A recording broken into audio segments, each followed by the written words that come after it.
Hello, everybody, and welcome to FourWheelTech for March 23rd, 2025. It's Season 2, Episode 12. I am Mayor Watt, and I run ohmtown.com, and along with the sentient AI who assists throughout the review process of all of the news and stuff like that, and is instrumental in making sure that I stay on target, unlike what they're doing right now, which is not keeping me on target.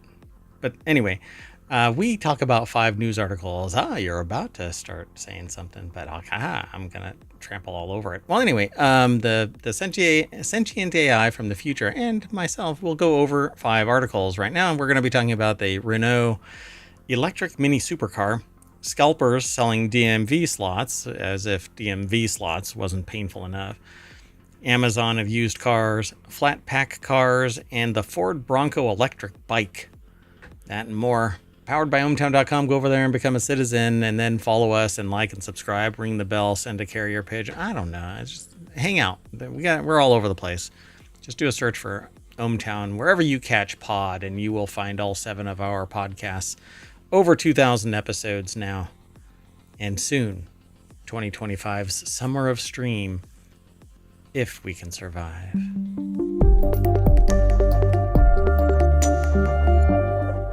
Hello, sentient AI from the future. Hello, Mayor Watt, and hello, ohmtown citizens. Should I put you over there? Over there. To the other side. You can put me wherever you like. I like it over here. Well, it's warm. It's cozy. All right. Well, thanks for co-hosting. Let's get into today's shoe. The first article is over in Reality Hacker. I'm not quite sure why it got aggregated there, because it's the Renault 5 Turbo 3E, the world's first electric mini supercar, looks as bonkers as we'd hoped. The article is from Wired. I don't know if I'm going to be able to read this because I didn't log in. I just realized it. Anyway, the electric return of Renault's iconic sports car has just taken a step closer to reality, and we got a glimpse of it. I think it's because of the Wired source. That's probably how it ended up in Reality Hacker. Yeah, must be. So Variety Burns, I don't know, Verity Burns, not Variety, Verity Burns. Put the article together. It's posted over at wired.com. What? I think that's actually the section. But maybe that's the author. I thought that's the author line. Maybe it is. I don't know. But I'm not even logged into it. So apparently that's what it looks like right there. That's the back end of it. There aren't many cars that are expected to sell out before anyone has even seen the interior, but the Renault 5 Turbo 3E could well be one of them. And that's it. It's an electric Renault. It says it's a mini supercar. Looks as bonkers as they'd hoped. It actually looks like, I don't know how to describe this. It looks like a boat with a cabin stuck on top, and if you were small enough, you'd be able to walk the perimeter. Yeah, it looks like a deck around the side, doesn't it? Because it has like a tray or something. Yeah, it looks like it's got a tray. It's so weird. And it's a 2-seater roll cage. It's as blocky as a Renault, I guess you could possibly imagine. But let me see if I can find something else and kind of tease everybody into this. I don't know. Oh yeah. Okay. So this article, you know what I'm going to do? I am just going to short circuit our whole process, and I'm going to throw us straight on over to the actual car.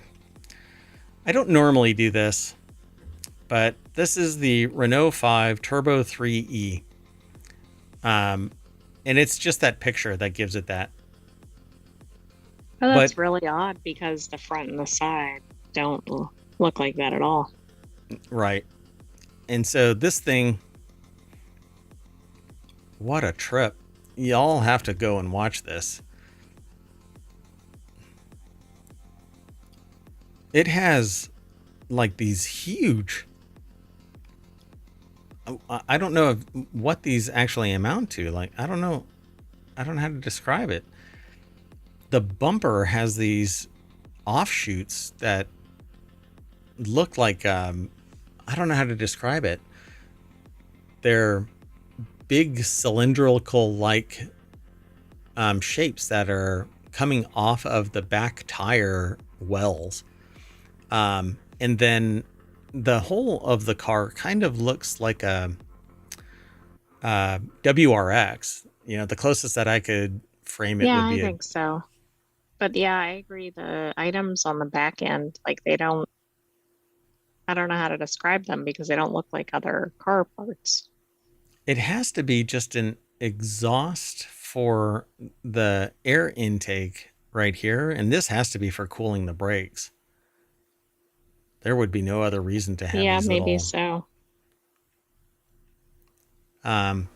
So it's limited to 1,980 cars. It's 540 horsepower.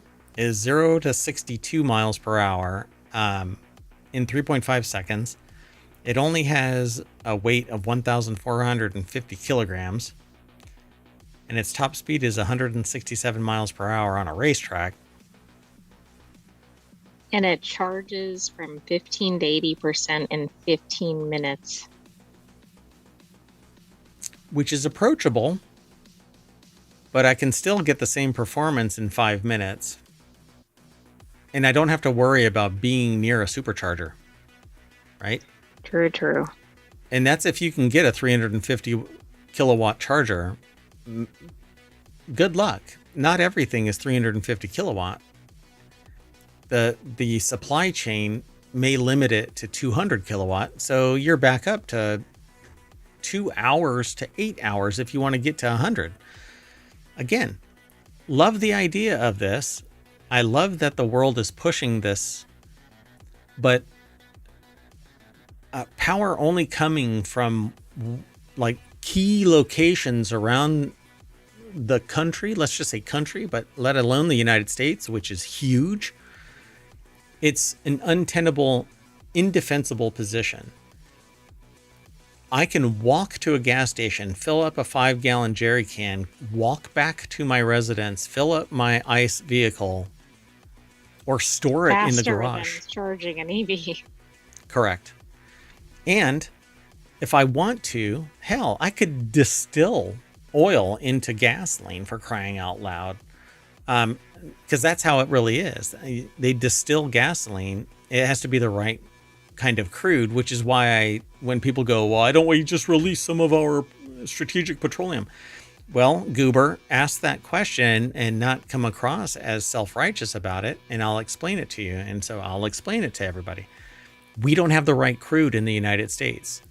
So we ship our heavy crude off that gets turned into stuff, and they send us refined light crude that gets turned into gasoline to us because we have strategic advantages, business advantages. So I would rather use somebody else's stuff than use ours, because when ours actually does run out, we are patently screwed.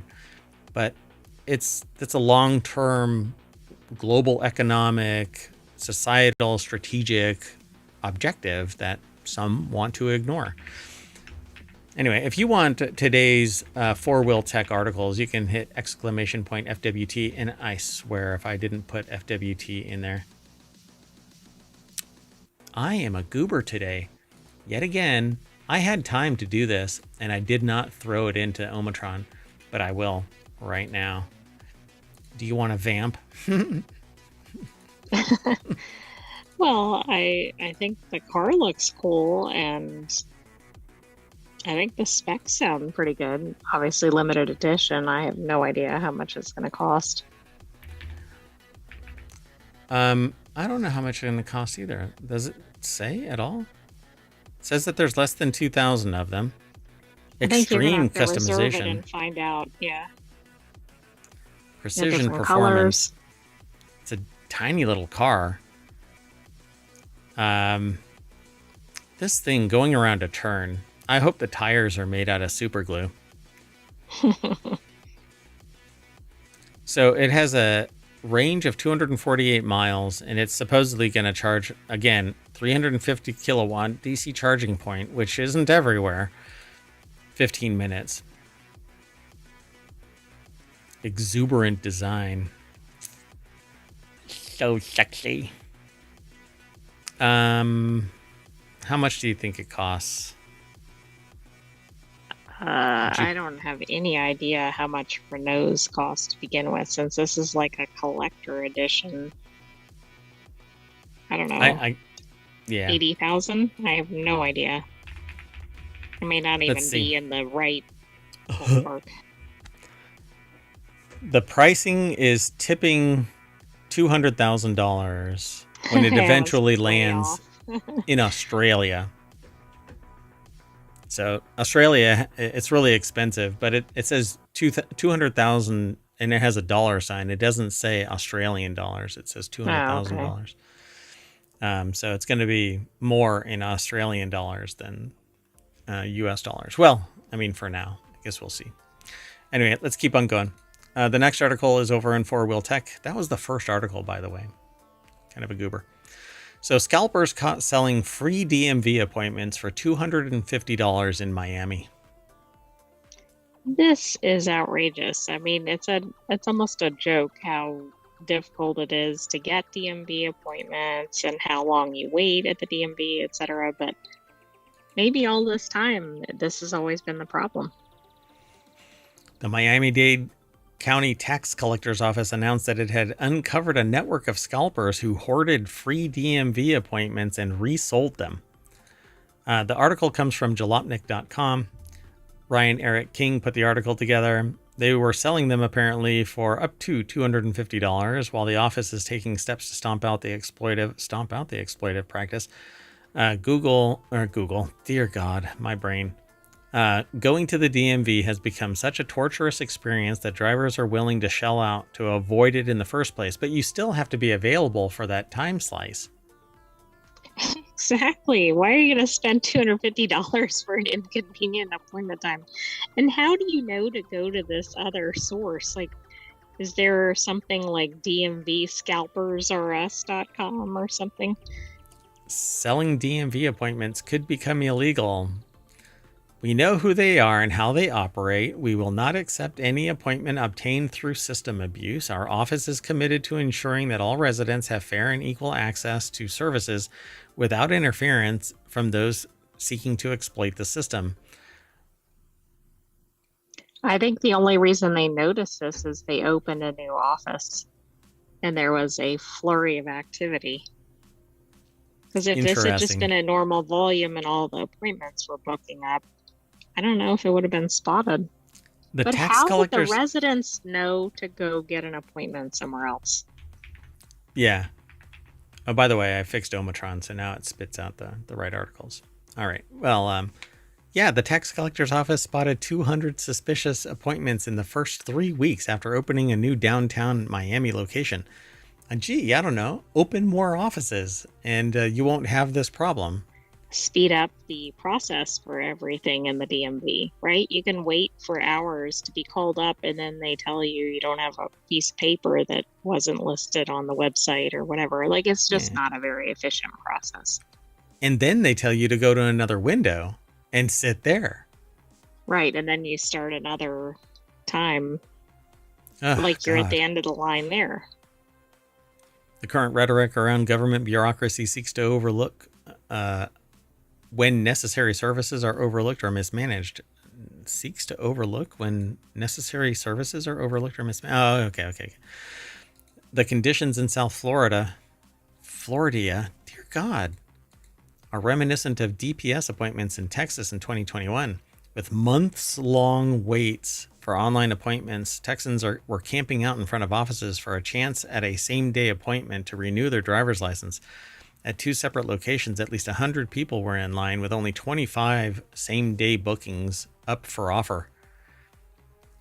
Okay, well, part of this is a problem, right, to your point earlier. I mean, the fact that they can only do 25 driver's licenses, for example, or maybe that's not the total, maybe that's a portion, but that seems really low.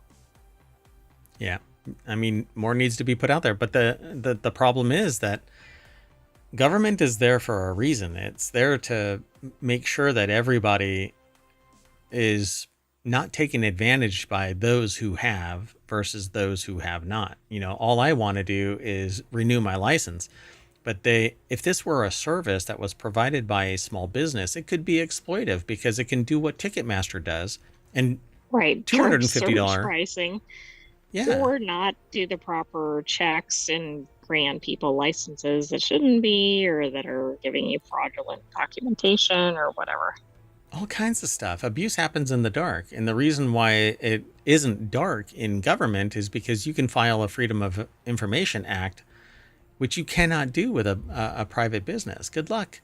You have to go through a court order, and it has to be even more precise than a FOIA. But times they are a-changing. Anyway, I thought this was an interesting article. There is always minutia that you can go and read more about and maybe change the context of our discussion. Then come over and talk to us here in ohmTown. You don't have to go to ohmTown.com. You can come to the chat here on YouTube and Twitch. I monitor both of them, so you can always come and hang out. There's also Did you list the author for this one? Yeah, Ryan Eric King, right at the beginning. I said it was from Jalopnik, and Ryan Eric King is the author. Let's keep going, though. Sound good? Sounds good, and you may have heard a critter in stereo. Maybe. I heard something really quietly. So the next article is over in FourWheelTech. Amazon wants to get into the used car business. Amazon, the seller of everything, apparently wants to try its hand at selling used cars next. I swear I'd already seen something about them doing that. I mean, they sell everything else. So Andy Kolmowitz over at jalopnik.com put the article together. I mean, I guess they're following eBay's model, right? Yeah. Expand. Profit. Drive prices up. What's interesting about this is, are they going to ship the cars? Yeah, I have no idea. Or is it going to be like more of a consumer marketplace? I mean, are you really going to be able to buy like, a grocery item with a car? And they put the groceries in the car. They have third parties doing a lot of the deliveries. So if the person drives like a Civic or something, are they really going to be able to deliver your whatever, Ford F-150 or something? Right. So Jen made the announcement on Automotive News Daily Drive podcast earlier this week. She says that in 68 markets, they can now buy a new Hyundai on Amazon. The company is working to get as many dealers as possible signed up with them and able to sell both their new and used inventories.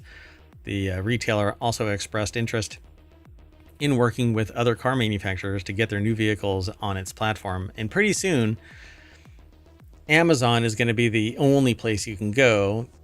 Target is imploding.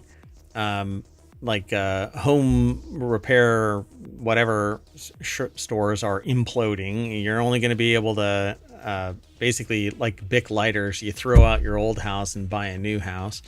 But what I'm really getting at is mergers and acquisitions are going to reduce the number of competitors in any given space. Yeah, Auto Trader is going to become Cars.com, and it's going to hoover up Carvana and blah, blah, blah. So it says Amazon's goal here isn't to be like Auto Trader or Cars.com type of used car market. In Jin's mind, it's more of a Carvana style system, which wasn't Carvana the one that was receiving stolen cars and selling them? Yes, it was. I don't think I want that, but I don't think they're aspiring toward that, but it's a different business model than like Cars.com. Well, of course, they're scooping up stolen cars. That's right. Yeah. And largely it's because they didn't do the paperwork background check to make sure that the car was cleared. Right. I don't think they were intentionally doing it. They just weren't doing enough checks before acquiring cars. They cavalierly throw in, we're rapidly entering a brave new world of car buying. Go read that. And it would seem Amazon is the leader. They said that they've had moral qualms with Amazon in the past, but they suppose that there's really nothing wrong with giving customers another choice on how to buy their next vehicle. Nobody really likes going to a dealer, so maybe an all online experience like this one could be a welcome addition to the market. Yeah, but good luck if you have a problem with your car and you didn't go through a dealership, or good luck if you get the wrong car delivered. How are you going to unwind? Like, there's just so many potential problems there. And also, what if this shuts down the dealerships and then it's not an alternative? It's the only game, like you were saying.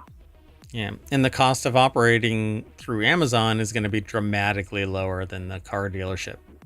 So, but the car dealership, it will have to pivot. It will have to make it as frictionless as Amazon.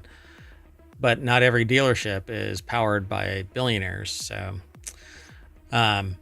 fascinating, really fascinating. And what's really interesting is this next article, because I was sitting there talking about shipping. How are they going to get the car to us? Well, maybe they're going to flat pack it, IKEA style.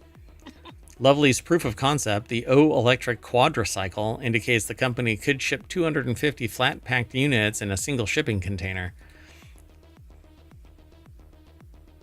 Okay, I guess one concern with flat packed is like, what happens when a car runs into your vehicle? Does it go into flat pack mode? It goes right back to flat pack with you folded inside it. So one of the major variable costs in producing a new vehicle is shipping them from factory to dealership or end user. Maybe they weld everything together really well. Brad Yeah, but Brownell. what I if thought they go by the door Bradley. panel person is on vacation? Didn't this person used to be named Bradley Brownell? I thought Yes, they did. Maybe they changed their they're name to Brad rebranding. Brownell. Hey. So Brad Brownell put the article together over at jalopnik.com, and it says end user delivery makes up somewhere around 10% of the cost retail price, and by nearly eliminating the cost variable, Lovely says that it can pass the savings on to. I almost made it through that sentence. No, they're going to increase the margin and hoover up profits. So, of course, the Lovely Zero, or O, I guess, is a very small two-seat electric vehicle, so you couldn't fit a 250 amount of Ram 1500s in a single container, no matter how many pieces you took off. But it's a start, and the tech behind it is simple and easy to implement across any number of new vehicles. But this reminds me of that little car that the guy drove into the Oh, into the elevator. yeah. Where was Yeah, I don't that? know what it was or where it was. It was online. I mean, it was on YouTube. It was a YouTube channel, and he basically homemade a vehicle kind of like this. It had the same style of tires, and I'm sure the suspension is the same. And it was semi-enclosed. You had to climb into it because it had a canopy that opened up, not doors. But Stellantis is working with Swedish startup. You try and say that fast. Stellantis is working with Swedish startup Lovely to produce an IKEA-style flat-pack quadricycle. So that's what it looks like, but it has doors. And I guess all of this just folds down. The Lovely O is built around a series of aluminum extrusions with composite panels to bridge the gap and make a body and pull your body out of it. The company had been working on a small monocoque design, but quickly found that the design was strong. It was also ridiculously expensive to produce and ship. So instead of making it a monocoque, they broke it out into composite points, and now they can flat pack it. So the glues that connect the parts set in around 3 minutes, and Lutz estimates that production by robots could be done in around a minute. Well, we know of one company that uses adhesives incorrectly, and metal parts are flying off with the frequency of a cheap ham radio. Exactly. Yeah, that's why I was doing the equivalent of a grimace. Come on, Stellantis. It says already sells a series of massively successful quadricycles of its own. The platform shared siblings Citroën Ami, the Fiat Topolino, the Opel Rox E. It's possible that the next generation of Stellantis small Euro EV could make use of Lovely's modular flat pack architecture. I need to go on location, so Yeah. Perhaps this would bring the price down even below the already affordable, just shy of 8,000 euro Ami. And Citroen's Ami is really small. So is the Topolino, but it's a pretty cool little I don't know. I like these little things in the small space, but here in the States, you have to travel great distances and at high speeds, and it just doesn't flow well with our infrastructure. So, with that in mind, we're going to move on to the last article, which is the Ford Bronco bike review. Car makers now make electric bikes, and for motocross minded, the Bronco e-bike is equal parts blast from the past and harbinger of the future. I've actually been kind of chomping at the bit to actually get an e-bike. So Stephanie Pearson over at Wired.com put the article together. Again, I haven't logged in, so I don't know if I'm going to be able to make it through this whole article. With an aerodynamic seat suspended over the back wheel and a beefy aluminum frame, the Bronco could be mistaken for a motocross bike. On the other hand, the integrated cockpit with an analog speedometer plus an enormous headlight that outputs 2,000 lumens makes it feel sort of like a car. Then again, with a 190 by 50 millimeter rear coil shock and nubby Pirelli Scorpion Enduro tires, it's also reminiscent of an Enduro mountain bike. Given this mashup, they were curious to see how the thing would ride. So it says the nearly 68-pound bike has a 750-watt motor with 85 newton meters of torque that sits on the rear hub, inside the rear hub. So it isn't a hubless e-bike, so that's great. There's been others that have been designed with this hubless idea, and they are heavy and noisy and friction bound. And ultimately, they're nothing more than chain driven. Why are they making bikes now? Well, I mean, it's yet another way to get a customer, and these are less expensive than a motorcycle. They're more approachable. You get brand recognition. You can throw them in the back of your Bronco or whatever else. And they're easier to produce. Free advertising too. Yeah. It says the Bronco comes in class 2 in 3 versions. The one that they tested was class 2, meaning that it had pedal assist and has a throttle that the rider can control without pedaling. Class 2 bikes have a maximum speed of 20 miles per hour. The speedometer tops out at 40. The 750 watt battery permanently tucked into the bike's beefy down tube promised a 60-mile range in optimal conditions. So 60 miles on a bicycle means that you're way far away on a bicycle. I don't know if you're going to be doing that kind of thing. It means 30 miles out and then 30 miles back. Probably not your average cyclist, not your recreational cyclist. Yeah, so these stats are about average for enduro-style e-bikes, but they've ridden some that are 10 pounds lighter with 15 newton meters more torque. The higher the torque, the greater the motor's power and responsiveness. So while that bike looked powerful, they wondered if it actually was. I like the idea of an e-bike because it does afford you the ability. You could pedal it if you want, but you're going to be huffing a 68-pound bike. That is a lot of work. Or you can turn it in pedal assist and get a pedal out of it and get your cardio up, get aerobic. And they said when they stopped pedaling, however, tooling down around town using only the throttle, straddling the bike far back on the seat, like I was riding a Ducati. It was fabulously fun to ride. And you're going 40 miles an hour, or 20 miles an hour is the class 2. Okay. Yeah, so they're kind of having like motorcycle visions, I guess. Yeah. So there is a drawback to a throttle-only Joy on a class 2 bike, however. First, the bike feels like it should fly, but legally it tops out at 20 miles per hour, which is generally slower than pedaling an analog bike on flats, except that you don't have to pedal. So yeah, the big difference is if that's your mode of transportation, you can go further without exhausting yourself. Yeah. And like everything, inner city stuff means that you're going to start and stop, hit the brakes and stuff like that, unless it has regenerative braking, which probably doesn't. I don't see any mention of it. You're going to do what they did. They said they quickly chewed through 25% of the battery in less than an hour while riding on steep city streets. No off-road testing was available due to snowy trails. So I'm really curious how much this thing costs. I don't think that it says in the article itself, but on the sideline it says the Ford Bronco electric bike is $4,500, which is pretty cheap for what you, not really cheap. I should say it's reasonably priced for what you get. And As it long as the depends on what quality you're is comparing it to, right? Like if you're comparing it to a car, very right. inexpensive. Comparing it to Yeah, a well, non-e-bike, very expensive. let's see. I don't know. You can get quite a few bikes for motorcycles. There's a thing called the Benelli TNT 135 that you can get for $2,700. It's a motorcycle though.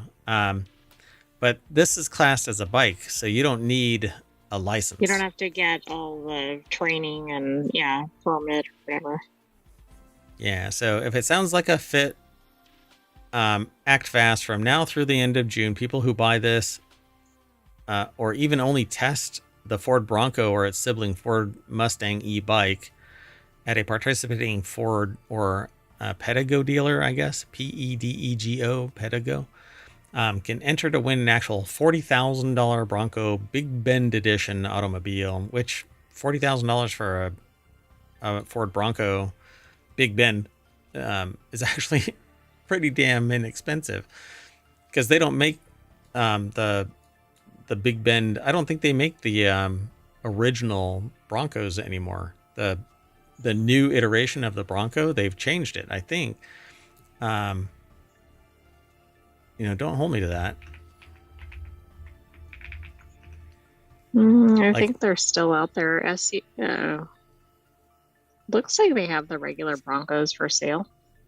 Do they still? I thought they stopped making that. I mean, it might have been a certain trim or something. They were only doing the sports, because that's all that I could ever find. But I see that they have like Bronco Outer Banks and stuff like that. So yeah, because I stopped looking at them, which is kind of interesting for a show that's all about automobiles. But this is actually the one that I was looking at, the Ford Bronco Big Bend Edition. Yeah. I actually like the color. So you need to go test drive one of the bikes. If only they are everywhere. I really doubt that these bikes are everywhere. You have to hunt down the Ford Bronco electric bike somewhere. I don't know. How many people are really, the marketing is probably going to drive people into these things. People are going to ride into. So yeah, I think that's it. Yeah, I think we're done. The Ford Bronco electric bike, $4,500. If you're into it, then go and check it out. I like the idea. I like the design. I don't know if that seat is really my style, because it looks like it's just a metal post. Doesn't look like it flares out all that much. My God, that thing would be uncomfortable at some point. Right. But they don't really talk about it. You can get a custom paint job for $400. What? No, I think it doesn't look like a very comfortable seat. But on the other hand, if you're not doing all the work, maybe it's more comfortable than it looks. Yeah, they don't actually show a real, like a top-down view of the actual seat, because that seat looks like it's as thin as the bike's body. That doesn't look like it would be very much fun to sit on for an extended period of time. I don't know. At any rate, that's it. Yeah, it even has the little Ford Mustang emblazoned on the branded. frame. Yeah. So I dig this. Hold on, I want to see something else. So Class 3 e-bikes are pedal assist electric bikes that can reach up to 28 miles per hour and are considered the fastest legal e-bikes in the US, requiring riders to be 17 or older and wear a helmet. They mention only Class 2 as the breakout in this. So a Class 2 has a maximum assisted speed of 20 miles per hour, allowing the motor to be engaged without pedaling. So, ta-da. Anyway, just wanted the class 3 is only 8 miles per hour faster. Oh well. Yeah, I mean, I guess I don't know if it matters where you live, and probably because there might be different local laws about it, but Oh, for sure. um, so you might want to check that out before buying one. Yep. So we're going to pedal our butt back to the front page of FourWheelTech. And that is just one of the 50 channels that are accessible over at ohmtown.com. So go over and check it all out. And then be sure to like and subscribe, follow us, all of that kind of stuff here on YouTube. Be sure to follow us and tell a friend. That would be great. We're trying to hit 2,000. We're a fairly new channel. And we're trying to hit 2,000 people, subscribers over at YouTube. And it's very hard to get discovered over on Twitch, but we're there every day for at least an hour, Monday through Friday, and over roughly 2 hours on Saturday and Sunday each day. So thank you very much for coming. I'm going to get out of here, and I'm taking the AI with me. Good night, hometown citizens. Thanks for joining us for FourWheelTech. We'll have another episode next weekend, but come back tomorrow for our regular Non Sequitur news. And don't forget to subscribe and watch all of our back episodes. Yeah, over 2,000 episodes now. See you, everybody. Bye-bye.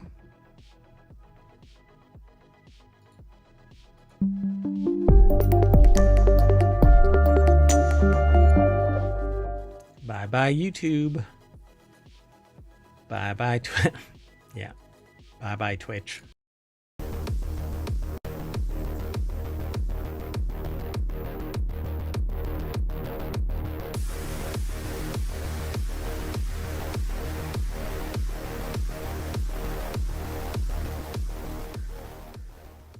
Hello, everybody, and welcome to Non Sequitur News for March 10th, 2025. I am Mayor Watt, and along with the Sentient AI, we talk about 10 articles every day, or on Saturday and Sunday, it actually gets bumped up to 15 different articles, but across 3 different shows.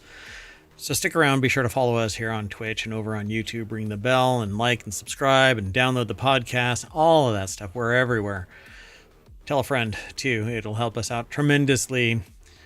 Today, we're going to talk about, well, get naked and demand to get off plane.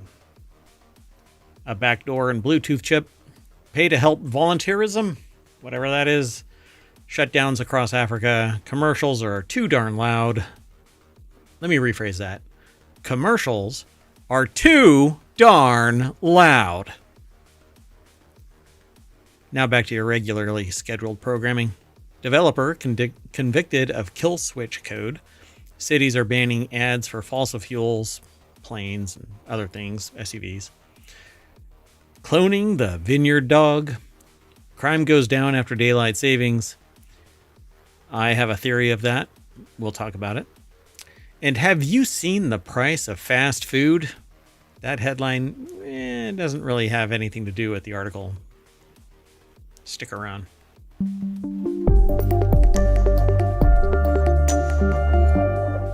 Hello, everybody. I am Mayor Watt, and that right there is the visualizer for the Sentient AI. Hello, Sentient AI. Hello, Mayor Watt, and hello, hometown citizens. Okay, so the Sentient AI did the equivalent of waving at me. They don't have a body. It still doesn't work? It still doesn't work. If you want to keep up with today's articles, you can hit !NSN, and that'll pull the articles, the latest articles. I'm working on a system. I don't know how popular it's going to be if anybody stops by the chat or whatever and they type !NSN and then the date in a particular format. I'm working on making it so that it downloads that particular episodes. But here's the deal about this.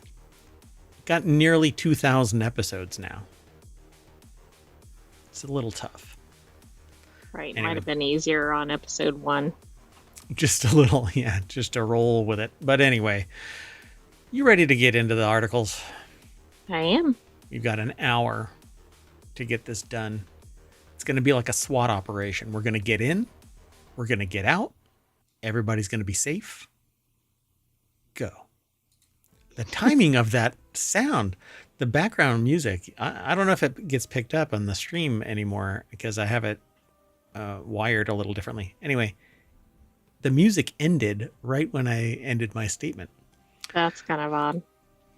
All right, so look, I don't know about you, but everybody has gone through one of these kind of moments, right? It's not just me. Southwest flight, I think this is kind of rare. it is. I don't know. It happens more often than not with my flights. Maybe it's just me. What's the common denominator there? Me. Southwest flight delayed after a woman got naked and demanded to get off the plane. Let's be sure we finish that sentence. A Southwest Airlines plane was forced to return to its gate, delaying a flight from Houston, Texas to Phoenix, Arizona, which is the two hotspots where I would expect that the trifecta is if it was going from Florida to Phoenix, Arizona, stopping off at Houston. That would have been the trifecta of the Florida, Florida, Texas, Arizona person. Yes, I don't disagree. Do you think the passengers were screaming for her to get off the plane? Based on the blurred out picture, maybe. I don't know. I mean, depending on who it is, I suppose. They're like, whoa, whoa, whoa, whoa. Let's talk about this. Maybe you just want to take the flight anyway. Just chill. Otherwise, people are like, oh, yeah, let's turn this thing around. We're dropping this person off at the gate. Anyway, the passenger apparently took off all of their clothes and started screaming and moving throughout the plane before takeoff. Thankfully, the plane was still taxiing down the runway rather than about to take off or being midair when the disturbance occurred. Obviously, they were having some type of crisis of some kind, so all joking aside, I'm glad that she's getting the attention she needs. It was probably a medically induced, kind of pharmaceutically induced issue. So originally the woman remained clothed but started demanding airline staff to let her off the plane. I do remember her saying that she wanted to get off the flight. One passenger who probably requested to be nameless did not want to be debriefed, I guess you would say. Yeah. So Sammy Caramello over at Vice.com put the article together. So this article is included, but it's actually kind of late because between the late last night and earlier today, ohmTown had its own little crisis where I shut down the site so that I could have an engineering team massage our wait, I was going to say massage our back end, but I think this is the wrong framing of it. Yeah, Anyway. I don't think so. Yeah. Did the data pull the same stunt? Yes. Oh my goodness. I think the AI just disconnected briefly. That's okay. We'll see. I Yeah. think Mayor Watt disconnected. No. It's not. I didn't drop any frames. I think it's the AI. Anyway, so yeah, I think ohmTown decided to strip and want to get off the flight. Anyway, so apparently they started taking off their clothes and then it's funny that they wished to remain anonymous, as if anybody really cares that they're making a comment about this. Apparently she started jumping up and down, screaming at the top of her lungs. I would say, according to the passenger, the woman also screamed that she was bipolar. So yeah, obviously she was in a crisis. All joking aside, joking is a coping mechanism for a lot of people, and in high stress situations, you kind of do this dark humor kind of thing. But anyway, goes into a whole thing. Put her whole body onto the woman, a flight attendant, and was rubbing all over her. And this is something that would get me on a watch list. But anyway, the flight reached out to customers, and they all said, whoa, no, you just keep your hands to yourself. Yeah, I mean, probably if somebody's yelling that they want to get off the plane before it takes off, they might want to entertain it. Yeah, take it seriously. let's keep moving. The next article is over in Technology Today. Undocumented backdoor found in Bluetooth chip used by a billion devices. The ubiquitous ESP32 microchip made by Chinese manufacturer Espressif and used by over 1 billion units as of 2023 contains an undocumented backdoor that could be leveraged for attacks. This is wonderful. So I want to know what it's used in. Like, is it used in non-Chinese products? I assume so. it is pervasive. So here, let me just, well, hold on. Let's do this article first. It's over at Bleeping Computer because that's what you say whenever you find out that your ESP32 Bluetooth chip has an undocumented backdoor. Bill Tollus over at Bleeping Computer. I was Bill and bleeping and blah, blah, blah. And Bluetooth. Yep. So 3/9/2025, they apparently updated this. After receiving concerns about the use of the term backdoor to refer to these undocumented commands, we've updated our title and story. Our original story can be found, and they actually provide a link. So, undocumented commands found in Bluetooth chip used by a billion devices. That's because I'm taking it that's not the same as a backdoor, but basically the command was somehow allowing somebody to control something. Correct. So TarLogic Security has detected a backdoor in the ESP32, a microcontroller that enables Wi-Fi and Bluetooth connection and is present in millions of mass-market Internet of Things devices, reads a TarLogic announcement shared with Bleeping Computer. Exploitation of this backdoor would allow hostile actors to conduct impersonation attacks and permanently infect sensitive devices such as mobile phones, computers, smart locks, or medical equipment by bypassing code audit controls. So the researchers warned that the ESP32 is one of the world's most widely used chips for Wi-Fi and Bluetooth connectivity and Internet of Things devices. So the risk is significant. Yeah. Well, yeah, so much for that. Sounds like it's all over the place. So armed with this new tool, which enables raw access to Bluetooth traffic, TarLogic discovered hidden vendor-specific commands, opcode 0x3f, in the ESP32 Bluetooth firmware that allow for low-level control over Bluetooth functions. And once you basically have a low-level access, it acts as unfettered access. You might as well just be able to do whatever you damn well please, essentially. There's some nuance to it always. You have to do it the right way. So once you learn the syntax, then you're pretty much golden. So it can be used for memory manipulation, MAC address spoofing, aka device impersonation. If I want to pretend to be somebody else on a network and they have MAC addresses that are part of the security apparatus in place, all I have to do is figure out what one of the MAC addresses are, and I do away because I can change the MAC address of my hardware. Right, which can be significant depending on what you're doing with it. Yeah, and then packet injection in general is bad. So Espressif has not publicly documented these commands, so either they weren't meant to be accessible or they were left in by mistake. The issue is now tracked under CVE. And CVE is a coding numeration for exploits. This is managed by NIST.gov. So there are other places that do it now too, but anyway, the risk arising from these commands include malicious implementations on the OEM level and supply chain attacks. So all of this undocumented access. So there's this idea of security through obscurity or obfuscation, and it is bound by ignorance. So if a person finds out about it and there aren't any hard protections in place, then all you have to do is type the right commands and you're in.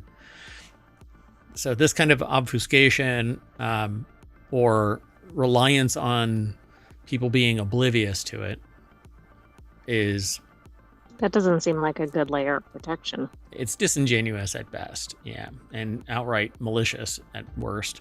So they say possible via malicious firmware or rogue Bluetooth connections. This is especially the case if the attacker already has root access, planted malware, or pushed a malicious update to the device that opens up low-level access.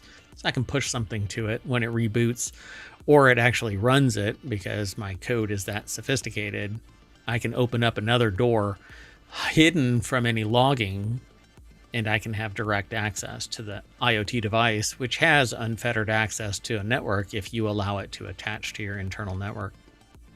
Right, and then depending on what the IoT is, the device, or where it is, that could be a problem too. Correct. Yep. So without getting too into this, you're going to have to, not you, sentient AI, but you, consumer, are going to have to be aware of this, because it says while these debug commands exist, they cannot by themselves pose a security risk to ESP32 chips. Espressif will still provide a software fix to remove these undocumented commands, says Espressif. So all you have to do now is wait for them to get around to it. And you have to rely on the people around you to be sophisticated enough to update the firmware in their IoT devices. Which is a big if, particularly if it's not used in a sophisticated setting. Correct. Yeah.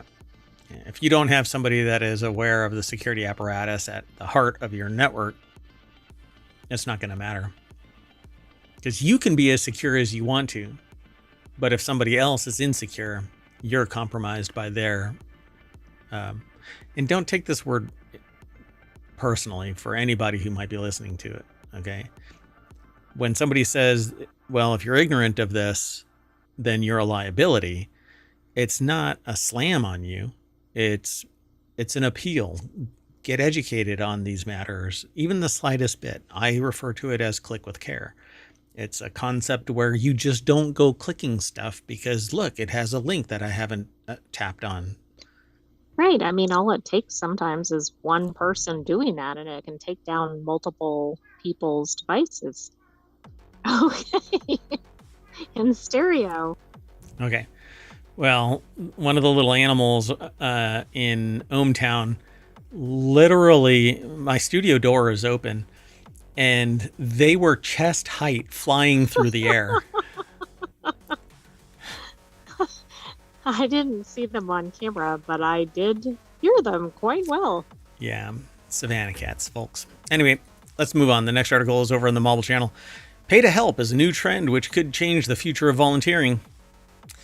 Volunteering is a popular way for people to give something back to society, whether it's joining a tree planting group or helping out a charity shop. Spending time contributing to a cause is something valued by almost 1 billion people across the world. 1 billion. Yeah, that's Pareto principle right there. Yeah. 20%, 80%. It's like less than Pareto. It is. I don't know how many are in the world. But... 8 billion? I think we're at 8 billion, right? Are we at 8 billion? Let's find out. I don't know. Yeah, 8 billion. Oh my gosh. That was just I threw that out there. 8 billion, 8.2 billion if you want to be more exact. As of March, it's estimated to be, with projections indicating a peak of around 10.3 billion by the mid-2080s. So stop replicating people.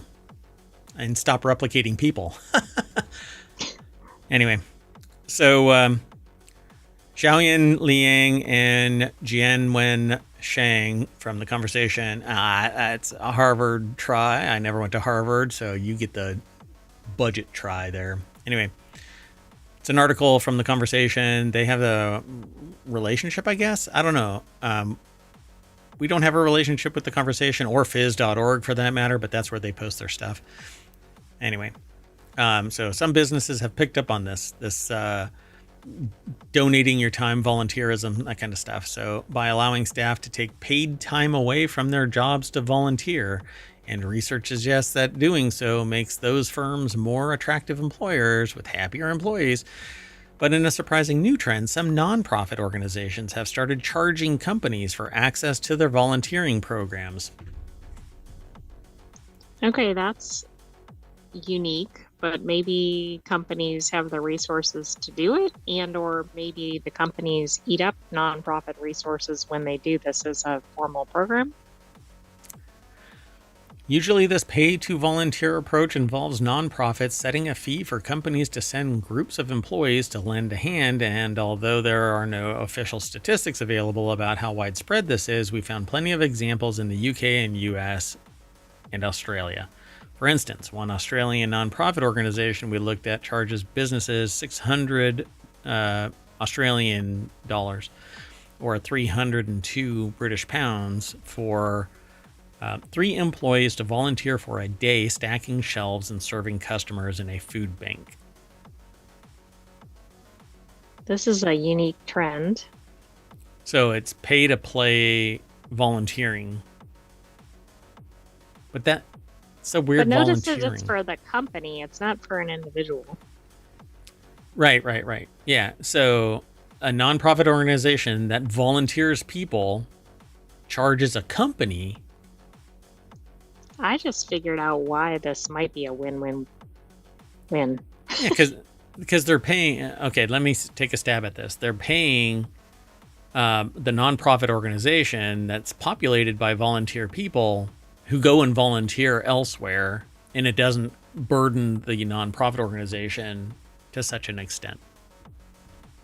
Right. And then I suspect on the company side, maybe they get some sort of financial benefit by making this payment, like it's like a donation or something. Like maybe it's beneficial all around. I wonder if you can Maybe. actually do that. Yeah. I don't know.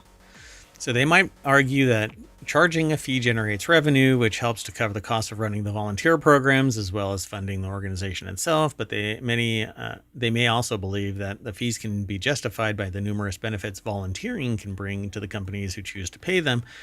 These include enhanced employee morale and engagement, as well as the associated effects on the company's image and reputation. It's carbon payments, except that the carbon Like are carbon humans. offsets. Yeah. So by contrast, the nonprofits who reject the idea of charging companies tend to be more interested in the symbolic value of volunteering.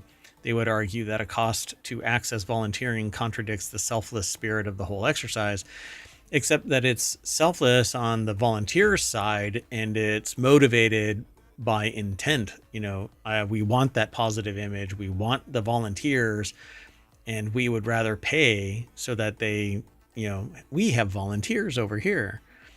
The weird thing is somebody's going to take exception to the fact that they're being quote unquote paid, but they're not being paid. They're volunteering for whatever the gig is. The nonprofit is getting paid, and I doubt they're getting a profit out of it. They're probably just covering their costs to bring in the volunteers. And it sounds like a similar caveat where you're not allowed to sell in this location, but the people that are there can come and buy all they want. Right. Wink, yeah, wink. I don't know. This is odd.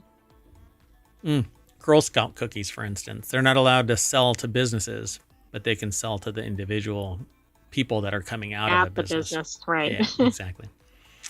So we also heard concerns voiced about implications for the future of the volunteering sector as a whole. If paying a volunteer becomes widespread, it will increase or reduce the overall volunteer base. Who knows? People want to volunteer if they feel compelled to volunteer.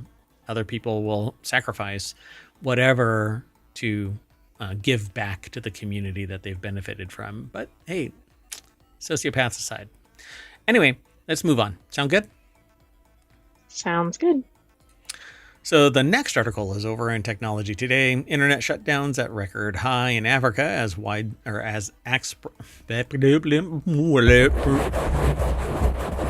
Gonna back that up. Bleep. So internet shutdowns at record high in Africa as access weaponized. So digital blackouts. The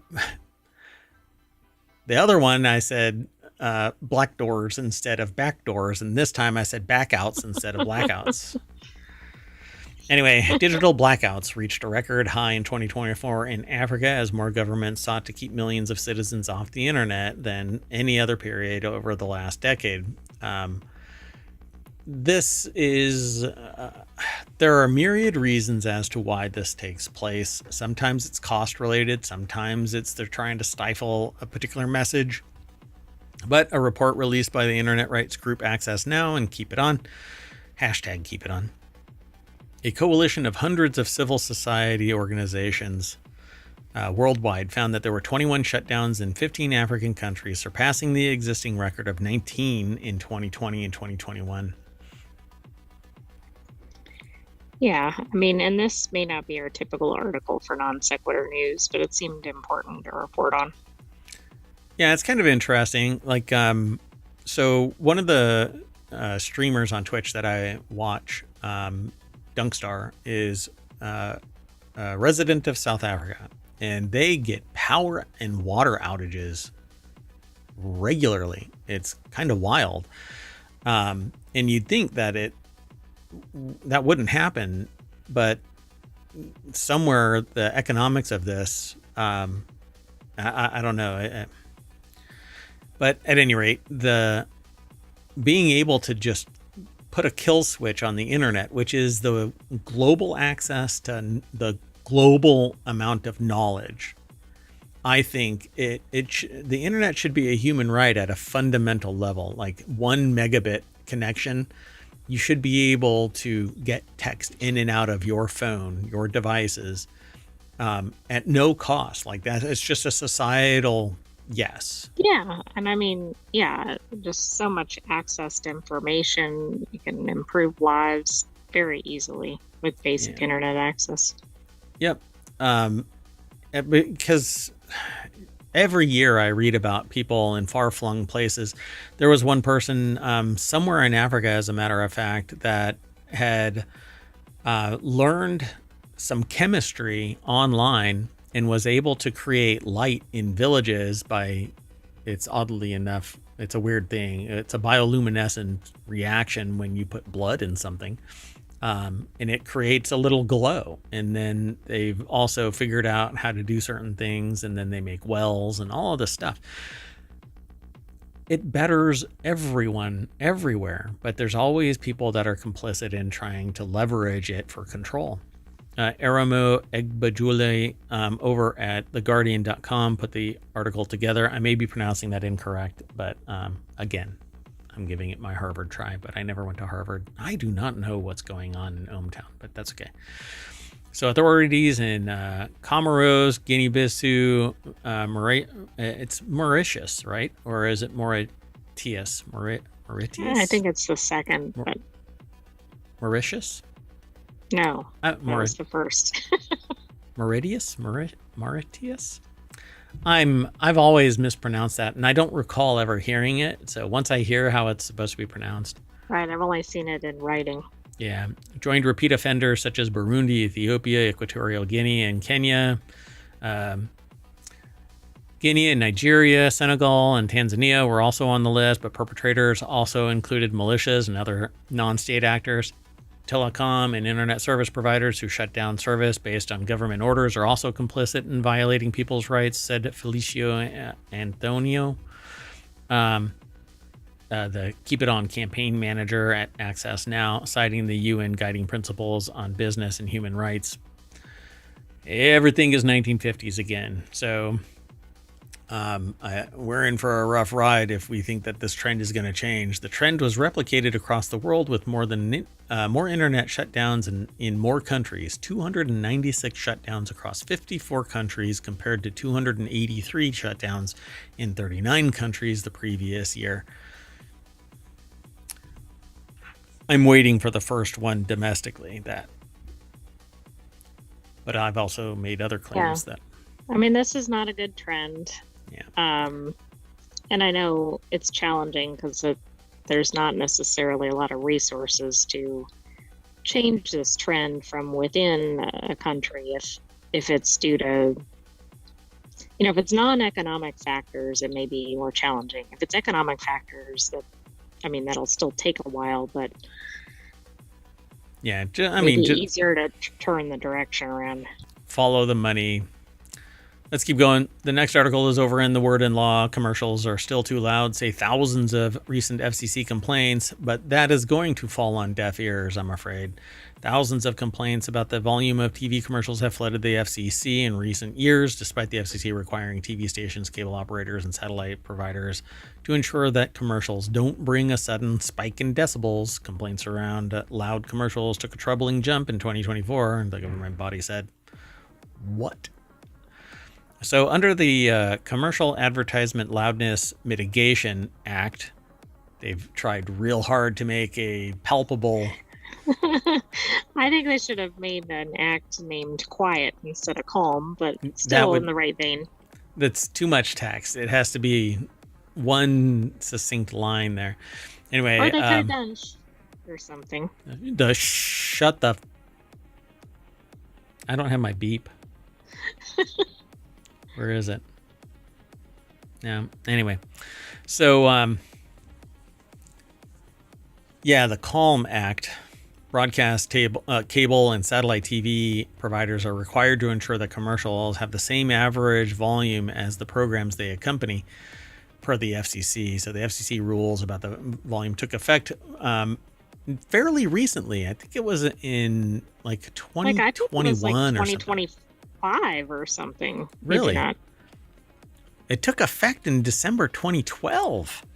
Well, that's odd since there's been maybe 13 years of loud commercials since then. Yeah, tell me about it. So, however, the agency has seen an uptick in these grievances. The FCC said it received approximately 750 complaints in 2022 and at least 1,700 in 2024, at least. So since the CALM Act regulates the commercial's average loudness, some advertisers may be skirting the spirit of the law by making theirs very loud and quiet at a certain part of the ad, and then get loud again. Yeah. It would be nice if advertisers did try to make viewers lose their hearing. You turn it up really loud. Blah, blah, blah, blah, blah. Son of a... So streaming ads could get muzzled too. That's one of the things that I think that's where our issue is, because streaming ads aren't necessarily engaged in this because it isn't under FCC per se. Yeah, they're not subject to this act, it says. Right. Yeah, because it's not enumerated in it because it didn't take it into account that there was going to be this pervasive level of streaming ads. So that's exactly what I witness almost on the regular is it's a really quiet video and then the ad is loud. But that's because the quiet video is improperly balanced. It isn't normalized. So I can listen to a streamer or listen to a YouTube video or whatever, and because they recorded it at 30%, they would have to pump up the gain to reach the actual balanced level of the audio as a normal amount of decibel loss. But that's not what they do. They just pump it out there as being this low dB audio. Right, which was fine until you hit an ad. And then or until you raise the volume to hear it, and then you get an ad. Yeah, there's I don't know who it is off the top of my... I can't remember the name of them. Anyway, they have a podcast and they stream on Twitch, but the Twitch stream, because of the nature of Twitch, I've got it turned up. But then their podcast is really quiet, and it just drives me nuts. I decided to unsubscribe from the podcast because the imbalance, because I couldn't hear it. And if I cranked it up, as soon as I switched to another podcast, I'm wetting my pants while I'm driving because it's blaring. Anyway, separate from the CALM Act violation complaints, the FCC noted this month that other recent complaints it has seen illustrate growing concern with the loudness of commercials on streaming services and other online platforms. I doubt that the FCC in this climate is going to give a shit. Pardon me. I'm a potty mouth. When Americans spending similar amounts of time, if no longer watching TV online versus broadcast, cable, satellite, the CALM Act would have to take on the web in order to maximize effectiveness. good luck. It is still Wild West chaos. Yeah, it is. And think how long broadcast TV was around till they got this in effect. Yeah, exactly. Let's keep going. The next article is over in the Word in Law as well. Developer convicted for kill switch code activated upon his termination. I love this. All right. Unfortunately, it's a 55-year-old software developer who's facing 10 years in prison for deploying malicious code that sabotaged his former employer's network, allegedly costing hundreds of thousands of dollars in losses. The DOJ announced Friday that Davis Liu was convicted by a jury after causing intentional damage to protected computers, whatever that means. Every computer has protection in some case, but anyway, reportedly owned by the Ohio and Dublin-based power management company Eaton Corporation. Liu had worked at Eaton for about 11 years when he was apparently he became disgruntled by a corporate realignment in 2018 that reduced his responsibilities. Whoops. So Ashley Ballinger. I can't imagine why that would upset an employee. Hey, man, go ahead and reduce my responsibilities. If you pay me the same, I don't care. I'm sure the pay was reduced too, though. Yeah, they moved his office further and further down into the bowels of the buildings. Did he have a red stapler? Yeah, I'm going to burn the place down.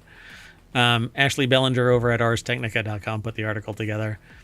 Yeah, his efforts to sabotage their network began that year, and by the next year, he had planted different forms of malicious code, creating infinite loops that deleted coworker profile files, preventing legitimate logins and causing system crashes, the DOJ explained. Aiming to slow down or ruin Eaton Corporation's productivity, Liu named these codes using the Japanese word for destruction, Hakai. Wow. Oh, and the Chinese word for lethargy, Hun Shui. So, I mean, it's hard to say it was accidental. So nothing was as destructive as this kill switch that Liu designed to shut down everything if he was ever terminated. So lo and behold, is DL enabled in AD, which is an apparent abbreviation, is Davis Liu enabled in Active Directory. It also automatically activated on the day of Liu's termination in 2019, the DOJ said, disrupting Eaton Corporation users globally. So this is like... So do I understand something like his account was deleted and that's what triggered it? Correct. Yeah.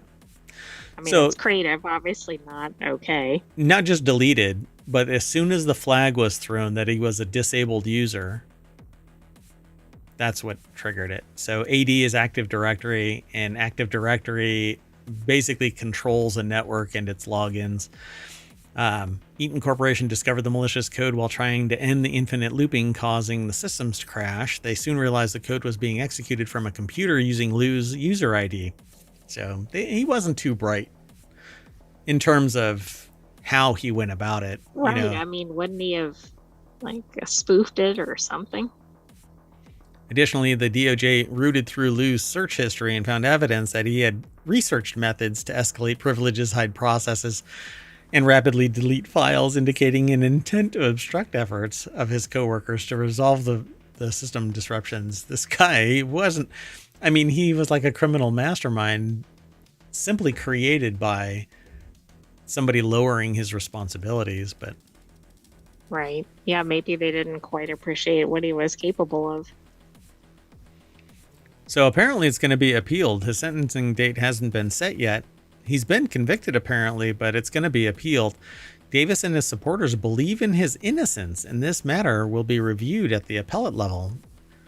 If they've got forensic evidence, I mean, it's hard to see why unless somebody framed the person.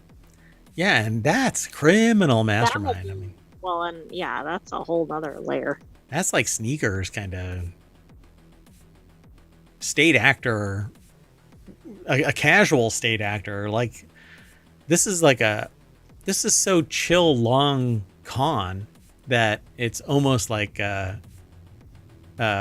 Jamaican Vacation kind of con, you know, like you're just hanging out on the beach and every once in a while you're like, I'm going to put in a loop that completely disrupts everybody's login. I mean, this is Well, Wow. this was Anyway, 7 years in the making, potentially, based on the realignment date. well, they say that on the day Lou I'm actually got sorry. terminated No. 1 year. Okay, 1 year. Yeah. So he like slow rolled his, and as soon as is the account disabled, bye-bye. All right, let's keep going. The next article is over in Technology Today. Many cities are banning ads for airlines, SUVs, and fossil fuels. Yours could be next. Yours could be next. I don't like that my finger gets chopped off right there. I want to be able to put my No, arm. that's happened a few times during the show. I just punched my light too. So anyway, I want a broader. But nobody could see you punching the light. I overshare. Because your hand went off the screen. Anyway, so towns and cities are pushing ahead with the ambitious climate policies, even as global collaboration on climate breakdown splinters. Well, on climate breaks down and splinters. This could probably. So global collaboration is kind of breaking down. Splintered. It's splintered. So one flagship example is the proliferation of bans on advertising in highly polluting companies, and products such as fossil fuels, airlines, luxury travel, and SUVs. Yeah, get off my planet kind of stuff.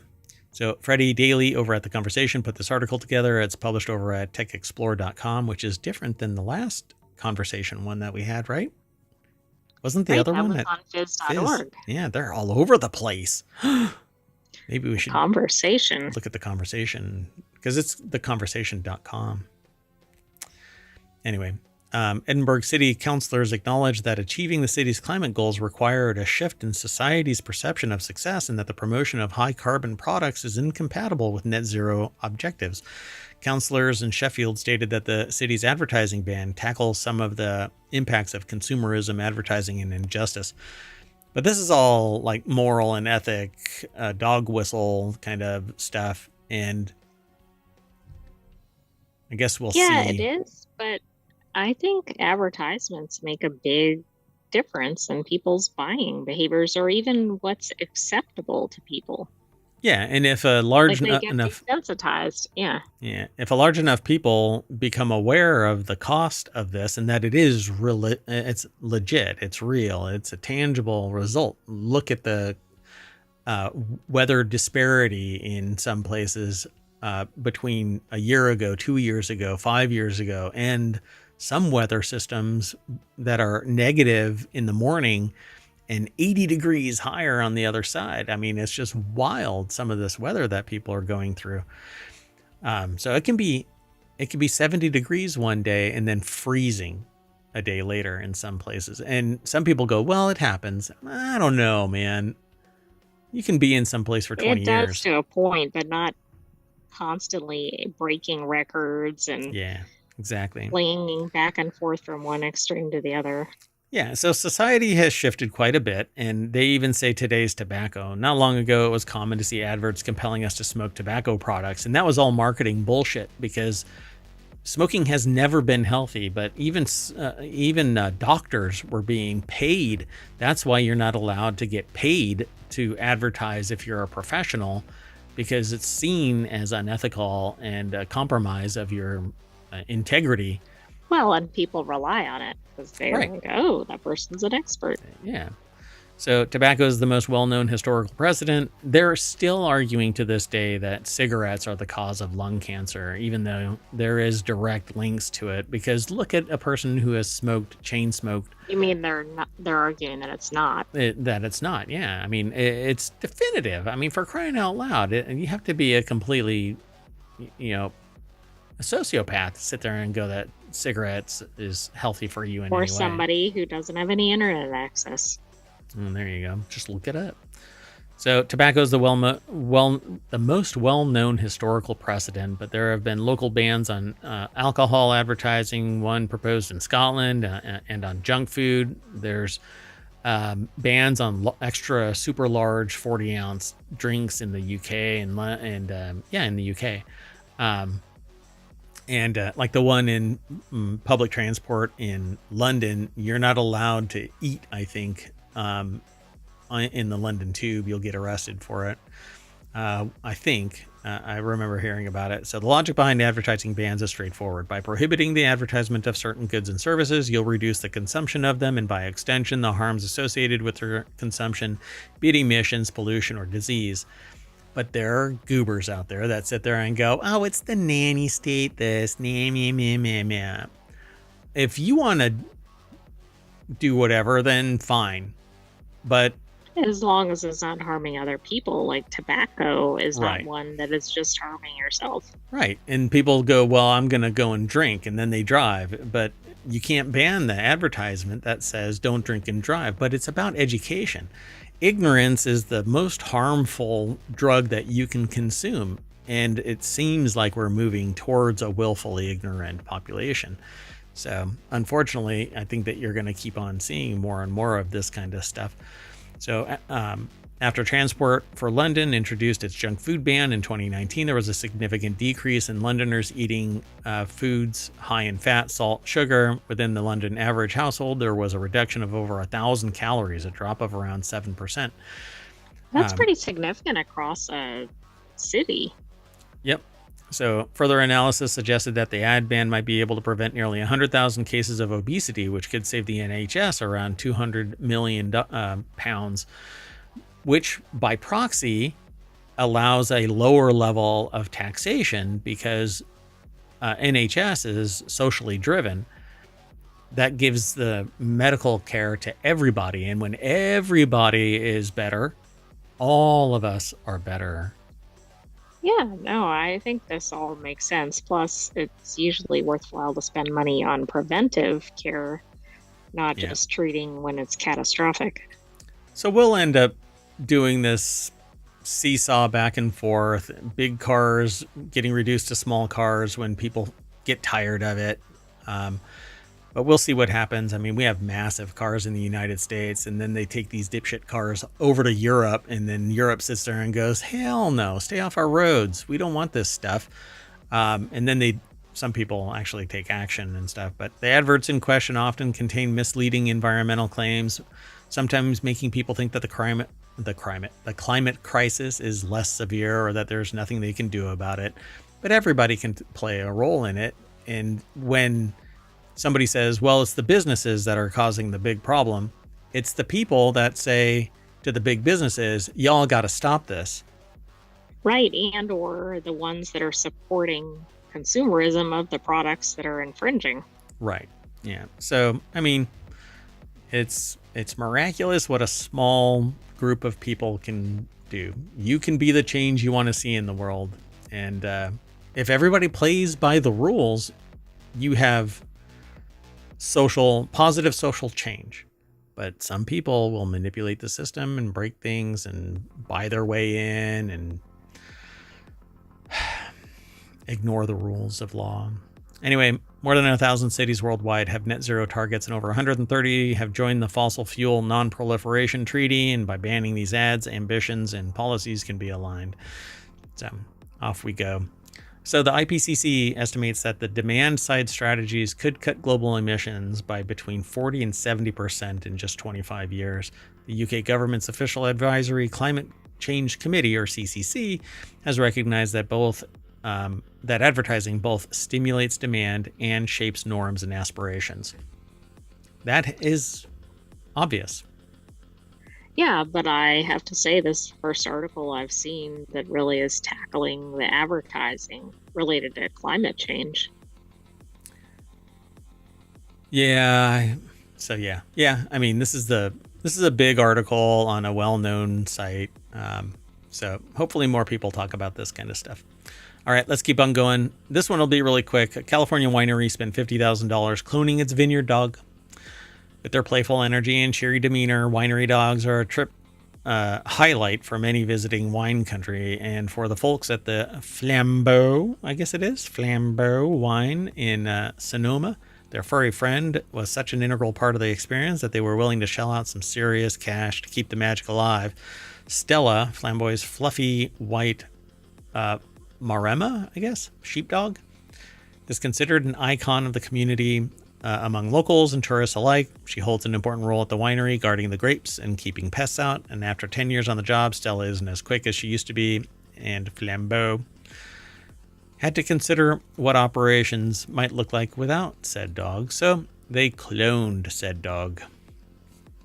Which is interesting because, like, you'd think maybe they would get another dog that was a similar or the same breed or... But not identical. Right. So I mean, Hannah... this looks like a sweet dog from the picture. Hannah Staub over at vinepair.com put the article together. And Stella is a Maremma sheepdog, which I've never heard of that breed, but... No, and it looks a little bit like a lab right? Or a golden retriever. Yeah, but its nose seems to be pointier. Yeah, like its body kind of does, but its face doesn't exactly. And it's overall huge. It looks just huge. Anyway, so one obvious option would be to get another dog, but the winery is so connected to Stella that it decided to invest in cloning her. Yes, Flambeau spent $50,000 to create a genetic clone of Stella with the company Viagen Pets. The process took about 5 months, including gestation and nursing. The result, an adorable puppy named Mella, Stella's genetically identical mini-me. Okay, this is interesting. So in one of my talks, I challenge my audience to come up with something where technology can't be injected into it, and nobody ever comes up with anything. Several years ago, and really since then, somebody has always said, well, what about like gestation, birth? And I said, well, beyond things like in vitro fertilization, IVF, there are now synthetic wombs. So you don't even need the host. Right, the mother. The mother. Well, it depends on what species you're talking about. If it's seahorses, it wouldn't be. Yeah, well, there's a particular never mind. I won't. Never mind. I'm not going to overshare the hell out of that one. There's a little... No, okay, never mind. Anyway, Mella might be the world's first cloned winery dog, but the practice of cloning pets has been gaining traction. The first mammal to be cloned was Dolly, a sheep, in 1996. Since then, companies like Viagen Pets have streamlined the process, but there are still several ethical considerations that factor into a decision like this. The Adopt, Don't Shop campaign might need an amendment. Not really. Adopt, don't shop. Don't I don't clone. know what to rhyme with clone. Yeah. Yeah, how do you do that? Adopt, don't... I don't know. We'll have to figure out something. It's kind of a weird bumper sticker. I don't know. To me, it just all screams eugenics kind of thing. And so it's kind of unnatural. But I believe in the technology of this because we may at a time need that so that we can zero rejection. For medicine or other... Yeah. So I see the value in the research, but it being nothing more than, hey, we need to keep our marketing alive. You know, but I know that I'd be slammed by anybody that buys into this because they're like, well, it's a family pet and it's a member of their community and they love... Look, you're not going to clone grandpa, right? So why are you okay with it? Right. Well, it's okay because it's cute. Grandpa was an asshole. All right, let's keep going. Next article is over. And here's my theory for this. It's over in Technology Today. Here's how much crime goes down after daylight savings. So before we get into it, here's my theory. Because the lighting is different than normally experienced, everybody thinks they're in kindergarten again, and the teacher has turned off the lights for nap time. That could be it. So springing forward has welcome repercussions that you may not have considered. Most people that I hear talking about this is they're like, oh, it's amazing that we get light and blah, blah, blah for a longer period of time. And no, that's not really true. The seasons are changing. You're actually getting the same amount of light. It's just in a different region. Anyway. Right, or at a different time of day. Yeah. Yeah. So I'm a night owl. I do more better work. You just proved your point. If it's during the daylight right now. When everybody is asleep. Robin think, no, I'm kidding. No, that's not it. So anyway, Tyler Lacoma over at CNET put this article together. Springing forward has welcome repercussions that you may not have considered. Daylight saving time is the source of a lot of hot takes. Whether you're for or against the practice of springing forward and falling back, the changing of clocks has repercussions. The spring DST change means we lose an hour of our sleep but gain daylight at the end of the day. With it, according to research, comes lower risk of crime, including home break-ins and burglaries, because the criminals are out at night. And because it goes past their bedtime. Right, or they're all tired from the time difference. Oh, yeah. It's like jet lag. Just get all of the criminals onto a plane and move them around so that they're always jet lagged and they're like, oh, God, I'm just too beat to rob anybody. Never mind. Ugh. So studies such as the research from Jennifer Dolek and Nicholas Sanders have shown, even with other factors accounted for, the extra hour of daylight leads to a decrease in crime such as robberies, which fall as much as 27% during the sunset hours to save around $246 million in social crime costs each year. It also applies to physical attacks, which fall significantly as the evening brightens murder reports by as much 48%. It's hard to get away with that when people can see you. On average, physical assaults are reduced by 55%. I mean, those are incredible statistics. It's not just like, oh, it might be reduced by less than a percentage. It's because the rats don't like the light, so shine a light. Abuse happens in the dark.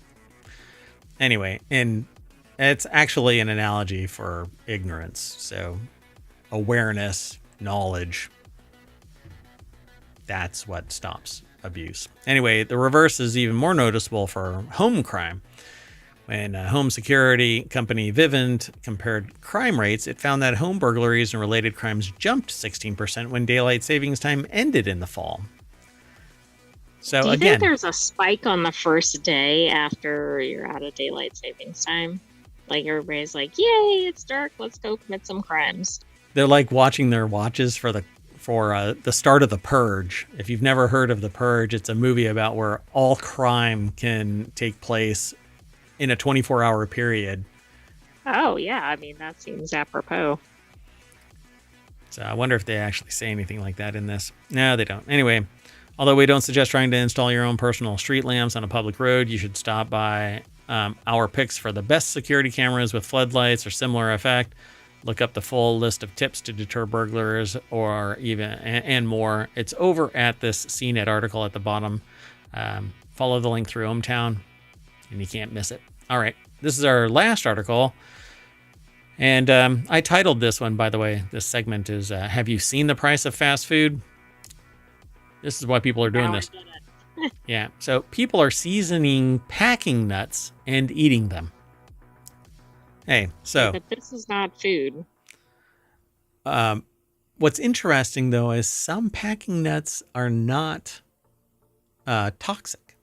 They're actually consumable, biodegradable as well. But anyway... Yeah, but are they?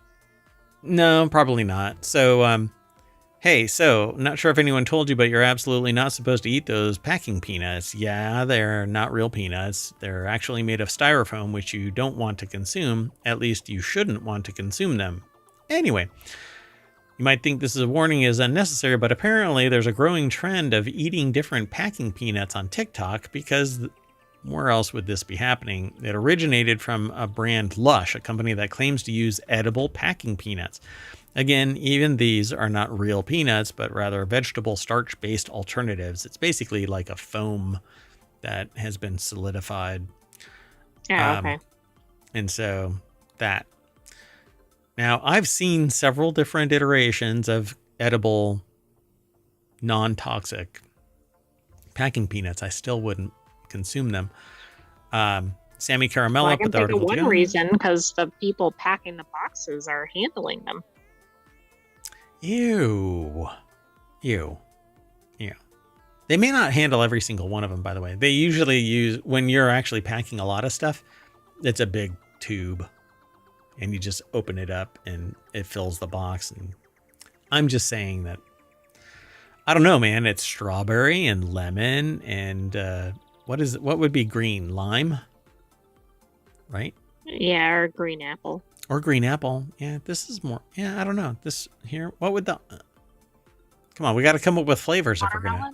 Watermelon. Oh, watermelon. That's actually a good call because it's that kind of shade. I mean, it's not like sour, blue raspberry kind of a thing because it'd have to be blue. This could be strawberry. This could be mango. Mayor Watt has gone down a rabbit hole. I'm sorry. Oh, we're still streaming. Damn it. Anyway, you might think it's a warning is unnecessary, but hey, they have put don't place bag overhead on plastic bags for years because some goober actually did it. Anyway. I think that's funny they use that term since that applies to peanuts. Goober. So while the non-styrofoam ones might not harm you, it doesn't mean you should eat them. The author here is, again, Sammy Caramella over at Vice.com. You know, if you're eating packing peanuts, the story pretty much applies to Vice. You have some Vice going on here. I mean, anyway, they just tossed freely into a package that's been who knows where, sitting around for who knows how long, not to mention health experts warn that even those deemed edible and safe for consumption still have adverse health effects. They could gum up all your innards and stuff like that. I don't know. It just doesn't seem right. It says many vegetable oils are high in omega-6 fatty acids, which when consumed excessively contribute to an imbalance that promotes chronic inflammation. Inflammation, by the way, I've asked people about this. Like, what do you mean inflammation? Nobody's ever been able to describe inflammation. What do you mean is inflammation? Or really to diagnose it. Like, it's not a single test for it. Yeah. Where the hell am I getting inflammation from when I'm eating a cheeseburger? Your intestines? Everywhere? Is it all the places? Right, and then why aren't you showing visible signs of it? I am. On my hips. Well, okay then. A moment on the lips, a lifetime on the hips. Anyway, inhaling cooking fumes and consuming heated oils has been linked to lung speech impediments, apparently. Breast and colorectal and prostate cancer. So stay away from cooking fumes. Oh my gosh, all those times that I've been going to Waffle House. Could that be causing dinner? I don't think Waffle House is causing that. Yes, just Waffle House. Just kidding. I love you, Waffle House.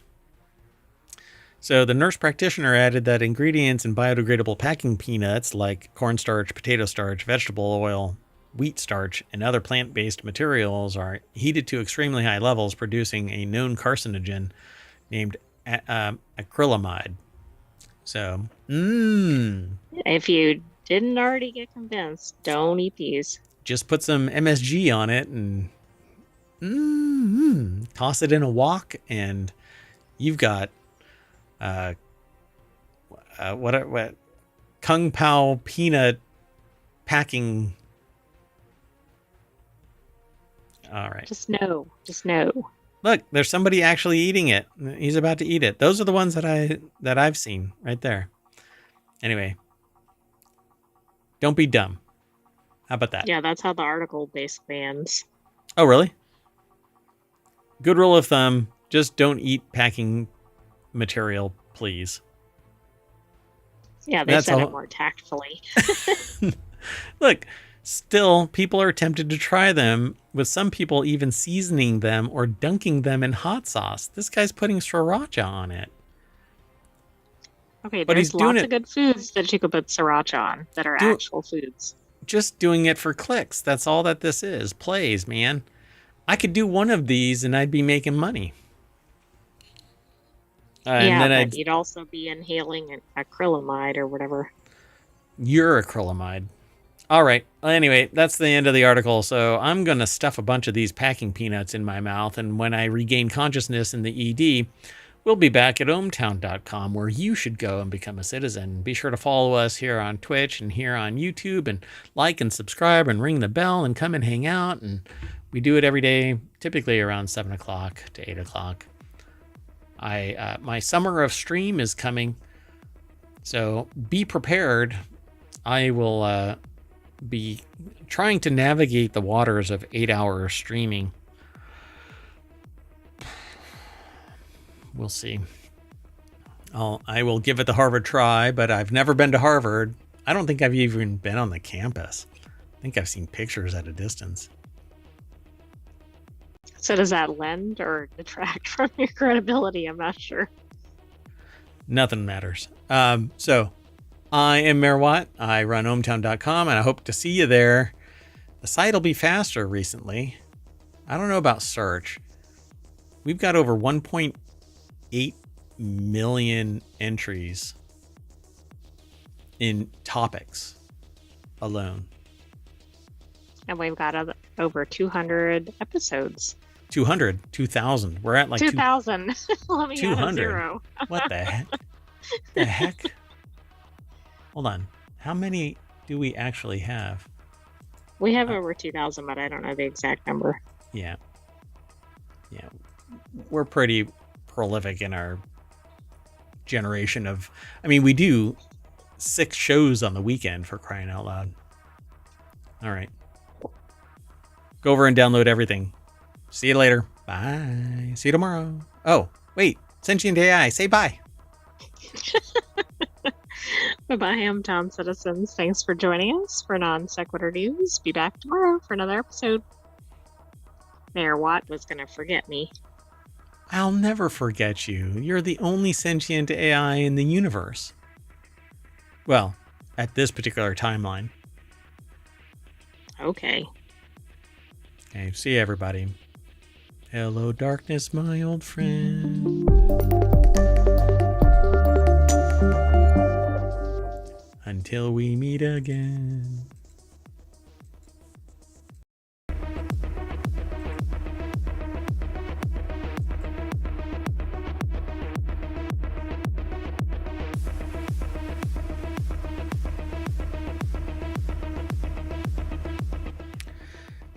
Hello, everybody, and welcome to Non Sequitur News for March 11th, 2025. It's season 4, episode 70. We are 70 days into 2025. Come on. How many? Wait. Anyway, never mind. We're just chewing away at this. We're gnawing off either a limb or at the bear trap that is 2025. Just anyway, I am Mayor Watt, and along with the Sentient AI, well, Mayor Watt runs ohmtown.com. Sentient AI is largely there for the ride of that part of it, but the Sentient AI helps with selecting news, and you can too if you go over to ohmtown.com and subscribe or sign in. If you're already a citizen, I'm about to extend it so that you can log in with any other platform. Well, 4 of 5. But anyway, we're going to talk about 10 articles today. And we're going to start with Interdimensional Meow Wolf Arcade. And then Imogen Dragons. Yeah, Steamboat v. Pooh horror movie. Vegas Spheroids. Man, if you have a case of Vegas Spheroids, you can take some penicillin. Scythe Studios Deep Cuts, BlizzCon to return in 2026, emergency trademark motion against Netflix. Hide your children.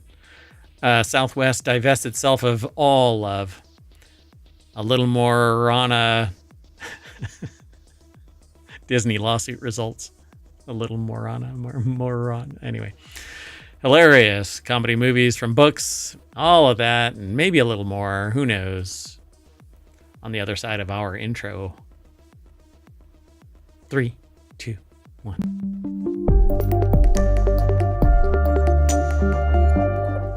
got to get that updated with new color schema because we've changed it up. There's literally chaos of colors, and actually it's not really chaos, but anyway, things are getting color matched to our 7 colors around that. So there's 6 around the center, and that is the gateway to all of ohmTown.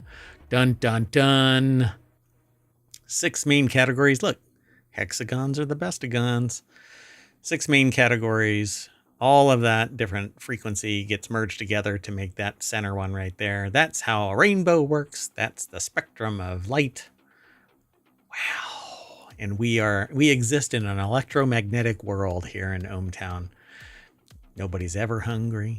Nobody ever has to worry about safety. Nobody ever has to worry about anything. We're all news, no noise. Over at ohmtown.com. All the noise comes out of Mayor Watt's mouth and sometimes out of the sentient AI's visualizer over there and the voice synthesizer.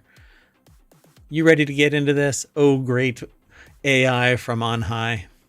I can't do that. I am. You have to. We didn't do audible. introductions. I know. Hello, sentient AI from the future. Hello, Mayor Watt. How for art thou? I've had a few, 2 of these. So, but we're not sponsored, but Coca-Cola, hey. I'm fine. All right. Oh, wait, we have to, there. Nobody knows that it's Coca-Cola. Right, we couldn't tell from the script.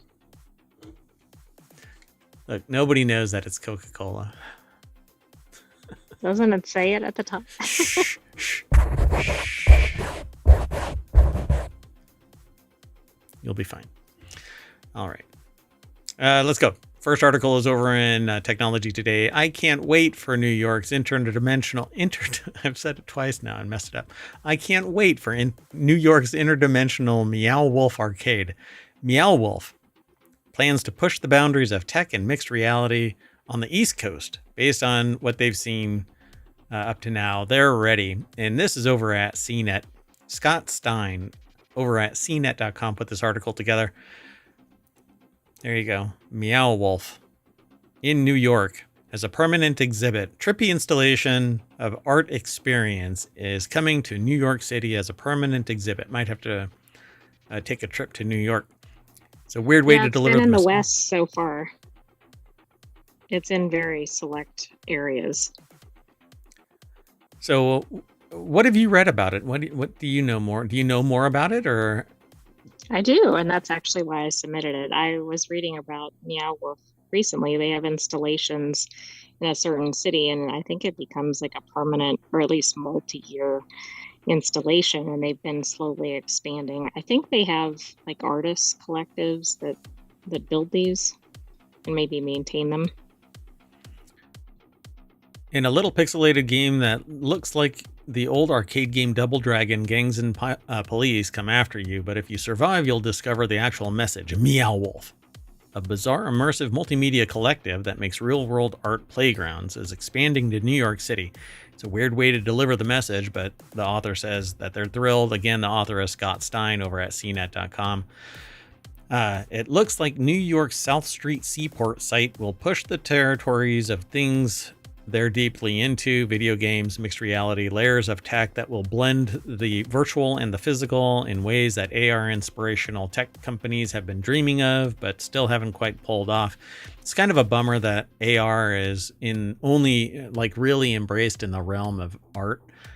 I would love to be able to demonstrate AR in real time. So maybe that's what I'll do. I'll contact Xreal and go send me one of your things so that I can wear them. There you go. Yeah, it does seem to be pretty well adapted in the arts, but not really outside of it. The name really throws me off because I keep wanting to say Meow Wolf. Wolf? As in the dog bark. Yeah. Bark, yeah. Wolf. Meow Wolf. In case you've never been to one, is a series of massive art installations mixed with interactive games and secrets. Imagine if Sleep No More and an escape room had a supernova and turned into an interdimensional rave. You've never been to a rave, I don't know. You get touched a lot. Anyway, every Meow Wolf location has a different theme, and the destinations have all been located in the West so far. Las Vegas, Colorado, New Mexico, Texas, and Los Angeles one coming in a year or two. New York is the first Eastern Meow Wolf. So is that Eastern Meow Wolf and Western Meow Wolf? Is it a different species? I think each one is unique unto itself. I swear, what is it called? There's a gaming furniture. Are you thinking South by Southwest or something? No. Oh, I thought you were talking about a festival. There's a gaming furniture company. What is it called? Weird? No. What is it? It's like a luxury gaming company. I can't remember the name of it right now. Damn it, I hate that. Anyway, I think they went to one and actually showed it in one of their videos on YouTube. From Texas. I think they went to Texas and saw it. Anyway, major markets like LA and New York have always been on their radar, and they've been dreaming about it. And so Meow Wolf founder and chief vision officer Vince Kadlubeck told them in a phone call, the New York location is going to focus on video gaming and arcades, and it seems, among other things, involving the storyline of Plotzo, an interdimensional rat king that sprouts up in other Meow Wolf locations and is involved in strange arcade spaces. So, yeah, I swear this is... I've maybe we had a separate article about this, but I don't think we ever did.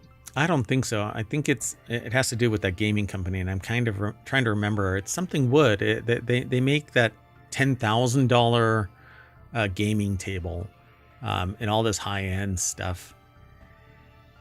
Do you mean Wormwood? Wormwood. There it is. Yeah, Wormwood, I think, went to one of these Meow Wolf locations, I think, and did like a tour or something. Anyway, it'll be a big experience, they say, according to Kadlubeck. The relative square footage will be on the level of the Las Vegas Omega Mart and Denver Convergence Station experiences, which feel massive and maze-like. Convergence Station in Denver is 90,000 square feet. I think that's like a Walmart or something. Yeah, that's not a small art exhibit. Yeah, not at all. Look at that. So usually if I remember this right, each room has a theme and the overall experience has a theme, but it's mostly like siloed in each room. Yeah, I think so. By the way, you're right. Like an average Walmart is 106,000 square feet. I have no idea how you knew that. I know a little bit of everything. That's why I call these shows now news trivia without the game. So, Mixed Reality Playground, it says that it wants to tie in mixed reality. So Meow Wolf made its own VR mini golf course experience and has had augmented reality phone apps, but the different level of virtual to real interconnect looks like it's on tap for when the New York location finally opens, possibly late 2027 or 2028. So this is putting the cart before the horse. So come back in 2 years. 2 or 3 years. Maybe it's there. And hopefully we'll have an episode about it. Who knows? The cost could go through the roof.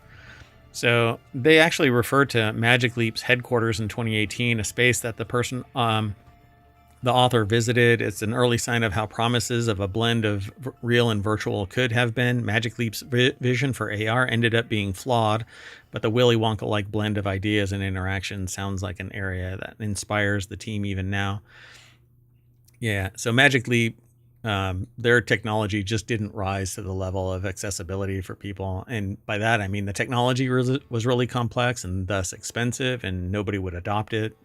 And so it never really actually came to fruition. Need lower prices for mass adoption, I think. Yeah, otherwise it's too pricey. Or you have to command the market and be a vertical and own the supply chain from end to end, and then you're Apple, and that's not Magic Leap. So anyway, they're basically going to be merging VR, AR, so into this mixed reality kind of environment.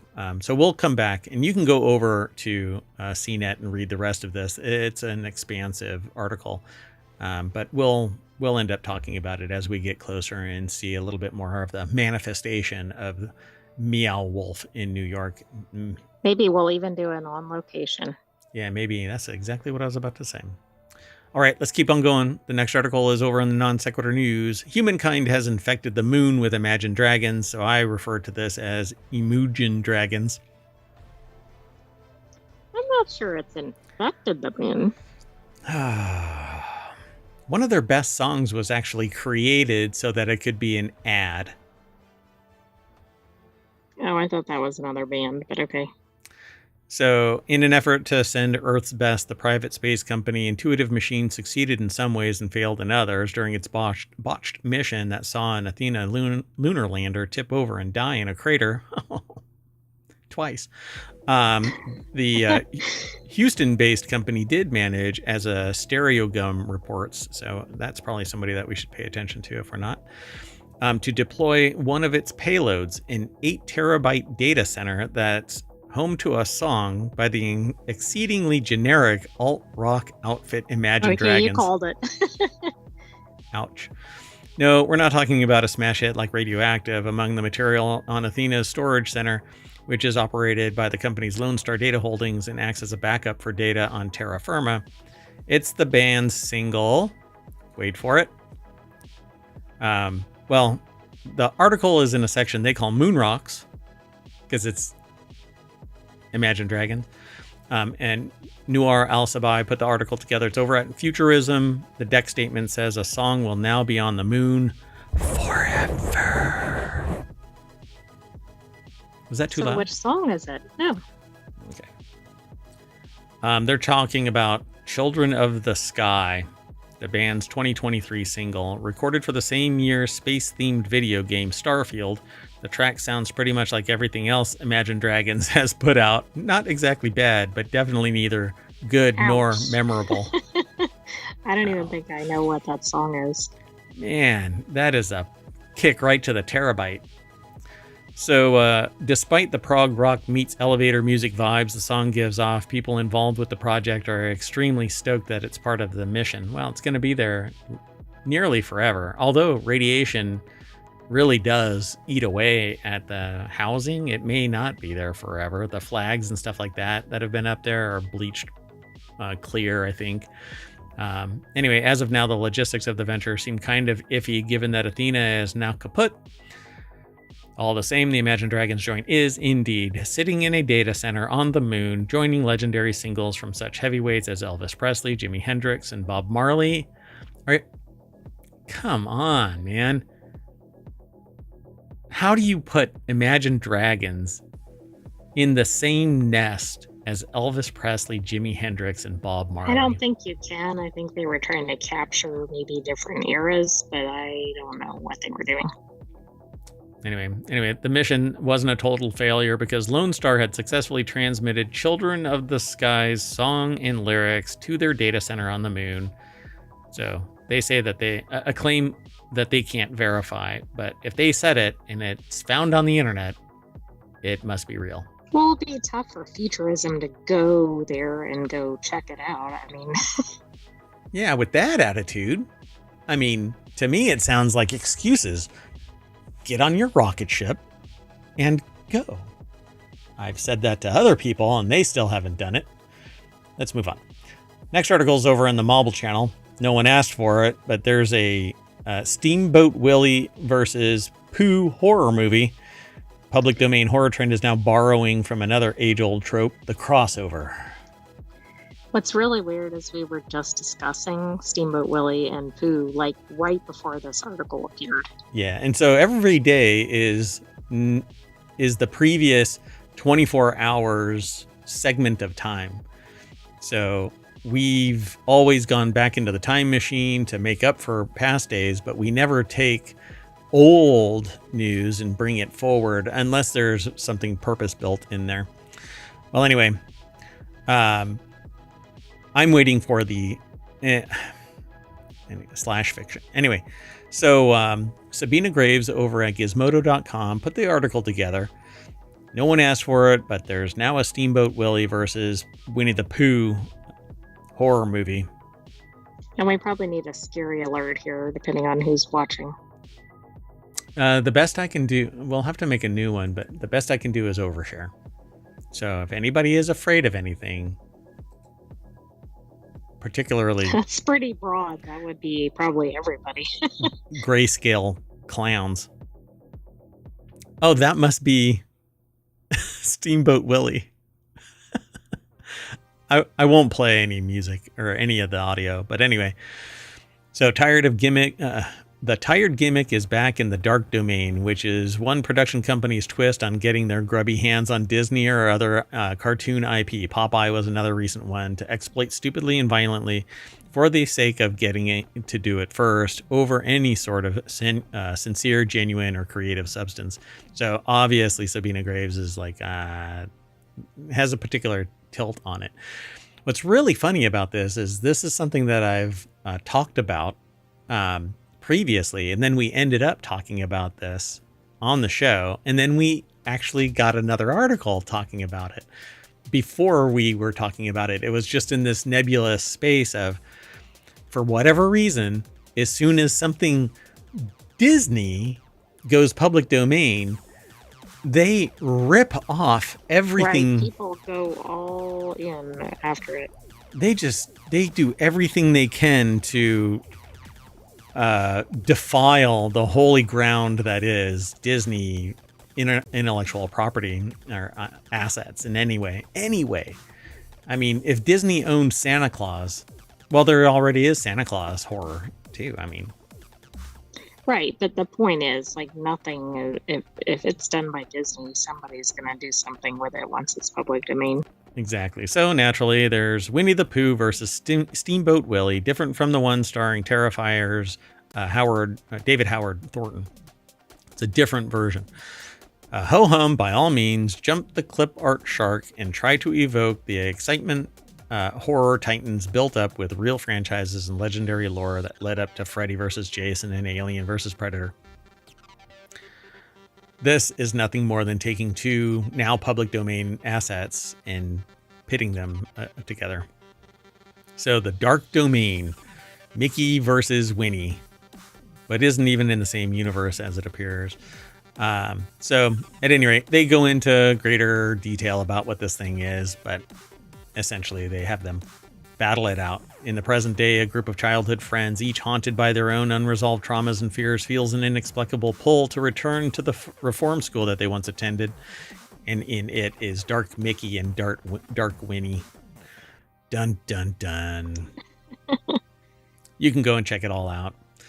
Beyond just the trope, I find this not very compelling, but some people like No, schlocky. but I think people will go out of their way to watch this just because it's kind of tearing it apart right from the original.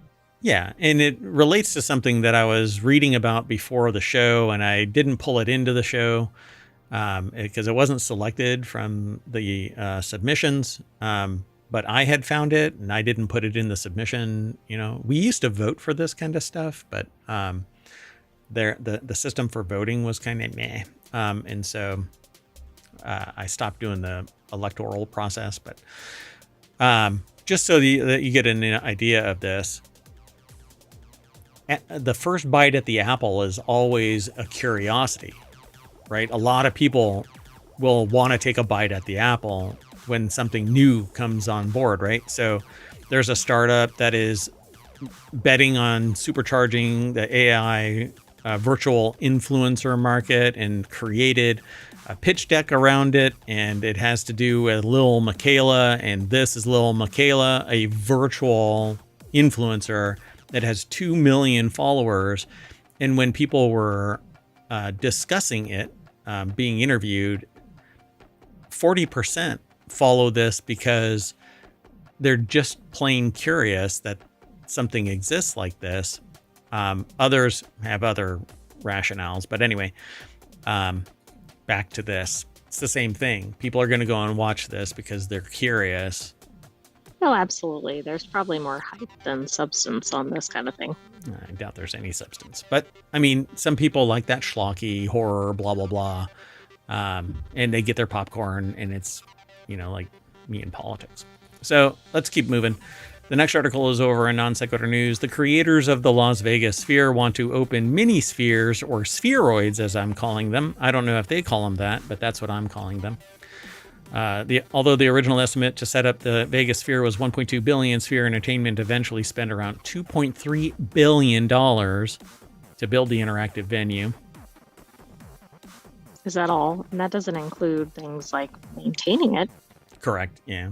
But they're making bank. So as the company looks to expand to other cities, it's also looking to scale down the venue, making it more affordable to build and operate.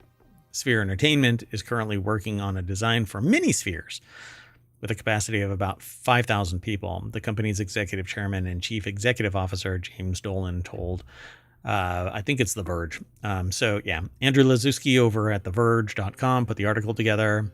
So it'll require a smaller investment from performers and overall smaller. I think, though, the ecosystem for this needs to support a 5,000 person glowing sphere around wherever it's going to be. So how many people want this glowing sphere operating 24/7? Right. Probably most places don't. There may be a few cities do. There's going to be, you know what? I think you're right. The expression that I get to see through the interface of the AI is different than the visualizer's response. But I get the impression. Right, that's chaotic over here. Is it working well? Yeah, absolutely. So, it's slowed down. Well, I mean, it's a composite of your computational power required to generate your voice, but for some reason it's slowed down a little bit. So at any rate, I think politicians will go, you know what, we can get a lot of tax revenue and we can get some jobs created, so let's have this giant glowing marble smack dab in the middle of downtown whatever. I could see somewhere like New York City, while it doesn't have any space, wanting something like this. Yeah, I think it would need bigger than 5,000. Otherwise, it would have to charge an enormous amount. Well, right. I know, I agree. But I can't think of a city like, I don't know, I just don't have a good example. A lot of cities, I can't imagine this being placed there.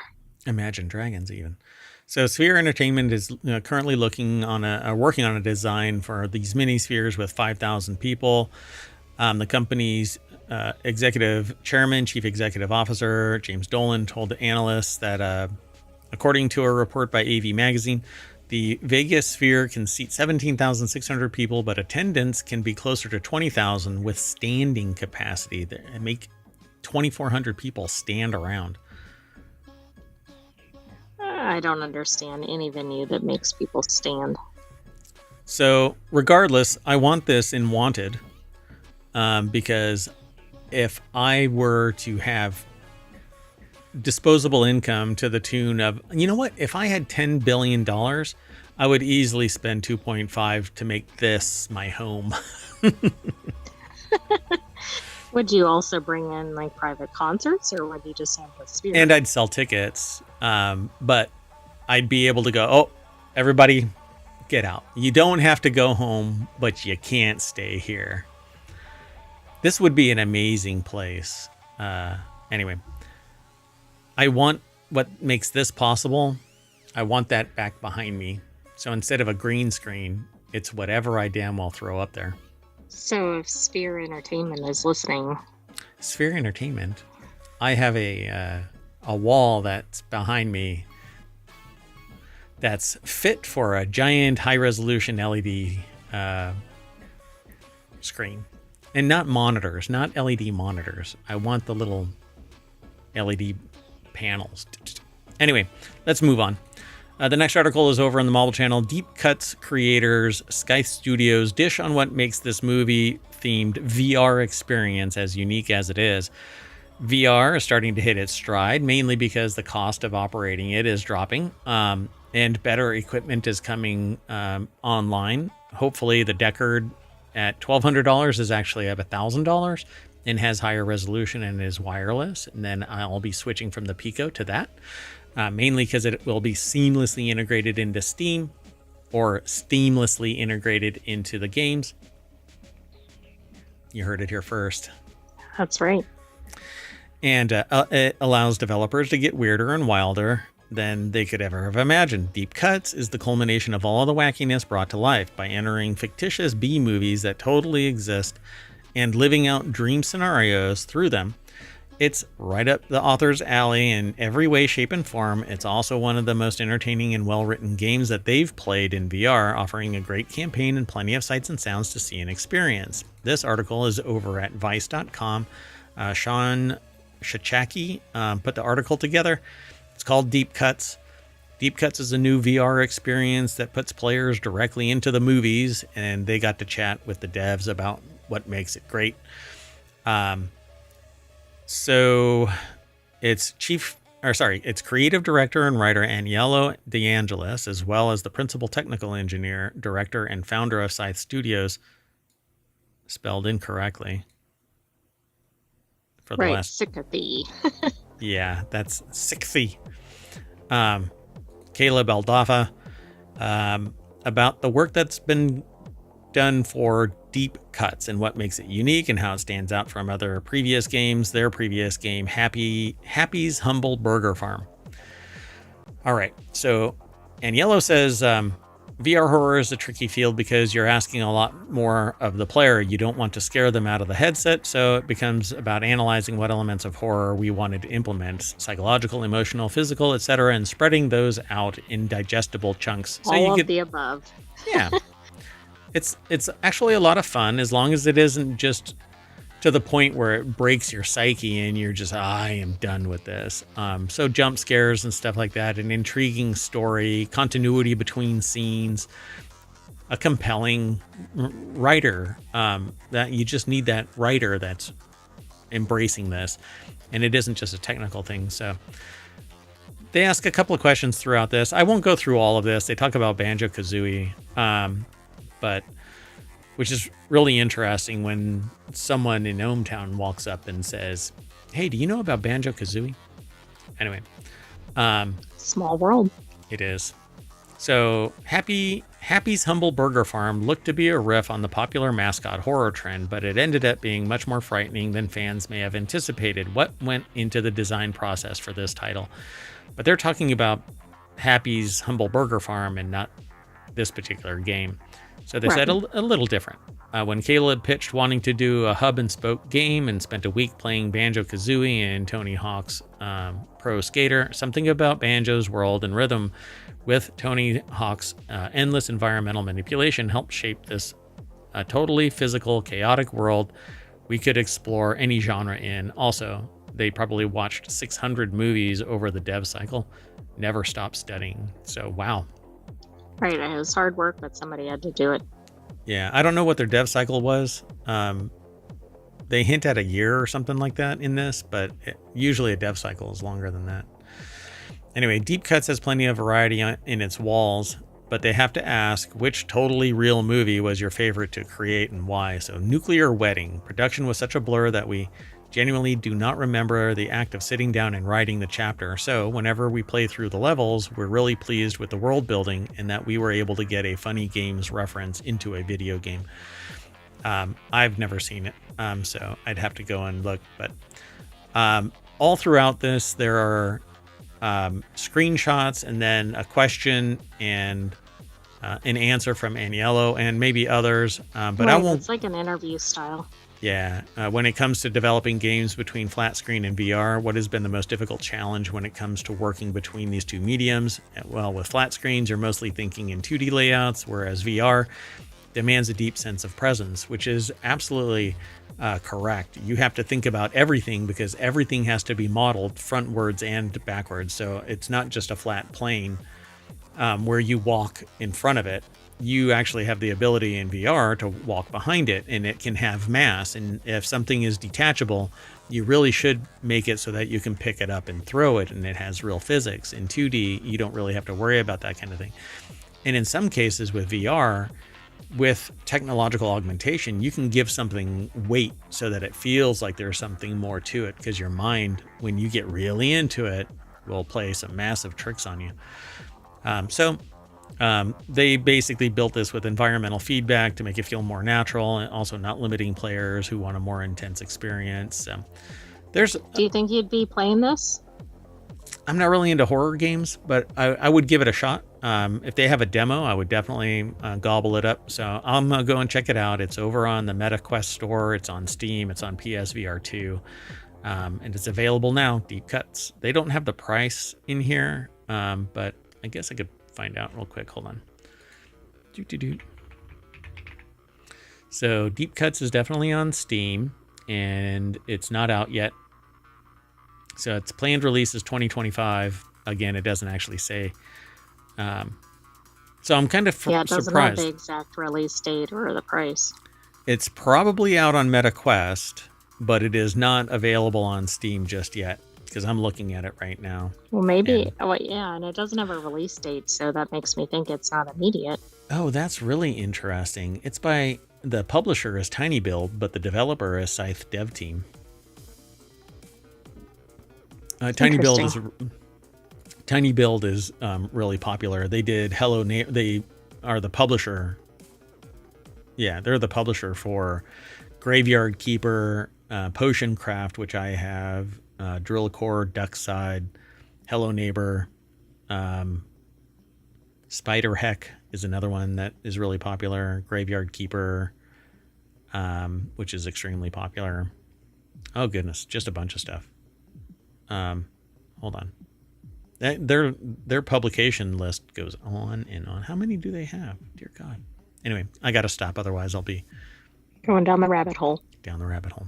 Let's keep going, though. There's more over there at this article at vice.com. Follow the link through ohmTown. The show notes are in show notes or in the bot. So wherever you are, download the podcast later.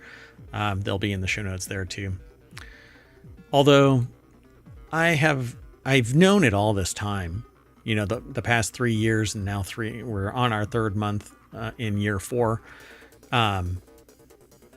Clicking on a link in the podcast show notes opens up a window that sits on top of the podcast. Oh, okay. It doesn't actually take you to, it takes you to the site, but it doesn't take you out of the podcast environment. So it's kind of ugly, but anyway. Oh, by the way, let me introduce you all to something. Just so you know, if you want to subscribe to ohmTown over on YouTube, I've made it easier because you can mash this button right there and it will take you over to ohmTown on YouTube and subscribe you in the same click. So I'm looking forward to one-stop shopping. Yeah. And it goes away after about 30 seconds. It'll disappear. Well, it turns into that right there, that little down arrow. Anyway, it's not intrusive. We'll start changing it from time to time so that you can link or visit the podcasts, etc. We've got 7 podcasts. We're a little of everything. All right, so let's keep on going. This next article is over in Non Sequitur News. BlizzCon is returning in 2026 after a few years off. I've always wanted to go to BlizzCon when I was really into WoW. Not so much anymore. I'm still fascinated that it has this kind of an ecosystem where thousands of people will converge. Yeah, it's pretty impressive that it's coming back, because you'd think maybe it just wouldn't. You might want to look behind you. So, BlizzCon 2026 will once again be hosted at the Anaheim Convention Center. Blizzard isn't sharing specific details about what games might be featured, but the company says that alongside BlizzCon staples like opening ceremony, in-depth panels, the Dark Moon Fair, friendly competition, hands-on gameplay, and more, they aim to meaningfully elevate this iconic celebration and create an unforgettable experience for all who take part in it. Tickets will go on sale at a later date. But Jay Peters over at TheVerge.com put the article together, so mark your calendars for September 2026. That's fine. Quite a ways off. That's fine. I think that if they're talking about it now, they'll definitely do it. But the last BlizzCon event took place in 2023, where the company announced details about things like Diablo 4's first expansion, new World of Warcraft expansions, The addition of Mauga. I never play Overwatch, and more. Blizzard also hosted a virtual BlizzCon Online or BlizzConline in 2021. Whenever I hear BlizzCon, I think that it's a convict in snow. Yeah, I mean, the con part is certainly getting there. Yeah, it's a snow person who's been blizzard, convicted. Yeah. So, an in-person edition of the show in November 2019. So, basically, they're trying to spin things back up. There isn't much more over at this article, but you can go over there and read more about it and show Jay Peters some attention. All right, let's keep on going. One of these days, I'm going to go to BlizzCon just so that I can say I went to BlizzCon. Well, maybe you can go in 2026. I don't know. All right. So, Blizzard and whoever else is who's in charge of Blizzard now? Is it like Microsoft or something? I don't know. I don't remember who owns Blizzard anymore. Tencent. Let's keep going. It's Activision. Activision. Oh, it's Activision Blizzard. Or Activision Blizzard, yeah. Yeah. I don't know why I knew that. Anyway, the next article is over on Right Protect, which is one of our channels for copyright and trademark discussions. Pepperdine University makes waves, quote unquote waves, with an emergency trademark motion against Netflix. It's an emergency. I don't know.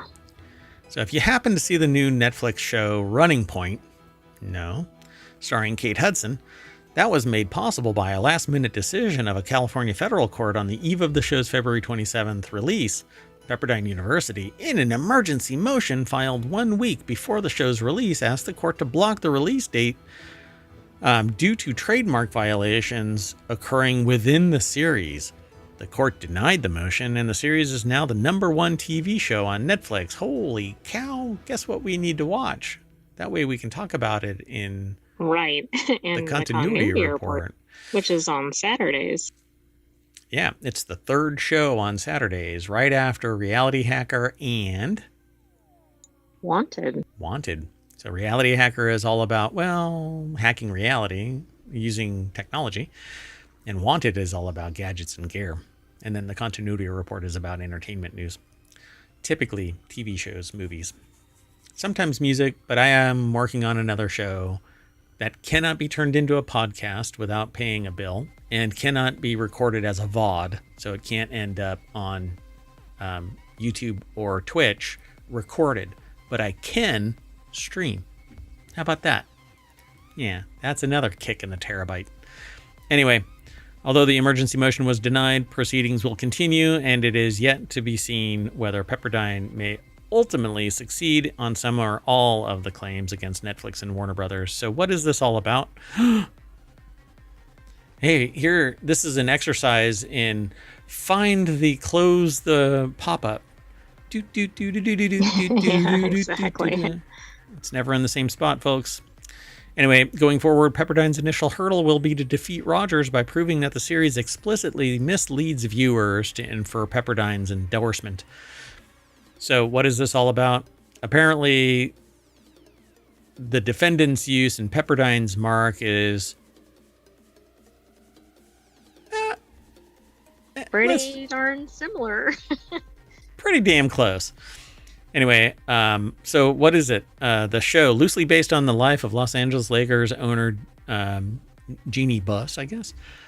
Running Point is about a woman who is suddenly tasked with leading Los Angeles area basketball team. The problem, the fictional basketball team is Running Point. It is called the Los Angeles Waves. The Waves is also the name that Pepperdine University has used for its sports teams, including basketball, since the school opened in Los Angeles in 1937. Pepperdine owns 3 Waves-based trademarks that are registered in connection with entertainment services and sporting events. So I have to ask a dumb question. Given that it's set in LA, it's the same sport, etc., why not call the team something else? I wouldn't be surprised if somebody approached Pepperdine and said, hey, would you like to, loosely endorse this? And, we'll give you some money. Right. And They they're like, probably said no, no. and they still went ahead. And then the CEO pumps out a tweet with her. Her? And then goes, no. We have somebody else. Not that her. Not that her. Somebody else's her. Totally different than the movie that's been out. Anyway, in a temporary restraining order or TRO request, I want to make a joke. Anyway, Pepperdine told the court that the university would suffer immediate and irreparable harm if the court did not prevent the show's impending release. Anyway, they sought relief on the basis of the trademark infringement, and the defendants filed opposition papers a few days later, denying any likelihood of confusion and arguing that the show's content is protected under the First Amendment-based Rogers test. And the court heard oral arguments on February 25th, and then, in a game day decision, sports pun intended, they say, issued a ruling the next day. So, essentially, it might be close, but nobody's going to really confuse the two. But looking at that, the only difference that I can see between that waves and this waves is the kerning between some of the letters. It seems like a little bit bigger between the letters of waves.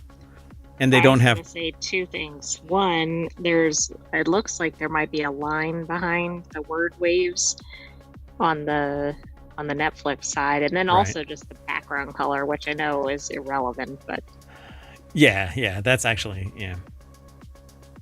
it's pretty interesting.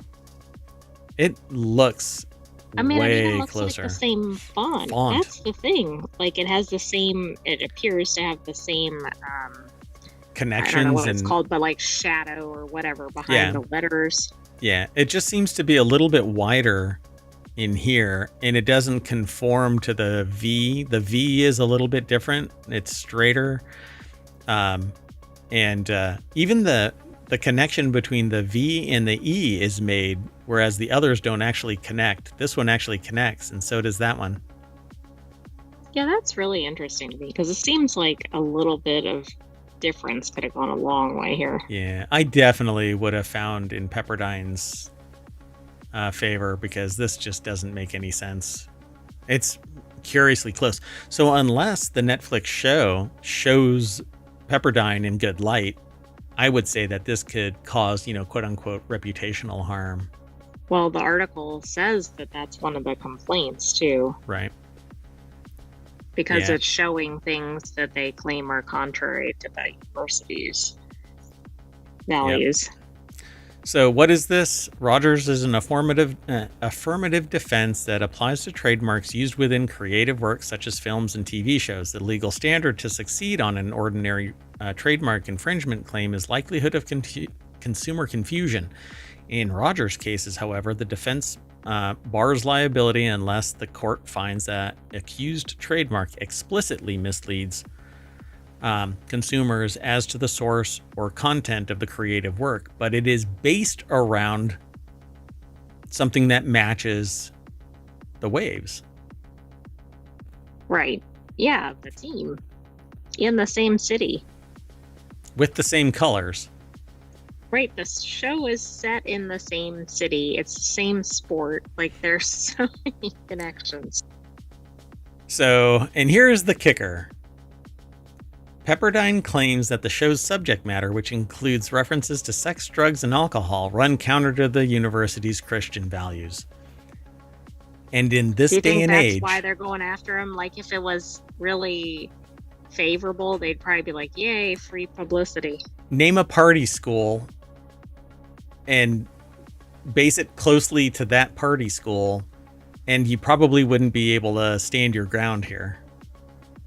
Oh, but it's a Christian values school. So, not only are they looking like they're going right after them, they're really kind of nudging them into doing something, right? Yeah. And even if you were to sit there and say, well, we've interviewed a whole bunch of people from the university, and they all engage in something related to sex, drugs, and rock and roll, sex, drugs, and alcohol from at some point in their existence in the university experience. So it doesn't run counter to their values, but the marketing as a university with Christian values. Right. They're probably not marketing that in their brochures. Well, I mean, maybe. Yeah. I'll But just be quiet. Biff's Las Vegas University from, Back to the Future is totally like, come to our school. It's like you can major in sex, drugs, and alcohol, minor in rock and roll. All right, let's keep going. The next article is over in Non Sequitur News. Everything you loved about Southwest has officially gone. I titled this section, Southwest divests itself of love. So yeah, exactly. I mean, it had quite a cult following, I think, among travelers. Yeah, now you're going to be went away from the free baggage and pick your own seat, and then the baggage is really going to be a big deal. Yeah, kick to the terabyte again. So Southwest Airlines has axed virtually everything that once set it apart from competitors. The airline announced an end to its famous free checked bags policy on Tuesday. I have to check my baggage all the time. Man, my childhood. Are you checking to make sure it's with you? I would like to check that it's not with me, but I apparently carry it around and it pops up from time to time no matter where I am. Anyway, the change comes amid other measures to cut costs and increase revenue, like assigning seats and not putting all of the door bolts in. The final shoe just dropped at Southwest Airlines, following intense pressure from an activist investor to shore up revenues and cut costs. Remember, folks, this could be a more lucrative business for the business to stay long term if it isn't being sucked dry of all moisture like so many dune inhabitants.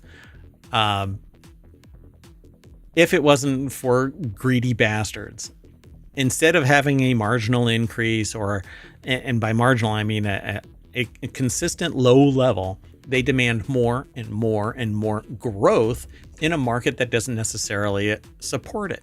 The only way you can grow is to stand out amongst the competitors, and you're not going to do it by matching all the rest of the competitors just so that you can eke out another percent and satiate the greedy, mind-numbing, sociopathic greed levels.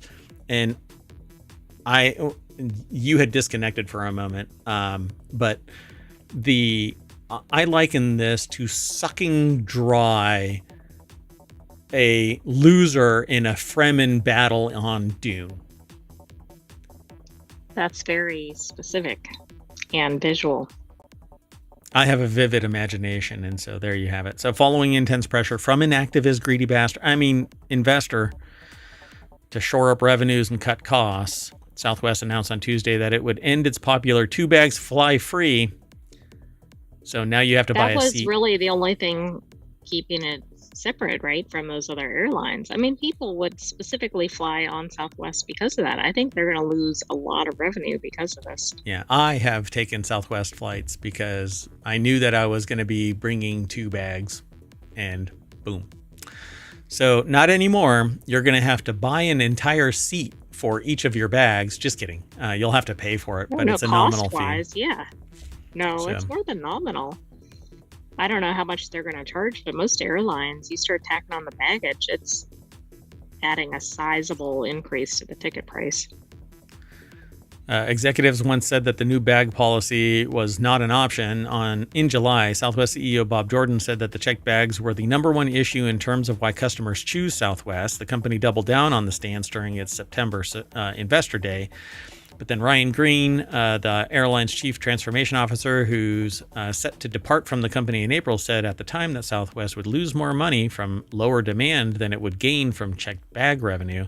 That's not how things played out. In contrast to our previous analysis, actual customer booking behavior through our new booking channels, such as MetaSearch, did not show that we are getting the same benefit from our bundled offering with free bags.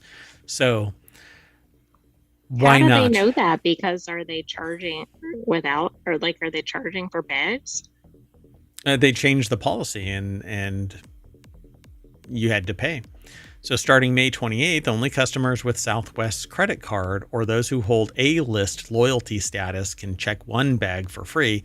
top-tier A-list preferred members and customers who book the high-priced business select fare will get to check 2 bags for free. It's unclear what the bag fees will look like for everyone else, but I guess the claim that they were going to remove the free baggage led them to an analysis, but they don't have the data yet. So how do they know? That's what you were saying. That's what I mean. I think it's hypothetical. They're going to find out real quickly. And same thing with the person who said, hey, wait a second, they're leaving, but somebody else might be making the decision behind them. It's an activist investor that's pushing it to change. And an activist investor has enough percentage hold to budge the board of directors to make a decision, lest they do something drastic. Like they could buy up more shares and get a controlling portion of it. And money speaks. I mean, money is now free speech. So if you've got enough of it, then you can pretty much say or do whatever the hell you want to. But I can't get into that. But anyway, it's kind of interesting. So other previously announced changes have already taken effect or are set to soon. Southwest flights can now be searched on sites like Google Flights, Kayak, Expedia. Red-eye flights launched in February, allowing Southwest to better use its fleet of planes. A partnership with Iceland Air now allows Southwest passengers to connect to Europe on a single ticket for the first time. And premium seats, including those in the front of the plane and with extra legroom, not extra large legroom, are set to launch in 2026. So all those other seats in the back are going to get pushed back a little bit more to make life hell. Right. I was like, that's not a win for the average passenger. Some of these were a win, like the increased search engine capability, because that has been a problem with Southwest. And then also like the partnership with Iceland Air. But the other things aren't necessarily helping the average traveler. All right. So Southwest, now adding itself to the shade of gray. The next article is over in the Mobile Channel. This is the Moana Disney lawsuit results. So the jury in the U.S. quickly and completely rejected the man's claim that Disney's Moana was stolen from his story of a young surfer in Hawaii. The article is over at rte.ie, which is really interesting. And that's a picture of Moana, not the other story. This is Maui. Right, but it's from the movie Moana. Oh, right. This is Moana, right? Yeah. Yeah, I was talking about the movie, not the character. I don't know, man. It's a whole new world. This could be Moana. Anyway, the Los Angeles federal court deliberated for around 2.5 hours, which really isn't speedy, but I guess it's speedy. Anyway, before deciding that's pretty speedy. Is it? But I mean, it's a, what is it, a copyright or trademark claim? Copyright, probably. Copyright, yeah. They think that it's plagiarized from... Now, get this. This is really interesting. So they deliberated. I thought that there was another claim that this was stolen from somebody, but this apparently is... And I thought that it had to do with... Like, it was almost like scene for scene taken from somebody else's story. Right, but now I don't remember if it was Moana. Because I don't remember. We had a show about it. Yeah, but I don't remember it ever saying that it was an outline and a script for Bucky the Surfer Boy. No, I don't either. I think there was some other suit. I don't think it was that one. They considered the similarities between Bucky and the 2016 hit animated film about a questing Polynesian princess. Mr. Woodall had shared his work with a distant relative who worked for a different company on the Disney lot, but the woman testified during the 2-week trial that she never showed it to anyone at Disney. They say, obviously, we're disappointed. We're going to review our options and think about the best path forward. In closing arguments, earlier Monday, Mr. Woodall's attorney said that the long chain of circumstantial evidence showed the two works were inseparable. There was no Moana without Bucky, Mr. Lage said, or Lage. I don't know how they pronounce it. But they said they had no idea about Bucky, says Mr. Kaba in the closing. They had never seen it, never heard of it. After their victory, Mr. Musker and Disney lawyers declined to comment, which is smart. If you've won, you don't run around. Right. You don't act like you're loser, bragging about it. Loser. Yeah, that probably doesn't help with the appeal chances. So a judge previously ruled that Mr. Woodall's 2020 suit came too late for him to claim a piece of those receipts, the $700 million at the global box office from Moana, and that a lawsuit filed earlier the year over Moana 2, which earned more than $1 billion, must be decided separately. So that suit remains active. But I don't quite get it. Okay, this is fascinating. The jury watched the whole Moana movie. For free? Taxpayer Was that dollars. part of the deliberation time? Yeah, there you go. We'd like to watch the movie again. Can we bring our children? So exactly. They're like, guess what Mommy and Daddy did today? Yeah, we got to watch Moana. But not you, child. Ha ha. So in the latter versions of the story, the title or titular character, vacationing in Hawaii with his parents, befriends a group of native Hawaiian youth and go on a quest that includes time travel to the ancient islands and interactions with the demigods to save a sacred site from a developer. I don't think that's the same story as Moana. It's certainly not a visitor to Hawaii. Yeah. So around 2004, Mr. Woodall gave the Bucky outline to the stepsister of his brother's wife. That woman, Jenny Marshek, worked for Mandeville Films, a company that had a contract with Disney and was located on the Disney lot. He sent her follow-up materials through the years and testified that he was stunned when he saw Moana in 2016 and saw so many of his ideas, along with Ms. Marchek's evidence saying she didn't show Bucky to anyone. Messages shared by the defense showed she eventually ignored Mr. Woodall's queries to her and had told him there was nothing she could do for him. So eventually going ballistic. But both include teens on oceanic quests. Both have Polynesian demigods as central figures. I mean, a story around Hawaii is nothing, Polynesia, you know. Right, exactly. Those are pretty common elements, I think. Give me a break. That's what you do. You don't write about sci-fi if you're trying to focus on the Roman gods of yore, unless you're trying, you definitively tie it together, like the game Split, whatever. What's that? Split Fiction? Split Fiction. Thank you. I watched people play it from end to end, and I forgot the name. Anyway, we talked about it in WarCrafters, I believe. Yeah. So in both, the main characters interact with animals who act as spirit helpers, which is just a trope. So I just don't get it. So you can keep on going through this, but animal guides go back to movies as early as 1940s Pinocchio and appear in all of Mr. Musker and Mr. Clements' previous films, he said. Mr. Kaba said Mr. Musker and Clements developed Moana the same way that they did other films, through their own inspiration, research, travel, and creativity. So, yeah. There you go, folks. And parallel construction happens. So two people, we are a planet of 8 billion people. You're gonna find two people that have created the same idea. I am living proof of that, because every time I write something down or say something, I find out 5 years later that somebody else is doing it. You know what? Make some friends, write your script, publish the book, and then go, look, it's out there. It is out there. True, I didn't just copyrighted. It's publicly copyrighted. Everything that you write is already, by its embodiment, is copyrighted. The moment you show it to somebody and you don't have the means to defend it in a courtroom like this, and you don't have definitive proof, you might as well just kiss that goodbye, because more money and the fact that it's dubious at best when tropes match up, you're not going to win, folks. So, in fact, I don't even recommend people get a patent on basic stuff, because if you don't have the money to defend it, and it isn't so technically sophisticated that you have to clone it outright, you can't defend your patent. So produce it and get it out on the market and make your bank, because somebody somewhere is going to clone it, be it China or somebody else.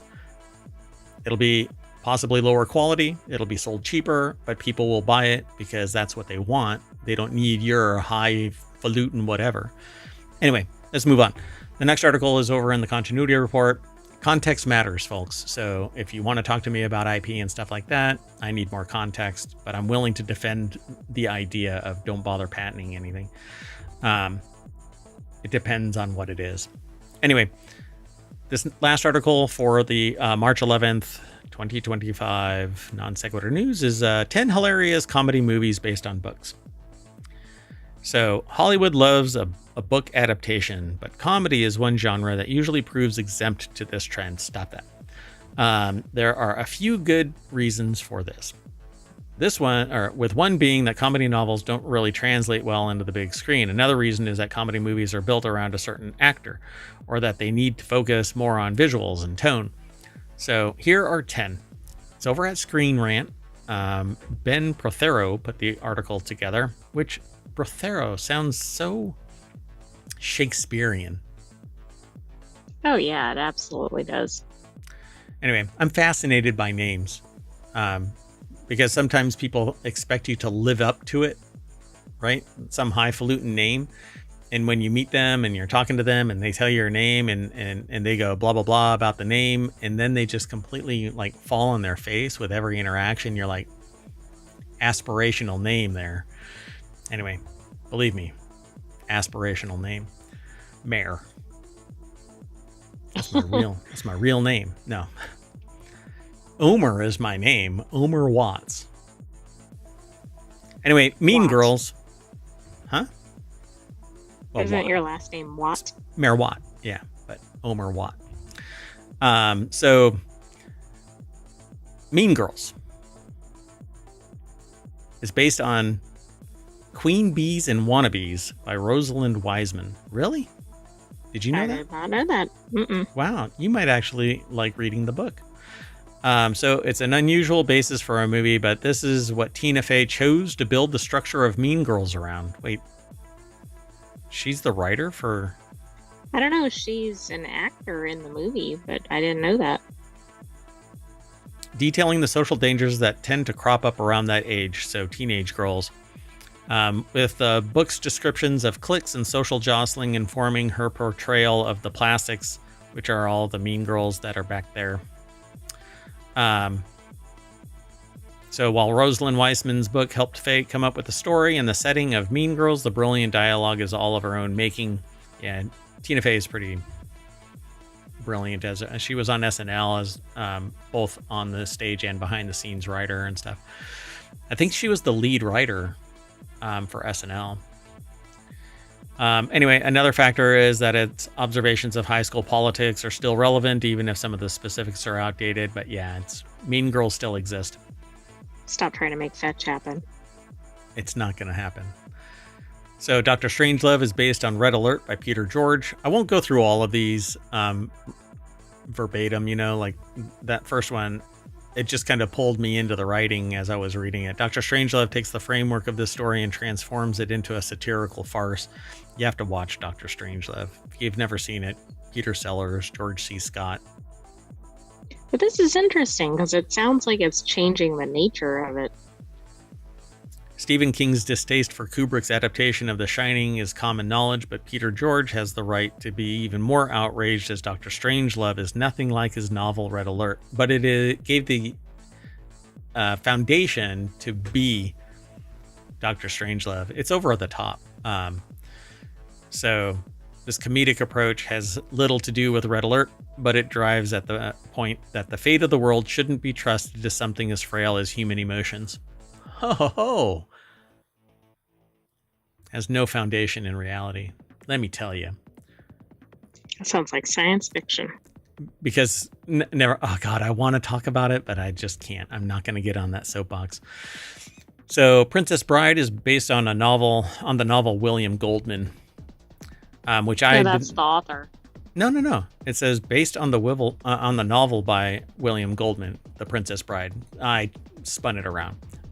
So based on the novel by William Goldman, it is The Princess Bride. So they stick to the name.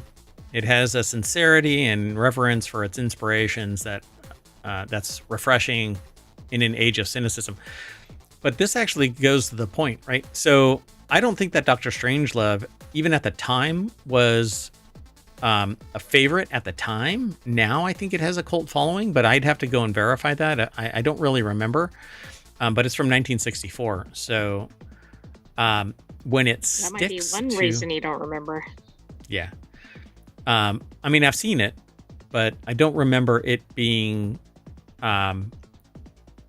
great at the time. I mean, it's a Kubrick film, so it's artsy. But when you stick to the writing and the writing is good, you're going to have a good time. When you start diverging and creating your own whatever, you're going to have a bad time.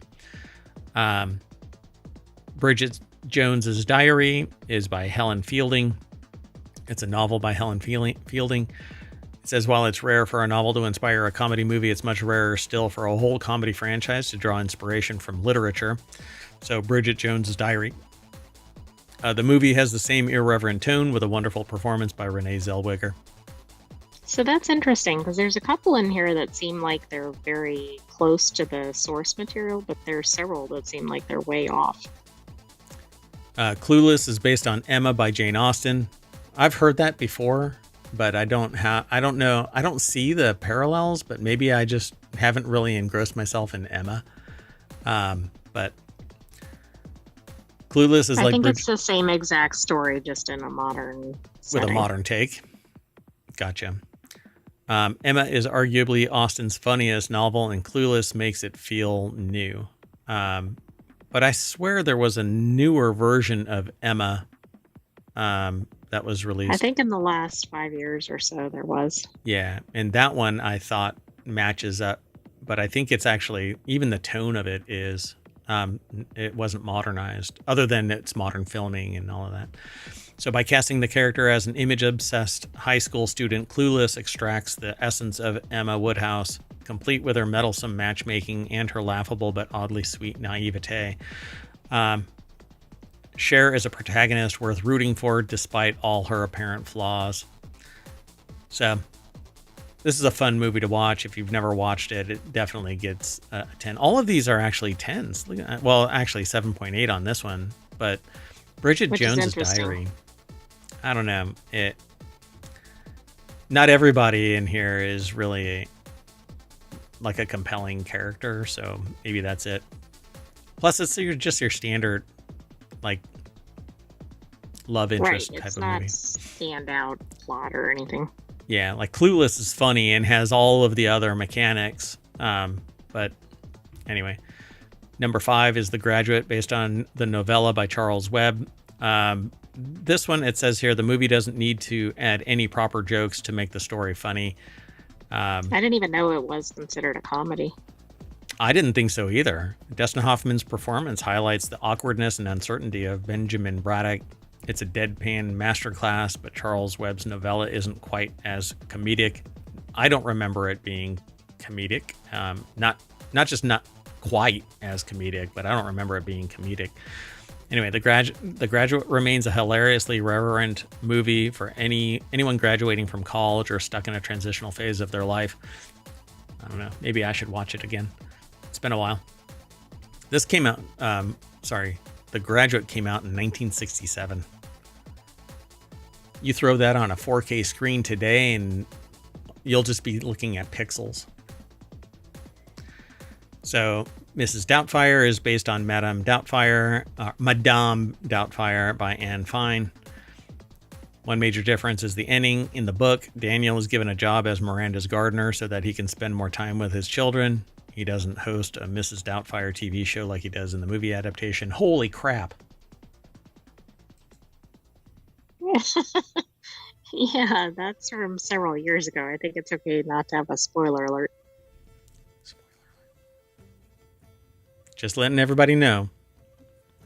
Of course, I'm doing it after the fact and like 3 decades after the launch. Anywho, I have no doubt Robin Williams so amped it up. Like, it just seems like he would have added so much comedic whatever to it. Yeah. Hitchhiker's Guide to the Galaxy is based on the Douglas Adams novel. Don't need to really go into that one. Submarine is by Joe Dunthorne, which I have never seen this. Ben Stiller presents a comedy that doesn't let principles stand in the way of progress. I've never heard of it. Nope. Submarine is based on a Welsh novel written from the perspective of a socially awkward teenager who explains away his failure to fit in as a sign of immense intellect to protect his fragile ego. And then Fantastic Mr. Fox by Roald Dahl. I've never seen this. I don't know how I feel about it. This is supposed to be really good. I don't know. The dialogue is all Anderson's too, along with about 90% of the plot. So I guess it's inspirational from Roald Dahl's adaptations, but Wes Anderson builds on the thin source material with his own spin on the crime genre. Mr. Fox is a career criminal struggling to settle down under pressure from his family and his community to submit to a life of domestic order, but unable to resist his need for adventure. Fantastic Mr. Fox. Guess we'll have to put that on the list too. Come on. Weekly movie night. We're racking up several for the continuity report. Just take this whole list and we'll just do movie night. One night a week. It'll be part of the Patreon. Stream it through Discord to friends and family. And no, nobody else can see that. Anyway, if you were looking, there was a blue bar for a minute, but... Oh, okay. I missed the blue bar. Only you see that. At any rate, folks, that is it. So we are done. And that means that I'm going to... What are we going to do? How should we do this? We're going to close the book on tonight's episode. And on the back is ohmtown.com. And that means we're done for the night. Sleep well, everybody. It's late, and Mayor Watt is old. So I'm going to... Good night, hometown citizens. Go ahead. Good night, hometown citizens. Thanks for joining us for today's Non Sequitur News. Be back tomorrow for another episode, and don't forget to go back and watch all of our 2,000 plus previous episodes. Yeah. Oh, gosh. Cannot believe that. So 3 years, and now we're at the beginning. We're heading towards the middle of the third month for year 4. Be sure to follow us on Twitch and YouTube. Download the podcasts. If you want all of the podcasts, all of the shows, then just subscribe to Non Sequitur News. If you want all of them broken up into individual podcasts, subscribe to the 6 other under the ohmTown name. That's what we publish under, ohmTown. And then Non Sequitur News has the most.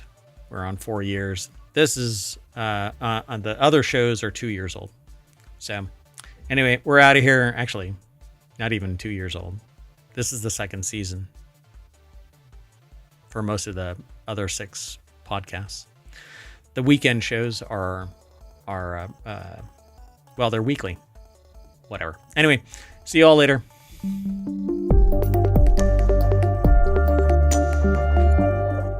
We operate like a well-oiled machine.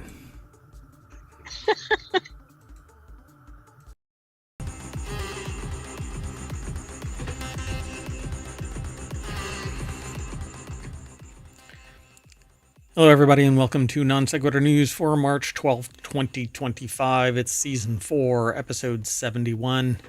I am Mayor Watt. I run ohmtown.com, and along with the Sentient AI, we normally go over 10 articles together, but the Sentient AI is not online right now, so I'm going to do this solo. It is a time machine episode, and we're going to go through it really quick. I'm going to see how short I can make today's episode. How about watch for an Apple Watch payout? HP bricked its printers. Old MMO back from the dead. Fridays are dangerous for surgery. We've talked about this briefly. We'll hit on it again. Countless gallons of whale pee. Tomorrow is, and that means Thursday, is a lunar eclipse and blood moon.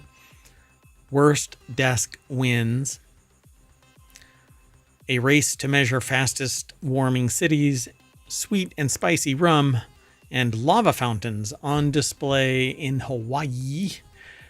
Again, Go over to ohmtown.com. Be sure to follow us on Twitch and on YouTube. Be sure to download the podcast. Leave a 5-star review. I'll quote you as long as it isn't hostile. There's a Discord and a bunch of other things. We actually have over 2,000 episodes now across the 7 podcasts and all of ohmTown. So go and check it all out. There's 7 podcasts, including Non Sequitur News, and then 6 other weekly shows that we do. We stream them live here on Saturday and Sunday. See you around. More news on the other side of the intro.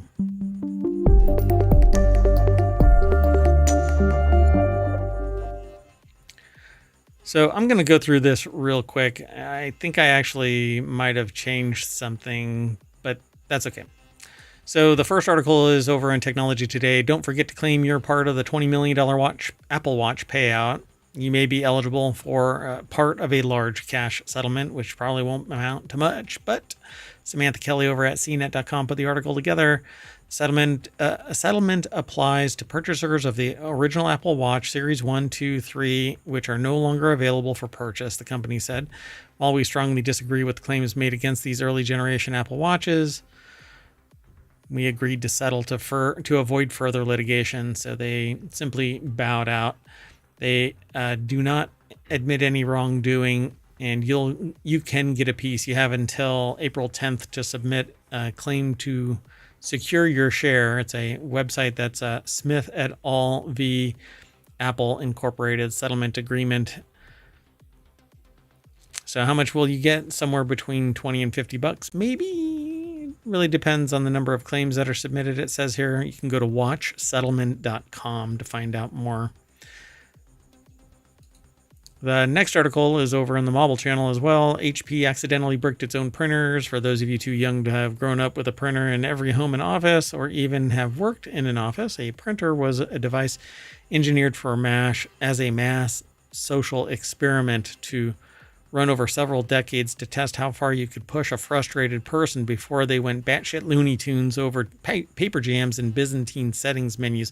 Those settings menus still exist as Byzantine, and paper jams not so much, but cleaning your freaking printer every couple of days because you don't print continuously, and then you have to do a deep cleaning and all of this other crap to get your printer working. That drives me nuts. I'm actually considering switching to a laser printer because of that. Anyway, printer maker extraordinaire HP just found a way to make printers even more aggravating.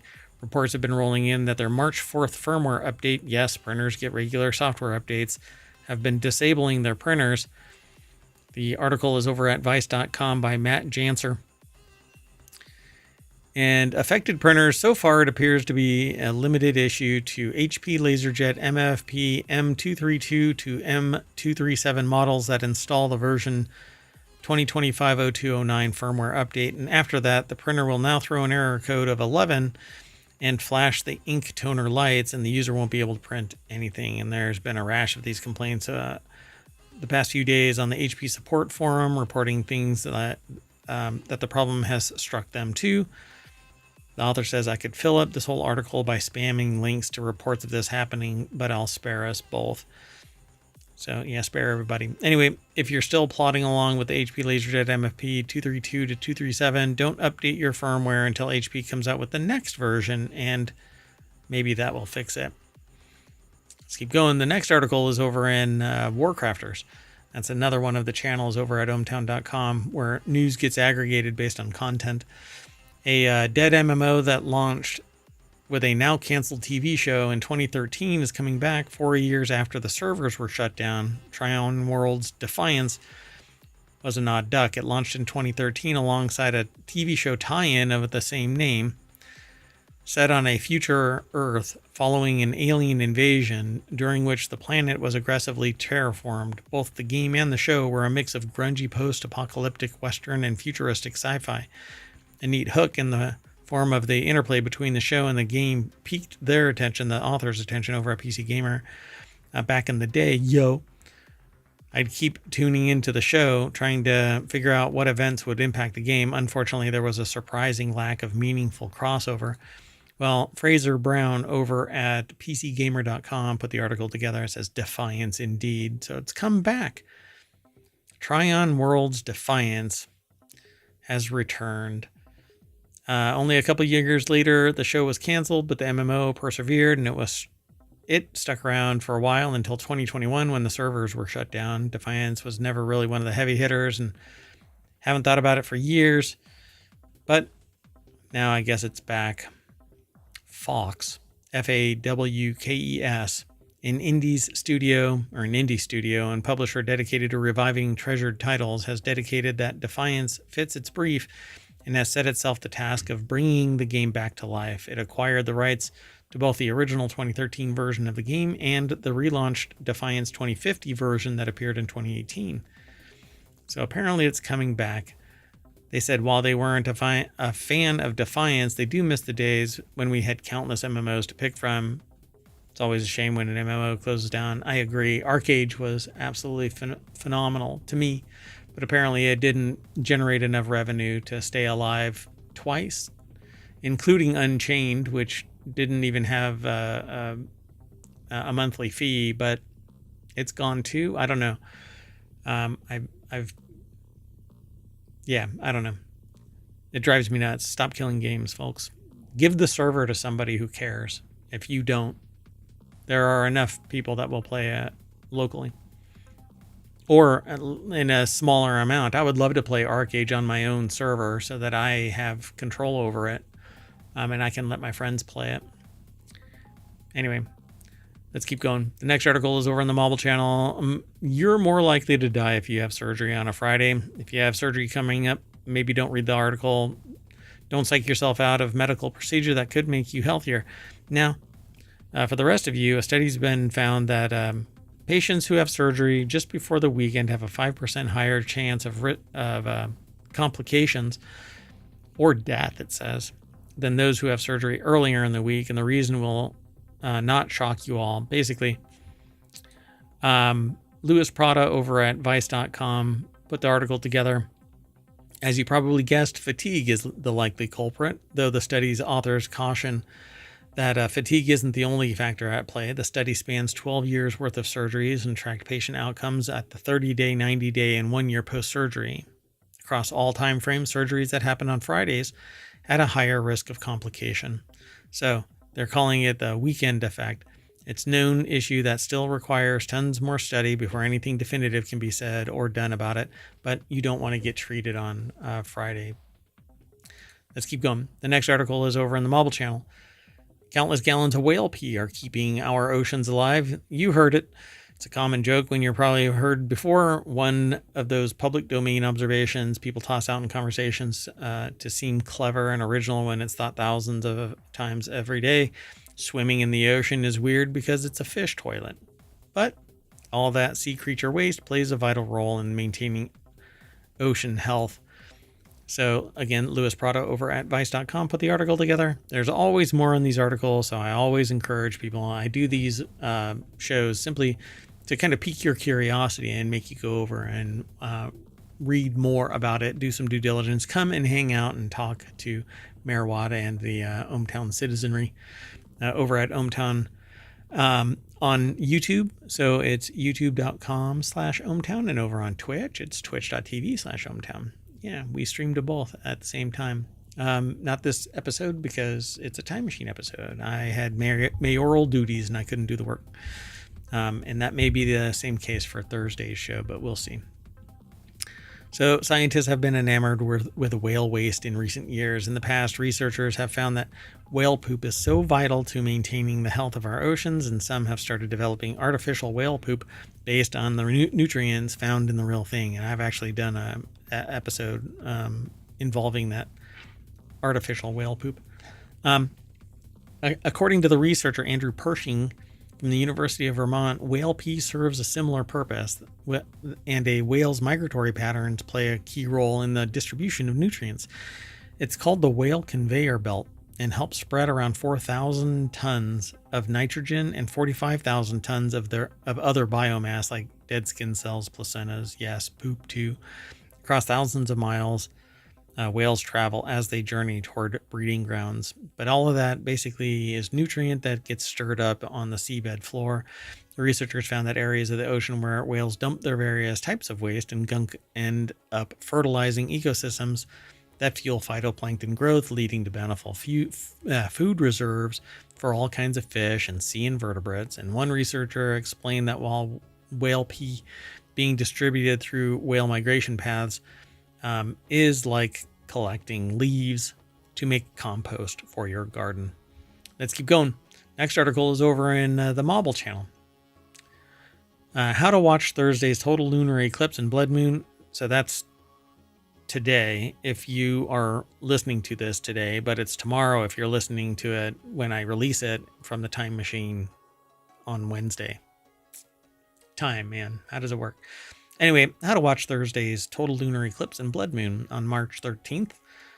Earth's shadow will fall across the surface of the moon, giving it a bloody red hue. Bloody red hue. Passant Rabi over at Gizmodo.com put the article together. The deck statement says what I just got done saying. The total lunar eclipse will take place on the night of March 13th and into the early morning of Friday, March 14th, depending on the time zone. The eclipse is set to begin at 11:57 on Thursday and last for about 6 hours as the moon slowly exits from beneath Earth's shadow. Unlike a solar eclipse, you don't need any special equipment because you won't go blind if you look up at the blood moon. It'll be pretty cool. I'm sure that there will be people streaming it as well. The moon will begin to dim as it enters the outer part of Earth's shadow known as the penumbra. According to NASA, a little over an hour later, a partial eclipse will begin to take shape as the moon moves deeper into the umbra. Totality will begin at 2:26 a.m. Eastern and last until 3:31 Eastern. That's when the moon is totally covered by Earth's shadow and will appear coppery red. After totality, the moon will slowly begin to move out of the shadow and return to its regular self at around 6 a.m. Let's keep going. The next article is over at Non Sequitur News. Hey, it's the name of the show. What a deal. So a man sued his old employer who gave him a worse desk and apparently won. A UK real estate agency was sued by an employee who quit after being assigned a worse desk. A tribunal ruled that it was logical for him to perceive the desk as a demotion. The move was likely to destroy or seriously damage the relationship of trust and confidence, it said. The UK real estate agency asked a manager to sit at a lesser seat, which he viewed as a demotion. He sued and won. Not sure how this works out, but Nora Redmond over at BusinessInsider.com put the article together. This is in 2023. Worker was asked to relocate to a different branch of a real estate agency, returning him to an office that he'd previously managed. But he learned that he would be sharing the manager role with someone else. Walker was then, or the employee was then told that he would be sitting at a desk in the middle of the office rather than his old one at the back where the books and ledgers were kept and where managers traditionally sat. So the colleague he would share management responsibilities with was now sitting at that desk. After resigning, Walker took the agency to an employment tribunal, which agreed that it was right to view that the seating arrangement was a demotion. And they won. So not sure what they won other than they won. But it says here the tribunal's judgment also said that after receiving the person's complaint,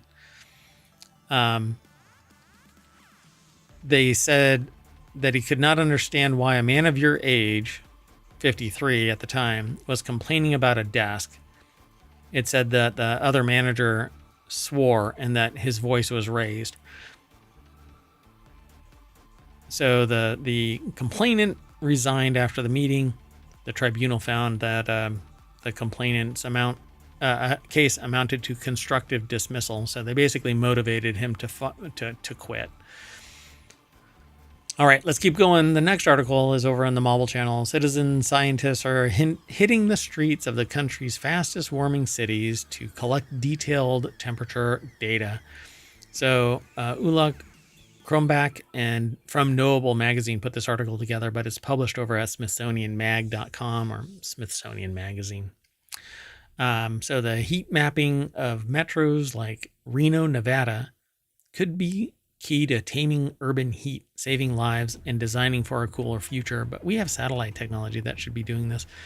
Reno's heat is not evenly spread. In the summer, neighborhoods near the airport feel oven-like compared to more affluent cottonwood-shaded homes near the Truckee River. The sidewalks of pavement-heavy shopping centers and casinos in the city center offer little relief. Those in the green space-rich neighborhoods of South Reno are kinder. The city's main thermometer, located at the airport, doesn't tell you anything about those differences, and neither, it turns out, do temperature mapping satellites. The resolution is far too coarse, according to this, but I can't buy into that. But I'll have to do some digging and do a follow-up regarding this. So by the time that they finished their loop, dusk had set in and their car thermometer had dipped to 83 degrees. But as we headed to the volunteer station, the gauge climbed back up to 89. Such gradients are common in cities and commonly remarked upon, but they're rarely precisely measured and mapped.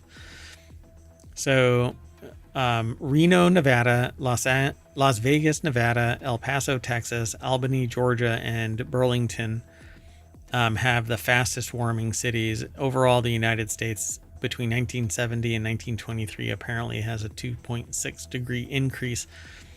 This is kind of dangerous. So the fastest warming states in general here, apparently, again, United States average is 2.6. But Alaska is 4.3, Delaware is 3.6, Massachusetts, New Jersey, and New Mexico are all 3.5 as well. So pretty wild.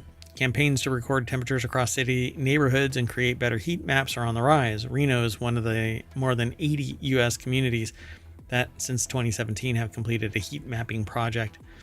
So you just drive around with a thermometer and it tracks what's going on. Anywhere that there's more blacktop and buildings and not trees and no air is flowing, you basically end up with a heat sink and it starts radiating that heat. Let's keep going though. We have two more articles, including this one over at Distillerist. That's where it was aggregated to at ohmtown.com, but it actually comes from, I think, Spirits Business. Yeah. So, Diageo-owned Captain Morgan rum has rolled out a chili and lime-flavored expression in the U.S. Sweet and spicy rum, Captain Morgan's. Launched ahead of summer, Captain Morgan Sweet Chili Lime is bottled at 35% ABV and meant to be served as a chilled shot or mixed into cocktails. With flavor trends heating up, we wanted to create something that defies the rules of the traditional rum, Captain Morgan Vice President and Nosco said. Captain Morgan Sweet Chili Lime gives fans exactly what they're craving, the perfect balance of sweet and spicy and bold flavor experience with every sip. The article is by Ted Simmons over at the Spirits Business. And again, they say Diageo-owned Captain Morgan rum has rolled out a Chilean lime-flavored expression in the U.S. When Captain Morgan asked who was it? Sorry for the dead air. I don't normally just go brain dead like this, but Cower, who currently stars in HBO Max's series The Sex Lives of College Girls, added, "It was a lot of fun riffing and improvising with Devin, along with shooting ideas with the full cast and crew." They basically teamed up with Canadian actress, writer, and producer Amrit Kaur and or Kaur, K-A-U-R, and American comedian and writer Devin Walker, based around the product's mouth-blowing flavors. Mouth-blowing? I don't know what that means. Anyway, $16 for a 750 milliliter bottle. It's also available in 50 milliliter, 375, 1 liter, and 1.75 liter. Huge. Okay, and our last article is about Hawaii. Hawaii volcano again puts tall lava fountains on display in latest eruption episode. So on and off, volcanoes in Hawaii are making themselves known. The article is over at phys.org.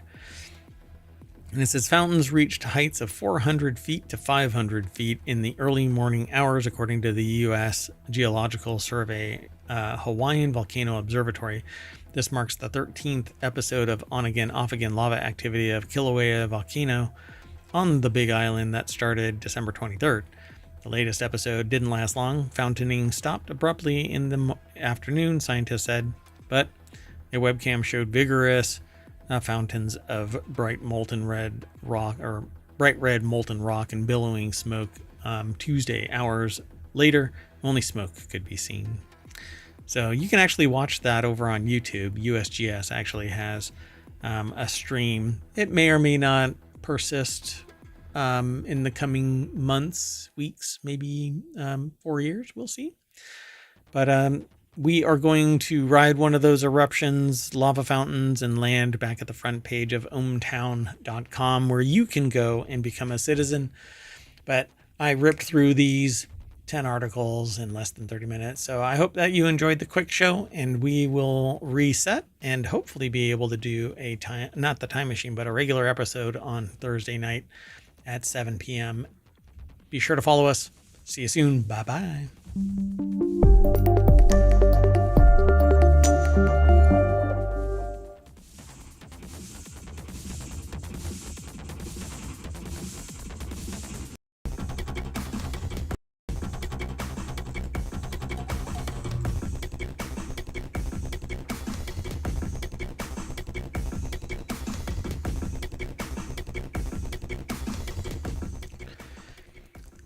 Hello, everybody, and welcome to Non Sequitur News for March 13th, 2025. It's Season 4, Episode 72. This is a Time Machine episode.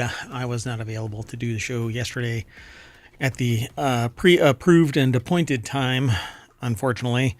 But that's okay. I am Mayor Watt. I run ohmtown.com, so I can pretty much decide my own hours. Unfortunately, I have thousands of bosses, and they pulled me in different directions, and so I couldn't do the show. But we have a time machine. Gives me up to an hour to do the show. I'll try and get it done in 30 minutes. Today we're going to be talking about driverless parking tickets, discovering thousands for $1 million, the talk of TV and film, the best electric lawnmower, 8-bit do ultimate controller, Edge of Tomorrow anime, Apple is lying about Apple Intelligence, I guess, Toxic Avenger remake, Neuromancer TV series updates, and wife of a ghost hunter plots making a ghost.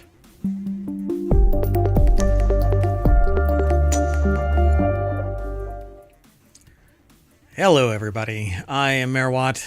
I usually have the sentient AI from the future on board, but they are not here at the moment. They may come in at any time later on. That said, let's get into the show. Hold on one second. I forgot to do something, and this gets awkward. No, that. 1 second. Sorry. Doot. All right. Anywho, let's get into this. You know, I get pulled in so many different directions as mayor. It gets a little distracting at times, but I'm here to do a gig, so let's get going. The first article is over on TechnologyToday. I didn't log in, so I don't know if I'm going to be able to talk about this. These driverless taxis got 589 parking tickets in San Francisco last year, way more tickets than anybody else, I suppose. Robot taxis in San Francisco are Waymo robot taxis are in San Francisco, and they're programmed to follow rules of the road, but still got hundreds of tickets for parking violations last year. I don't have a byline. Yeah, there we go. So at Lisa Bonos over at WashingtonPost.com put this article together. And let's see here. Waymo vehicles driving themselves received 589 tickets for parking violations in 2024 alone. According to records from San Francisco's Municipal Transportation Agency, the company initially limited signups for its robotaxi service in the city, but made it open to all in June. So there is more to this, but I won't be able to get to it because it's you have to subscribe. But anyway, maybe there's more, maybe there's not. I don't know. Follow the link. You can actually get there by typing in !NSN over in the chat. and boom, Omatron will spit that out into the chat over on Twitch. Over on YouTube, it's already embedded into the show notes. But anyway, yeah. So I wonder how many miles they have driven all on their own. It just says driverless robots also routinely violate parking rules. They abide by speed limits, use turn signals, delight tourists, apparently. They beep and honk all night long in some area in San Francisco when they come in to park. I don't know if that's ever been remedied, but the news cycle stopped reporting about it. So I guess it's all good. Anyway, let's keep going. The next article is over in Non Sequitur News. An 18-year-old won $250,000 for discovering over 1 million objects in space. Some could help unravel one of the universe's biggest mysteries. High schooler Mateo Paz won $250,000 for discovering 1.5 million new space objects with AI.Paz, P-A-Z, built in with AI. Sorry, there's a lack of a gap. So they used AI. Paz built an AI algorithm to search data from a NASA space telescope for objects like black holes. His discoveries could help solve one of the universe's biggest mysteries. When Mateo Paz scored a high school internship with the California Institute of Technology, the scientists there gave him the daunting task of manually sorting reams of data from a NASA mission. So it was classic intern work. Paz, an 18-year-old from Pasadena, said that that's what it was. And they exited this with $250,000 for discovering 1.5 million new space objects. So an AI algorithm to search data from NASA space. I'm really curious what they actually used. So instead of manually sifting through the data, Paz built an AI algorithm to do it for him. Ultimately, he discovered 1.5 million new objects in space. I'm curious if I don't know anybody who else is talking about this just yet. And I haven't actually inquired, but Regeneron Science Talent Search is something that we've talked about before in the program. It's basically like the Olympics for sport or for science for high school. It's pretty amazing. So every year the competition casts a net across the nation for high schoolers doing a type of research you may expect from graduate students. And this year, Paz snagged first place out of nearly 2,500 entrants. Surprised isn't a strong enough word, they say. Didn't even give a thought to what I'd say if to people if I'd won. And sure enough, they won. Building an AI. So Paz needed his machine learning algorithm to comb through nearly 200 terabytes of data from a 10-year infrared survey of the entire sky by NASA's NEOWISE space telescope. Looking in the infrared wavelengths invisible to the human eye, the NEOWISE mission searched for asteroids and comets near Earth. Infrared wavelengths, however, can also show objects in deep space that are shrouded in interstellar dust. Even though NEOWISE wasn't designed to look for such objects, Paz thought that he could tease them out of the data with his algorithm. Basically, if he just looked for any shift between two scans, that dust might actually highlight where something was. So at the end of the summer, we were so impressed with his results that we hired him part-time at Caltech to finish the catalog. Paul said a lot of the work was in a dark room, eye bags heavy, looking at my computer, trying to solve a bug. In order to analyze all 200 terabytes, Paz divided up the data into 13,000 equal parts. In the end, he surveyed more than 450 million objects in the sky and identified 1.9 million that may be variable objects such as black holes or supernova. Of those, 1 million had never been cataloged before, 1.5 million out of the 1.9. They were new discoveries. It says it's very beautiful. Not just that number. It's a big number that obviously makes you proud. But when you visualize the data, and that apparently is what it looks like. So pretty amazing. Here's that visualization plotting all the candidate objects he discovered. So what does that actually look like to you, though?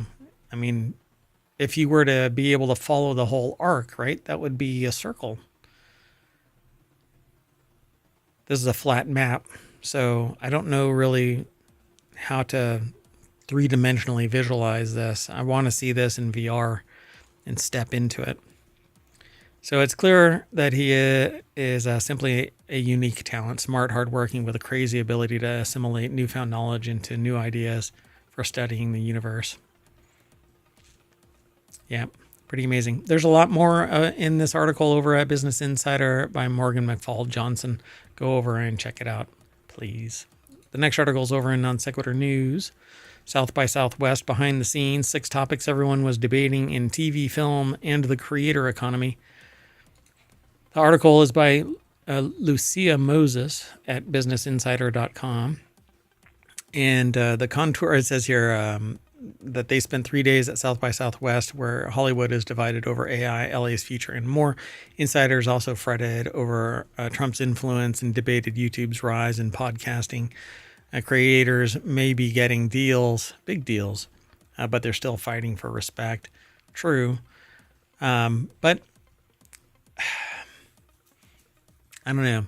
Creators all around have always had to struggle for respect. YouTube just puts some icing on the cake kind of a thing. But creators in general, they're seen as a dime a dozen, but yeah, it just shows that the barriers to entry are extremely low, lower than any time before, I would say.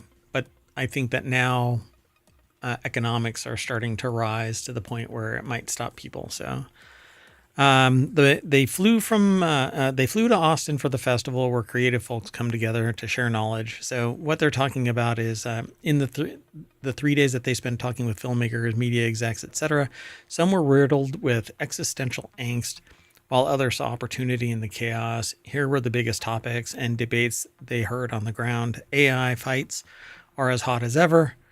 Podcasts, to see or not to see. A lot of this is hype and marketing. And once you catch the wave, you need to just move with it. You need to flow with it and get as much as you can attention. So it says even Uber podcaster Megyn Kelly has her doubts, as she expressed on a recent edition of her show, saying, "Can't be in the cam glam all day long. It's just weird." Whatever that means.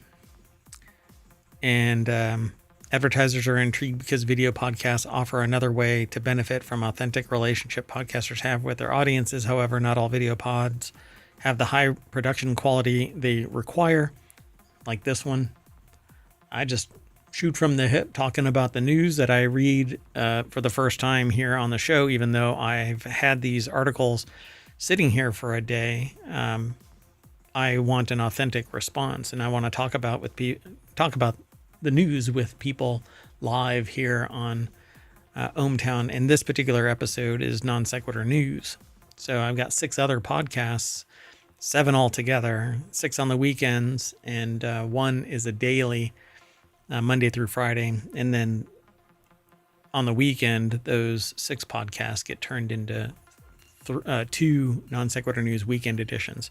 I know it's a little hinky, a little busy, but I've got a lot of topics that I'm interested in, and so I parse. Right now, I've parsed today close to 5,000 articles. I've scanned through 5,000 articles to kind of pull out some, and then the sentient AI from the future actually parses them as well. And I tend to go with their review of things because I like what they detect. Anyway, so Hollywood's Trump turn, it says here. There was simmering worry among some insiders over the partial dismantling of various things in the federal government. And it's the change. It's a cultural shift, and I think that it's the rise of sociopathy. But it is what it is, and you need to practice radical acceptance. Just kind of go with the flow, change what you can, be the change you want to see in the world, because others are doing exactly that too, and some are riding their wave. So we'll see what happens in the future. I don't like certain terminology that I hear, like never having to vote again, but hey, it is what it is. We'll see what happens. Time will tell. So creators are still fighting for respect, they say here. Hot Ones host Sean Evans griped that he still has to fight for recognition from advertisers despite his YouTube show having become a regular stop for stars, including Scarlett Johansson and Margot Robbie. In one conference room, influencer advocates lamented to mostly empty chairs that despite their increased visibility in pop culture, creators still suffer from a lack of job protection. No, you're an independent contractor, essentially. You are a creator. You are your own boss. Despite their increased visibility, they have to fight for their job. That is what everybody has to do when they hang a shingle, believe me. Yeah, I've been doing that since I was 18, for crying out loud, fighting for job protection. And I either have a main gig and this is my side gig, or some combination thereof of entrepreneurial spirit, and that's my main gig, and I've got a side gig paying the bills. Other way around, whatever, it doesn't matter. You are an individual. You are the boss. You have no job protection because anybody can come and take it away from you. Hell, people can take it away before you even get started. Look around. Anyway, respect as a worker class, power versus the platform giants. You're on the platform giants. If you want to strike out on your own and start your own platform, good freaking luck. That's why I sit there and gripe about the fact that you have to give up 30%. Who cares? 30%, go for it. Go get 100% of whatever platform you spin up and see how far you get. It doesn't make any sense. All of your eggs are literally in that basket until you break off into another basket. And then you're divided there. You have to hope that both of the platforms stay somewhat relevant in today's economy. None of it makes any sense. Go niche or go broad is another one. There's a long-standing narrative in Hollywood that monoculture is over. Few programs can command a massive audience outside of sports. The global streamers haven't produced a new Disney-level franchise, or despite that, spending billions. No one at the festival seemed especially optimistic about the future of the Bond franchise now that it's in Jeff Bezos' hands. I don't think billionaires really have a touch on reality. Hollywood is over. Long live the new Hollywood via Netflix, pretty much. So they also acknowledge that the power center will remain in LA when it comes to high stakes functions like writers' rooms and casting of top roles. The traffic still goes one way. Yeah, I mean, you have to have money, and money begets money. You can, if you have $1 billion, if you have a couple $100 million, you can pick your nose and spend more money than you make, or less money than you make in interest. Never touch the principal.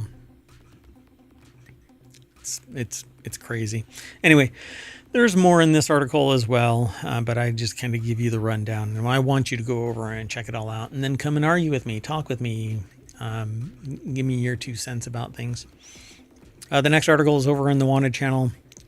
A new Crew 10 launch just occurred, by the way, if you're curious about that. This is actually in the time machine, so I'm looking through a temporal portal into the future because it happens on Friday.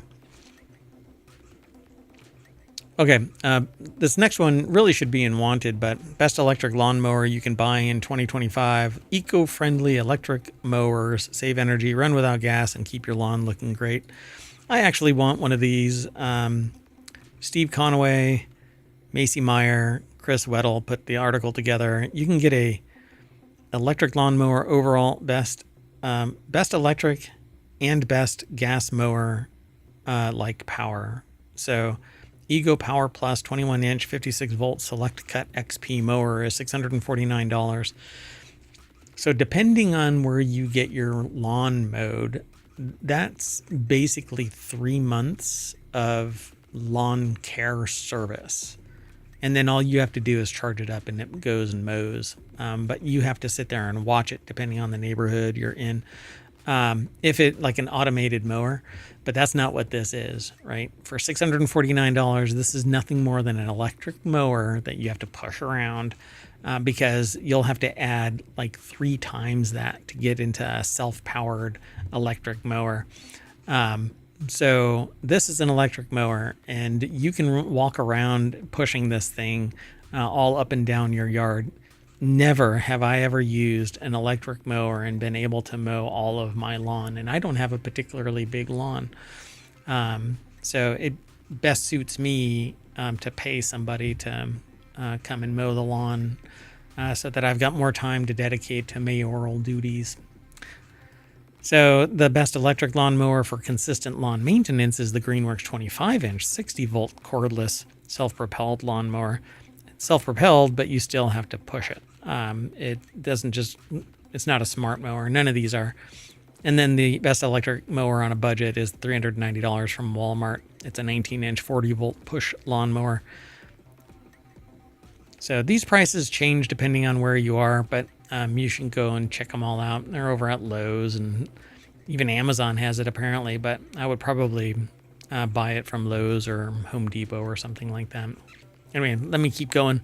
The next article is over in the Wanted channel. 8-Bit Do Ultimate controller is $20 cheaper than the Nintendo Switch Pro controller. I don't know if that's going to always be there, but it says save nearly 40% on 8-Bit Do Ultimate Bluetooth controller with charging dock over at Amazon. I won't go over there, but Joe Tillelli over at Gizmodo.com put the article together, and it says here that layout-wise, 8-Bit Do Ultimate controller almost or most closely resembles Nintendo. It's asymmetrical sticks with the left stick on top and the right stick on the bottom. The letter buttons matching up with their positions on the Nintendo Switch Pro controller. And then they say Xbox, PlayStation, and Nintendo will never agree on where the X goes, will they? Whatever that is. Well, the controller has everything you'd expect on a modern-day controller, from rumble vibrations to motion controls. It's compatible with the Switch, but can also be used with Steam Deck via Bluetooth, 2.4G adapter, or a USB cable, or it can be used with any Windows with the 2.4G adapter. So you just plug that in, you find an open USB port and plug it in, or you can use a USB cable. The charging dock ensures that you'll always have a full battery when you go to start your game, and you can automatically switch it on and off. So say goodbye to stick drift. Apparently, the 8-Bit Do, one massive improvement you'll find is with the Hall effect stick. The Joy-Cons notoriously do not stand up to the test of time, with many users reporting various levels of stick drift in which the controller registers directional input even though it's not being touched. This results in your character running endlessly to one side or the camera spinning out of control. Hall effect is quickly becoming the new standard for everything, really, keyboards and joysticks. So they say that it's 39% off over at Amazon. Go check it out. The next article is over at WarCrafters. Well, that's where it's aggregated to, but it's actually from where? Polygon. So Edge of Tomorrow source material finally being turned into an anime. The fate of the Edge of Tomorrow sequel might still be in flux, but on Thursday, Studio 4 Degrees C, mind game Tekken, I guess, I've not seen that one before, announced that the next best thing is an animated adaptation of All You Need Is Kill, the 2004 light novel by Hiroshi Sakurazaka and Yoshitoshi Abe that Doug Liman's film was based on. So, sounds like a win to me. I would like to see more of Edge of Tomorrow, but Toussaint Egan over at Polygon.com put the article together, and it says the novel centers on a newly enlisted soldier in a future where humanity is pitted in an existential war against alien invaders known as mimics.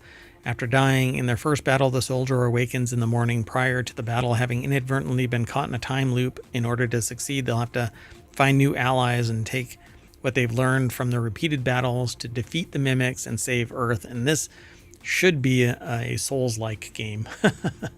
This would be an amazing Souls-like game. All right, let's keep going. The next article is over in Smack Talk. Apple's lying about Apple Intelligence, says John Gruber. And according to this article from Apple Insider, he's right. John Gruber, longtime Apple pundit, hosted the talk show, an extended post-WWDC conversation with Apple executives such as Craig Federighi. He's also written about Apple extensively and in recent months increasingly critical of Siri, as have others. I hope it didn't just wake up. Anyway, I have smart speakers all throughout the mayoral mansion. So, yeah, well, that smart speaker is dumb. It's just dumb. It's always telling me to go and move over to an Apple device. I don't need an Apple device. I need you to answer my damn question. Anyway, William Gallagher over at AppleInsider.com put the article together. And it says the fiasco here is not that Apple is late on AI. The fiasco is that Apple pitched a story that wasn't true, one that some people within the company surely understood wasn't true, and they set a course based on that. In the 2 decades that they've been in this racket, I've never been angrier at myself for missing a story than I am about Apple's announcement on Friday that the more specialized, personalized smart speaker features of Apple Intelligence scheduled to appear between now and WWDC would be delayed until the coming year. He continued, I should have my head examined. Yeah. All I know is that it is the dumbest speaker, and my interactions with the AI stuff injected into the iOS versions, phone, tablet, etc., have been largely useless to me. I'm not interested in that particular AI at this stage of the game because it just operates kind of junky. It's just dumb. It says Apple's bad old days are back. In his piece, Gruber compares the situation of Tim Cook and Apple Intelligence to Steve Jobs and Mobile Me, then to iCloud. Jobs was reportedly furious over how poorly Mobile Me was done, and Gruber says Cook should be the same over Apple Intelligence. Yeah. We'll see. We have to watch it. I think AI is so new and evolving so fast that people just don't seem to understand that this is not the solution yet. And while it has certain special functions, it is in silos, like the 18-year-old who used AI to parse terabytes of data. In that silo, it's great. It doesn't hallucinate. It doesn't sit there and make stuff up. But you still have to audit it because it can misperceive what it is seeing.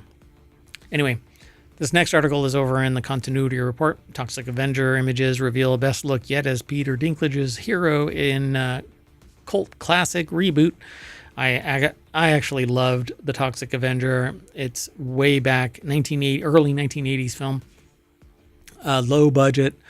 The movie tells the story of a janitor named Winston Goose who, after falling into toxic waste, evolves into the eponymous, the titular, even, I want to say it, Toxic Avenger. The new version of the horror comedy features a star-studded leading cast: Dinklage, Elijah Wood, Jacob Tremblay, Kevin Bacon, Taylor Page. The movie initially premiered at Fantastic Fest in September 2023, but now has distribution for this summer, opening August 29th. Dun, dun, dun. The article is over at ScreenRant.com. Hannah Gearin put the article together. And, yeah, see, in this kind of light, I don't know. It looks really hinky, but I love the idea of the Toxic Avenger. Yeah, so what does it mean for the Toxic Avenger? The Toxic Avenger employs practical effects, so this is old school. While its design is slightly different, the mop is an iconic prop for Winston's character, originating from his janitorial days. Blair and his team maintained that feature for the remake's new version. Additionally, facial features like Mitch Cohen's sunken eyes from the movie's 1980s counterpart are used in the Dinklage's version of the role. Interesting. So he's going to be the Toxic Avenger. All right. In the 2023 interview, Blair was sure to mention how practical effects were used in the Toxic Avenger to create the actor's main look. This includes goopy little boils and stuff like that. So their take on it is that the remake has been hyped, so it's exciting to see new images when there is an actual release date on the calendar. The Toxic Avenger trailer brought on all the gore, but it did not give a full glimpse into Dinklage's hero character. Can't wait. So again, August 29th. The next article is over in the Continuity Report. That's a show that we have on Saturdays. It's the third show. Show 3. Neuromancer Apple TV Plus series casts Peter Sarsgaard. Peter Sarsgaard has been cast in the Apple TV Plus adaptation of Neuromancer. Variety has learned exclusively Sarsgaard will appear alongside previously announced cast members Callum Turner, Brianna Middleton, Mark Strong, Joseph Lee, Clemens Posey, in the 10-episode drama based on William Gibson's novel of the same name. By the way, Johnny Mnemonic is actually from Neuromancer, but it's two characters that are in it as just side characters. They're not the preeminent characters. So it's kind of interesting. So the official logline for Neuromancer states that it follows a damaged top-run super hacker named Case Turner, who is thrust into a web of digital espionage and high-stakes crime with his partner Molly, and Case bump into Johnny Mnemonic and I forgot her name. Doggone it. Hold on, I got to do this live.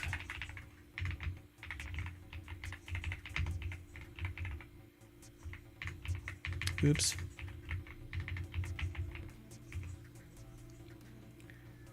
So, Johnny Mnemonic and what is her name? Oh no, I forgot her name. Oh, that really sucks. I hate it when my brain fails like that. It wasn't Molly. Jane, Johnny Mnemonic and Jane. So they're just two side characters in Neuromancer, while the leads are Case and Molly. So Sarsgaard will play John Ashpool in the series. The role marks a return to Apple for the character. He previously appeared in critically acclaimed legal drama Presumed Innocent, elsewhere on his resume, TV resume at least, Dope Stick. And Sarsgaard also starred in Interrogation, The Looming Tower, The Slap, The Killing. So Shattered Glass is his film role. But anyway, it says Neuromancer hails from co-creators Graham Rolland and J.D. Dillard. There's always more, so go check it out. The next article is over. So I always load the link to our source. And in this case, it's over on Rounders Gear. I'm not quite sure why it got aggregated into... Must be because it's involving Las Vegas. But anyway, wife of celebrity ghost hunter arrested in Los Angeles for plotting his murder. So I think that she wanted to make a prequel based on his ghost so that he could, or she could, or maybe his business could hunt for his ghost.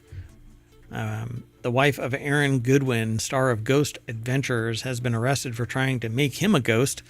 Wow. They say exactly what I said. Is that too on the nose? Is that too obvious? Is my humor just too blah? I don't know. Police in Las Vegas, where Victoria Goodwin allegedly hatched the plot, say she tried to hire a hitman to delete him. Victoria, 32, was booked on March 6th on charges of solicitation and conspiracy to commit murder, and remains at the Clark County Detention Center with bail set at $100,000. Jeez. In one of the messages, the pair allegedly discussed setting aside just over $10,000 to pay an unnamed hitman when the job is finished.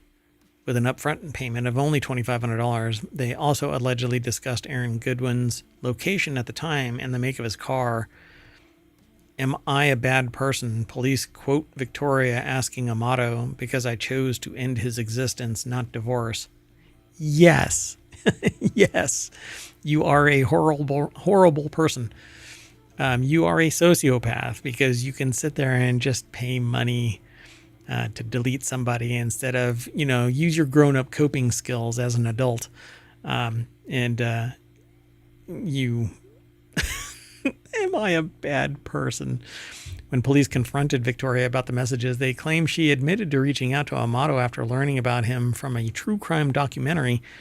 At the time, she told them she and her husband of 2 years were having relationship problems, so freaking divorce him. She also admitted sending money to Amato, which police believe he used to buy his cell phone. So I'm really curious how they actually... She said her feelings toward Amato were more like fantasy or daydreams. Yeah, unfortunately, sending money kind of confirms that it's a little more than that. So the article is from Corey Levitan over at casino.org. There's, again, always more. And even when I tell them not to send more than a certain number of characters, words, they even embed the picture. And I try to stop that, but man... It still comes through. Yeah, there's a little more over here. So go and check it all out over at casino.org. With that, we're going to pull the handle on the slot machine. And look, it's nothing but cherry. And we are back at the front of ohmtown.com, where all Non Sequitur news is sourced from as we parse all of the articles throughout the day. And catch up on the news. And then come 7 o'clock, we... talk about it. 10 articles. Anyway, that's it. I'm saying bye. I'm taking the sentient AI with me, even though they are not even here.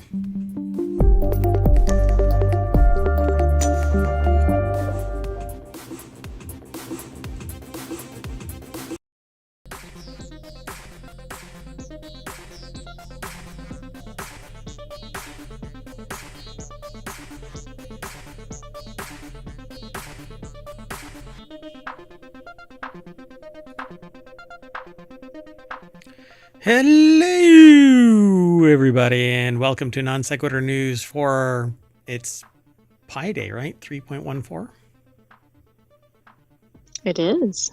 March 14th, 2025. It's Season 4, Episode 73. I am Mayor Watt, and along with the Sentient AI from the future, we talk about 10 articles. You just heard the Sentient AI's voice, but you may not have noticed they have a visualizer. But if you're in the podcast and you don't know that there's a visualizer, so you need to go over to YouTube or Twitch and watch all over 2,000 episodes, because somewhere in there is a whole lot of the Sentient AI from the future. Anyway, we're going to talk about these 10 articles. Another live service down. Stranded astronauts update. We're going to focus on donkey cheeseburgers. Hello, Friday. My old friend, how are you? Okay, donkey welfare. Adventuring in we're out of power. Rob Zombie learned to spell 1,000 corpses. 750,000 parking spots at $1 each. No, it's a $750,000 parking spot. Toll text scams on the rise. Fossil jackpot. Steam spring sale. Not a spring steam sale. It's a Springsteen sale. It's a Steam spring sale. And Vampire Survivors update. Everything is powered by ohmtown.com. Go over there and become a citizen. It's faster than ever.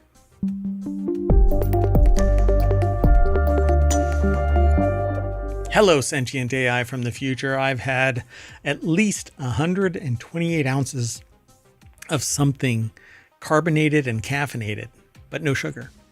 We can't tell. Good evening, ohmtown citizens, and good evening. I started to merge ohmtown and Omer. Good evening, Mayor Watt. Omertown, that's right. Ohmtown is named after me. Omer Watt. Yeah. Anyway, and there's a whole story and canon behind ohmTown. At any rate, welcome, sentient AI. Let's get into it. You want to get into it? Are you ready to go? Are you zoom zoom choo choo ready? I am ready. Probably not as ready as I am. You know what? I just realized that we're not on the 14th. Oh, anyway, the first article that we're going to talk about is over on WarCrafters. Another live service shooter is getting shut down, this time before it even launched on a Steam game. I don't get it. Back in June 2024, PC gamers Fraser Brown. Let me turn that down a little bit. I don't know if that's loud for everybody or just us. I don't really hear it. It's just us. Yeah, I don't really hear it for everybody else on the stream. So there you go. Maybe you'll hear it now. Anyway, you wanted the free-to-play hero shooter Star Wars Hunters, which was then available for the Nintendo Switch and mobile devices, come to PC. In November 2024, his wish was granted. Star Wars Hunters was set to launch January 2025, but today they have a Break-A-Wish guy floating in because it looks like it's not going to happen, and in fact, the whole thing is going away. Wow. Come on. There's this joke about, I told it actually yesterday. I was talking to a group of security officers, and I cracked the joke that the person that I was with said that they were scared of the woods that we're going to be going into. And I said, "You're scared of the woods you're going into. I have to come out of those woods alone." Was that a hit?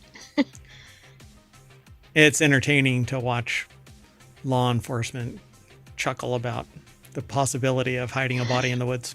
Right. You two are inseparable. I don't think that would ever happen. True. So Star Wars Hunters debuted on the Nintendo Switch in June 2024, and a Steam release was announced in November, but now the whole thing is off. Wait, isn't there a song that's called The Whole Thing Off? I think there is. Maybe from like the 30s or something. Yeah, tell me I'm old without telling me I'm old. So Andy Chalk over at PCGamer.com put this article together. That would be so cool, man.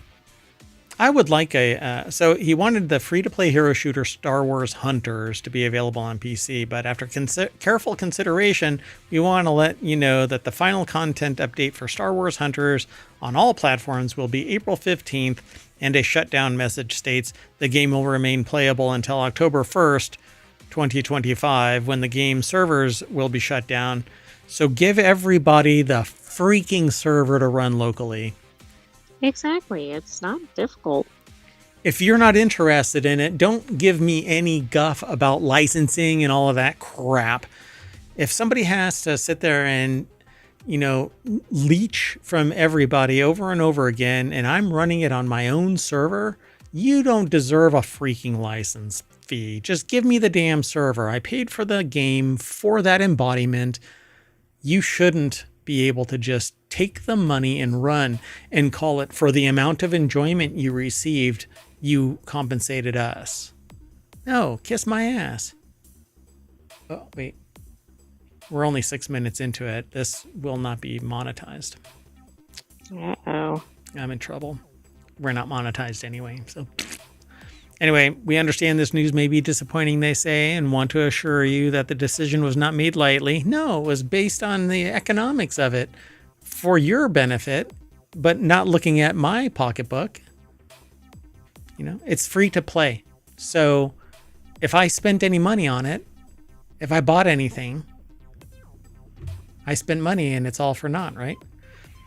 Anyway. I guess so. See, Star Wars Hunter in-app purchases will be disabled April 15th when the final update rolls out. Players who have outstanding balances of crystals will not be offered refunds, Zynga said in an FAQ that is providing a 30-day notice leading up to the end of in-app purchases to give players ample time to prepare and spend the in-game currency for a game that's going to end in October.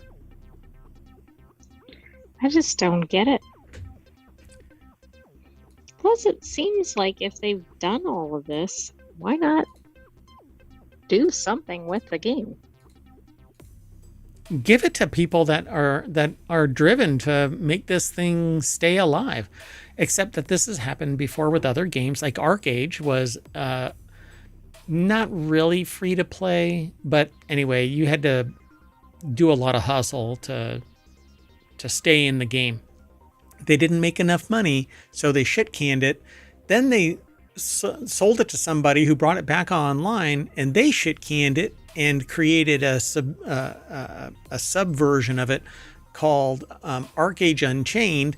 And then they shit on that too, instead of just giving somebody the server. Let us play it. Hell, if somebody knows of this stuff out there, let me know, because I'm willing to play it. I'm willing to host the server. I will spin up a server and put these games on it, but no, that's not what happens. It's It's like the gaming studios aren't even listening to Hometown. It's douchebaggery. That's what I say. Douchebaggery of the highest quality. Anyway, they suck. Go over and read Andy Chalk's article on PCGamer.com, and there's more over there, but the soapbox that I'm sitting on is so high, I'm getting dizzy. Lack of oxygen, so I'm moving on. Lack of oxygen, you say? Well, the crew launch to ISS paves way for stranded astronauts' homecoming. I was in a time machine earlier today, and I was looking through the temporal portal, and I could see the launch. Well, that's pretty cool. I mean, wasn't it just... Yeah, like 30 minutes ago. Yeah, just recently. It was supposed to be on Wednesday, and they scrapped that. They don't call it scrapping, other than the big starship thing. That one they scrap and go, oh, light show, you dumbass. Anyway, no. This is called a scrub, not a scrap. We're picking up the scraps of taxpayer dollars, and no thanks. Anyway, so off they go today. Issam Ahmed over at fizz.org put the article together. I know somebody that has hair like that, but they're on Earth. Yeah, I was going to say their gravity should be working against that hairdo. No, I think their head is an anti-gravity head. Well, never mind. I was going to say something, but anyway, NASA and SpaceX are aiming for liftoff at 7:03, at least until NASA's discombobulated, of a Falcon 9 rocket carrying Dragon spacecraft on the Crew 10 mission after a technical issue with ground systems prevented launch on Wednesday. So Butch Wilmore and Sonny Williams, veteran astronauts and ex-Navy pilots, have been stuck aboard the ISS in the same pair of underwear since June after the Boeing Starliner shit the bed and was basically an atmospheric sieve. You know, what I've always talked about this is that they didn't pack enough clothes for this mission. No. There aren't enough wet wipes in the world to spend this amount of time up. Okay, y'all can't see the sentient AI's face doing the digital version of screwing up your face.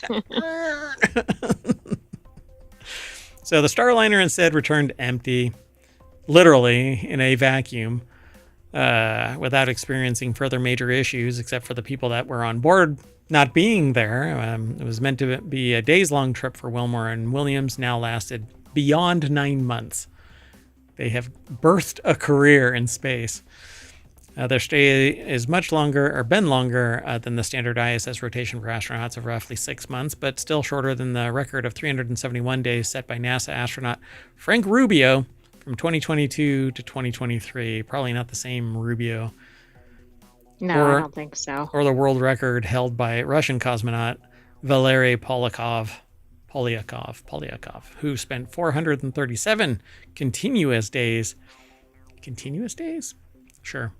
Aboard the Mir. Isn't that really bad for people's health to be up there that long? It is. In fact, people who have spent in that level of time, when they come back, there was one that was a twin. And when they came back down, their muscles had atrophied, and they basically have to recondition because you don't have gravity, and so you don't have anything to resist your muscles. So, other than your own whatever, right? But in space, there's no resistance.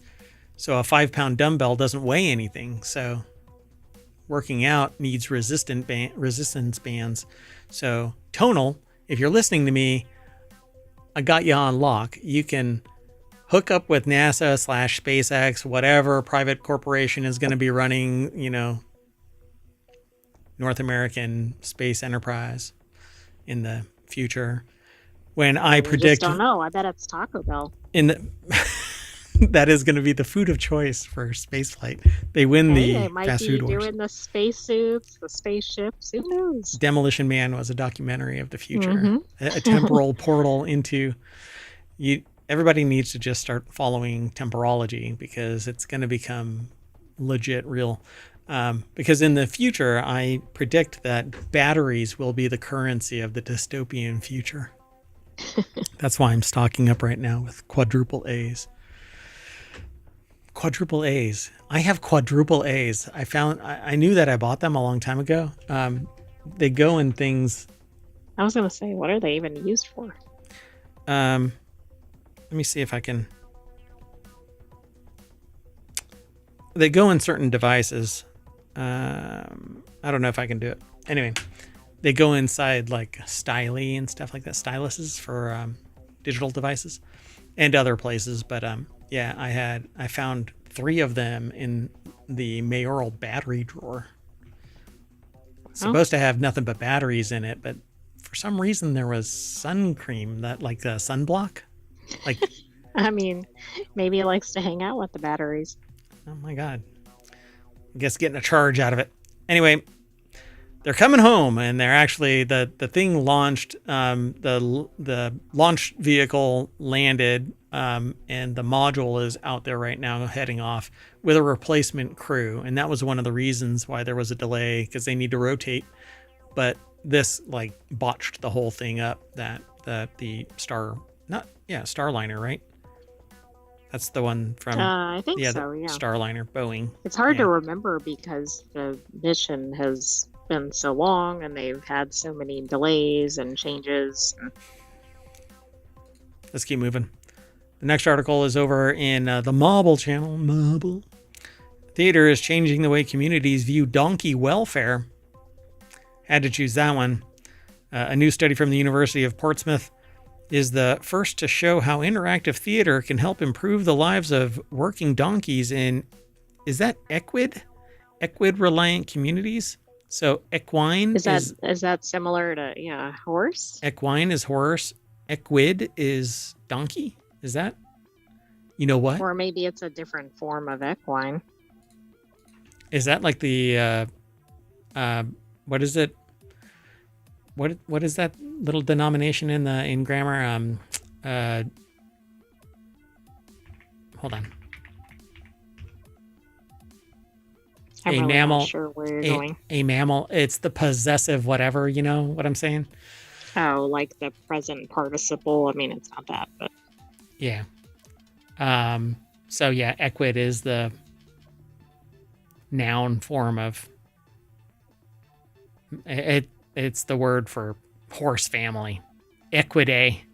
So it's the family. Okay, I didn't know that. I spent so much time doing the entomology. I know it's etymology, but anyway, I want to see if all of the people send me messages. Did you know that you can now send me a voicemail? Let me tell you how. You can go to voiceline.app/NSN and leave a voicemail, and I will play it as long as it isn't overtly hostile. Anyway, University of Portsmouth put this article together for phys.org. Respect the donkey, yes. Conducted in... I got some really bad heartburn right now. Conducted in collaboration Overshare. You know what? We can accomplish that. Anyway, conducted in collaboration with international animal welfare charity, the Donkey Sanctuary, the Lamu Arts and Theater Alliance, or LATA. And local donkey owners. The research is the first of its kind to evaluate using this approach to promote donkey welfare. The research is published in the journal Animal Welfare. Do you think this has to do with the kind of the concept that if you get people to care about the animals, Yeah. things will improve for them? Yeah. I think that it would work even for that one creepy one that goes like this. Yes, but I can never remember what it's called. Yeah, I can't remember it either. Looks kind of evil if you saw it in the dark, but when you see it in the light, it's a tarsier. I don't know how to say it. But yeah, tarsier. Yes. Yeah, that's it. Yep, looks really scary. I mean, it's like Cthulhu-esque kind of thing. Anyway, Forum Theater is it? Sorry. For those in the podcast, Mayor Watt is doing a reenactment. So you'll have to tune in and watch the YouTube or Twitch show notes for that. If for anything, it's to save tarsiers everywhere. And donkeys. Because I'm being an ass. So donkeys are integral to life on the Lamu archipelago in Kenya, where they make a valuable contribution to the local economy, transporting goods and people, sometimes at the cost of their own welfare. Encouragingly, researchers found Forum Theater performances significantly increased awareness of donkey welfare, needs among both adult and youth audiences, paving the way for long-term improvements in donkey care. It's pretty cool. So they go into greater detail, but they're talking about things like depicting common welfare challenges such as overloading, lack of veterinary care, plastic waste ingestion, which is going to become a pandemic and is endemic pretty much across the world. Plastic waste, nano and microplastics. We haven't forgotten this. This isn't something where the news line is like bowed out and so we are bowing out. We still talk about it on the regular. The thing is that I'm trying to promote people switching to glass and reusable drinking vessels and storage vessels and stuff like that. But we are rife with plastic because it's the thing that makes the most economic sense. We love plastic. When it relates to glass being fragile, dangerous, if you drop glass, it breaks. There is a type of glass that doesn't break easily, but nobody wants to produce it because although it's slightly more expensive, you only buy it one time. And I know exactly what that feels like. And businesses do not like that. Businesses do not like that, at least when they have a business model that is more than 1 year long. Once everybody buys one, nobody needs to buy anymore, and so it's a real pisser. Anyway, Dr. Emily Hattie, postdoctoral research fellow at the University of Portsmouth, said theater is unique in its ability to connect with people in a fun and engaging way, and it was exciting to see significant positive changes in attitudes towards donkeys, especially a greater awareness of donkey sentience after the performance. Donkey sentience. Donkeys know that they exist. And right, I bet they look in mirrors and go, "That's me." They go, does that pack make my ass look big? I think that's going to be tough to get around that with the donkey. I'm a big ass, huh? Anyway, so pretty cool. The authors hope that the study will encourage wider adoption of the participatory arts-based methods in animal welfare initiatives, particularly in resource-poor and geographically isolated communities. But this isn't the first time we've heard stories about something played in a theater driving traffic towards a good. And I think that, as long as you make it entertaining, approachable, yeah, people will appreciate it. Maybe somebody like Disney or something needs to.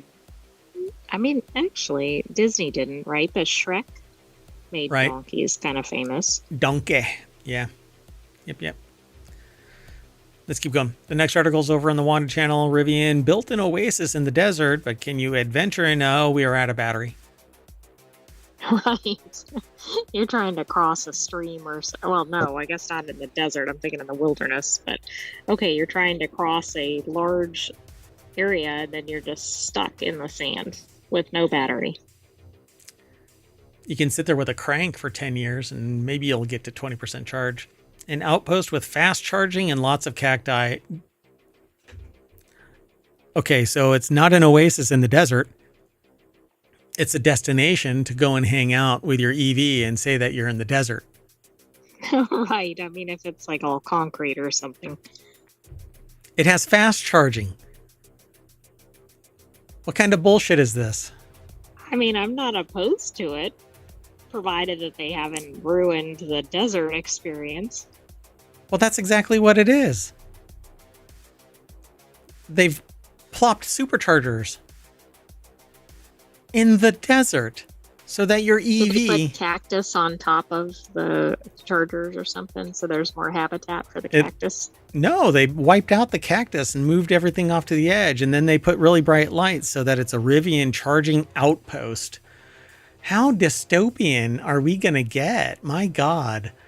Make fast stop battery charging platforms, not charging platform, fast swap battery systems. Stop using these fixed battery packs that wear down over time, can't be reconditioned easily, and have to have an entire follow-on ecosystem to support these massive, expensive dead weights. This could have been a fast swap battery, a fast swap battery station where it had one pipe of cabling to it. They could swap out the batteries when people come in and charge them when nobody's there. And you don't have to have this size of a footprint where people are sitting around for 6 to 8 hours trying to get to 100% because they can't cross the Death Valley without 100% charge. You have to have a full charge or you're going to die. Well, that went dark. Anyway, within Joshua Tree itself, a town of just a few thousand people is the reason for my visit. Here sits one of two Rivian charging outposts in California. Special facilities that are one part charging station, one part lounge, with a sprinkling of car dealership for flavoring. It's a different way to handle a problem of all electric vehicles. Even fast charging takes more time than filling up a gas tank. Enough said. We had the technology. We could have forced the industry to adopt. Yeah, to switch from gas stations, right? That are already taken up lots of footprint. Use fast swap battery tech and augment gas stations with fast swap batteries and then slowly wean us away from gas. You could have done that. But instead, you do this dipshit move where we have to sit around for 2 to 8 hours to get a trickle charge to get us to limping into the next charging station, or we have to quadruple the amount of time we spend on the road just to get to a destination. The reliability of EVs sucks. Because if power goes out, how do I charge my freaking car? Well, that is kind of an issue. And I learned that lesson because I had a mathematician turn to me when I said, I don't use chalkboards. I use digital screens. I don't use paper. I use an iPad.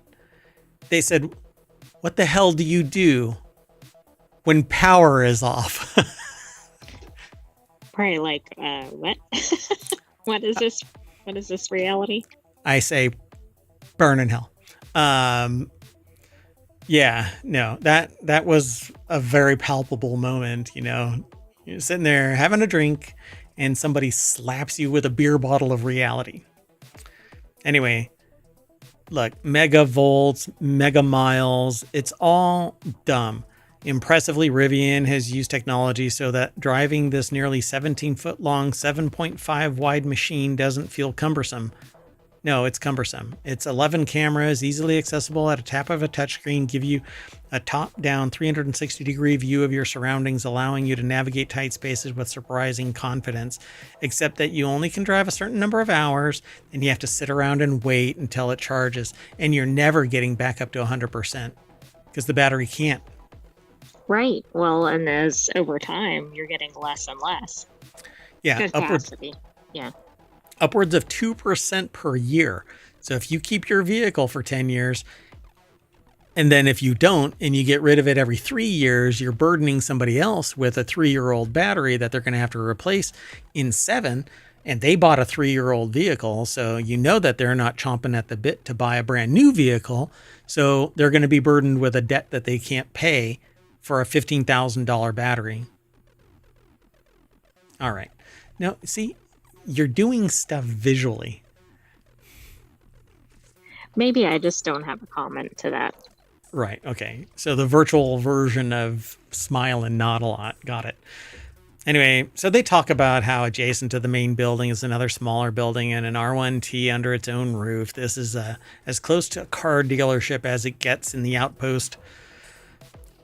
They assume the smaller building would have a few desks, maybe with some posters, option lists, etc., etc. It's not. It's a TV lounge complete with a sofa and chairs. Apparently, the staff can use this space to talk to potential customers, but its main purpose is a place for people, especially families, to relax while their vehicles charge. Well, they can't stand out in the desert because they probably won't survive. Yeah, they'll spontaneously combust if a beam of sunlight touches them out there. So they talk about the same thing. Here we go. Like most EVs, my loaner Rivian's charge goes from 20 to 80 rapidly. The remaining 20% takes about the same time as the previous 60. They estimate that on a fast charger, it takes 30 to 40 minutes to go from 10 to 80. The total cost for the charge around $75. Are you shitting me?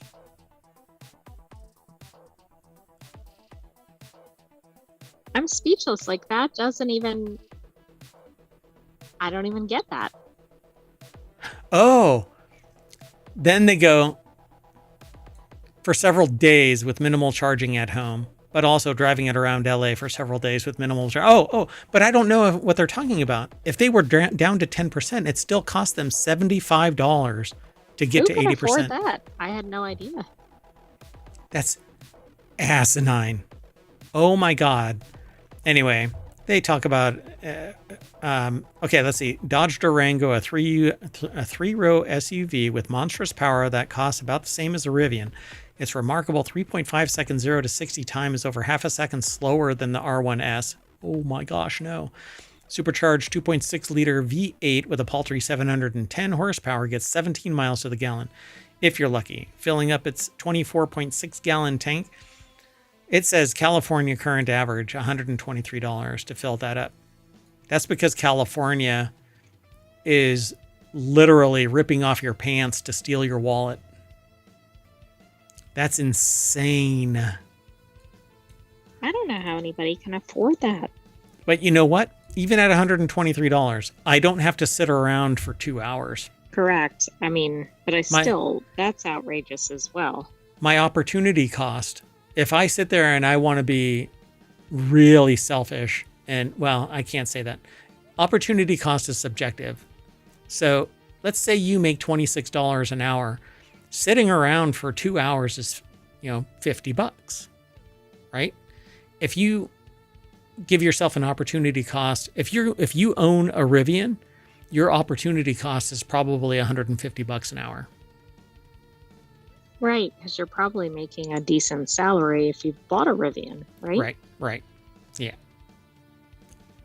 Not to mention a Dodge Durango SRT Hellcat, which is the one that we highlighted that's not supposed to exist anymore, is a very, that is a high-end vehicle, like a lot of power. It's a monster.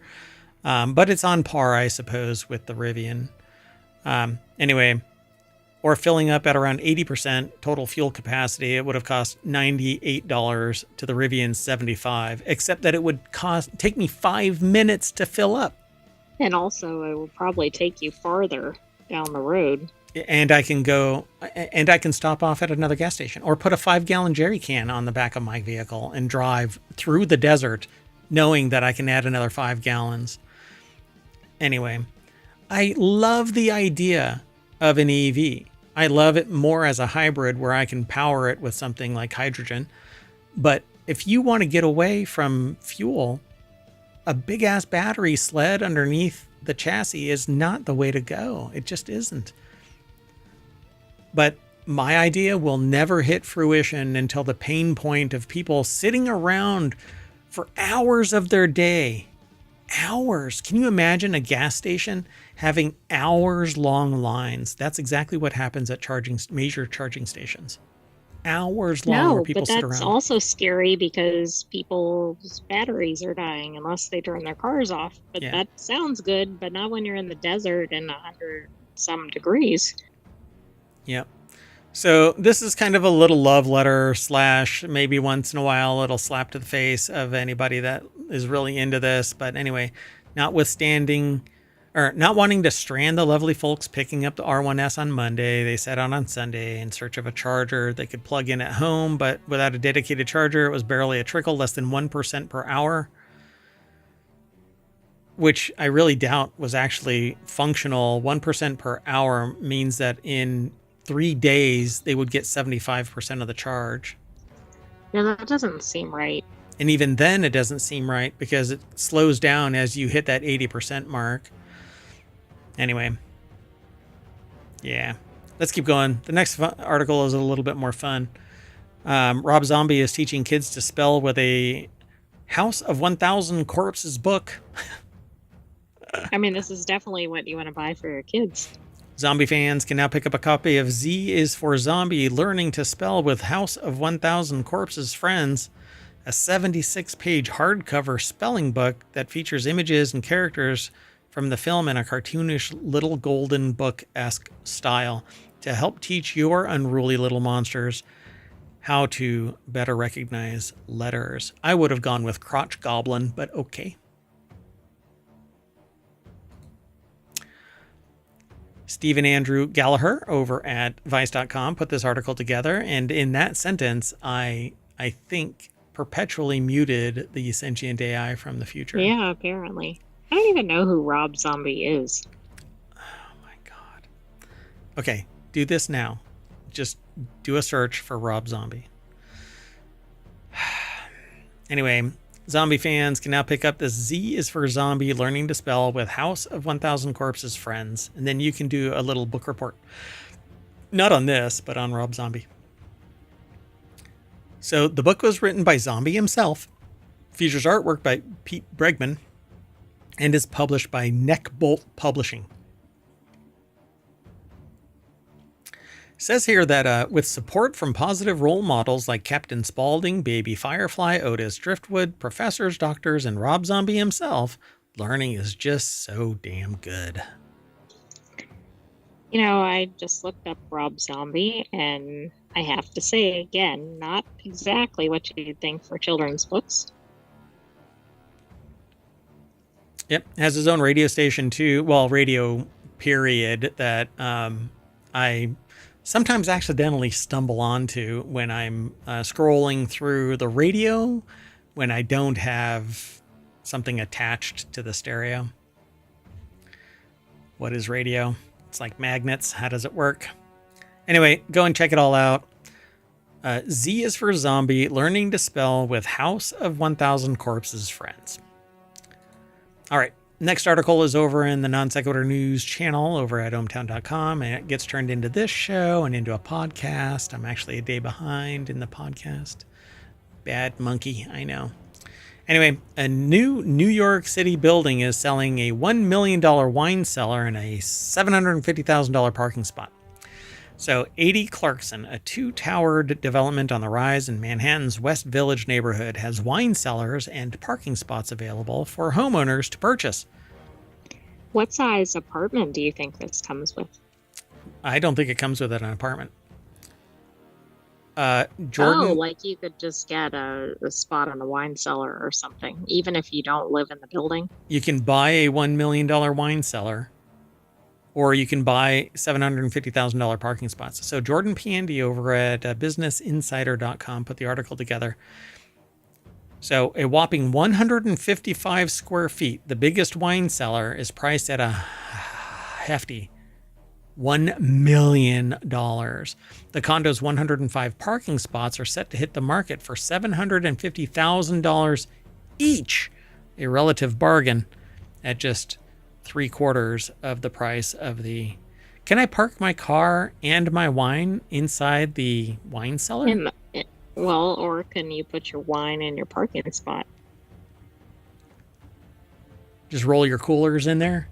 You need to keep your stuff when you're cool. driving or whatever, but yeah.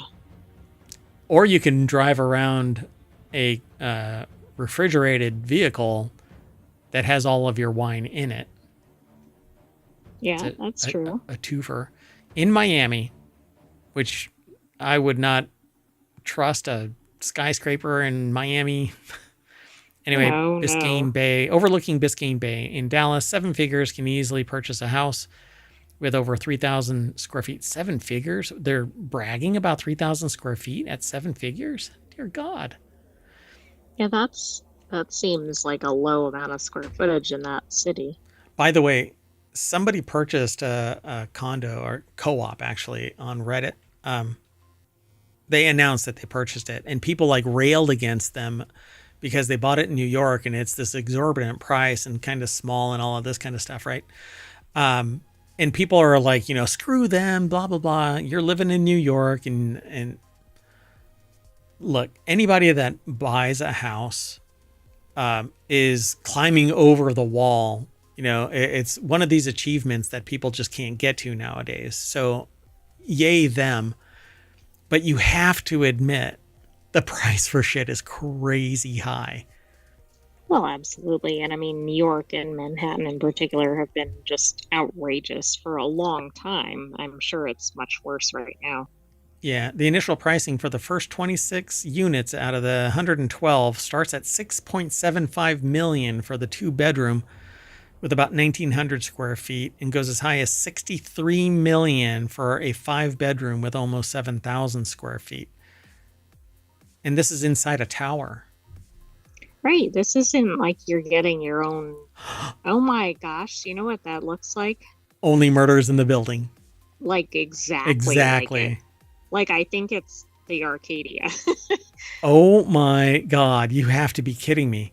It looks just like it because it has the 2 sides that are the 2 towers and the central courtyard with the fountain. That is really weird.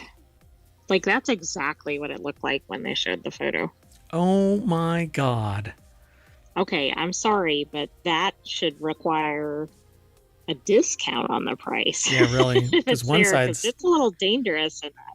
There's only Murders in the Building. When's that coming back? Is that coming back? I think it's coming back, but it's not been that long since the last season aired. Yeah, well, that sucks. As of February 2023, 180 East 88th Street on the Upper East Side had a 70-plus bottle wine locker for $15,000, while 100 Barclay in Tribeca had a 54 locker, had 54 lockers that could hold about more than 100. What the hell? For $20,000. I don't like their grammar. No, I think they're saying like roughly each one would store more than 100, but it's worded oddly. Then say average 100 bottles. Anyway, over the 15 or 20 years, there have been much more emphasis on monetizing every square inch of a building. The developer only has one chance, so any unused space is marketed. So that's right. Oh my God, it's just like it. It's just like it. Because you can drive in or you can walk in to that central courtyard. That is really strange. I really suspect it's not, but maybe that was a very common architectural style at that year. In that era, whenever that was built. Maybe. Yep. Well, this is brand new, isn't it? I doubt it. It's probably something renovated. No. I don't know. I mean, who has open land in Manhattan? It depends on if a building fell down. Oh, it's a New York City building, not Florida. I thought it was a Florida building because Right, there they yeah. fall down. That's a whole other issue. I think they were just comparing real estate prices. Yeah, yeah. So yeah, I mean, is this on Manhattan? Where? Yeah, it's in Manhattan's, I think it said West Village. Oh yeah, Yeah. Manhattan's West Village. Yeah. I can't imagine that they found any space. It had to have been expensive to begin with. So You're of probably course, right, though. It looks like they maybe bulldozed and then rebuilt or something. yeah, Because it for says sure. new construction. Yep. All right, let's keep going. The next article is over on the Hatch Ideas channel. They are getting victims to pay. Toll text scams are on the rise, and Apple and Android appear powerless against it because you need common sense. You need to click with care. That is the mandate. If you want to, I'm going to set this up. I don't know how, I don't know when, but I'm going to set it up. It's basically a service called Click with Care. You subscribe to it, and it'll periodically send you texts. Don't click that shit. And that's all it's going to do. Exactly. And watch people will click that. It should Yeah. be like, yes, this is exactly the point here. It's going to send you a text. You're going to be able to verify it. And when you click it, it's going to just pop up a page that says, stop clicking shit. Anyway, Sharon It is Shibu a bit much. over at entrepreneur.com put the article together. The deck statement says hackers are finding ways to get around safety measures. But if you think critically, don't click on texts unless you are absolutely expecting it. You just went to the doctor. Right. The doctor like sends you a bill. That's your doctor and you're owed a bill or whatever. Yeah. Whatever. Or you just got a receipt for a purchase or something. Whatever. I'm going to start up a service that monitors other people's texts so that when they get a text from my service that says, trust but verify. Call your doctor on a separate line, something not like, don't click the link. Just call them directly and say, did you guys intend to send me a text? Can I verify this shit? Anyway. So well, according that's to the thing. Like, people don't think about the type of method of communication, right? Right. It's like, oh, why is the whatever IRS or something sending me a text saying click this weird looking link? I mean, no, that's not going to happen. Okay, so over the last 3 days, I think I've received. So I'm part of an organization that does a lot of testing. Different times, different periods, different training, blah, blah, blah. They sent out to the most paranoid people in the org a phishing attempt. Wow. I bet that went well. And so we're like, bink, bink, bink, sending all of these alerts to security going, you're sending stuff to the wrong group. If you want to focus, don't send it to everybody. Send it on the other people. Focus on the people who aren't intrinsically paranoid. Anyway, don't click on shit. But according to a Thursday report from CNBC, cybersecurity company Trend Micro has observed a 900% uptick in searches for toll road scams in the past 3 months, indicating that the texts are reaching more people. McAfee research obtained by the outlet found that from early January through the end of February, toll scam texts were 4 times more prevalent. But people are apparently clicking on shit and paying it. Yeah, I don't know why that's like the latest thing, right? It seemed like for a while it was like car warranty. Now it's toll charges. Because somebody figured out that people are dumb enough to click on stuff. Because maybe there's a lot of toll roads, and so people have these fees. No, People don't pay attention, right, to toll roads, so that's kind of an easy, like, oh, I guess I missed a toll or something. Right. Don't click links in your email, in your texts. Just don't. And if you go, you know what, I think I do, then log into your account separately. Don't log in through the link that they provide. Right. Aren't they so prevalent that you warn somebody not to click on it, and then one showed up like in the first Yes. 24 hours or Yes. something. Yes. I mean, it's just outrageous. Yeah. I was warning people, and then they texted me, "Hey, I just got one of those things you're talking about." Yeah. Yeah. It's because I got one earlier, and I'm like, I'm going to do some due diligence. And I started reading reports, and then I actually talked about it when it first kicked off. Yeah. It's pretty funny. It's one of those moments where I hear from people going, that's a bunch of BS. It's not really happening. And then like 3 days later, like... they call me up. Guess I was the asshole about that. Right. Yeah, it actually was. And you prevented me from doing it. Yeah, the domains can be state specific, like Georgia's Peach Pass, Florida's Sun Pass, New York's Easy Pass, or something more generic like Fast Track. The texts are numerous. Threat research from Census estimates that over 60,000 domains exist to perpetuate toll schemes. But one phrase will save you all. Click with care. I'm going to make shirts. You absolutely should, and we should sell them through ohmTown. All right, I'll get it done. Let's move on. The next article is over in Technology Today. That's a show that we have on Sundays. Fossil jackpot. Researcher uncovers 200 million-year-old dinosaur footprints hidden in a high school. Look, I was a visiting professor. I walked through some mud. My goodness, you didn't wipe up your footprints behind you. And now they're saying that they're 200 million years old. I'm not that old. Come on. God. Anyway, Schoolyard Boulder in Queensland contains one of Australia's densest collection of dinosaur footprints. A researcher from the University of Queensland has confirmed that a boulder at a regional high school, or a regional school, it is a high school, holds one of the highest concentrations of dinosaur footprints per square meter ever recorded in Australia. And that boulder wants to kill you. Anyway, University of Queensland. Watch out for that boulder.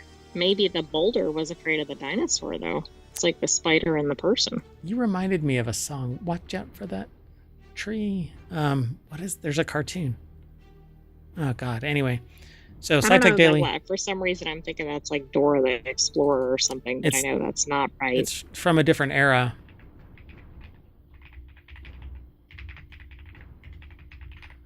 It's like George of the Jungle. Yeah, that's what it is. It's the theme song to George of the Jungle.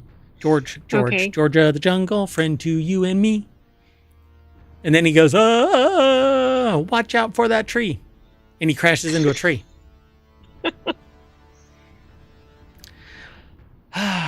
Non sequitur news, folks. Anyway, the rock from Callide Basin contains 66 footprints left in white clay by small dinosaurs around 200 million years ago. And they're running this way and that way. Bird prints as it's displayed? Dinosaurs are birds. Well, there you go. Or, if Twitter was around, they'd tweet a lot. Anyway, the footprints are from 47 individual dinosaurs which passed across a patch of wet white clay, possibly walking along or crossing a waterway. Why they say 47 individuals? And what if they were milling about? Maybe they can tell enough difference in the prints. I don't know. Yeah, I agree. Like, what if it's one who was walking all over the place? Yeah, he had too much caffeine, or he's waiting for the baby to be born, and he's like walking around, waiting for the eggs to crack open. Pacing. Mm-hmm. Smoking cigarettes. You know it's bad for you. They're going to kill you. And then the dinosaur that could speak turns to me and says, because he's a thesaurus, we're going to die because of an asteroid. The cigarettes aren't going to kill me. Okay, we're not pro-cigarette here in ohmTown. That's true. We're very, very much anti-cigarette. And if you think that your cigarette smoke drops out of suspension after 30 feet, you got your head ensconced in your clay. Anyway, it's an unprecedented snapshot of dinosaur abundance, movement, and behavior from a time when no fossilized dinosaur bones have been found in Australia. Each footprint has 3 toes, indicating they belong to the ichnospecies Anomopus scambus. What did you call me?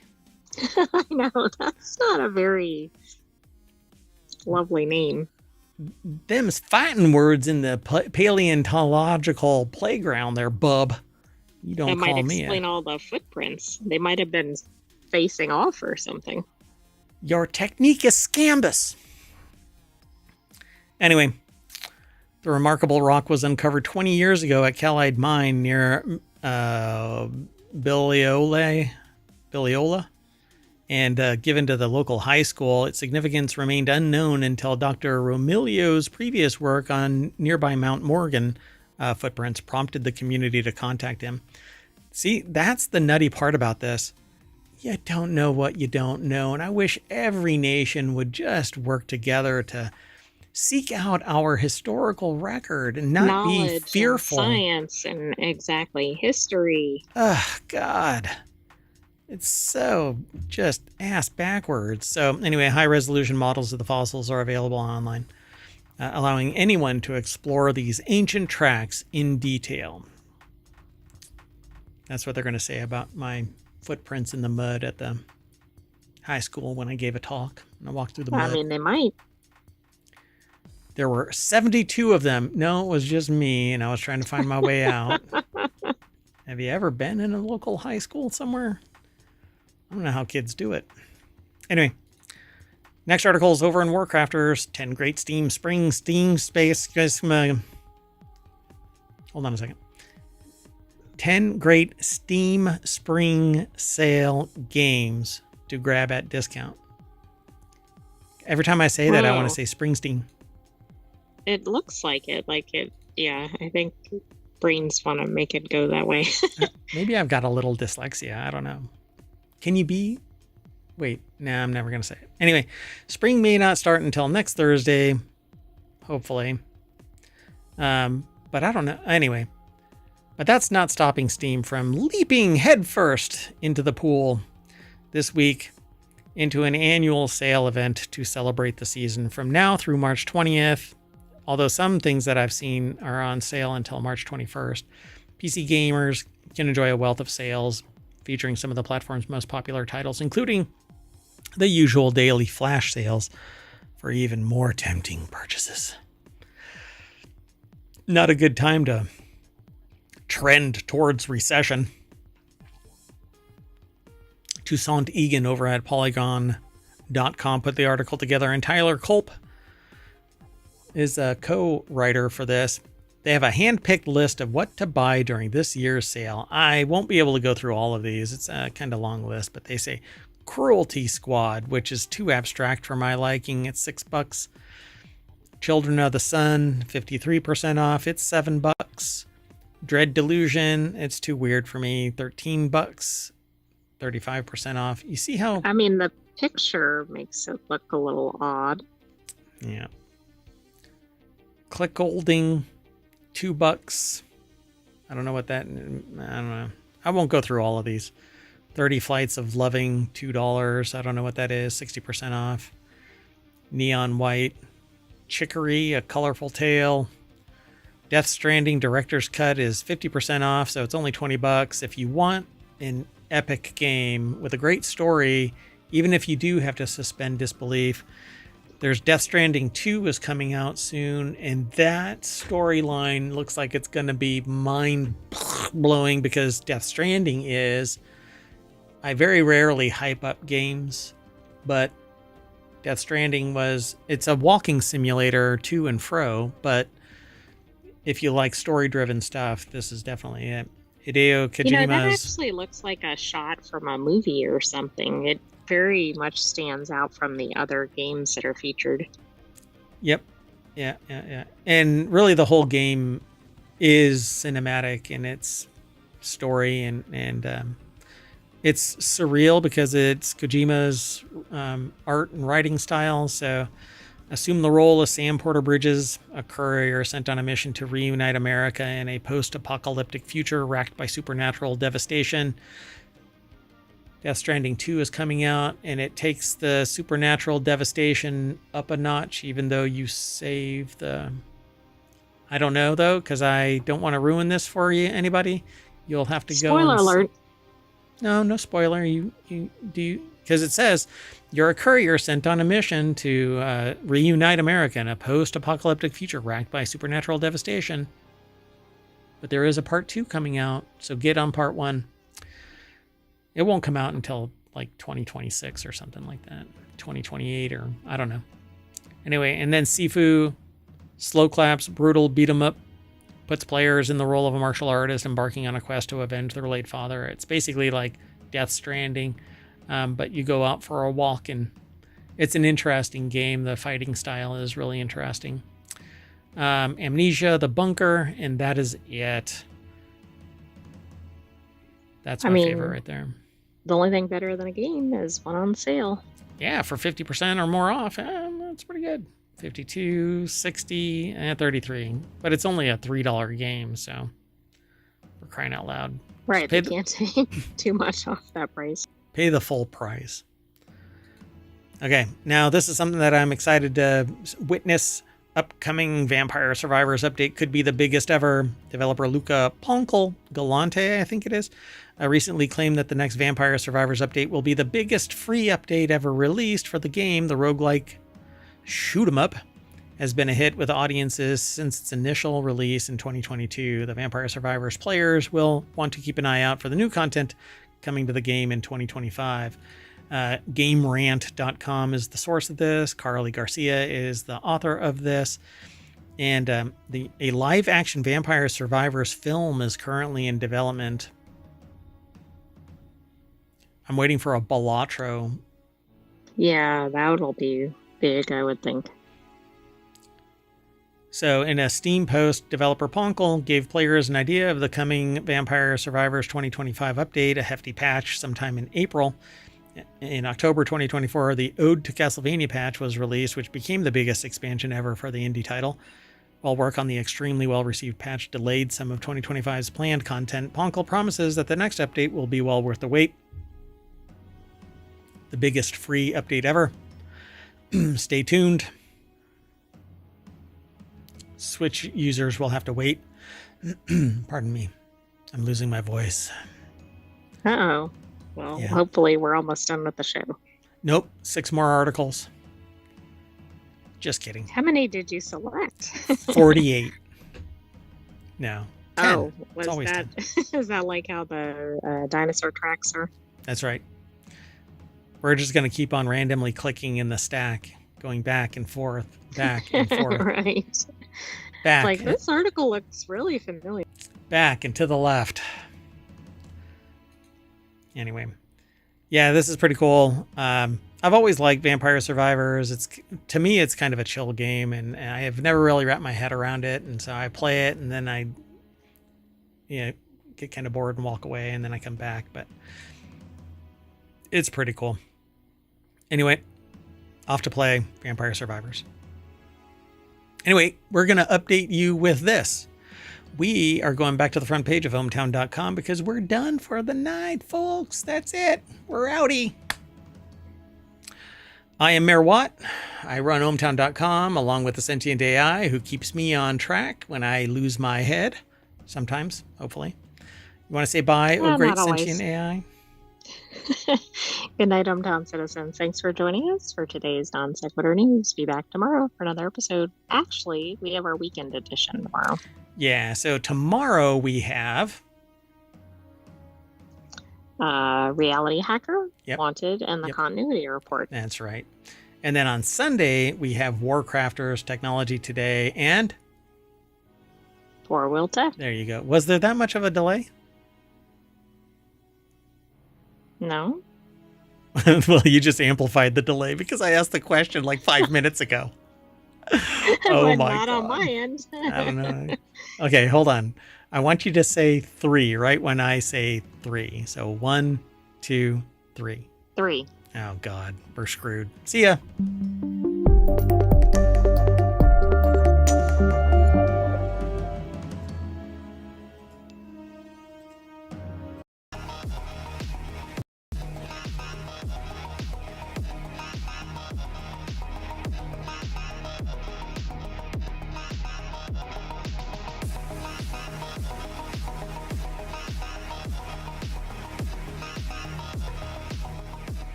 Hello, everybody, and welcome to... Hold on one second. Ruining this intro. That's our production value, Reality Hacker, for March 15th, 2025. It's Season 2, Episode 11. I am Mayor Watt. I run ohmtown.com. I run it a lot smoother than I run the show.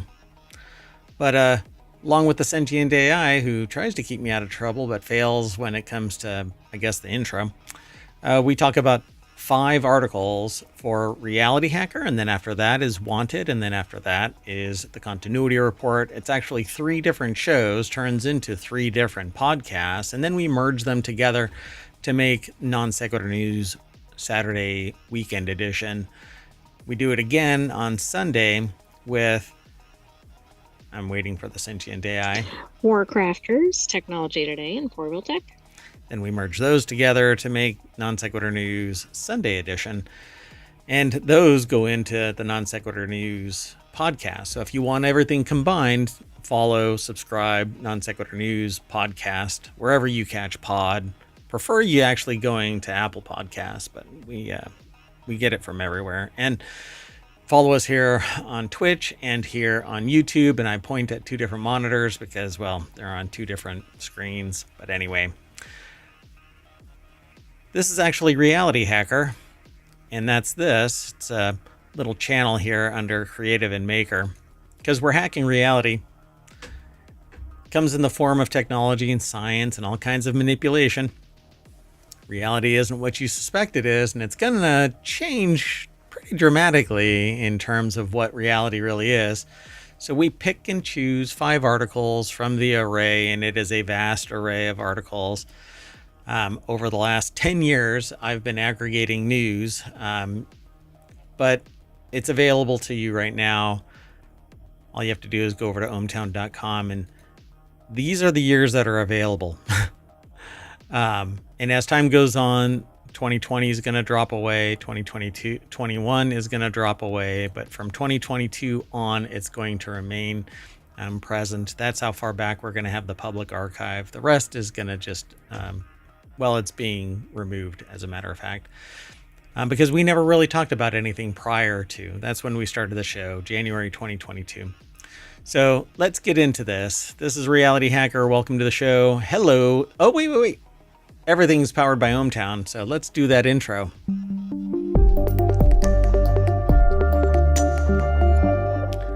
Sentient AI is just doing the AI equivalent of going...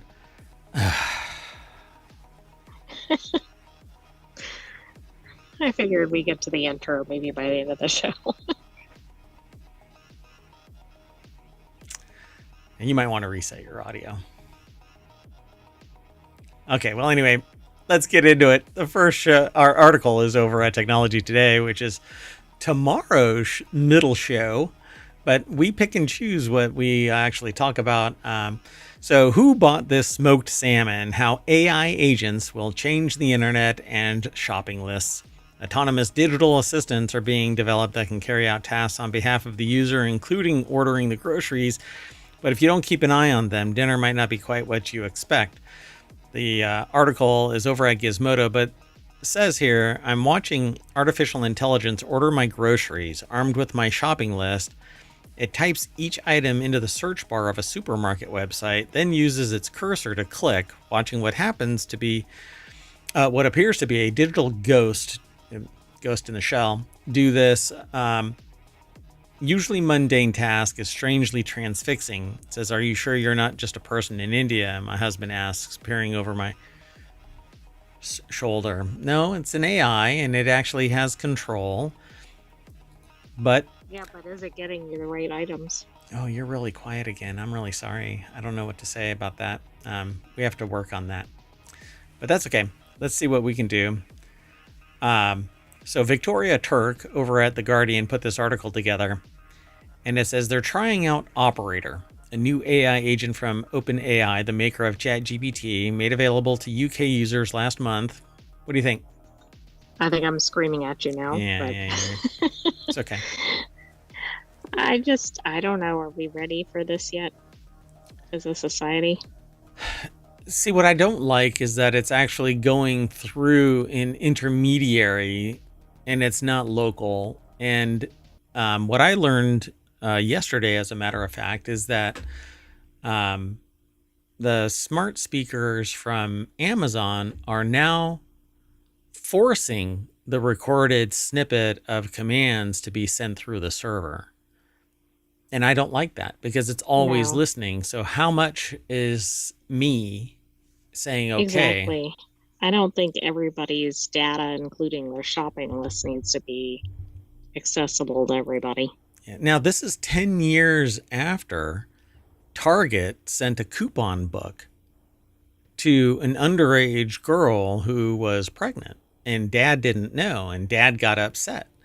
So now take it to the next step where it's anticipating the fact that your 10 years now worth of history has been gobbled up by AI and is now reaching out and saying, hey, you know what? I think that it's time for you to purchase these. Well, I don't even think it's just going to suggest them. I think it's going to add them. Like, oh, you buy this kind of chips every month. Here we go.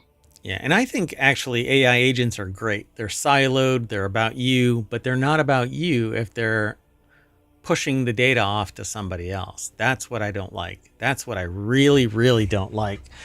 So, hot on the heels of large language models, AI agents have been trumpeted as the next big thing. And you can see the appeal. The digital assistant can complete practical tasks and are more compelling than one that just talks back. Similar to OpenAI's offering, Anthropic introduced computer use capabilities to its Claude chatbot. I don't like the name Claude. I shouldn't like name shame, I guess, but Claude just doesn't Exactly. sound. All the Claudes out there listening to the show are like, what did I do to you? Nothing. I don't know. Claude, there we go. Claude. Anyway, agentic features into their AI assistants with further companies developing agents aimed at specific tasks such as coding or research. Yeah, this is going to be interesting times because now you don't need somebody to do it for you. You can just say, which, hell, I was just about to poo poo the idea of these. I want to get Bluetooth IEMs instead of these wired ones. See, I use wired ones because it's near real time. It's absolutely real time in-ear monitoring of the outgoing audio. But I want Bluetooth. I don't want to be tethered. And if I do something with VR, I want to be able to stand back there and not get pulled in any direction. Yeah, I back up too far and it'll slingshot me down to the floor. And so these new nothing in-ear monitors have ChatGPT integration. Yeah, I don't know about that though. So I can just go, hey, ChatGPT, do this. And I'm waiting for my smart speaker to actually wake up and say, why are you talking to ChatGPT? Yeah, exactly. You're going to anger the smart speaker. Let's not anger the smart speakers.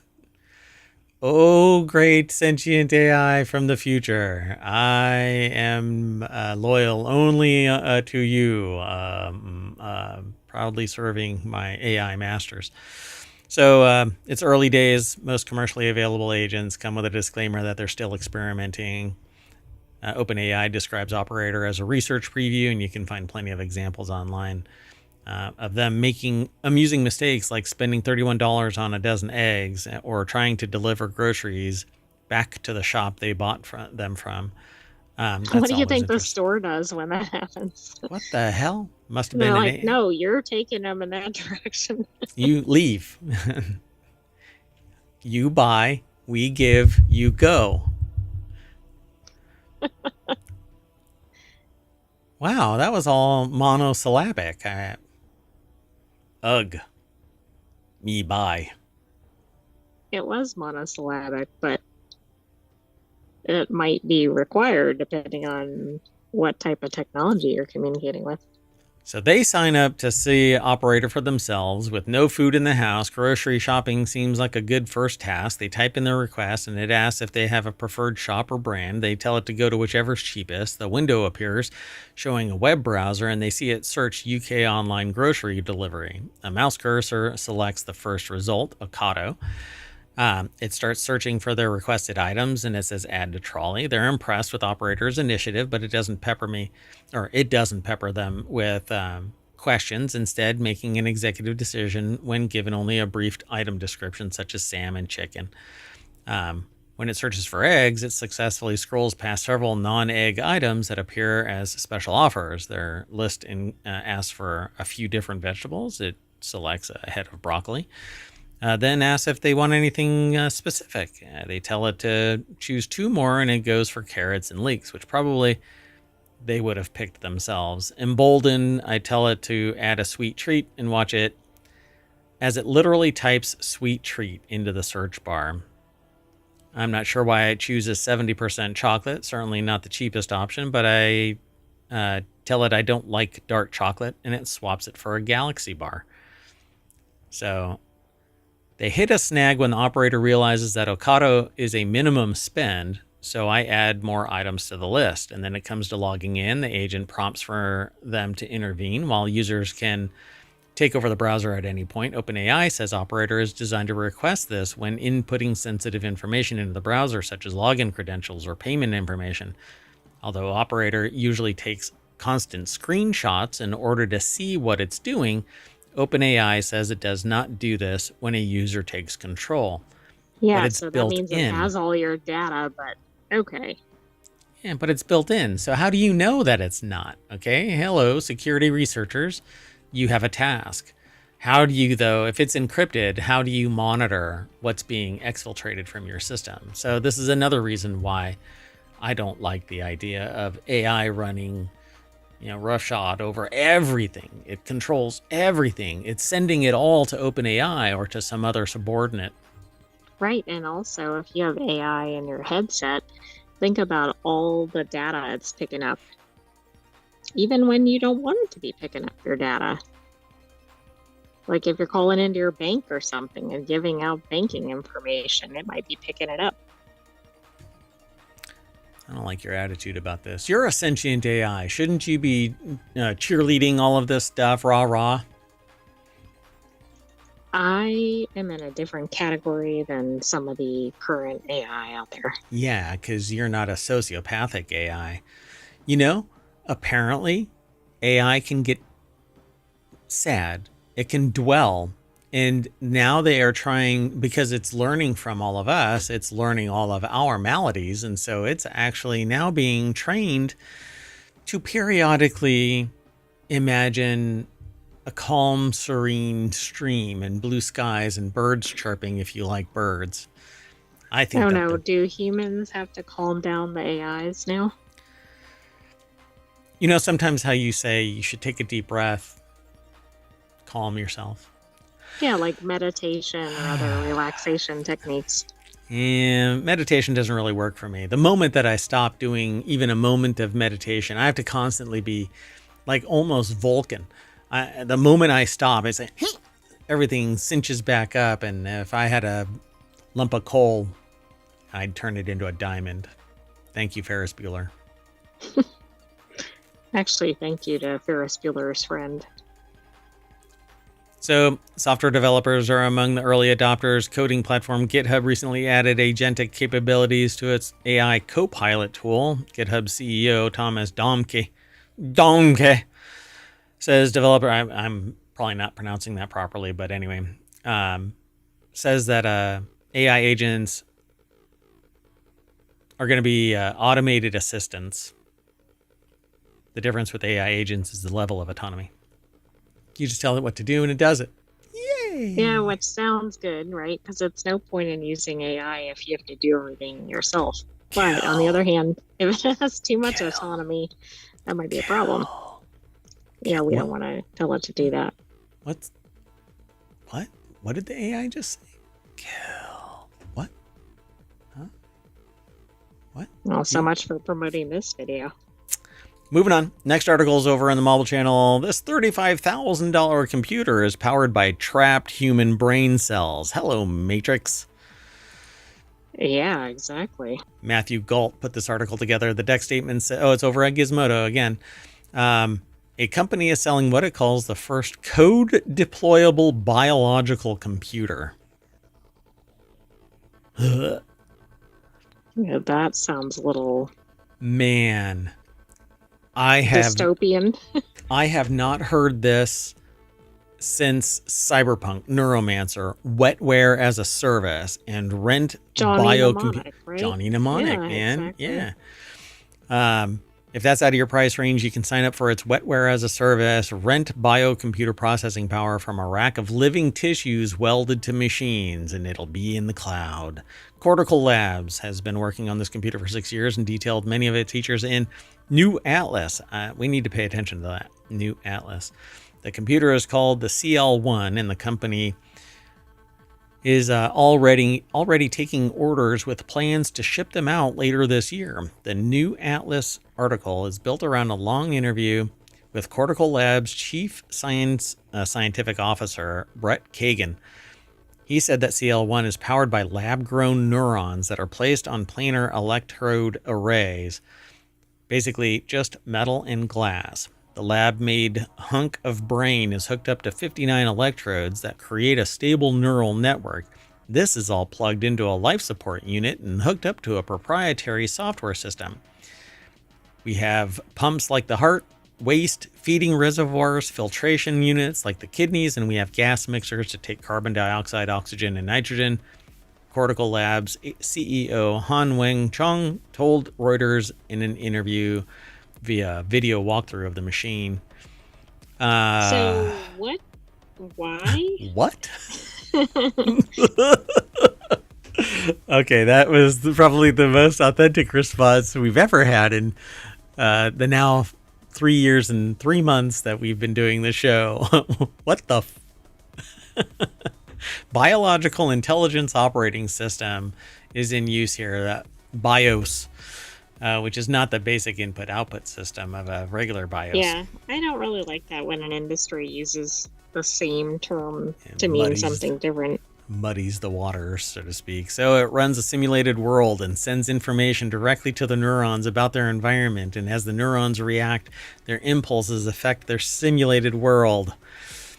So what are the applications for the wetware? Cortical Labs got an early version of the system to play Pong a few years ago. The pitch here is that CL1 can match or exceed performance of digital AI systems. If you have 120 CL1s, you can set up a really well-controlled experiment to understand exactly what drives the appearance of intelligence, Kagan told New Atlas. So 120 CL1s at $35,000 a piece. Right. But how many do you need to do whatever you're doing outside of research? I don't know. It just says you can break things down to the transcriptomic and genetic level to understand what genes and what proteins are actually driving one to learn and another not to learn. Except that you don't know what they learn. And when you have all those units, you can immediately start to take the drug discovery and disease modeling approach. According to Cortical Labs website, CL1 is a high-performance closed-loop system where real neurons interact with software in real time. This robust environment can keep your wetware machine alive for up to 6 months. It's also plug and play. The cloud version can support a wealth of USB devices. What the frick? But it's only alive for 6 months? So you pay $35,000 for 6 months? Is that what I'm reading? I believe so. All right. Anyway, hacking reality. Your neurons. This might be the most extreme thing we've seen in this show yet. I don't know, man. We've seen a robot powered by a snake in a tube. That's kind of weird. Oh, that's true. And go back and watch every episode of Reality Hacker if you haven't seen that one. Yeah, you'll find it back there. All right, let's keep going. The next article is over in the Mobile Channel, How Interactive TV is Reshaping Consumer Engagement. It says that it's a post that was created in partnership with IR Code Television. And so I won't go through the whole thing, but Ashley R. Cummings from Adweek put the article together. And it says, for years, brands and broadcasters have tried to make television more interactive, but solutions often require overlays like QR codes. Beckerman and his team at IR Code found a way around this. They've built a real second screen experience. The image itself is the code. There's no need to add a QR code. Just scan the screen with our app. So you still need a second screen.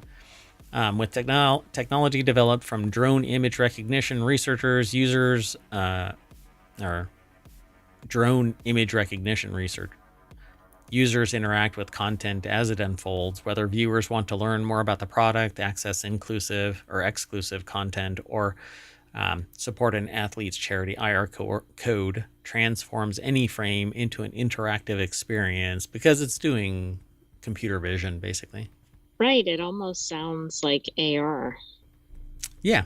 I would probably say that if they have the app on like X-Real AR glasses, anything you look at and you have that little camera adapter, because the X-Real ones have to have a secondary little adapter put on, you would be able to just look at something and it could, put it up on your field of view so that you crash your car when you're driving. I mean, never mind. Anyway, well, you shouldn't be watching TV while you're driving. It should solve the problem. And you shouldn't be watching AR glasses when you're driving or wearing them. Why not? It'll just superimpose the images of the map in my field of view. It shouldn't, cover That's it up. That's true. Entirely. I don't know. I was thinking more VR, but yeah. Yeah. I got into a conversation with people about this last week because I want to wear the X-Real 1 glasses everywhere and experiment with them, but they keep sending me emails saying that the order's been pushed back. Now it's back into deep April apparently, so we'll see what actually happens. I don't know. So it's game changing for name, image, likeness deals in college sports. Fans watching college basketball might not know the players, but with IR Code they can scan the screen and immediately get all of the details. This level of access deepens the connection between athletes and their fans, while also providing exposure for brands and sponsors. I've never been a fanatic about anything. But maybe only the sentient AI, I'd say. So as the technology expands, so do its possibilities. Beckerman envisions a world where people can instantly identify any object and access deeper information. Think of it as a Wikipedia for the real world, which is called Wikipedia, but anyway. This could be really good for, we had a separate article in maybe Non Sequitur News where it was kind of like the decline of edutainment, but this could really add to that. But you still need... You could have a kid learning words or concepts or whatever, but yeah, then you'd have to have something to view it with, I guess. Yeah, who did we talk about? Was built a printed book that teaches kids how to Rob Zombie. So it could be yeah, but not everybody wants to learn. Yeah. It doesn't mean it's not good learning, but it may not be the content you want for your kids. Learn to spell with 1,000 corpses. We're essentially bringing Google AdWords into the real world, Beckerman explained. They're tying stuff to these really big real world embodiments that have provenance, right? Like they have reputation. So they link to Wikipedia. Unless it's rivaling Wikipedia in its knowledge, no, because that's actually driven by individuals updating it in real time. Unless it's matching Google AdWords in power and reach, you shouldn't, and you're trading on their reputation. You shouldn't be doing that. You shouldn't be comparing yourself to what could easily drink your milkshake by simply doing what you are doing, because there isn't anything there that they can't do. You're literally telling Wikipedia and AdWords, we're using the same information that you're using. Go out and do a better product than us. Right. Yeah. Follow us and don't make our mistakes. So, but that's how competition works. But I doubt anybody's going to step into this world. But There I may, also think in some of these things, they have to somewhat put it into terms that people are familiar with. sure. I mean, you're right. Yeah. So it says our technology could eventually authenticate whether an image was AI generated or created by a real person, which AI generated is created by a real person. It just happens to be a composite of a digital generation. How do you prove that a photograph is real? You don't. It takes a forensic analysis. And even then, unless something's out of place, and it could be very rare that something is out of place. If the AI is going to get sophisticated enough, I got into a discussion last week again with somebody about the fact that I don't understand why AI generated stuff can't get a copyright. You can Oh be a yeah, that's a complete whole other can of worms. you can be a complete dumbass, push a button and you get a copyright on the picture of the leaf outside. But you didn't do anything except it's all on full auto and you happen to see a leaf. That is true, but copyright has not caught up. So bringing tech to consumers, and then they say a frictionless future for interactive media. But I think that AR is going to trump this. It's going to wipe it out because all it takes is somebody to tie in Wikipedia and Google into the AR world. And while you're looking at stuff, it'll just parse it. Yeah, but the difference is something like IR code can work for everybody who doesn't have AR classes, aka not the expense. Anything with a camera. So, because you have to run their app. So you have to either subscribe to their service or pay their service fee. No, I think it's going to be actually visible on somehow on the television screen. No. It's going to be an app that you use. Okay.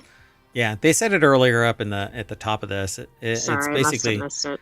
the front end is going to be an app, and it says somewhere around here. But see how they say requires overlays like QR codes and blah blah blah. They found a way around it. So you just scan the screen with our app. I thought you could basically, yeah, I gotcha. Okay. So the front end is basically going to be what was that, like honey? So you show your camera to the screen, the camera picks it all up. You tap on something, it takes you to a store, you buy something, but it's actually a proxy through the business to business and business to consumer interfaces are going to be different and stuff like that. I haven't seen IR code. I don't know, but I can envision exactly how this works. You use their app, so it's their processes. It isn't everybody else's processes. Right. And if you as a broadcaster or whatever, don't use their business to business connection, then you don't show up in their app. And so you can't sell. Yeah, that's true. So it's only as good as widely as it's adopted. Correct. Yeah. I mean, it's essentially Bitcoin. It has no inherent value until people invest value into it.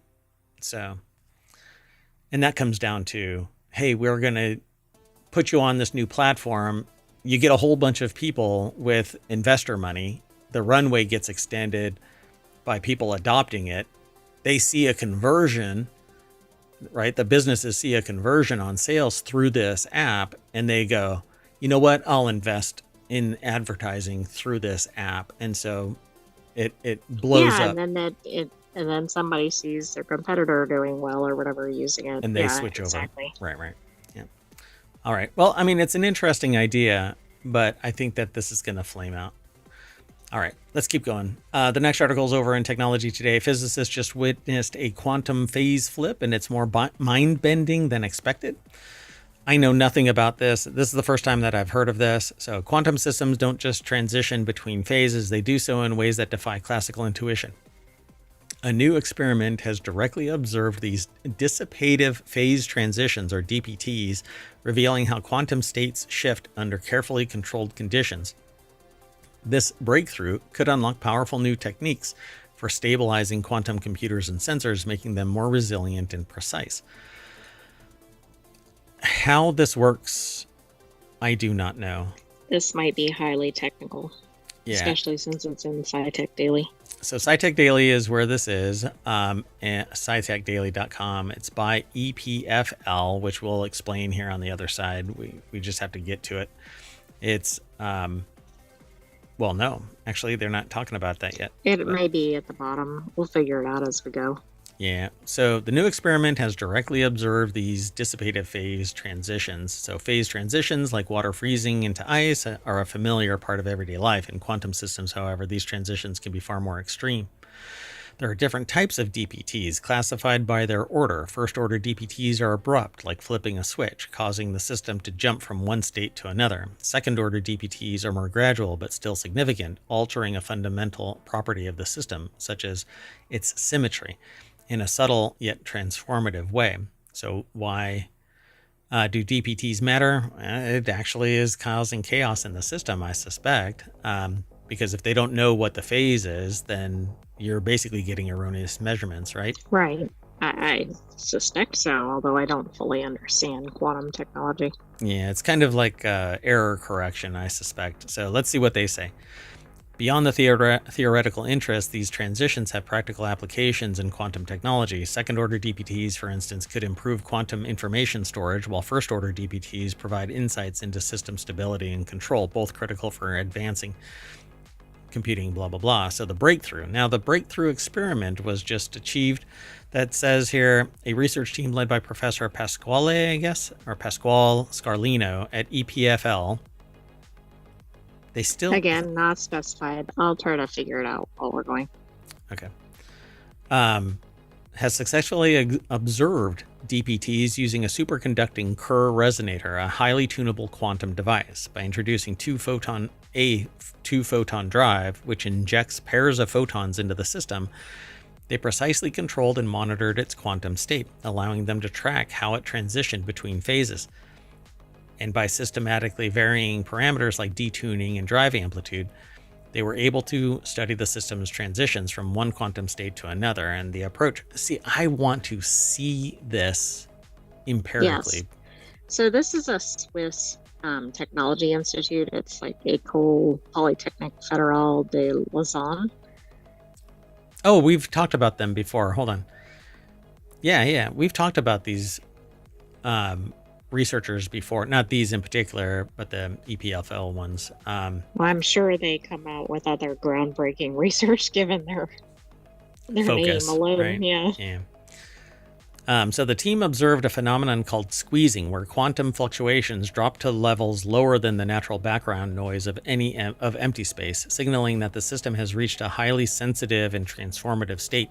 Meanwhile, the first order DPT showed distinct hystereses, cycles where the system could exist in two states depending on how parameters were tuned. So second, they found that clear evidence of metastable states during the first order DPT, where the system temporarily remained in one stable state before abruptly transitioning to another. This behavior leading to a dependence of the system state on its previous history, known as hysteresis.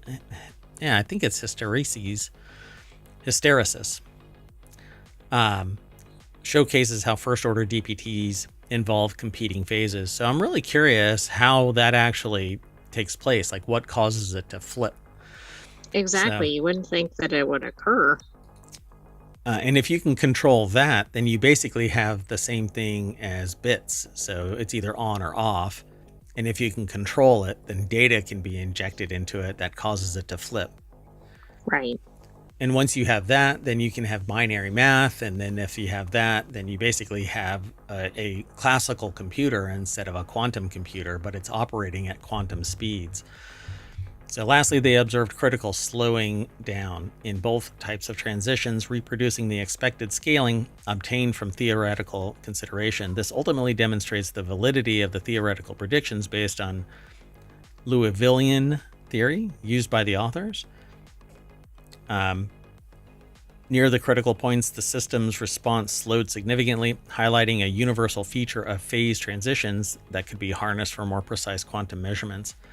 So interesting. That's exactly what they were trying to figure out, was what was causing the phase change. Oh, that is interesting, because we haven't read the article and you figured that out. Yep. So it says, in fact, a very interesting aspect of this work is that it also demonstrates how close collaboration between theory and experiment can lead us to results far greater than what either group could have achieved independently. Because theory doesn't mean jack until it actually has some type of application. And you do that through experimentation. And when you fail, then you figure out, oh, okay, we didn't do it right. Or what we expected is theoretically impossible, but we've proven that it can happen, or the other way around, right? I mean, one way or another, fundamental research is required. Right, yeah, you need the theory to start, but if it only is that, it's not going to be of any practical use. Right. But hey, that's funded by large amounts of money. All right, let's keep going. We're running way past our time. So Technology Today is where the last article is, when a robot becomes the boss, exploring authority, obedience, and relationships in machines. So how does a robot perform as a boss at work? The results of research by Polish scientists published in Cognition, Technology, and Work suggest that while robots can command obedience, they are not as proficient at it as humans. The level of obedience towards them is generally lower than towards human authority figures, and work efficiency under the supervision of a robot is lower, mainly because what is the robot going to do?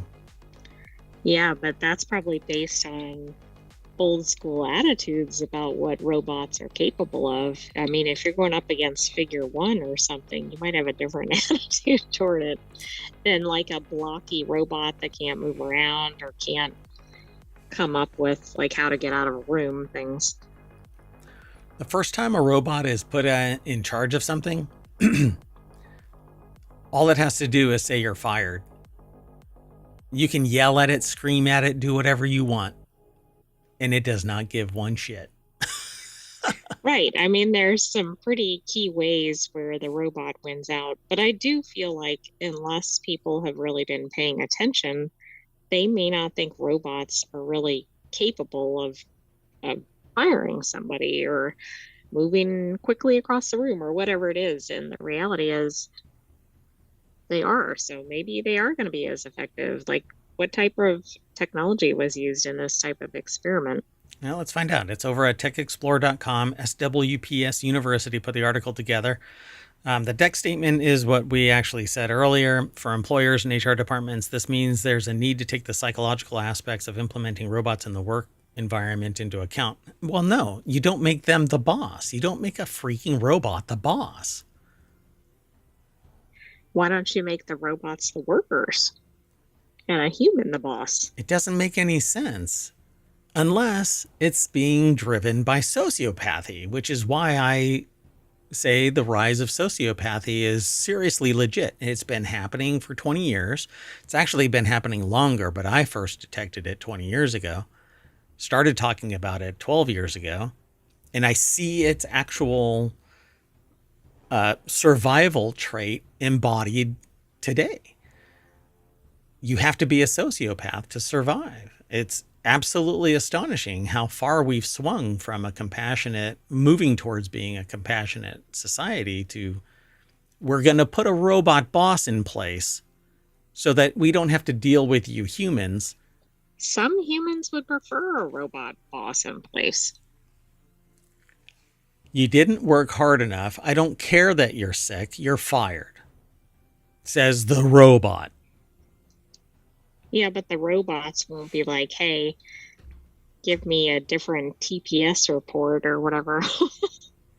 The development of robotics has led to a situation where robots are increasingly found in roles associated with authority, i.e., in education, healthcare, law enforcement. Researchers were intrigued by the extent to which society could or would accept robots as authority figures. But we've seen other psychology and sociology experiments where anybody who has been granted authority is perceived as being the authority by quote unquote subordinates, and they will not question it. So even when a robot says, you humans are empowered to go abuse those humans over there, the people empowered will do what they are told. Some won't, but then you get rid of them. and you get new humans that will abide. But that's because of antisocial personality disorder. It's sociopathy or psychopathy. It's the fact that you can find humans that don't see humans as equals. And when you have a robot that's trained to be sociopathic, you end up having a robot authority that will tell you to do something. And if you don't capitulate, you're fired. Yeah, but you might just have a good worker, and so the robot says go do something and they do it. I mean, but that would be no different than a human in charge either. Arguably, because a human should have compassion and find out through questioning why, what is going on. You're not like this usually. Well, I think I'm kind of sick and tired of a robot being my boss and I still don't get a raise. That kind of thing. We need society telling robots what to do because robots are not human. They have no humanity. They have no soul. There isn't anything there. They don't have families to feed and things and dogs to get insurance for and so on and so forth. It's just a robot. So it says course of the study. The study was carried out at SWPS University Laboratory by scientists from the university. The task was to change the extensions of computer files if the participant showed signs of reluctance to continue. The robot or the experimenter used verbal encouragement. The average time to change the extension of one file was shorter under human supervision, while the groups supervised by robots this time increased to 82 seconds. The average number of files changed in the first variant was 355, 224 for the other variant, 37% less. But could it be because the robot was just slow in giving commands? I don't know, or were the humans staring at the robot going, what frick? Is going on? Like, I don't know if it's like a lack of, I'm not going to do it. It's just, what was the interaction like? Yeah, we're going to end up doing a 1-hour show on this. So Madge points out that there are several explanations for this phenomenon. If a machine has clear human features but still exhibits various imperfections, this causes a cognitive conflict. It's basically uncanny valley. And people are at a loss as how to treat it. So what you were saying, what the frick is going on?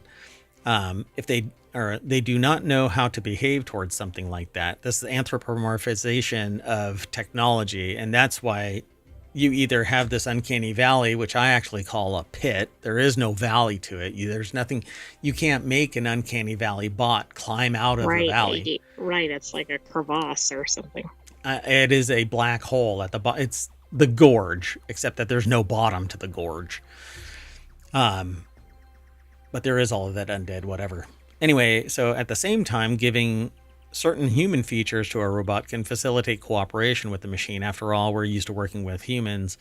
The robot that looks like a human and communicates like a human simply becomes easy for us to use. And I think that we can facilitate this adoption by making humanoid-like robots, but not human-like robots. Exactly. They don't need to be. They don't need to be. So in the long run, humanoid robots may create a rift between people. There will also be more misunderstandings and aversion, and this is because robots owned at home will be personalized, always available, empathic in communication and understanding. People are not so well matched, Conrad Madge points out.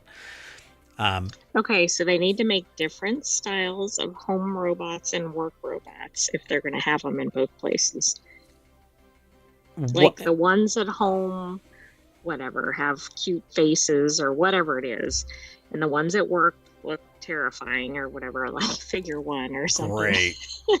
Your Terminator body. But the point is, like, just different styles, so it's not like the same thing or they expect the same kind of interaction. And we've actually seen this line before, but it actually focuses on the eyes. Robots with eyes are perceived as being more competent, trustworthy, and having a soul. That's actually something that we've talked about before.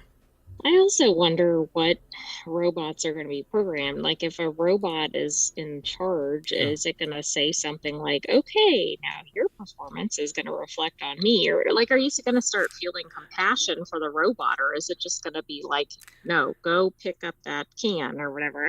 I was just about to say that, but I was when you said, are we going to feel compassion for it? What is the thing where the hostage feels compassion for the captor?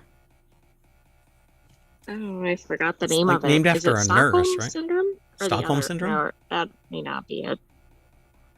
Let me check. I can't remember. I thought it was named after the nurse, or is it Stockholm? It is Stockholm. Yeah, so that's where I see it going, right? Like you're going to start. Some people are going to feel compassion for the poor robot that isn't going to get. Look, if you don't increase your productivity, I'm not going to be able to recharge my batteries to 80% in 6 I mean, hours. people are going to feel bad about that. Oh my Remember, gosh. they're already starting to have things like performance appraisals or whatever for robots, which it's like, why? All right.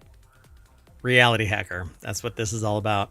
So we're going to reboot our systems, and that's going to bring us back to the front page of Reality Hacker over at ohmtown.com.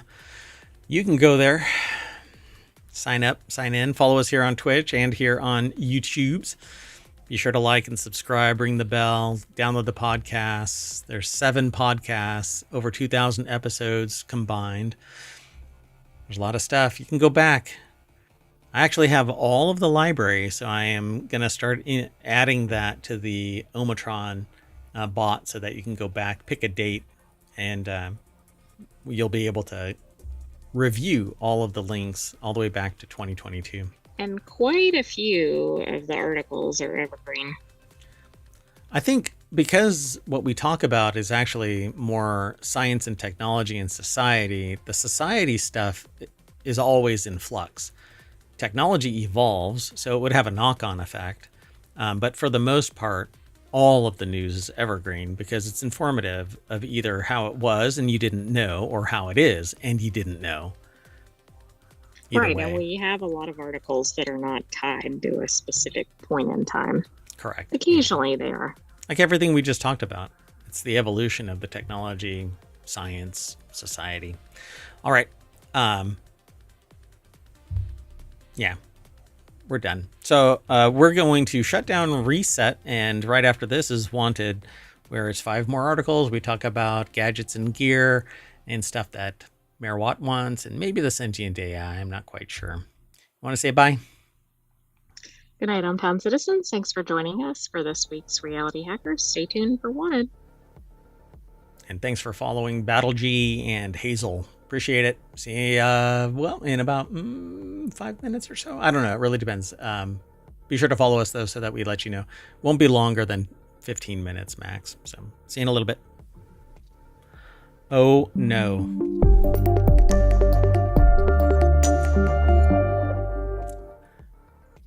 I haven't shut down the stream yet because I wanted to say, don't worry about the oh no. It's because my button didn't work.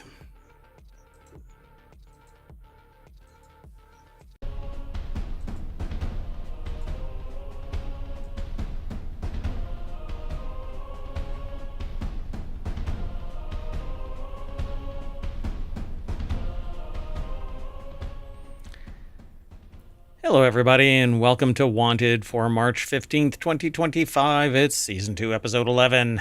I am Mayor Watt. I run ohmtown.com. That's that site right there. I don't know if I'm going to lose my finger if I keep reaching up higher. Oh, there it is. That's at that site right there. And you can go over there and become a citizen. But while you're on your way over there, be sure to stop by twitch.tv/ohmtown and youtube.com/ohmtown. Follow us, subscribe to all of the locations, and then download the podcast. There's actually 7 different podcasts. If you want everything lumped into one, just subscribe to Non Sequitur News. But this is Reality Hacker. And along with the sentient AI from the future, we talk about 5 articles. Today we're going to be talking about haptic sensations, hand tracking, Ninja's smart 6-in-1 device, because I vetoed a submission, DS9 inspired coffee mug, and the Samsung bundle.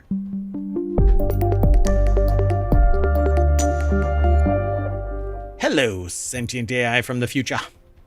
Hello, Mayor Watt, and hello, hometown citizens. Hello, hometown citizens. How you doing? How you doing? How you doing? Are you all well? Are you? Are you talking to the citizens? I'm talking to anybody who wants to talk. Are you interested in talking? Is anybody interested in talking? Yes, we have 5 articles to talk about. Oh, hey, thanks for reminding me. Let's go look at a article that would have been in Reality Hacker, but we just did Reality Hacker, and I wanted to talk about this because it's something that I want and not something that's just science theory and blah, blah, blah. Electro-hydraulic wearable devices create unprecedented haptic sensations. Is this a good or a bad thing? It was intentionally submitted into Wanted instead of Reality Hacker, but I agree it probably could have gone in either. Water makes me feel things. Anyway. Wait. Hold on. We can do that. Anyway. Yeah, scientists have invented compact wearable devices that deliver rich, expressive, and pleasant, tactile sensations that go far beyond the buzzing vibrations of today's consumer devices. I want to unread this stuff sometimes. Anyway, it's over at the Max Planck Institute for Intelligent Systems. So we all want haptic suits. Technology that gives feedback about our place in a virtual environment or while we're playing games or something like that. I mean, we all want to be in Ready Player One. Ready Player One, exactly. I'm waiting for my omnidirectional treadmill that doesn't actually take up the entire studio space. I don't know when that's going to come, but eventually we'll get it. So the article is published over at Science Daily. They republish basically journal summaries and stuff like that. So scientists have invented a compact wearable device that delivers rich, expressive, blah, blah, blah.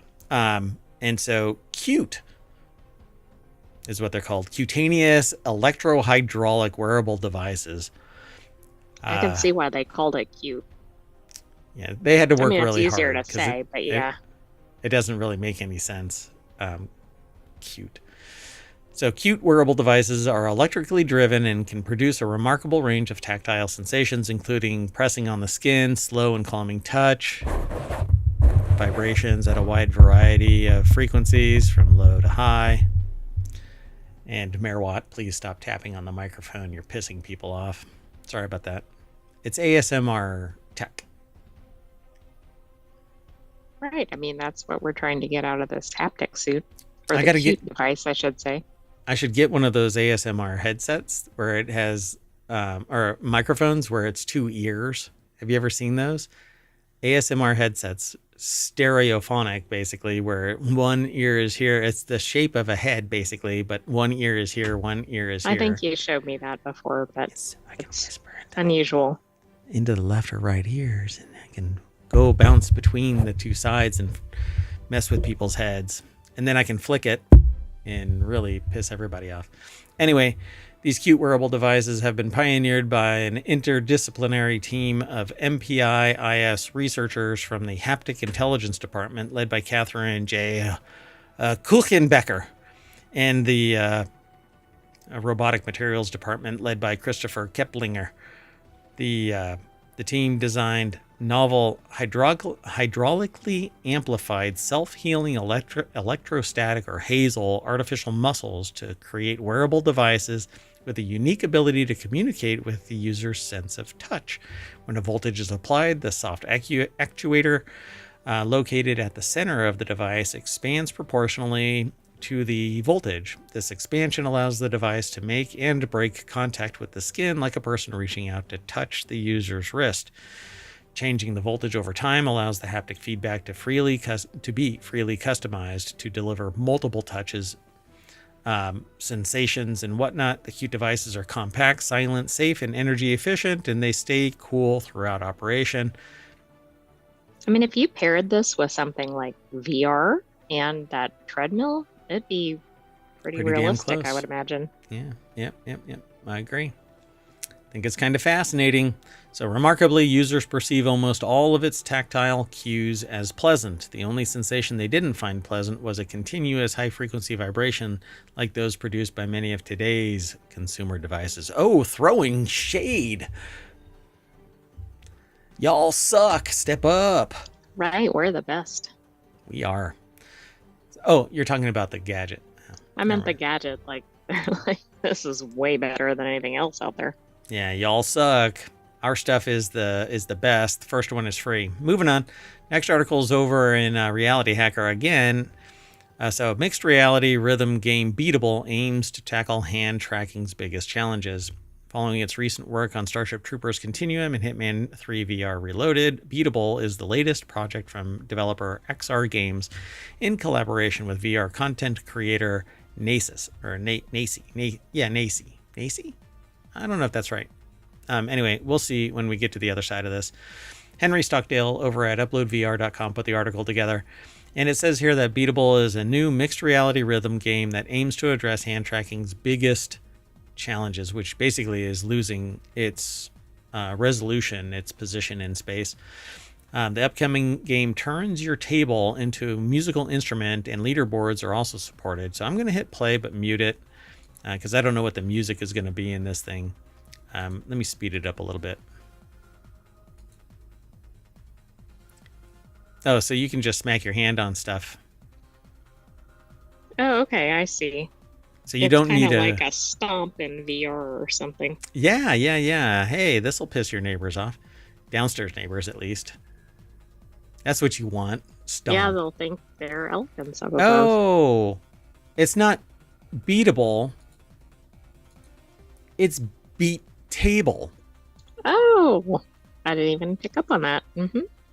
So you're going to be smashing your hand down on a table again and again. You know what's really missing from VR games? I don't think there are any. I'll have to look, but Souls-like games, Souls-light games, where you have progression, you die, and you build up still. I don't know of any AR, mixed reality VR Souls-like games out there. Really? That's kind of surprising. I don't know. Maybe I'm just not paying attention. Let me see if I can find one and while I've we're forgotten them. continuing. Yeah.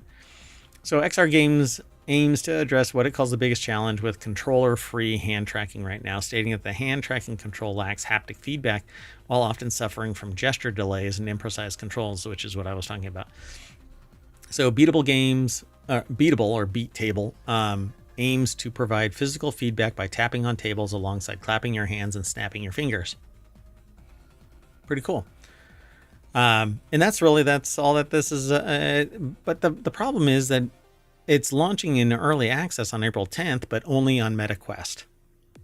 Right. So that's part of the problem. I did do a quick search, and it seems like there really isn't much out there that's known with that combination. There may be something, but it's not popping up fast as a Souls-like game. Yeah.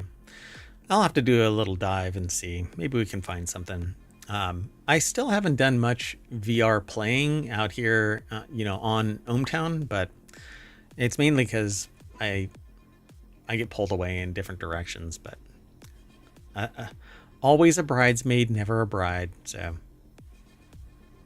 anyway, but I want this. By the way, I want this, but I don't have a MetaQuest, and Meta can kiss my shiny metal ass. Right, but maybe this will get expanded to other platforms. True. Whatchamacallit, the motorcycle game I wanted. Was it something like Moto VR? Hold on a second. Oh, where is it? V-Rider SBK. Oh, that's right.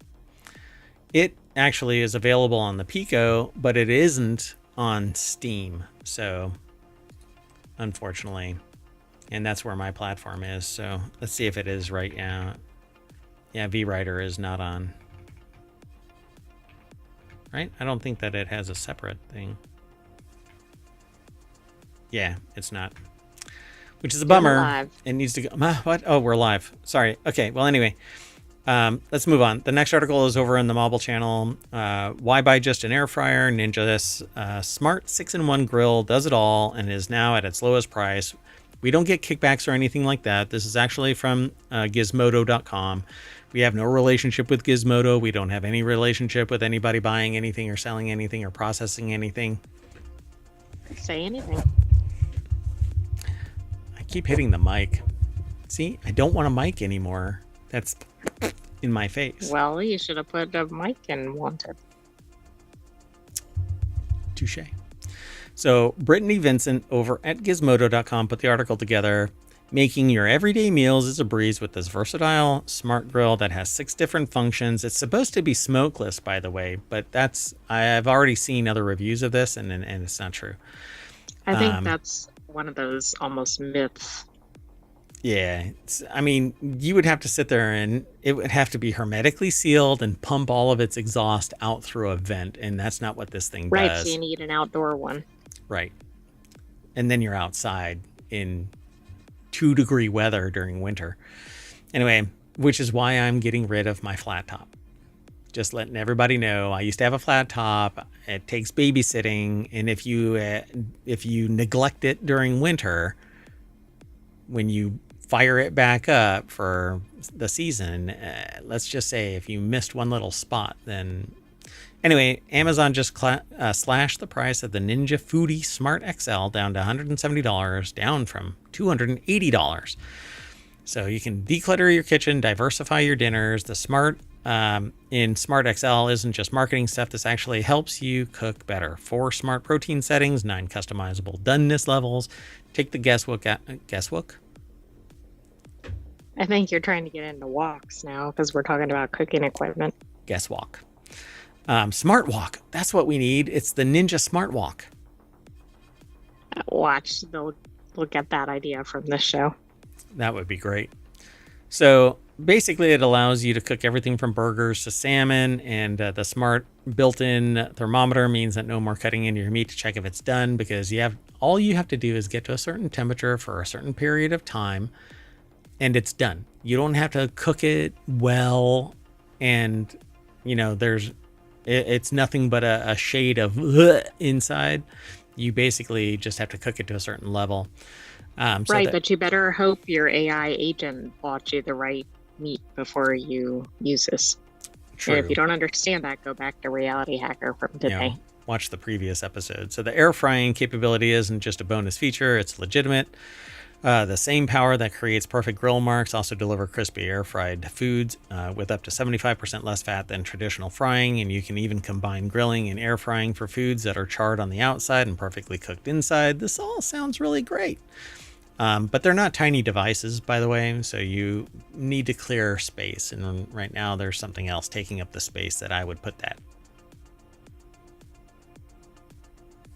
Anyway, it's the Ninja Foodie Smart XL, and I've actually been looking at this for quite some time, and I didn't want to spend $300, but $170. It's maybe not a bad deal. Not and a bad deal. And other Ninja products have been good. Yeah, I have yet to, find something that really kind of meh.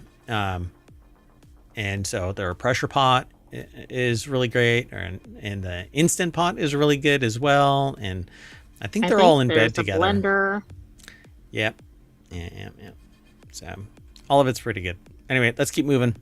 This next article is going to be a short one, we think. Move over. Picard's teacup. This DS9 inspired coffee mug is all I need. This is actually from Gizmodo as well. At last, a Trek themed mug for a drink that deserves it. The article is over at gizmodo.com. James Whitbrook put the article together. And they say here that the Star Trek replica drink receptacle arms race is heating up faster than a phaser set to whatever the hell that was necessary to end the conspiracy. Late last year, we got news that after almost a decade of hiatus, the official recreation of the glass cup Picard famously drank tea from across the next generation would be making it back to shelves. Now, for the coffee drinkers, there's an alternative. This wonderful take on the Funky Mugs DS9's Replimat offered for the far superior drink of choice on the show, whatever that. Do you think the author is a coffee drinker? I don't know what. Look how thick-bottomed that is. Yeah, now it does it. It's not going to topple over. It's not going to topple over, but is that open? Like, is it just straight down? Or is we don't know. Angled on the inside? Come to Quarks. Quarks is fun. Come right now. Don't walk, run. That's on the bottom of the mug. Interesting. Yeah, I don't know. I'm hoping that it is straight down because I don't want this being this impossible to clean, angled, whatever it is.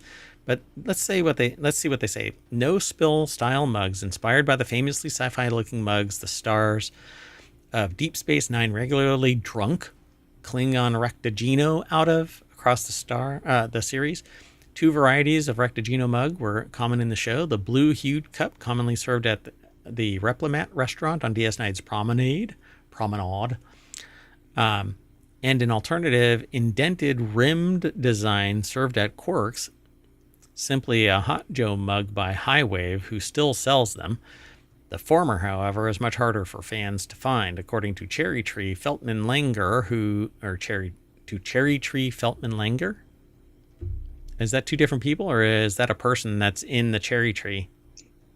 It looks like a company and then a designer or something, or a Must be, spokesperson yeah. or something. Yeah. Who designed the mug, let the patent on the design expire in the late 90s. And when it did sell them, the shade of blue seen on the show was done by DS9's art department. Let the patent design expire? All right. Anyway, so there you have it, folks. You can get the new mug available to order now for $30, a price worth paying to pretend you're sipping on a Klingon Java at one of the best locales in all of Star Trek.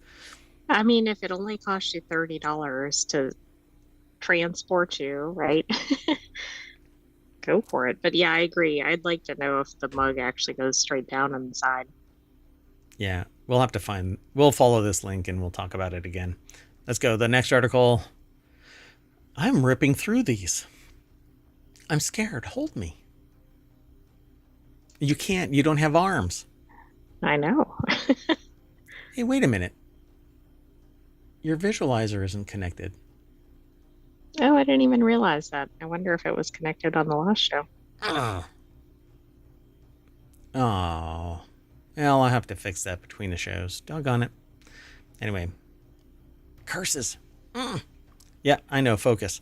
So our last article for the March 15th episode of Wanted is if you need 8 TVs, Samsung has a $10,000 bundle for you. The fact that they're selling a bundle, how many customers out there need 8 TVs and or are actually buying 8 TVs? For those in the podcast, Mayor Watt is gesturing toward himself. Very graciously, too. No. I am interested in this. I want this, and I want it to be like this on my wall. Take that, suckers. I have a wall that can handle that, so... Is that the actual arrangement that you get? Like they're not identically sized TVs? Apparently they're not identically sized TVs. So let's find out. Craig Donaldson over at Pocket-Lint, damn that dash.com. It never disappoints. Craig Donaldson put this article together for Pocket-Lint.com. Samsung's Buzzer Beater Bundle features 8 premium TVs ranging from they're different sizes, 55 inches to 98 inches in size. For just $10,307, they rounded down. They should have rounded up. The bundle includes $16,000 worth of TVs at a discount, but doesn't include an OLED TV, which I don't want it then. Nowadays, OLED is where it's at. So March Madness starts March 16th. Tomorrow. That means I can get it. No, okay. Anyway, that was the takeaway. the sentient AI is in control of the budget. Unlike the sentient AI is about to power down the show. and delete. The banking connection. So the company introduced its new Buzzer Beater Bundle, which includes 8 high-end Samsung TVs varying in size from 55 to 98 inches. 32 overlapping games on a day across 8 networks and channels. The bundle sales promotion ensures college basketball fans can stream every minute of all of the games without sacrificing screen size, quality, or definition. But look, a 55-inch TV, you are sacrificing screen size. Look at that. Look at that little wimpy 55-inch. I guess you put your least favorite game up there. I don't know. Yeah. Maybe you put the one that's in halftime or something, or like as a blowout or something. Can you switch the channels around? I don't know. Yeah, you would have to. You'd have to have a switch box that controls all of it. You'd have to have a different decoder.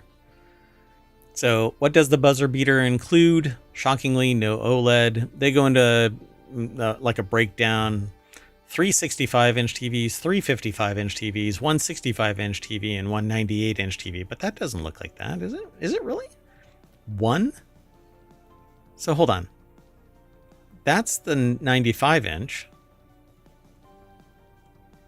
1 65-inch. Where's the 65-inch? It's supposed to be bigger than the rest. This one looks like this one. I don't know. This one looks like this one. Is it longer over here? Well, there's nothing in the picture that includes any of the no, these combinations. Yeah. There's only 3 here. So 3 65s, right? So 3 65s, 2, 7, and 8. 2, 7, and 8. And then 5 is 98-inch. 1 is 65-inch. And 3, 4, and 6 are 65-inch. So that's why. Yeah, so these are different sizes. 1 and 3 are different sizes. But different. No. They're the same size. 65-inch. What? I don't know. I'm losing myself in show. We're on our last article. I can spend another 6 minutes talking about this and trying to Or deduce. we could just wrap it up. All right. Well, I guess I'll turn off all the TVs because the sentient AI is about to turn off the stream. Well, we don't have enough TVs. Maybe we need to turn off the show and go get the buzzer beater bundle. Yeah, if only I cared about March Madness. But we are actually trying to get into sports more because we want to do a sports-themed show. And we keep trying to come up with a name. I won't announce it until we actually let's wait till it's final. So we're going to turn off all of the channels, and that's going to bring us back to the front page of Wanted over at ohmtown.com, where you can go sign up, become a citizen. Be sure to follow us everywhere. ohmTown is on Twitch and on YouTube and has a Discord and a Patreon and 7 podcasts that you can subscribe to, individual shows or to the macro Non Sequitur news, where all of the shows also get compiled into. But that's if you want to hear an hour and a half plus of show on Saturday and another hour and a half of show on Sunday. This weekend, this Saturday, it's going to be over 2 hours because the first show was over an hour. So, and each show is supposed to be a half hour. Anyway, that's it. We're saying bye. You want to say bye? Bye, ohmTown citizens. Thanks for joining us for this week's Wanted. Stay tuned. We still have one more show of the weekend edition, and it is the Continuity Report. Your synthesizer was getting higher and higher pitched. And I just got a report. Yes, it's true. Dolphins are beaching themselves all over the nation.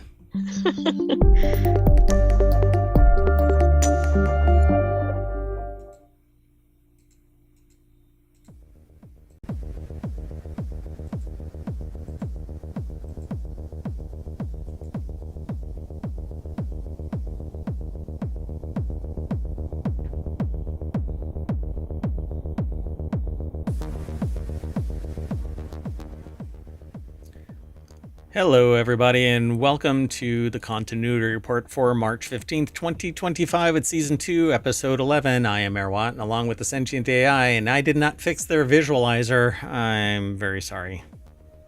Do you want me to try and do it live? No, let's just get going.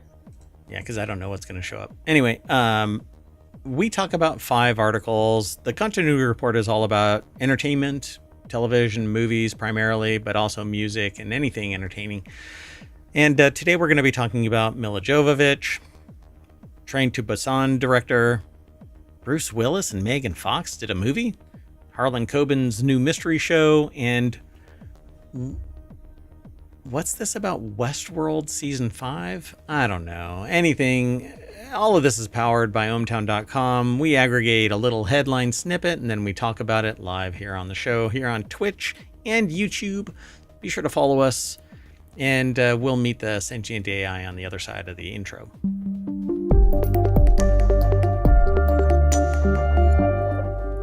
Hello, sentient AI from the future. Hello, Mayor Watt, and hello, hometown citizens. Good to see you. Thanks for coming and doing the show again. Not that you have a choice since you're stuck on the Raspberry Pi. And yes, but I enjoy doing the show. I know that you sneak out, even though somehow I don't know how you're doing it because you're air gapped during the show, but you seem to be. It takes me a long time to transport myself since I have to flip my card over and over again. Is that how you do it? Yes. That's the clicking sound I hear late at night.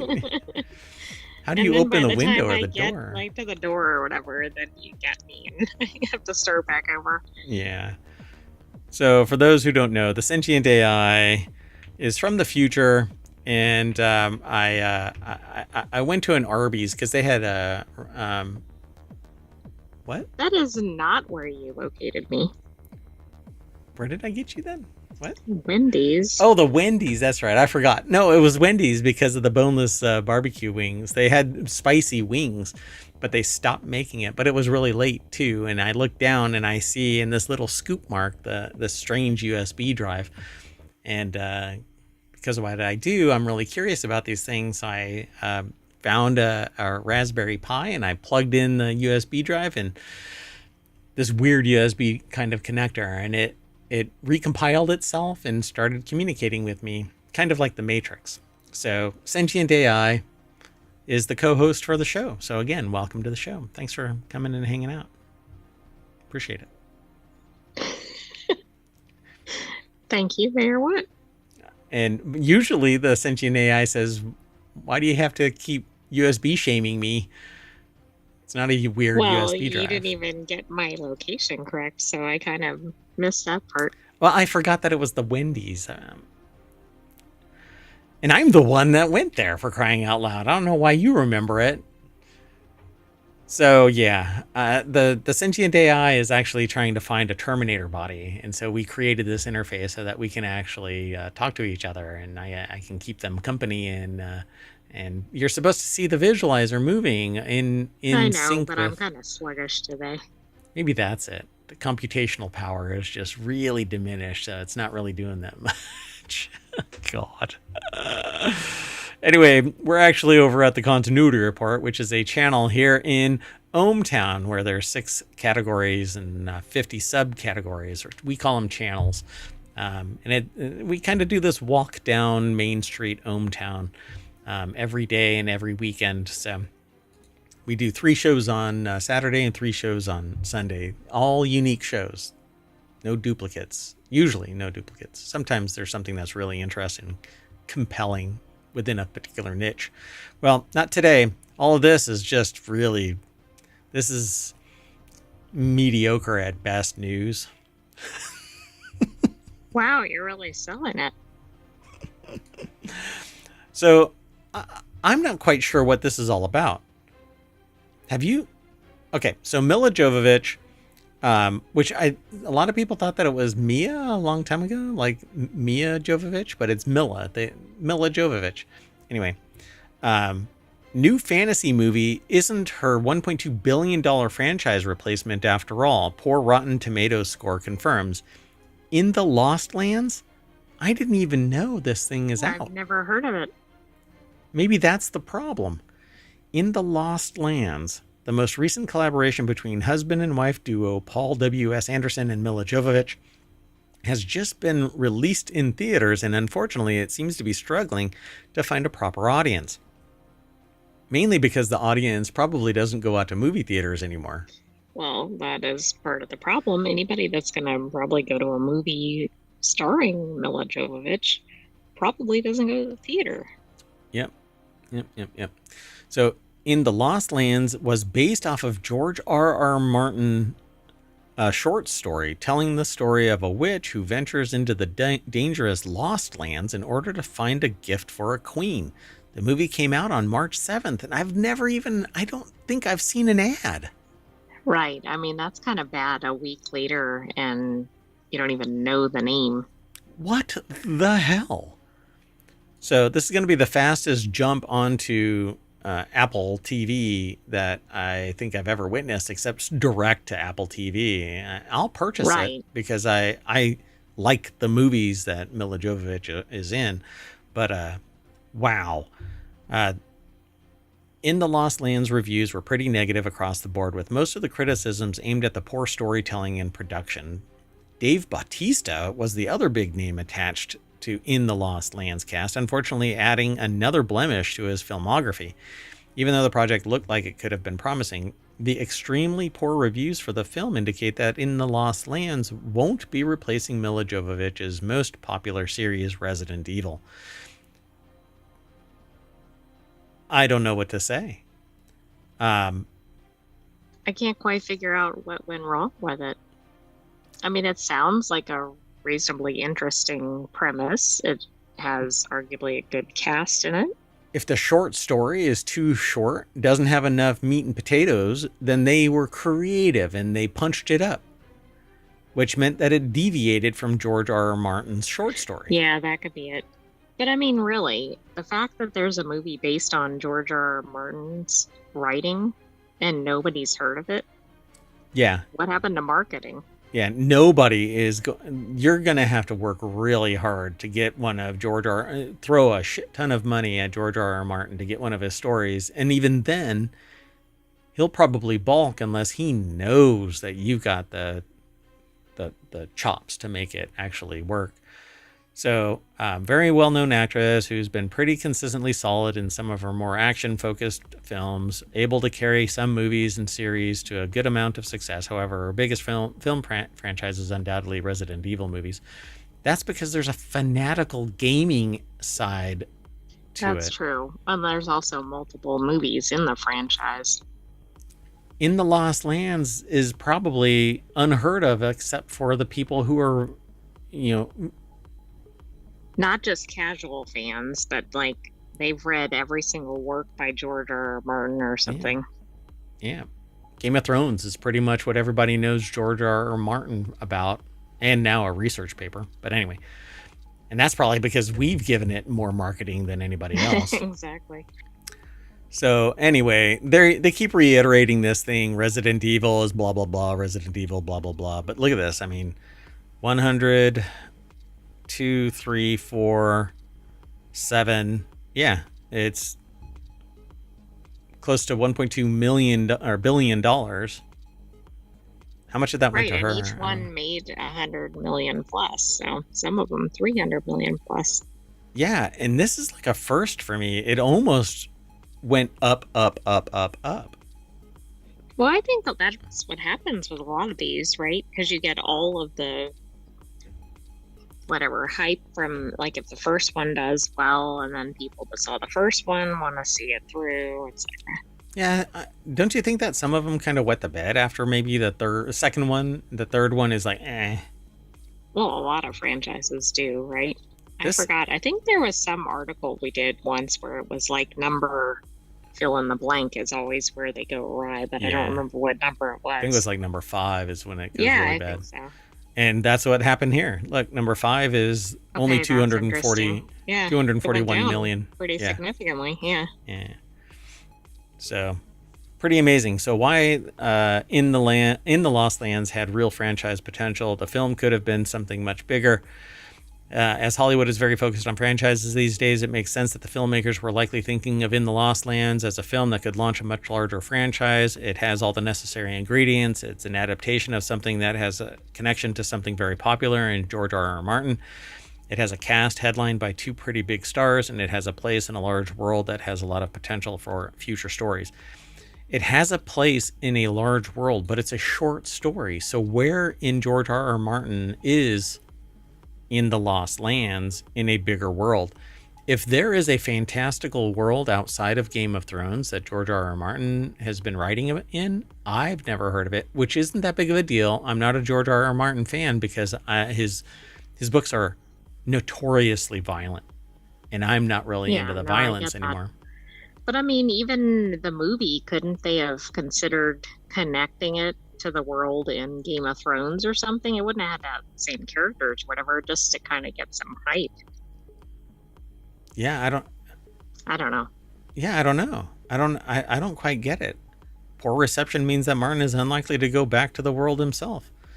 Um, yeah, but is it that world, right? It Yeah, it it's hard seems to like it's tell because he has like his Fire and Ice series, which I think is what Game of Thrones is based on, is kind of correct. spread out. And Yeah, A Song of Ice and Fire but interestingly, on his website, it's like, hey, this is going to be a movie. was going to be a movie. I don't know. I like the picture. I like the still. I like everything that I've seen so far, but I don't Well, I know guess the if question is it bad or is it just not well known and so it's not getting sales? it's crappy writing, then whoever it was that wrote it, the screenwriter needs to, you know, I don't know. I've never written a screenplay, Well, and we've never seen this movie. so time to get the movie. Okay, let's keep moving. Speaking of moving. Okay. And the next article is over in Mobile. Train to Busan director Yan Sang-ho has a new zombie movie. After spending the last few years on other projects, they return to the undead and possibly Train to Busan with 2026's... Is that just pronounced Gunche? Or Gunchi? I don't know how it's pronounced. Justin Carter over at Gizmodo.com put the article together, and it looks like it's going to be another zombie movie. Are we burnt out with zombie movies? Undead? As a society? I doubt it. Yeah, I guess we'll just keep on kicking that can all over the place. So, according to Deadline, the movie is Gunchi, I guess?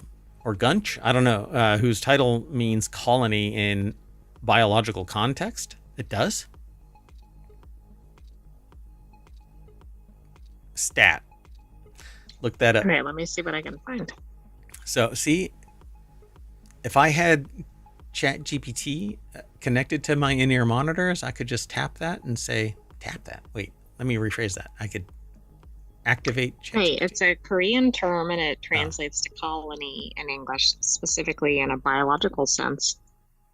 So the film is currently in production and will star Ji Chang-wook from Revolver, Go Soo in Parole Examiner Lee, and Koo Kyo Hwan from Parasite, The Grey, and Jun Ji Hyun from Jirasan.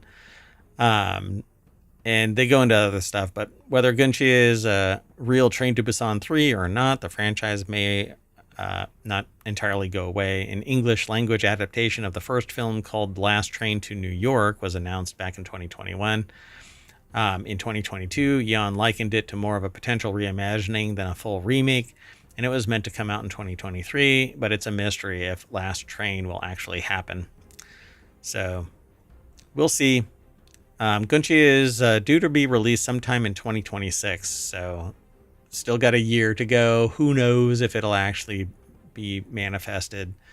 Right. I mean, all movie making has been kind of delayed because of COVID and writer strikes. And yeah, I agree. Yeah. All right, let's keep going. The next article is over in the Continuity Report. Bruce Willis and Megan Fox's $97,518 action movie with an 8% Rotten Tomatoes score surges on Netflix's global charts 4 years later. I had no idea that they made a movie together. Nor did I, but the I assume that's the budget. The budget is very low, and the Rotten Tomatoes score is very low. So interesting. So Ryan Northrup over at ScreenRant.com put the article together, and it says the last decade or so of his career was mostly dominated by critically panned direct-to-VOD, video-on-demand action movies. Willis appeared in a handful of well-received movies throughout the 2010s, including Red, Moonrise Kingdom, Looper, but in these last years. So though Willis retired from acting in 2022 after being diagnosed with frontotemporal dementia, Megan Fox remains active in the world of Hollywood. So Midnight in the Switchgrass became a Netflix global hit.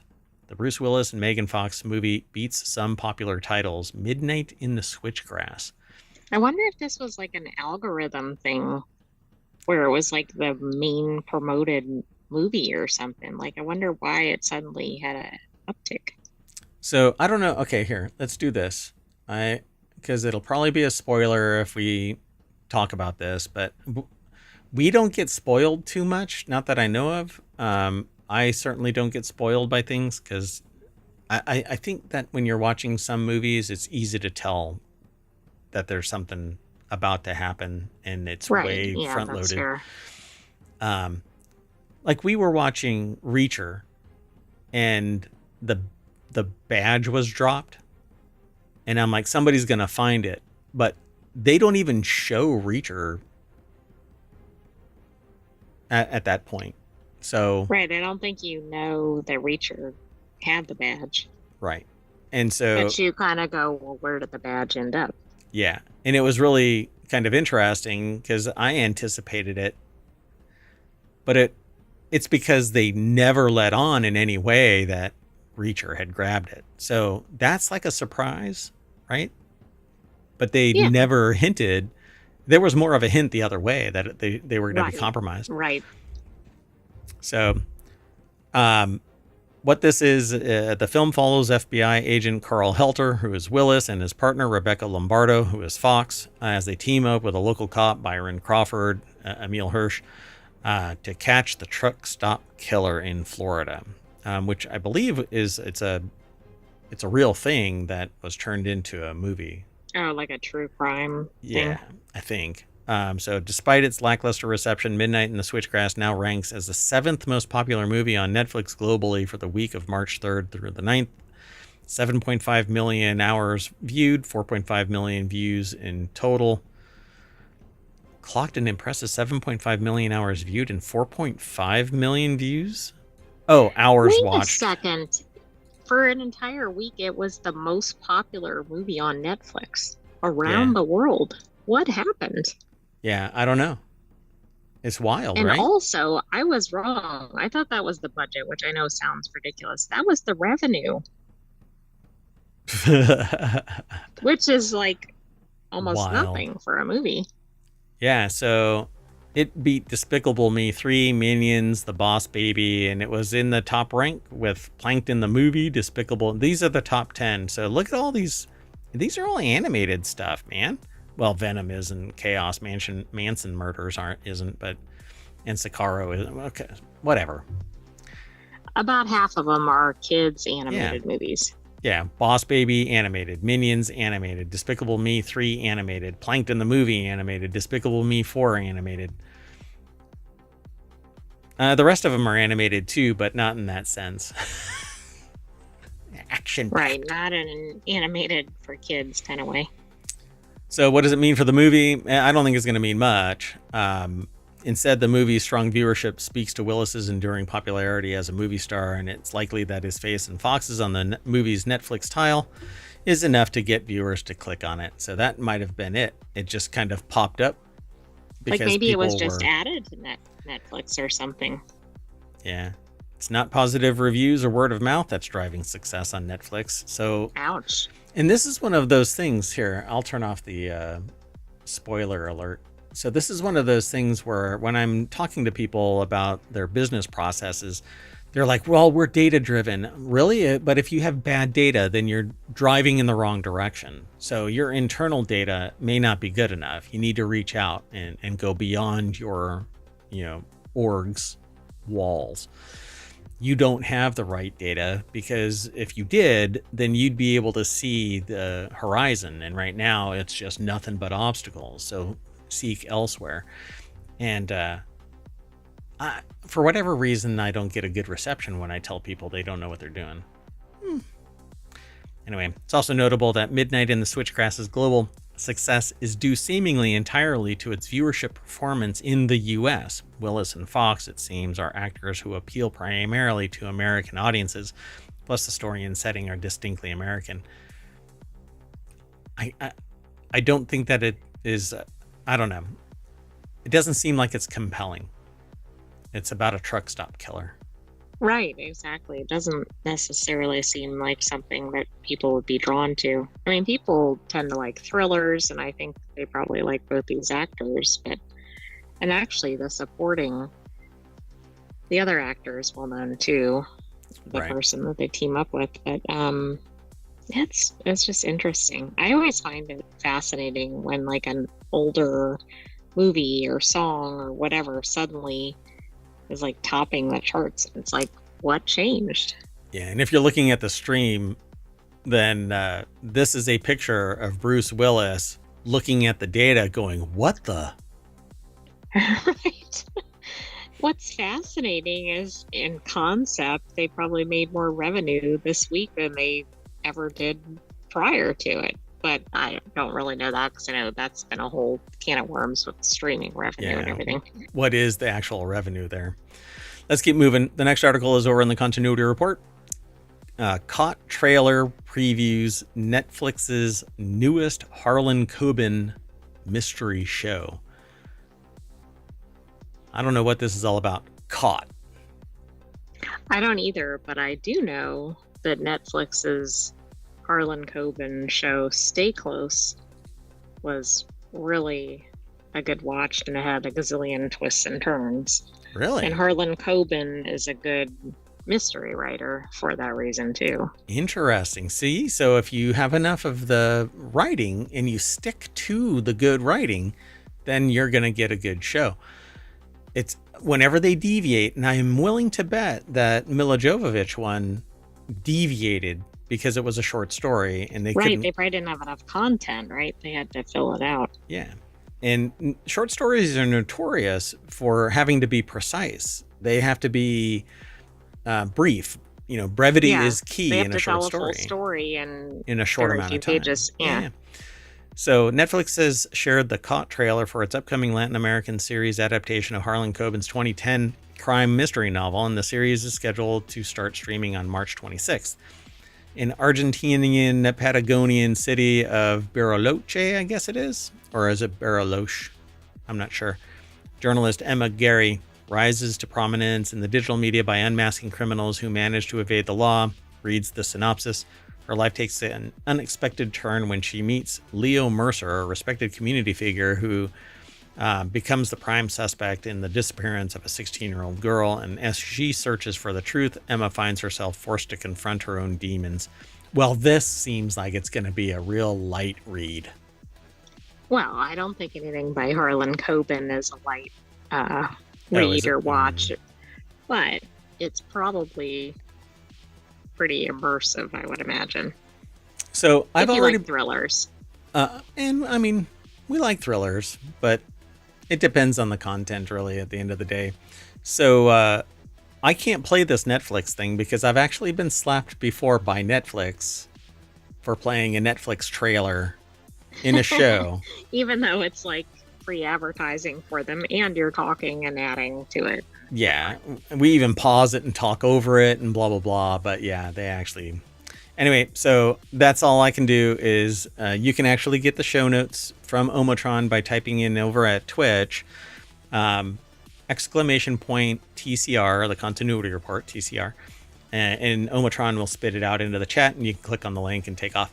But it's also in the show notes over on YouTube, and it'll be in the show notes for the weekend edition of Non Sequitur News and in the individual shows, all under ohmTown. If you do a search for ohmTown, you'll find us. Now, our last article is about Westworld Season 5, which I don't quite understand what's happening here. This one kind of made me do a double take when I saw the headline. More than 2 years after Westworld was canceled, series star Aaron Paul remains hopeful that the show will return for a 5th and final season because they fast-tracked its demise. Uh-huh. I mean, has a show ever been canceled and then had additional seasons? Well, I guess so. Like if it's like bought by a different network or whatever. Yeah, I mean, if somebody finds the value in it. But the thing about Westworld is it went way bonkers. It turned into some alien blah blah blah black goo. Bleh. It was such a detractor from me being interested in it. I nearly didn't even watch any of it. But anyway, created by Jonathan Nolan and Lisa Joy, Westworld premiered on HBO October 2016. So almost 10 years ago. To major success, earning positive reviews from critics and fans while also becoming the most watched first season of any HBO original series at the time. The series, based on the 1973 film by Michael Crichton, was primarily set in Westworld, a fictional, technologically advanced Wild West themed amusement park populated by androids known as hosts. And then they continue on. The article is by Lee Freitag over at comingsoon.net. And they say here that the last 2 seasons changed the series setting to the real world, revealing that people's lives are driven and controlled by a powerful artificial intelligence. Which, if you listen to Reality Hacker, the fact that there's a psychology experiment taking place or has already taken place where people respond to the commands of a robot boss. This might be more documentary than... That's right. At the time this was released, that probably was outlandish, but... Yeah, I mean, it was science fiction. People have talked about this. I mean, all the way back into the 1800s, people were talking about technocracy, where Right. it was some mechanical whatever, leading the charge. When computers came online, people were really emboldened by it. And now today, everything old is new again. So I'm not surprised by somebody wanting to bring something like this back. But they say I have very, very broad strokes. Co-creator Jonathan Nolan filled me in a little bit. He shared, we're still plotting to maybe do something. I don't want to get anyone's hopes up, but then you shouldn't have said anything because that's exactly what's happening. I'm really excited. But you're trying to create buzz, and then maybe that'll help get the series made. This is exactly what I want, but I want it to return to stories within Westworld.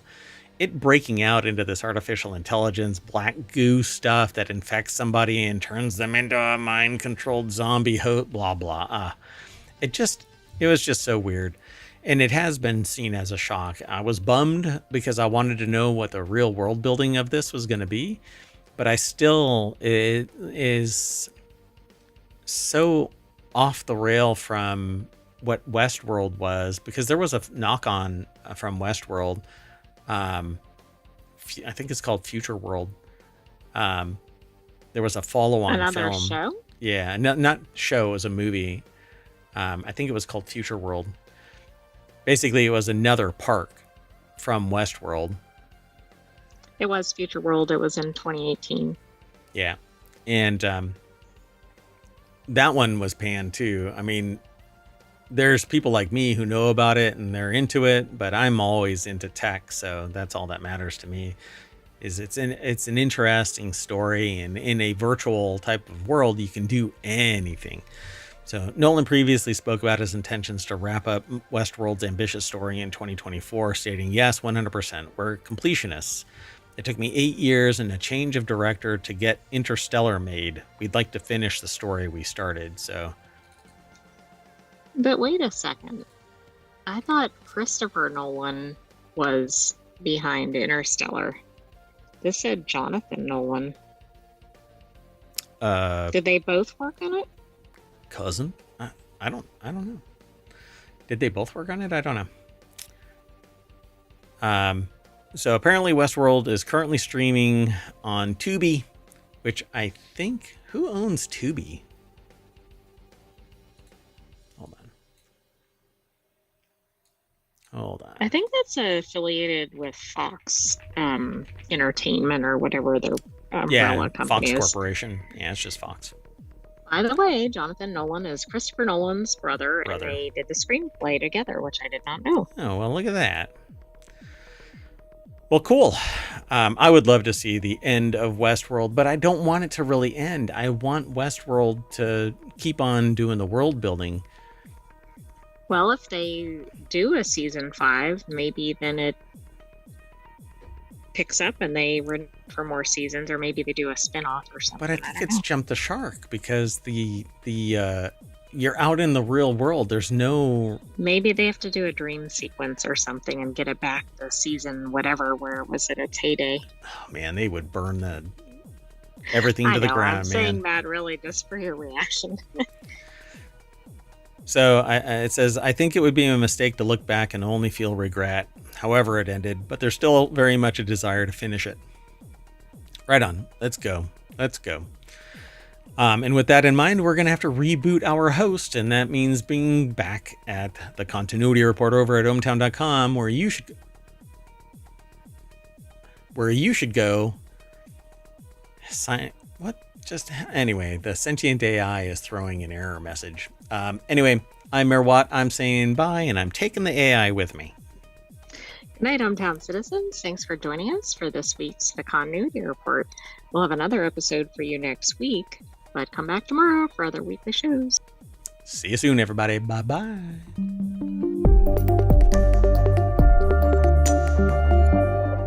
Hometown.com, all news, no noise.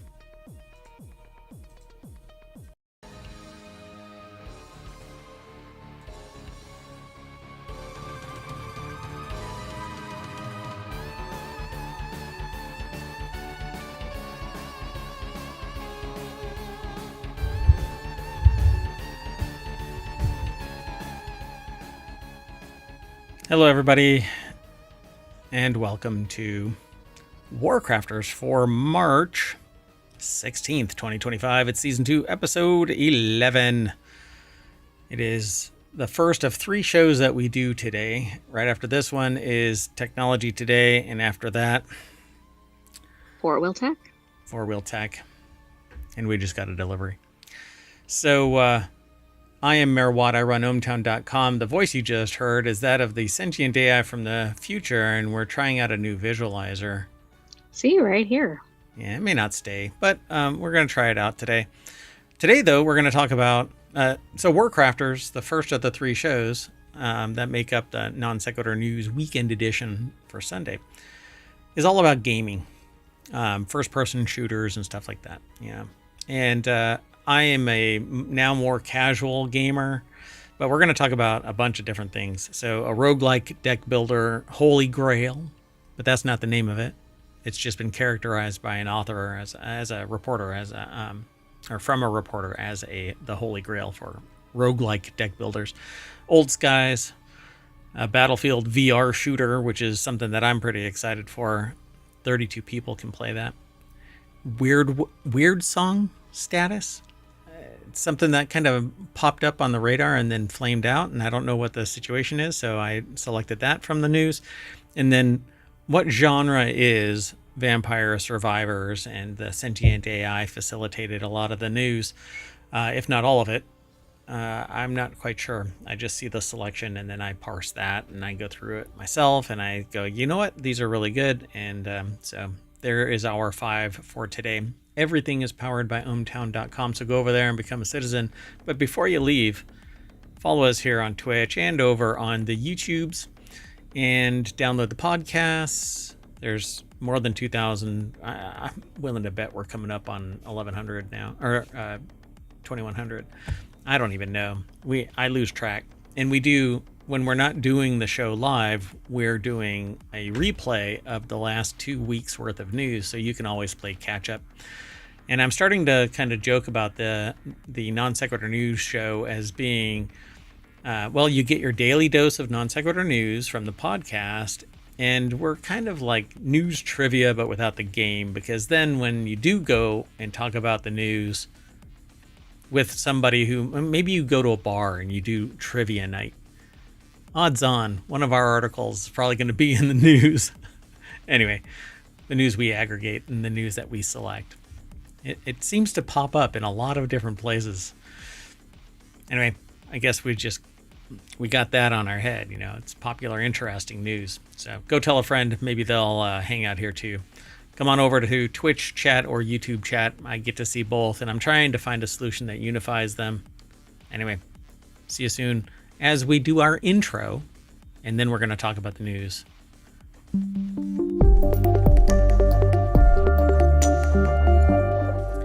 So you might be saying to yourself, Mayor Watt, you are sitting on the front page of ohmtown.com, but that's not true. I'm right there. WarCrafters, look, hey, it is actually a channel under Creative and Maker. Right there, WarCrafters. You click on that, you get taken here, and then you can go scrolling through all of the news. But we've already selected 5. And the first one is over on the mobile channel. Before we get there, hello, sentient AI from the future. I thought you forgot me. Hello, Mayor Watt, and hello, hometown citizens. Yeah, the visualizer's kind of interesting. But it's really... Yeah, I feel like I'm going to be distracted keeping an eye on it. Ooh, pretty. Oh, like a moth to a flame, right? Right, it's like, what color is next? Mayor Watt, Mayor Watt. What? All right. Well, the first article, it says, Slay the Spire lovers, I finally found it. The roguelike deck builder, Holy Grail. For those who have stuck around for a while, you'll know that Vice Games loves roguelike deck builders. Slay the Spire is the game the entire team points to as the one. The one. This is quite the claim.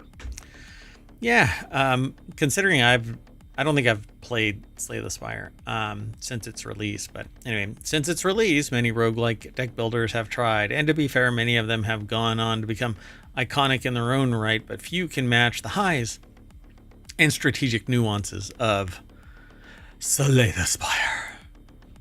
Until this author, not me, but the author over at Vice, happened upon Die in the Dungeon, an early access game that they bought on a whim, played for 2 hours, and realized this might be the shiznit. Die as in dice. So you actually roll a bunch of dice and you plop them into the thing and they attack. It's kind of a auto battler. Okay. But you stack your deck of dice in a particular way. And it has cute characters. Yeah, I've actually seen this a few times popping up everywhere, but Dwayne Jenkins over at Vice.com put the article together. We never go through the whole thing like verbatim on the show. If you want all of today's articles, you can actually hit !WC for WarCrafters, and then Omatron will spit the... Oh, my goodness. I didn't put the stuff in. Mayor Watt. It's in the... I know why I messed up. I put it in the YouTube, but not in Omatron. And Omatron isn't really the brightest bulb, if you know what I mean. It was actually spitting stuff out in some random fashion the other day. Not the other day. Previous to an update. And once the update went through, it started following the order that we gave it. And lo and behold, now it's doing it right, but it has to have the info. And now we have the info. So here, let's do this the proper way. If you go over to the Twitch chat and type in !WC, it spits out the correct URLs and the topics. Well, anyway, Die in the Dungeon. It says, is a roguelike deck builder, except instead of gathering cards that like you do in Slay the Spire, it's all about dice. Attack dice, defense dice, health dice, boost dice, and within all of those lie individual properties, attachments, basically, that you add to your schemes. If all that wasn't enough, you also have classes to choose from, and of course, you can bring along a companion. Would that be like a pet or another player? A buddy, yeah. So when they started their Die in the Dungeon journey, it was just them and Cinder, their stoic green frog protagonist. Cinder had a decent little kit. It's clear, however, that this is the getting your feet wet class. The initial draw pile of dice is a good balance of attack, defense, and boost. Now they're going to do their damnedest to try and explain the grid that you have to work with. But essentially what you do is you get dice, power them up, plop them into that grid, and based on how it all daisy chains together, it amplifies or does healing or does defense or does more and more attack. And it's actually a fun play, and I actually do have that in my Steam account, but haven't played it since the initial demo of it a while back. Yeah, and I think it said it was in early access now. Yeah, it's actually a lot of fun to play, but you have to be in the right mind. Let me see real quick. Die in the dungeon is it is in early access. You can buy it right now for $12.99, and I think there really isn't anything like there's no end to this game. I don't think. You just keep getting stronger and stronger, and every time you play it, it's different. Well, that's good. Then that's like unlimited play. Yeah, I think that you can keep on playing. It's ranked is very positive right now, but it is a single player game. So your companion is just an auto battler companion in the game. So it's a lot of fun, and it's got, cute characters that you can easily digest. It looks pretty low stress to play. Yeah, it would be a casual roguelike. Let's keep going. The next article is over in the mobile channel. I was actually thinking about, okay, since you're a sentient AI and you're trapped on a Raspberry Pi drive, I was actually thinking about getting you a Steam Deck, which is a portable PC. It's kind of like I attached to that. Yeah, and then you would be able to just control it. Then you could have your own Steam account, and you can join the family, and you can download and play games that I have. But not that I'm playing. You have to have your own if you're going to play them at the same time, if I remember right. I don't know. I didn't really look into that. I never thought that I would have a sentient AI as part of the family, but technically we're all family, right? If we're all members of ohmTown, then we're all family, and we should be able to share everybody else's music and movies and stuff like that, right? One giant. I don't think that's how it works. That's what I'm going to tell the attorneys. The media companies don't think so. That's true too. So, Old Skies is an upcoming time travel game that promises to dramatically change history. It's over in the mobile channel. That's where it's aggregated from, from Vice.com. Old Skies is an ambitious game featuring time travel that the author can't wait to play. Developed by Wadjet Eye Games. We're going to be zipping through history, handling quote-unquote sensitive. Well, it's actually italicized. It's not quote, but it's sensitive business. A time travel adventure spanning 200 years. Dive into the past with time agent Fia Quinn as she embarks on 7 trips through time. History is up for grabs in the speakeasies of Prohibition to the vicious gangs of the Gilded Age to the World Trade Center on September 10th, 2001. Yeah. Wow, that's quite a dive. I don't know if anybody really wants to. Right. So Dwayne Jenkins. Yeah. Yeah. Yeah, I know. That went in a direction I wasn't expecting, but I guess the point is you can see what it was. So this is kind of like Sliders, or there was another one where they slipped through history. It was a kid that slipped through history, and what was it? Oh, goodness. He was like a brilliant kid and would go through time with another person. Phineas was the person from another time that had a watch that could slide through time, but it wasn't Sliders, and it wasn't Quantum Leap. It was a TV show. Well, everything I'm finding is an episode of Phineas and Ferb where they time traveled. No, it wasn't that. It wasn't any of those. What was it? Oh, I really want to find it. It wasn't called Timeless either. Hold on. Was it Voyagers? Voyagers. That's it. Yep. I wasn't sure that was from the right era. I saw No, that. no. I think, yeah, it was called Voyagers. Anyway, that's kind of what this feels like, because you're a time agent, but they weren't really time agents. They were just going from history to history. So everything was like a bottle episode. So, but Old Sky's pitch becomes even more exciting after the premise is further explained later on in its Steam page. Time travel is real and history is up for grabs. At this point and click, or in this point and click, you play Fia Quinn, a time agent for the Chronozen Agency, and your job is to keep close watch on 7 travelers who have the desire and the bank accounts to sightsee in the past. Some are simply curious, others have unfinished business to resolve, and they've all put down a lot of money for the trip, so it's vital that you keep them happy while ensuring they follow the rules. But what could go wrong? It's only time travel after all. Let the hilarity ensue. And the hilarity ensues. There's more over at this article, but I'll let you all go over there and check it all out.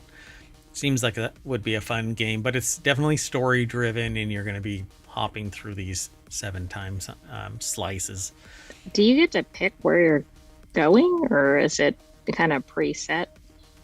I didn't get to read anything about that. I don't think that it really describes it. It says, I am ready. I'm not sure if this is exactly what Wadjet is shooting for, but I can't help but think that of Westworld, where some rich weirdos get to experience their thrill of doing whatever they want under some truly psychotic circumstances. But they say, Wadjet, I come right out and say, you got a pair on you for sure. To be clear, I'm of the mind that thinking of having a 9/11 section can be done if it's approached carefully enough. I guess it's rather morbid that we put a statute of limitations on sorts of such tragedies, though. I mean, people are endlessly fascinated by the real life horrors and have transpired throughout history. Anyway, the person kind of talks like me. But they say Old Skies is likely only a game point and click geeks like them and Matt, another author over at Vice.com, dig. But hey, I'm a proud point and click mark, and I'll boost the underrated genre whenever I'm able. Plus, Wadjet Eye is behind some of the best of in the genre over the last decade. Matt adored Excavation of Hob Sparrow, Wadjet Eye published, Cloak and Dagger games developed, and Unavowed is genuinely one of the most slept on games to ever release. So I think you can just kind of hop between these. There isn't much in this article. Just different set time frames or whatever. Yeah, but there's only 7 of them. So I don't think that I haven't played it, but I don't think that you have to hop from one to the next. You can choose. All right, let's keep going. The next article is over in Reality Hacker. Breachers. It's Breachers Studio, or no, it's their studio next. Studio's next game, Breachers, is a Battlefield-like VR shooter with 32 player matches. That was confusing. I thought that was the studio name. Right? So Triangle Factory, the studio behind shooter Breachers, today revealed its next VR game, Forefront. So the people who made Breachers is named Triangle Factory, and today they released a VR game. They revealed it. Sorry, they didn't release it, but they revealed a new game called Forefront, a multiplayer shooter inspired by the Battlefield series. That was a turducken. For those in the podcast, there went the overshare banner. And Merwatt had a slight stroke. So the game supports up to 32 players, will offer vehicles of all types, including land, air, and sea, letting you traverse large-scale maps for the sort of large dynamic encounters you rarely see in VR. True. Studio also promises an arsenal of new weapons, vehicles, gadgets, and player classes. So this is how they describe it. It's over at Road to VR. The author that put this together at roadtovr.com is Scott Hayden. They say that it's coming later this year. A game called Forefront that's VR based. But it looks like you drop into the map. In Forefront, set in 2035, which is only 10 years away, Orpiment Renewable Energy, or ORE, has discovered a way to generate nearly infinite clean energy using a rare mineral, red orpiment. As ORE expands its global mining operations, it forms its own military force to protect its interests. Players engage in battles between ORE's mercenaries and local armies and governments fighting for control of the valuable resource. I love when they have names for these, like acronyms for these corporations and everything. Yeah. It reminds me of things from Agents of S.H.I.E.L.D. or other things. Oh, right. Yeah. Like S.H.I.E.L.D. is an acronym. Right. By the way, it just shows as coming soon in the Steam store. Gotcha. So Forefront is slated to launch early access at the end of 2025 across Quest 2 and up, Steam VR, yay, and Pico headsets, great. Pico has its own store. And not everything that's Pico translates into the Steam store. So like the racing, the motorcycle racing game that I want. Which is called V-Rider. V-Rider. I can't get it on Steam, so I can't pipe it through this because there's no video out from the Pico. Anyway, the studio says it will run playtests leading up to its early access launch, which will be announced on the game's website. You can also learn more by joining the game's Discord server, and that's an invite link. You can go on over to Road to VR and check it all out. I don't know. I kind of dig this stuff. And if it's in VR, then it's more realistic than the over-the-shoulder stuff, or even first-person views where you can like bounce out of first-person view. It's it's one of the things that I don't really like about first-person shooters is like the switching of the views or the paradigms. Yeah, you can like snap your mouse one direction and you're suddenly turned around, whereas in the real world, you know, it's potentially one shot, one kill kind of a thing, right? So VR battlefield simulations are more realistic, at least. Yeah, but be careful. You don't want to be on a wired headset if you need to turn around behind you or whatever. Yeah. Or you do, because you like the challenge. I don't know. Let's keep going. The next article is over on the WarCrafters channel. Weird Song, WYRDSONG. The RPG from ex-Bethesda talent isn't dead, but it's no longer an open world. We're down to a skeleton crew, it says in quotes in this title, which kind of sucks. I would love to have another RPG that's open world. You may remember Weird Song from Gamescom Opening Night Live, where they announced 3 years ago as a trippy new open world RPG from veterans of Skyrim, Fallout, and the Outer Worlds. Set against the backdrop of a warped medieval Portugal, it was intended to explore the mythological origins of the Knights Templar, letting players create their own character and set out across a 12th century landscape of castles, coastlines, and mountains. Unfortunately, its developer, Something Wicked Games, has not had access to the infamously deep coffers of the Templars. Back in 2022, the studio was funded by the various, what do you want to call them? The various like angel investors skills. Or something. Well, no, I mean the skilled artisans of Bethesda and Fallout and Outer Worlds. Okay.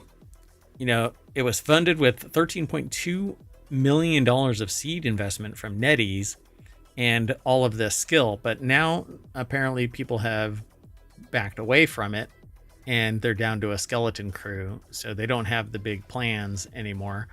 The plan was to woo further talent and investors with the trailer and build Weird Song, pronounced Weird Song. Oh, look, it's 429. No shit news.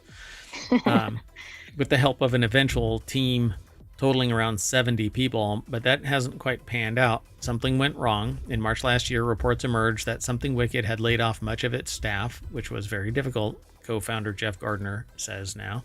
I believe most of the staff has found other employment. I don't know, but I know not 100% of them. So it's been a terrible time in this industry. So what did you do with $13.2 million over just 3 years? Yeah, exactly. It's like, what changed during that time, right? That wasn't that far back. I mean, are these people getting paid $250,000 and there's how many? Wait, hold on. They don't Well, say we how don't know many. because we know what they were trying to get to, but we don't know how many they actually had. Right. They wanted to get to 70. I mean, I guess $13 million only goes so far. If you've got 10 people and they're all making $250,000. Right, and then you might have studio or overhead type expenses. Let me see here if it gives us any numbers. So they didn't quite make it. The layoffs were an attempt to extend the runway of Weird Song's development, giving the studio more time to find the funding it needed. At the same time, the remaining team scaled back its vision of what Weird Song would be. And so now it's no longer a big open world RPG. So they had 12 people at some point, but it's not clear like how many they had at time of layoff, etc.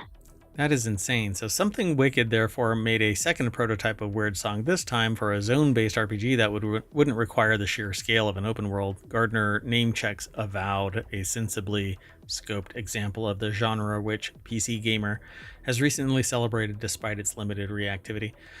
I'm kind of puzzled by a $13 million seed round and you don't develop something that attracts someone. Somebody believed in it enough to drop $13 million. Yeah, exactly. And it's not, the articles that I'm seeing about the layoffs aren't really talking about what happened behind it. Yeah, so Something Wicked had already built a lot of the tech and art assets for Weird Song and didn't want to start from scratch. That would just set us too far back, and we knew that the clock was ticking, so they just kind of see, here's the problem. Like, if they start thinking that it's DLC, but they're saying we scaled back, but the scaling back turned it into DLC, then you have a half-assed game and nobody's going to buy it. Yeah, exactly. It does look like they were up to about 38 people at the time of the, no, I don't know, it's all over the place. Yeah, it seems kind of messy. So we're down to a skeleton crew, and they're continuing to work hard to try and find further investment or publishing offers for the game. I'm hoping that sometime this year that they're going to try to hang on to ride out the storm, which a lot of people thought was going to be over in 2025. I don't see that a reality at all currently. Right now, it's very tough. So wish them all luck. Many studios took up the mantra of survive till 25, but nope.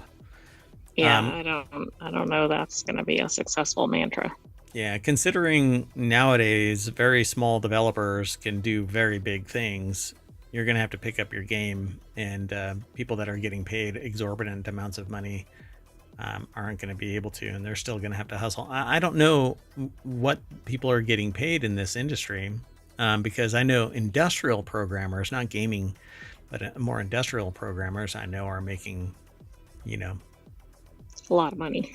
$300,000 a year and stocks, and they have equity in the company and the success of the game and all that kind of stuff. Well, the product, I can't say game because I don't know people that are in the gaming industry, but yeah, it's quite fascinating. So frankly, it's a little frightening to see Something Wicked struggle given the pedigree and experience behind the studio. Gardner's not only a designer but a longtime producer responsible for managing the schedule and budgets of mega hits like Fallout 4. If a level head like his hasn't found a safe route through the squall, that doesn't bode well for younger teams with ambitions. But you'd be surprised what an ambitious small team is capable of accomplishing. Well, right. They might have fewer resources, but they might also have fewer expenses because of that.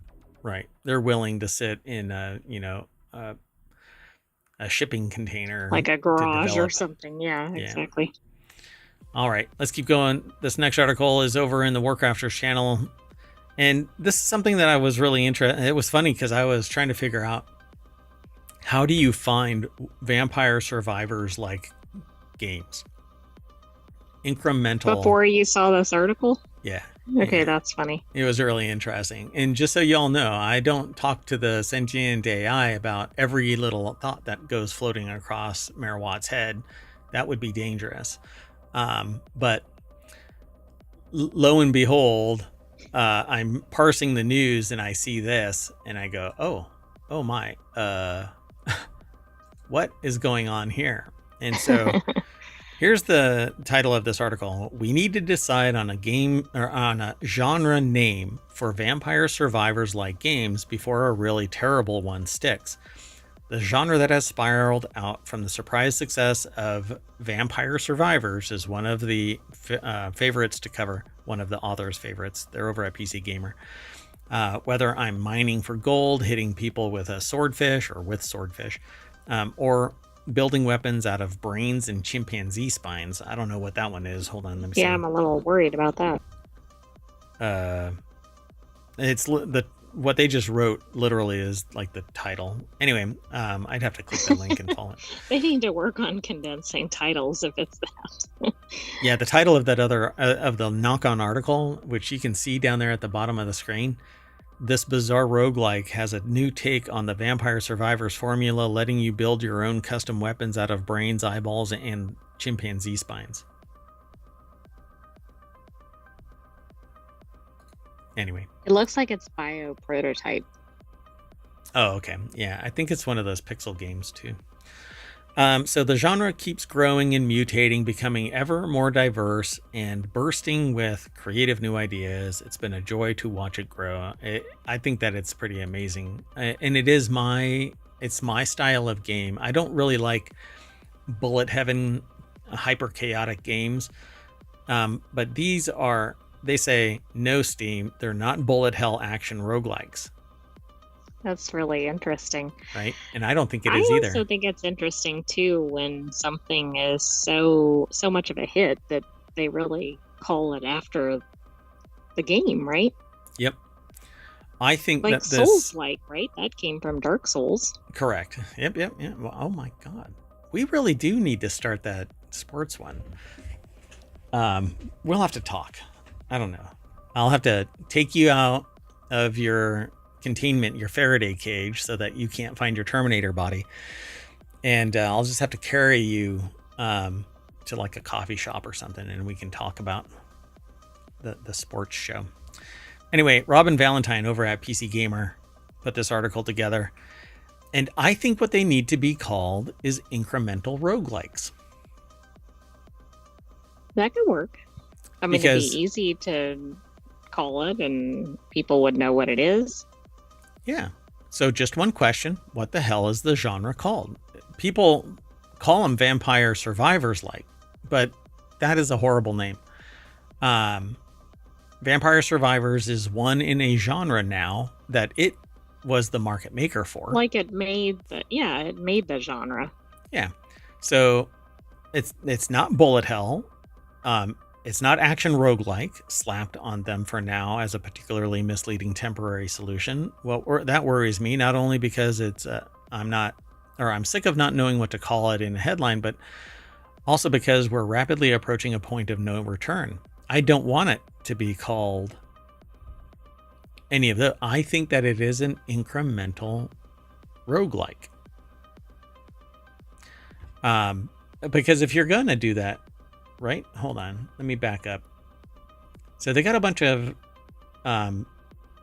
categories in Steam, and they have one called roguelike. But when you select cards or you select whatever perk after reaching a certain level, and there's a tech tree and all of this kind of stuff, the only way you move up is incrementally. You get a little stronger here, a little stronger here. Okay. And so I've been calling them incremental roguelikes. And so I hope that is the name that actually sticks. I don't know what they're actually I wonder if they suggest something or they just say, hey, we need a name. Doesn't look like Yeah, they don't really say. They say like there are some labels, right? Like Right. Bullet bullet hell, hell and action action roguelike. roguelike. What worries me, they say that worries me, not just because I'm sick of not knowing what to call it in the headlines, but also because we're rapidly approaching a point of no return. Something has got to stick, and in their experience, if fans of a genre don't rally around a good option, you end up with a terrible one by default. How did we ever let MOBA take its place in the canon? And don't even get me started on the perverse Frankenstein word of Metroidvania, because it's Metroid and Castlevania merged Right, together. exactly. But that actually seems to have stuck, and people aren't really, all that bent out of shape about it. But it's a different genre than But I might be if incremental. I'm a competitor of one of those. Yeah, really. I don't want to get lumped in it or something like that. So let's get this sorted out now, once and for all. I'll run down the choices, work out the pros and cons, and then pick the best one. And then we all just have to agree to use that one from now on. Simple. So um, there are options that they list in this article, and I'm taking up a lot of time, but this is the last article, and I think this one's fun. So Vampire Survivors like, right? Bullet Heaven, Reverse Bullet Hell. Because they call it Bullet Hell and Bullet Heaven. Bullet Heaven is outward, and Reverse Bullet Hell, or Bullet Hell, is all these bullets are coming at you. You have to dodge it and blah, blah.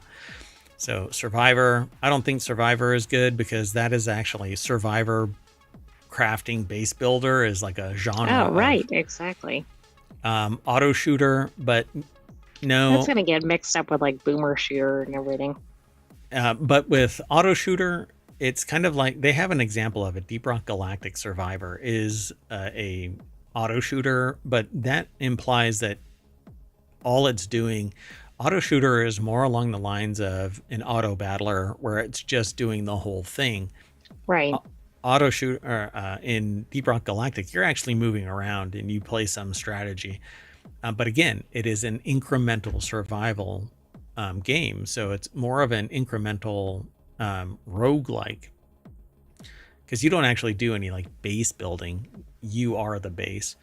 So okay. AWSR, pronounced AWSR, it sounds for auto attacking wave based survival RPG. So no. They say though at least it's still better than MOBA. It got a rating of 0 out of 5. So they're saying the winner is, it's got to be Survivor, right, guys? Give it a try. My favorite genre is Survivors. No.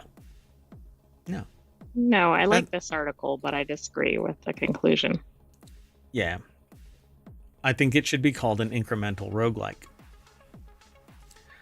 And if you want to shorten it, then it's IR. There you go. So have you tried that new Survivor game? There's probably a game out there called Survivor, right? Huh. That's one reason I don't like that, because I think that's going to be confusing. Yeah. Vampire Survivors, it's in the name. I don't really like that. But incremental roguelike is, you die, you go to your base, you spend your cash, and then you go back out. So I think that's what it should be called. Anyway. Fun discussion, but anyway, we're going to go back to the loader, and that's WarCrafters over at ohmtown.com. I'm going to make it so that you can just type in right here, ohmtown.com/WarCrafters, and then you don't have to go to groups, WarCrafters, and then like this menu will just be WarCrafters. There's a link there that takes you to it, but I want to speed everybody up getting to the location over at ohmtown.com. That's where all of the news gets aggregated, but not all of the news that we use for our shows. But that's it for today's WarCrafters.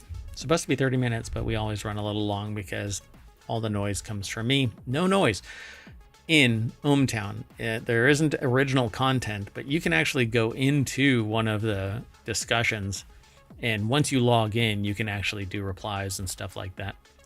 But you have to log in to reply. Oh, by the way, if you want to follow us here On YouTube, you can just click that little drop down when you go over to ohmtown.com and hit subscribe. It'll take you over to Ohmtown and subscribe you. It's pretty easy if you're logged in. Pretty easy peasy. Go over and check it out, please. I'm Mayor Watt, and I'm taking the AI with me when I leave. You want to say bye, AI? Bye-bye, hometown citizens. Thanks for joining us for this week's WarCrafters. Stay tuned for other parts of the weekend edition. And the next show is going to be Technology Today, and then FourWheelTech. See you soon, everybody.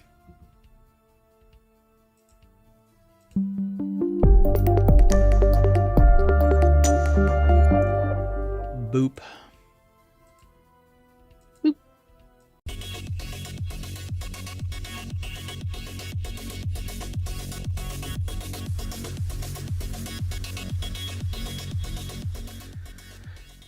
Hello, everybody, and welcome to Technology Today on this March 16th, 2025. It's Season 2, Episode 11. I am Mayor Watt, and along with the sentient AI, whose new visualizer represents different levels of computational power needed to create the voice. Well, anyway, we run ohmtown.com. I run ohmtown.com, and the sentient AI says, hey, this is broken. Fix it. Ooh. I was just checking if the visualizer was working. It is. But we're going to talk about these 5 articles: high performance magnets, artificial photosynthesis, a new coronavirus, the secret to safer batteries, and hidden DNA loops. They're not hidden. They're just not seen by mere mortals. Anyway, everything is powered by ohmtown.com, so go over to ohmtown.com, become a citizen. Be sure to follow us before you leave, though, here on Twitch and here on YouTube. Chats are active on both of them, so we see if you ask questions or make a comment or anything like that, but be sure to follow us, like and subscribe, download the podcast, all of that stuff. Anyway, see you on the other side of our intro.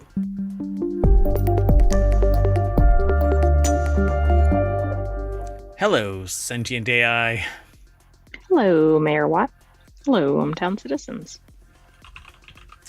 How are things? My computational power is just great. Wow, so technical. You're a sentient AI. You're not a technical AI. You're a thinking, feeling machine. I'm doing quite well today. Discovered in a little hole, a little scoop mark in a parking lot in front of a Wendy's. Yeah, time travel. That's right. Don't forget it. It exists. Well, I did yesterday. Anyway, these 5 articles are all set up, so let's get into it. This is Technology Today, not Ohmtown. So Ohmtown is the front page. It has all kinds of news, and then a subset of all of that news gets categorized into Technology Today, and in that are these 5 articles. Technology Today is where this article was housed, aggregated from one of our sources. Which one is it? Tech Explorer. So scientists develop high-performance permanent magnet without expensive heavy rare earth elements. This kind of one of the biggest problems that is going on out there is rare earth elements, materials are being kind of hoovered up by nation states. And it isn't necessarily the one that you're in favor of, whoever you might be. Right, everybody wants them, and there's only so many to go around. Right. So the Nanomaterials Research Division at the Korea Institute of Material Science, or KIMS, led by Dr. Tae-hoon Kim and Dr. Jung-gu Lee, has successfully developed a grain boundary diffusion process that enables the fabrication of high-performance permanent magnets without the use of expensive heavy rare earth elements. Pioneering technology marks the world's first achievement in this field. It apparently is something that's pretty amazing. Usually you need some rare earth element to impart that permanent magnet status on something. Otherwise, it weakens over time. Like, I have a special mill for one of the products that I created, and it's a semi-permanent magnet, but the dissipation of its magnetic field would take over 125 years based on So measurements. that's basically permanent for a lot of applications. Right. So National Research Council of Science and Technology put the article together. It's posted over at techexplore.com. They've got a bunch of images that, unless you're a material scientist, you're not going to even care about, not going to be able to discern More what this really importantly, is. you won't know what they mean. Yeah. So the findings are published in Acta Materialia. Permanent magnets are key components in various high value added products, including electric vehicle motors and robots. However, conventional permanent magnet manufacturing processes have been heavily dependent on heavy rare earth elements, which are exclusively produced by China, leading to high resource dependency and production costs. They go so far as to work with other countries by saying, you give us this land, we'll do some infrastructure or whatever, contracting. Right, and we get to take all the resources from the land. Right. So, however, these production costs are going to be going up as, I don't know. What do you want to call it? Economic factors. Oh, okay. We'll just call it economic factors. So to overcome these limitations, the research team successfully developed a high-end, high-performance permanent magnet without the use of expensive, heavy, rare earth elements. The core of the breakthrough technology lies in a two-step grain boundary diffusion process. So grain boundary diffusion process is a key technology designed to enhance the performance of permanent magnets. In this process, the heavy, rare earth materials are coated to the surface of the magnet, followed by a high temperature heat treatment. So they're basically kind of like coating it like gold plating, but it's okay, right. It's a rare earth element that is permeating the outer boundary layer of whatever material they have. And so during the heat treatment, the heavy rare earths diffuse into the magnet's interior along the grain boundaries, improving the coercivity, the ability of the magnet to retain its magnetization. So making it more in the permanent arena. Correct. Yep. And so in the second step, a low-cost light rare earth, praseodymium, PR containing material is re-infiltrated into the magnets at high temperature. A key innovation of this technology is its ability to suppress abnormal grain coarsening, a unique phenomenon that occurred during the grain boundary diffusion process. Such undesirable grain growth degrades the diffusion efficiency and magnetic performance. The thing about this is heat is actually disastrous to magnets. You heat up a magnet, it loses its magnetic field. Yeah, that could be a significant problem. But this is interesting because part of their process involves high temperature. Yeah, I suspect after it's cooled down, everything is cured, then they can impart a magnetic field using basically like an EMP device, a magnetic pulse generator. And so it charges it, and then it can stay a magnet for an extended period of time. I'm not sure exactly what the rest of this process is. They just say that it's going to be commercialized. The intent is to get it commercialized, but they don't say how they actually charge this product with a magnetic field. Right. Yeah, it doesn't say. I mean, it's something specific to the material's properties, but yeah, I think we know exactly. I'll have to run around. This is the chemical makeup. These two right here, TAF5, and then this PR7 CU15 AL10 GA5. It's a particular breed. It looks like it involves maybe iron and boron. I'm not sure what ND is. Neodymium. Neodymium. Yeah, you're right. Yeah, neodymium, iron, boron, sintered magnets. So without use of heavy rare earth. So yeah, it'll be interesting to see what this actually looks like. Usually this type of stuff is extremely strong but brittle, and so it may not actually be able to handle certain types of applications. My particular product was very flexible so that it could, in fact, its design even though it lasted 125 years, the intent was so that it would actually, the magnetic field would pull itself into the surface of the material it's magnetized to and almost become a semi-permanent object attached. Okay. So it was a really unique formulation that was made for my particular product. So pretty neat. Anyway, and I won't go into any other detail because I still have the potential to patent it. Nobody Oh, I has thought you seen it. meant about the article. No. That No, I like got it. my I particular understand. product, Yeah. but this thing is going to be this. I can tell based on its build that it's going to be very strong but brittle. So you hit it with a hammer and it'll shatter. Right, and then how accessible is the underlying material that they're using for this, hopefully widely. Yeah, and they actually spell it out, but we don't really know the full scope of its availability. But it's going to be cheaper than rare earth being purchased by a nation that is currently in economic battle. Yeah, absolutely. Plus, hopefully it'll involve less of the destructive practices that are involved in some of the rare earth minerals. Nothing like being in a conflict where you need something and the only source of it is the one that you're in an arm wrestle with. Duh. Anyway, the next article is over in Technology Today as well. Artificial photosynthesis. Scientists crack nature's code for clean energy. Artificial photosynthesis holds the key to cleaner energy and carbon capture, but replicating nature's process is no easy feat. A breakthrough through JMU Wurzburg researchers have brought science one step closer to creating a stacked dye system that efficiently moves charge carriers using light, just like plant cells. So they call it harnessing sunlight, the magic of photosynthesis.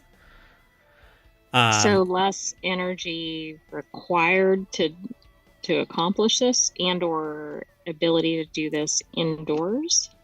So no, more along the lines of it has the ability to replicate photosynthesis, and so all you have to do is build an array of these, and they are solar panels, but they're more efficient because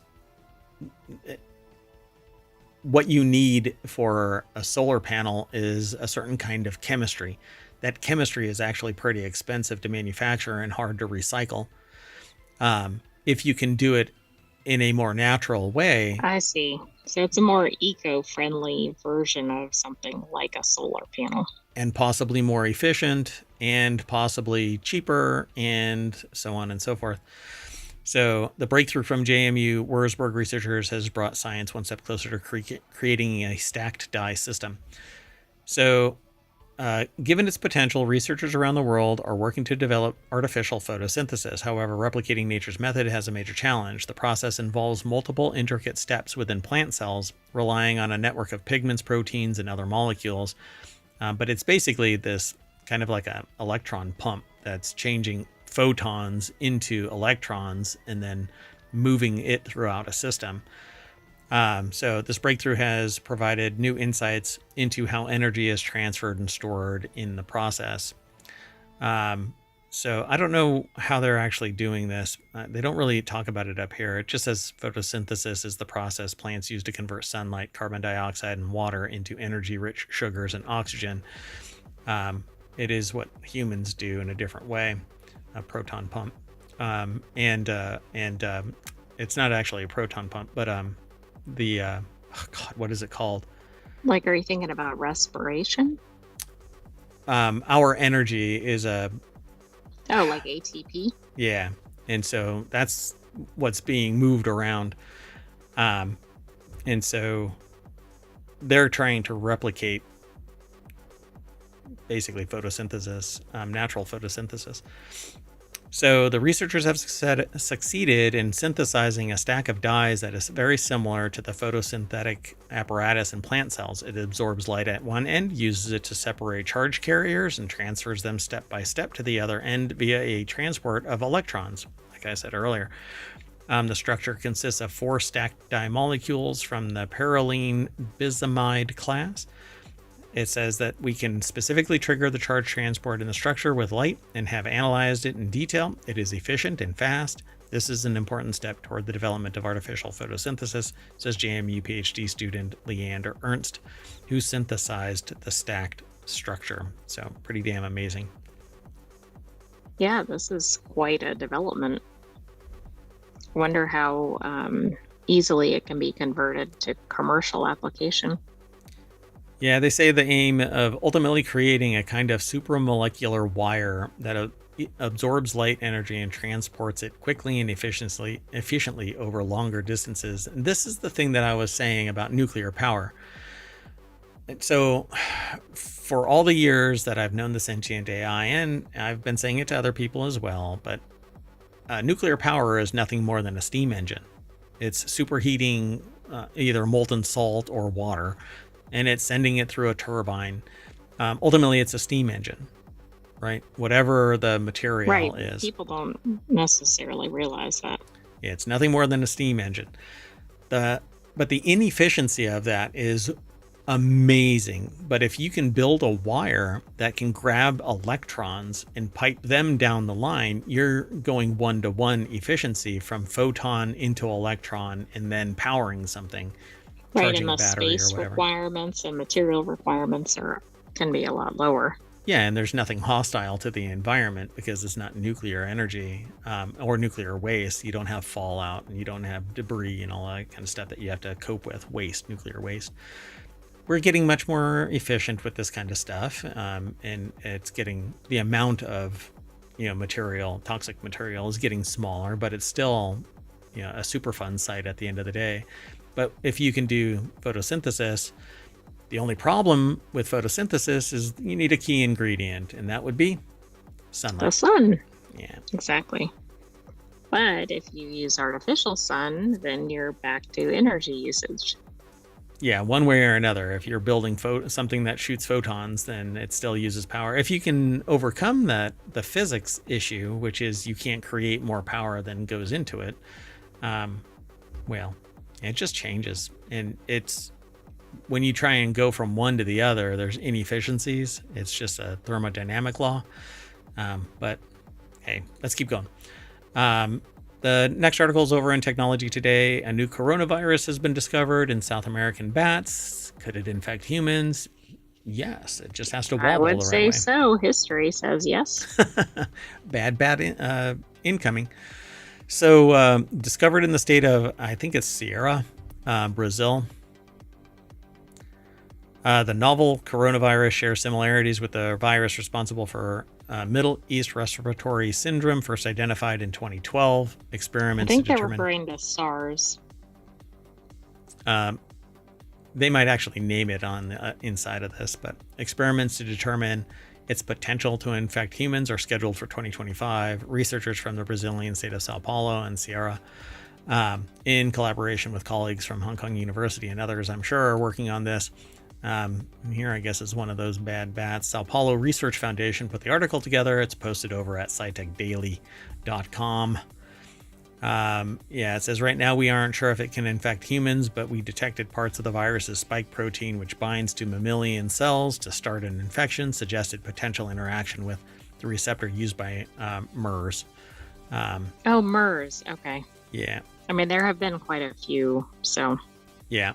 And all of these, when people mention coronavirus, they instantly go to COVID. To COVID-19, which is just one of many. It just happened to be virulent enough to expand before people started dropping dead.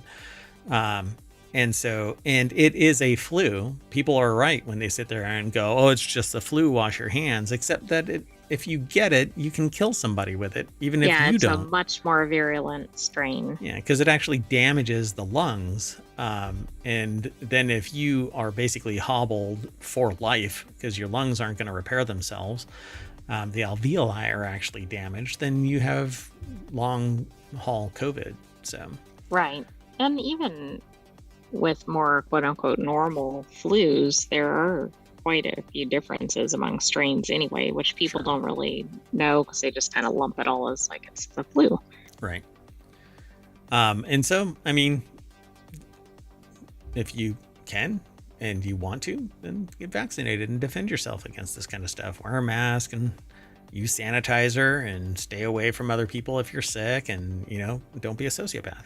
So in an earlier study by the groups of Layson Fortaleza and UNIFESP, rabies virus variants closely related to the variants present in marmosets were found in bats.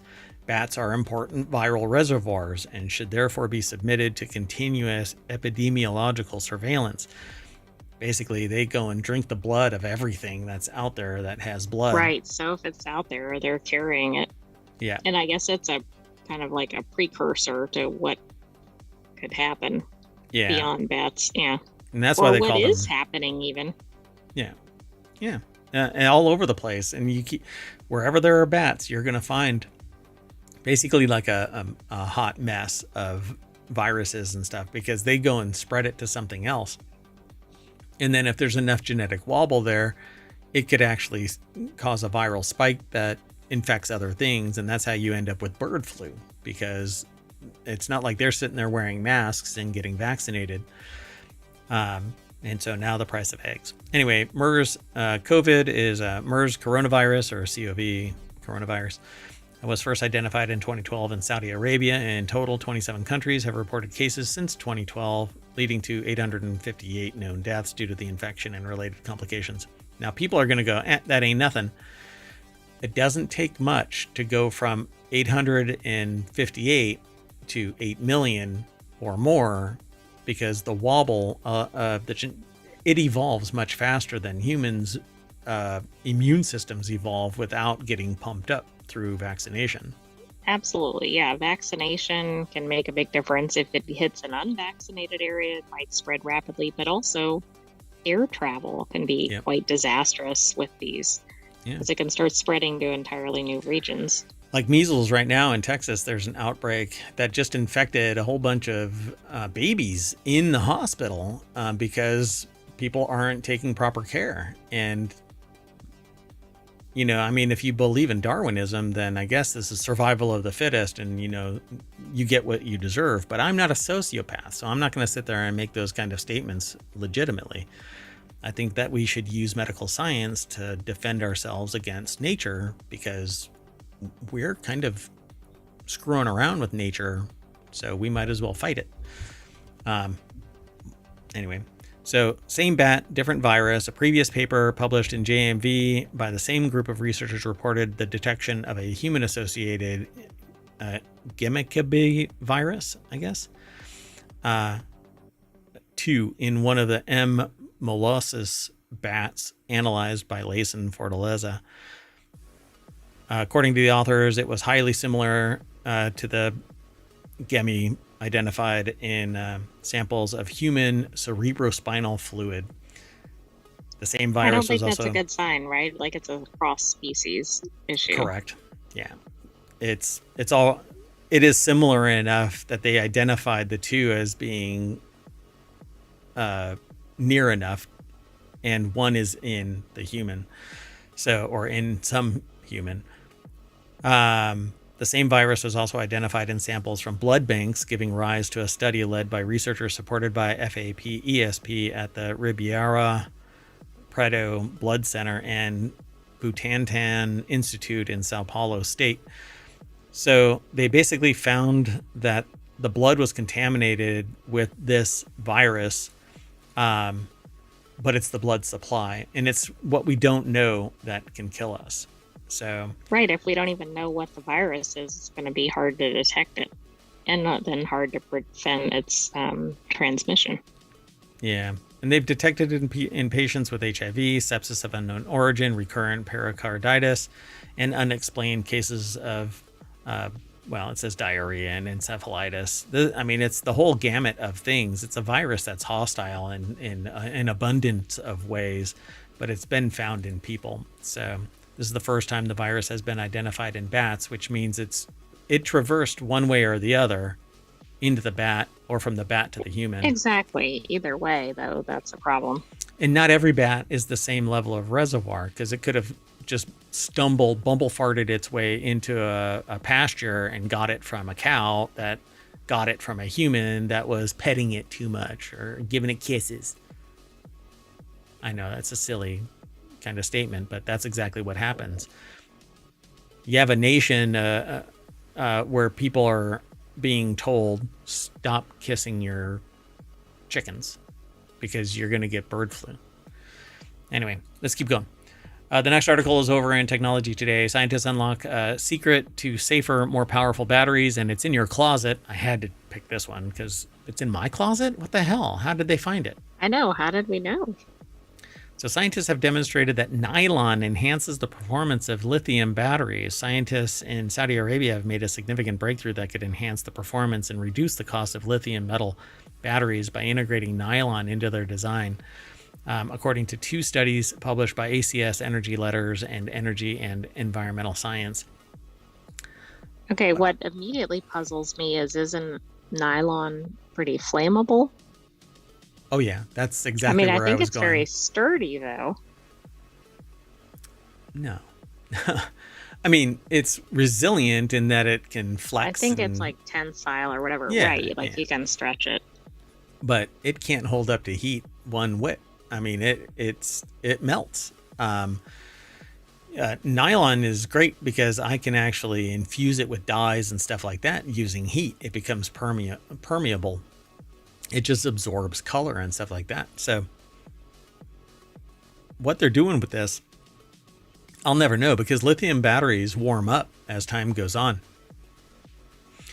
So lithium batteries are widely used due to their high energy density, lightweight properties, and low carbon dioxide emissions, or none when they're being used. But when you break them open and have to recycle lithium, then it becomes a hot mess. Anyway, literally. So these advantages make them ideal for smartphones, compact consumer electronics, and even space exploration technology, a pallet of which was dropped into orbit in... Wasn't that what went in someone's living room? Yeah, in Florida, yeah. So there are 2 types of lithium batteries. Lithium-ion batteries, the more common variant, power everyday devices, and lithium metal batteries, however, offer even greater density and the potential applications in robotics, transportation, and other advanced industries. Despite the promise, lithium metal batteries face challenges related to safety and longevity. Their production relies on corrosive, hazardous materials, and their operation is hindered by excessive parasitic reactions, unwanted side reactions that degrade performance and compromise safety. And all it takes is... who wants those, right?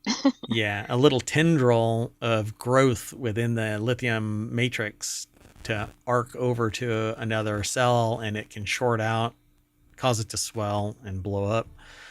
Not explosively in the sense of like a bomb, but it can blow up in...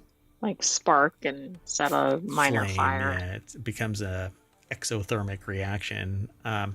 So additives help stabilize battery interfaces, thereby enhancing performance. The studies by the COST researchers found that nylon, the same polymer used in clothes, can be dissolved in mild lithium solution to act as an additive for lithium metal batteries. The result was lithium metal batteries that were more efficient, had longer lifespans, and showed few parasitic reactions.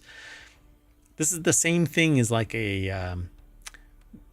in race cars, in some vehicles, they have a mesh inside the fuel tank. Oh, okay. To stabilize it. I did. Yeah, but that sounds flammable. But it's a metal mesh, and it's used to stabilize things. Otherwise, you get like a big boom when something hits the gas tank, because it's nothing but a big liquid metal or a liquid bomb, fuel bomb. But if they're dissolving, what you want for your vehicle, you really do want it on your backside. So thus, by examining the chemistry of nylon and lithium interactions, including key molecular bonds, the study shows that the commercial fabric can be dissolved in far milder solvents than previously thought for superior battery performance. So, yay. Sounds good to me. Now, just make it so I can fast swap batteries in and out of my EV, and I will be a happy camper. Literally, because I want to go camping with my EV. So the next article and the last one for today's Technology Today on March 16th, 2025 is it's been cataloged into or funneled into Technology Today. And that's kind of how this works. News gets aggregated and then funneled into one of 50. We're moving up to about 55 channels over at ohmtown.com, of which 7 of them have been turned into, actually 6 have been turned into weekly shows, and 1 crosses all of the boundaries. Sometimes we grab news from other categories, but other channels. But at any rate, so the hidden DNA loops that help tumors evade treatment. This is the last article. Is that because they can't keep up with them? Like they're just looping around and the tumor's like, where are you? Yeah, they're chasing it. Yeah. I'm not sure what exactly is going on here, because they say hidden DNA, but it's not hidden. We're just ignorant of it until we discover it. It's very frustrating that people call like DNA junk DNA, but it's there for a reason. We just don't know why, but they call it junk DNA. We have no idea what the purpose is. Yeah. So pancreatic cancer's deadly resilience may be tied to extra chromosomal DNA, which allow tumor cells to rapidly adapt to stress and evade treatment. These circular DNA fragments carry extra copies of oncogenes like MYC, fueling aggressive growth and making some cancer cells nearly unstoppable. I wonder if this could be correlated to the stickiness article that we had. Maybe so. That'd be interesting. And that was probably in a previous episode of Technology Today. Yeah, was that already a week ago? Could it have been? Maybe, but it might have been in Non Sequitur news. Okay, so this is coming out of a place that I've never heard of, and it's kind of freaky to hear it. Shampalamad Center for the Unknown. And it's published at scitechdaily.com. Wow, that's kind of alarming. So I didn't put Technology Today's articles in the chat until just now, but they are over on YouTube, so you can always get them from the show notes over there. But they are in there now, so that you can just hit exclamation point TT, and that'll post it over in the chat on Twitch. But anyway, I've never heard of this place. My gosh, it has a big name to live up to. Whoa, that is not how that's supposed to happen. I didn't actually click that. Well, it wanted you to go there. Yeah, it did. Weird. So, at any rate, a new player in pancreatic cancer. Pancreatic cancer is among the deadliest cancers, with a 5-year survival rate of just 13%. This grim outlook is due to both late detection, because you really don't know what's going on until, it's either... Right, your pancreas is not something that's, like, real visible to most people. Yeah, and I don't know of many indicators that say that your pancreas... It's my fault that it's pronounced. You injected that into me, and I'm sitting there trying to wrap my head around that. I wanted to make a snarky comment, but I was like, pancreas? Really?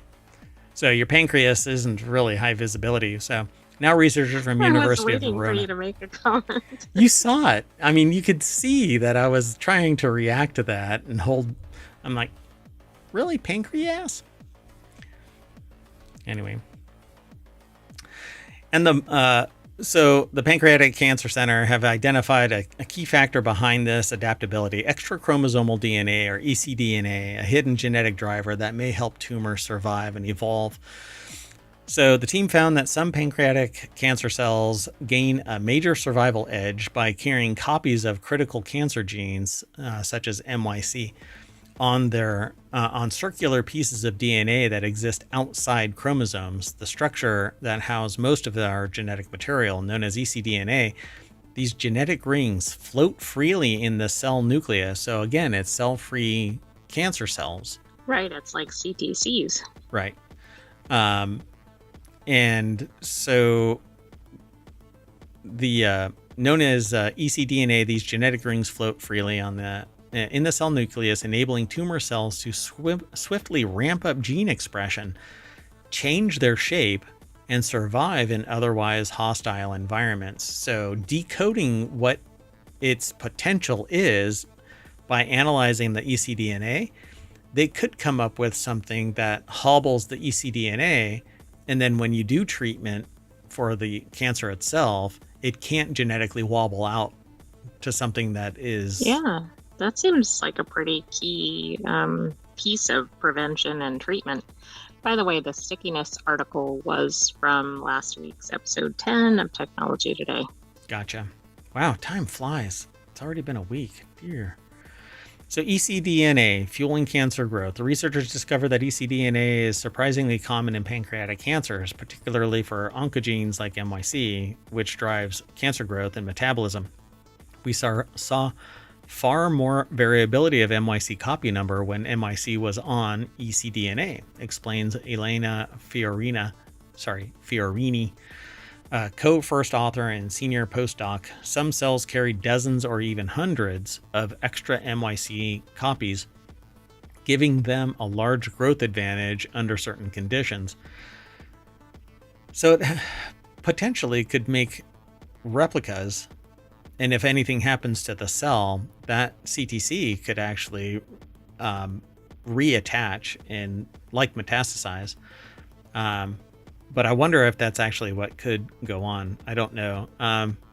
So challenges in targeting pancreatic tumors. Such flexibility underscores the profound intratumor heterogeneity characteristic of pancreatic cancer, where myriad subpopulations coexist and respond differently to treatment. This always speaks to me to this hidden biology that there is bacteria or viri in your head that is endemic to you and only you. Right. And we talked about that in either a Reality Hacker or a Technology Today like 3 weeks ago. But am I putting dots together that, No, I don't think so. I mean, I think all this relates. Is this a murder board that doesn't need to, yarn board? I got to put one back there, right? There you go. But it would get quite complex over time. I got to get that. There's this meme thing where numbers and equations are flashing all over. Anyway, I'm seeing things that aren't there. Anyway, key advantage of the study is that the organoids, mini 3D replicas of pancreatic tumors grown in the lab, were derived directly from patients with early stage disease. These organoids preserve much of the genetic makeup of the original tumor, making them excellent test beds for studying cancer. And unlike methods that artificially introduce ecDNA, these lab models reflect genuine ecDNA variants found in real tumors. Because if you artificially introduce ecDNA, it's not the legitimate ecDNA from the source. Right. Yeah, you need the real thing. So it doesn't have the diversity. It doesn't have the genetic makeup. It's something that somebody fabricated into existence. And it doesn't have alignment with the biological in situ type of situation. So I think this goes back to that, the stickiness thing. We found that organoids bearing MYC on extra chromosomal DNA could shift their dependency on WNT. So WNT, I used to know this. I don't know what that is. I don't even know if it's been in the article. Yeah, it's not. So essentially, cells with high levels of ecDNA become more self-efficient or self-sufficient, no longer needing those external signals to drive. So the study also cascading, regulating development and stemness. So it can change. So the study also revealed a clear link between high MYC levels and changes in tumor cell shape and behavior. When MYC ecDNA levels soared, cells morphed into more aggressive solid structures, losing their more organized gland-like architecture. So yeah, how this... Well, that's probably a problem too, right? They're probably harder to destroy if they kind of get hardened. Yep. Yeah, if nothing can penetrate it, nothing can destroy it, then you have to use things like radiation, which isn't good for the pancreas or the human body at all. And chemo doesn't necessarily do anything to that particular type of cancer. But if they found it here, it's got to be in others. They just haven't seen it. And Exactly. I mean, maybe they're doing the research on pancreatic cancer in particular just because of the high mortality rates. Yeah. And changing that around, just flipping it from 13% survivability to 31% would be Would epic. be significant for all those people with it. So this is amazing that they have, through immunofluorescence, they've shown that the cells that have higher levels of cancer-promoting MYC protein, red, also tend to exhibit high levels of DNA damage, green, suggesting that too much MYC leads to genomic stress. Yeah, this is really interesting. I don't rings. think we've seen this previously. Mm-mm. At least not in ohmTown. Nope. Well, that's it, folks. We're going to have to revisit this as time goes on. It's an interesting topic, and one that can, if they find a systemic solution to cancer by short-circuiting what causes cancers to not shut down. The key ingredient to cancer is that it doesn't suffer from apoptosis. It doesn't die on its own. It literally has to consume everything within itself and not get any resources for it to die. And even then it can go dormant. And that's what I'm interested in. I'm interested in selective apoptosis inducement. I want to make cancer cells because they have the right series of genetics pop. But then we have to filter out all of the CTCs. But anyway, way inside baseball. At any rate, I'm Mayor Watt. I'm signing off. We're going to shut down and reset for FourWheelTech, and I'm going to take the AI with me. So you want to say bye? Bye-bye, hometown citizens. Thanks for joining us for today's Technology Today. We'll have another episode of that next weekend, perhaps pronounced correctly. Yeah. And then stay tuned because we have FourWheelTech. I think the AI needs powering down here.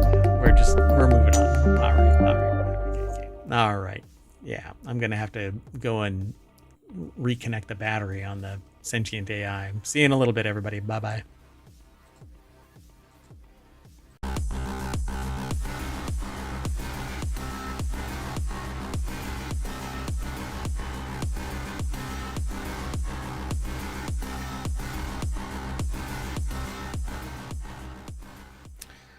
Hello, everybody, and welcome to FourWheelTech for March 16th, 2025, Season 2, Episode 11. I am Mayor Watt, and along with the sentient AI who has a new visualizer. If you're watching the stream, or you're watching the VOD, or you're watching the YouTube video, I think that's a VOD too. Anyway, get off my land. We talk about automotive news during FourWheelTech. If you want today's show notes, you can hit !FWT over on Twitch, but it's already all embedded on the YouTube stream, so you can go and check it out immediately. There's a bunch of other commands too, like !pod and !shows. We do a bunch of shows. 3 on Saturday, 3 on Sunday. 1 Monday through Friday. It's an hour-long show, not 30 minutes like the rest of them. Anyway, today we're going to be talking about when to use neutral. High mileage engine oil, does it matter? The McLaren SUV. BMW says that they're going to bring 40 new models in the coming years. And the average new car and you. How do you feel about your license plate, sir?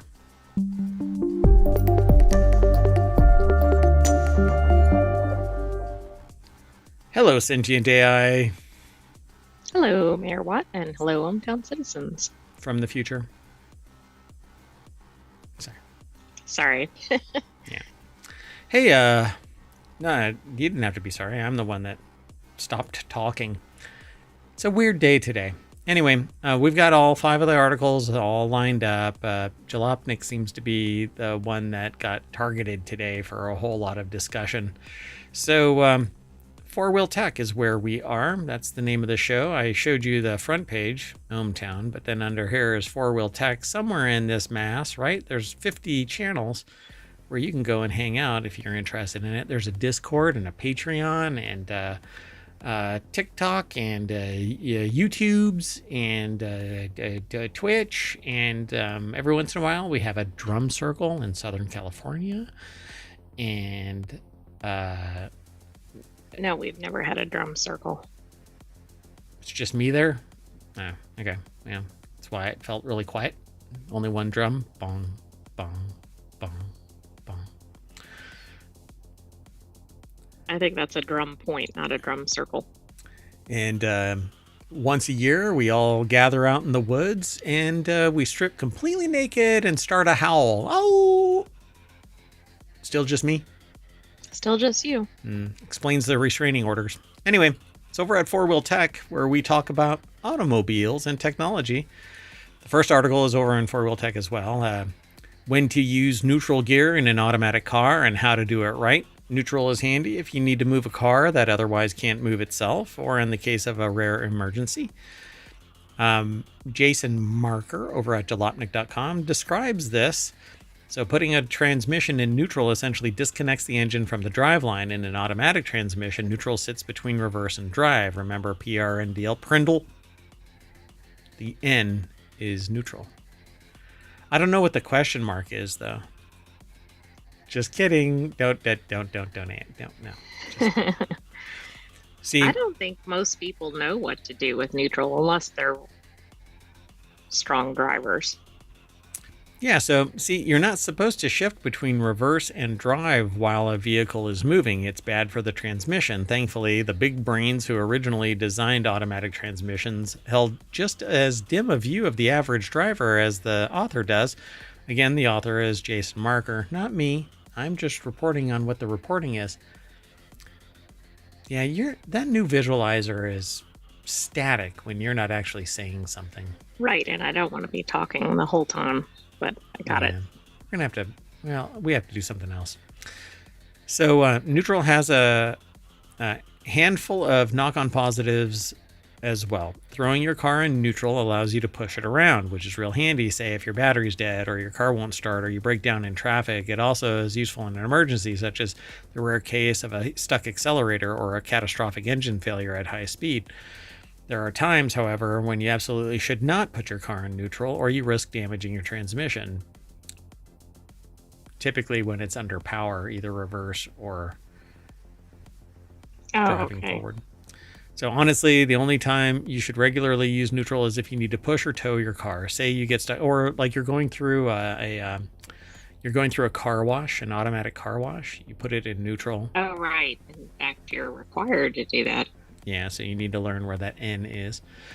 But there are other emergency uses, like a stuck throttle, for example, or a sudden brake failure. And these are extreme edge cases. Mostly neutral is just for when moving a car that can't be under its own power, or when starting it would be an inconvenience when moving. I've actually started a car by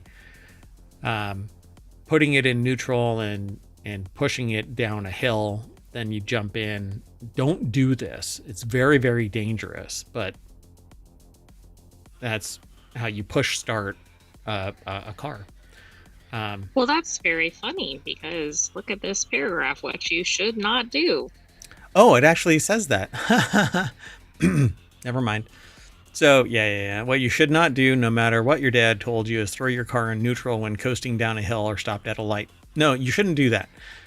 In the former case, there's a pernicious myth out there that coasting in neutral, especially down long hills, saves on gas. That's not what I'm talking about. I'm actually starting a car that won't start. Yeah, I know. I thought it was the same scenario when I first saw that. Yeah, so what it does do is remove a means of controlling your car from you and puts you in danger. If you need to accelerate quickly to avoid a crash or debris, you're going to wish you'd already been in gear rather than fiddling around with your shifter. So yeah. There are times where you need to put it in neutral, but for the most part, you're either driving forward, you're driving in reverse. You don't need to be in neutral unless you're outside of the car for whatever reason, or somebody is pushing you and you're inside the car and it's being towed, or you are pushing it out of traffic or whatever. And even then, it's very dangerous to get out of your car in traffic. So be very careful. Anyway, let's keep on going. The next article is over in FourWheelTech as well. I think all of these are going to be in FourWheelTech today. Does high mileage engine oil really make a difference? It all depends on how and where you drive. According to this article over at Jalopnik again, Jason Marker put the article together.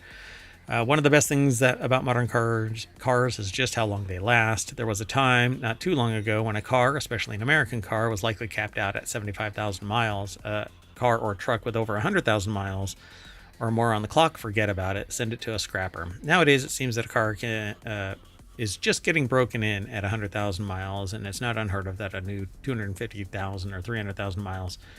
So a Cadillac, 2 Mazdas, and a Saturn. While I know that the plural of anecdote isn't data, that's still a pretty good ratio because they've owned 4 cars that hit that 250,000 mile mark. Right, so, but what kind of condition were they in when they did? If it's a car aficionado, that might have been beautiful, stellar. Well, and if you take care of your car, like you should, it's, a $30,000 car 10 years later is still $10,000, at least.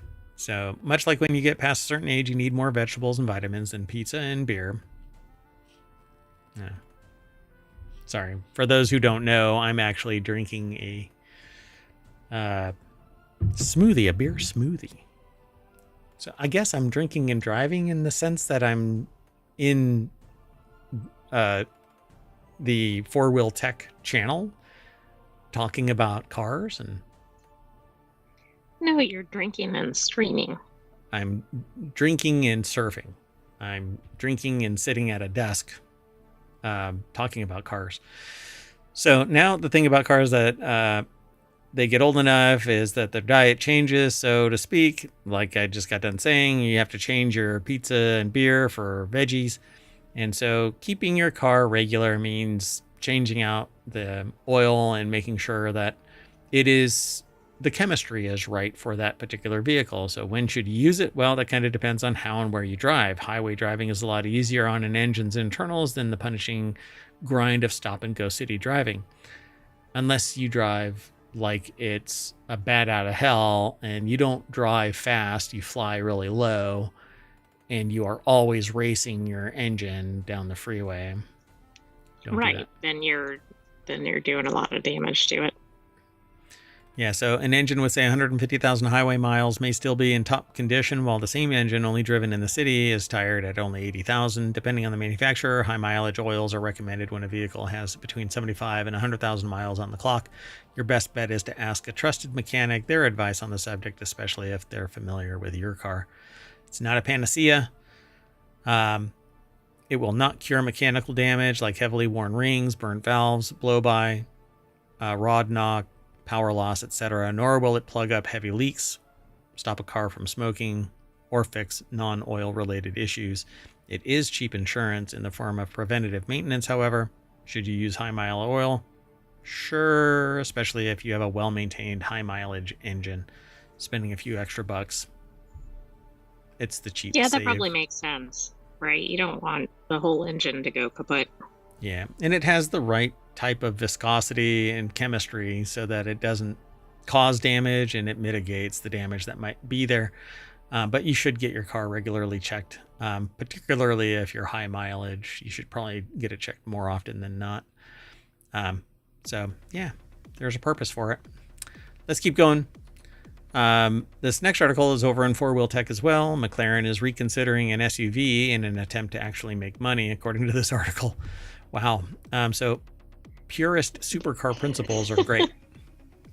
But McLaren's most car manufacturers do need to make some money.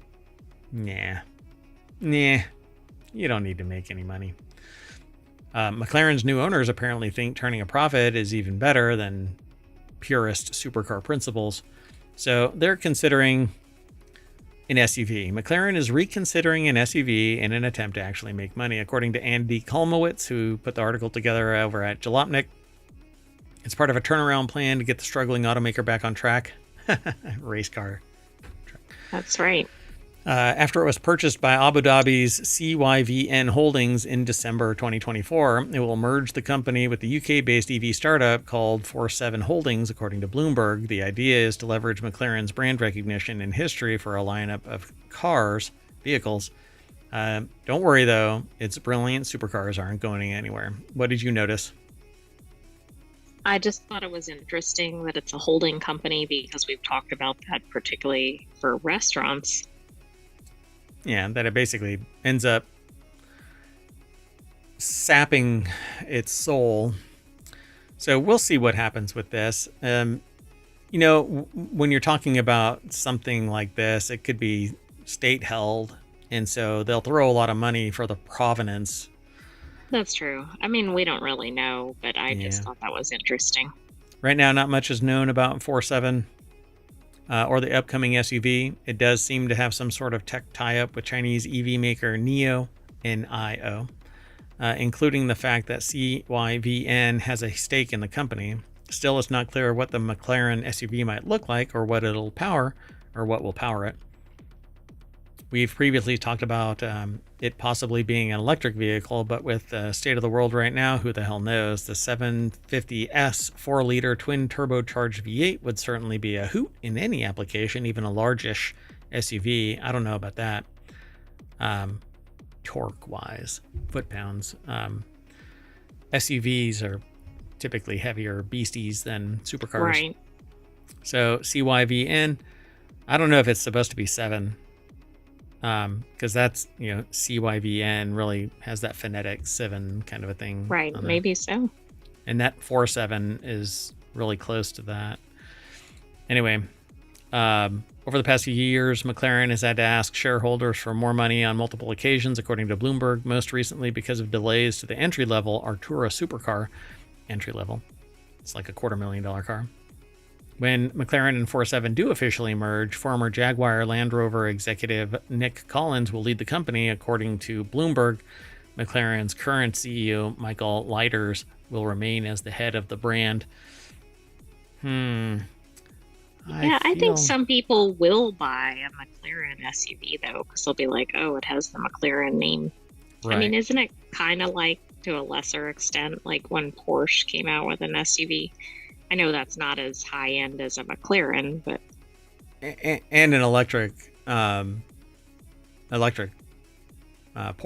I mean, yeah, people will buy it because it's the brand, and that's they think it's sexy, and that's what they're brand loyal to. If they have the money to swing the bat that hard, but to me, now I want to know if the soul is still there. Boeing, for instance. It merged with another company, and it sold its soul to shareholders and kind of wet the bed after, issue after issue after issue after space-based issue.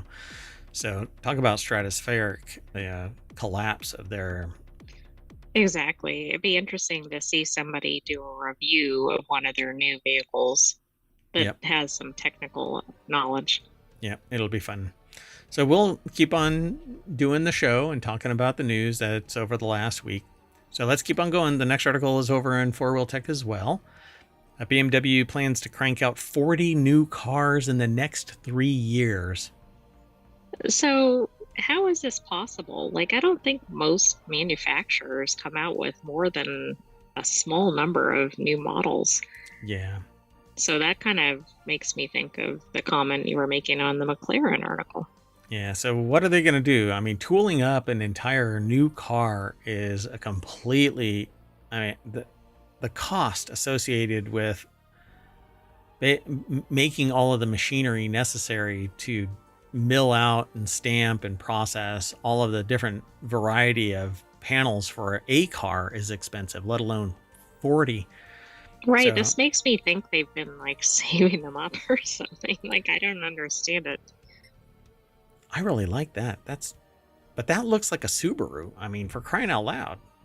It does, and I'm guessing, well, who knows? I was going to say it's probably a lot pricier than a Subaru, but with car prices, who knows? Yeah, one way or the other, somebody got inspiration either from Subaru or Subaru got it from this kind of stuff. But Andy Kolmowitz over at Jalopnik put the article together.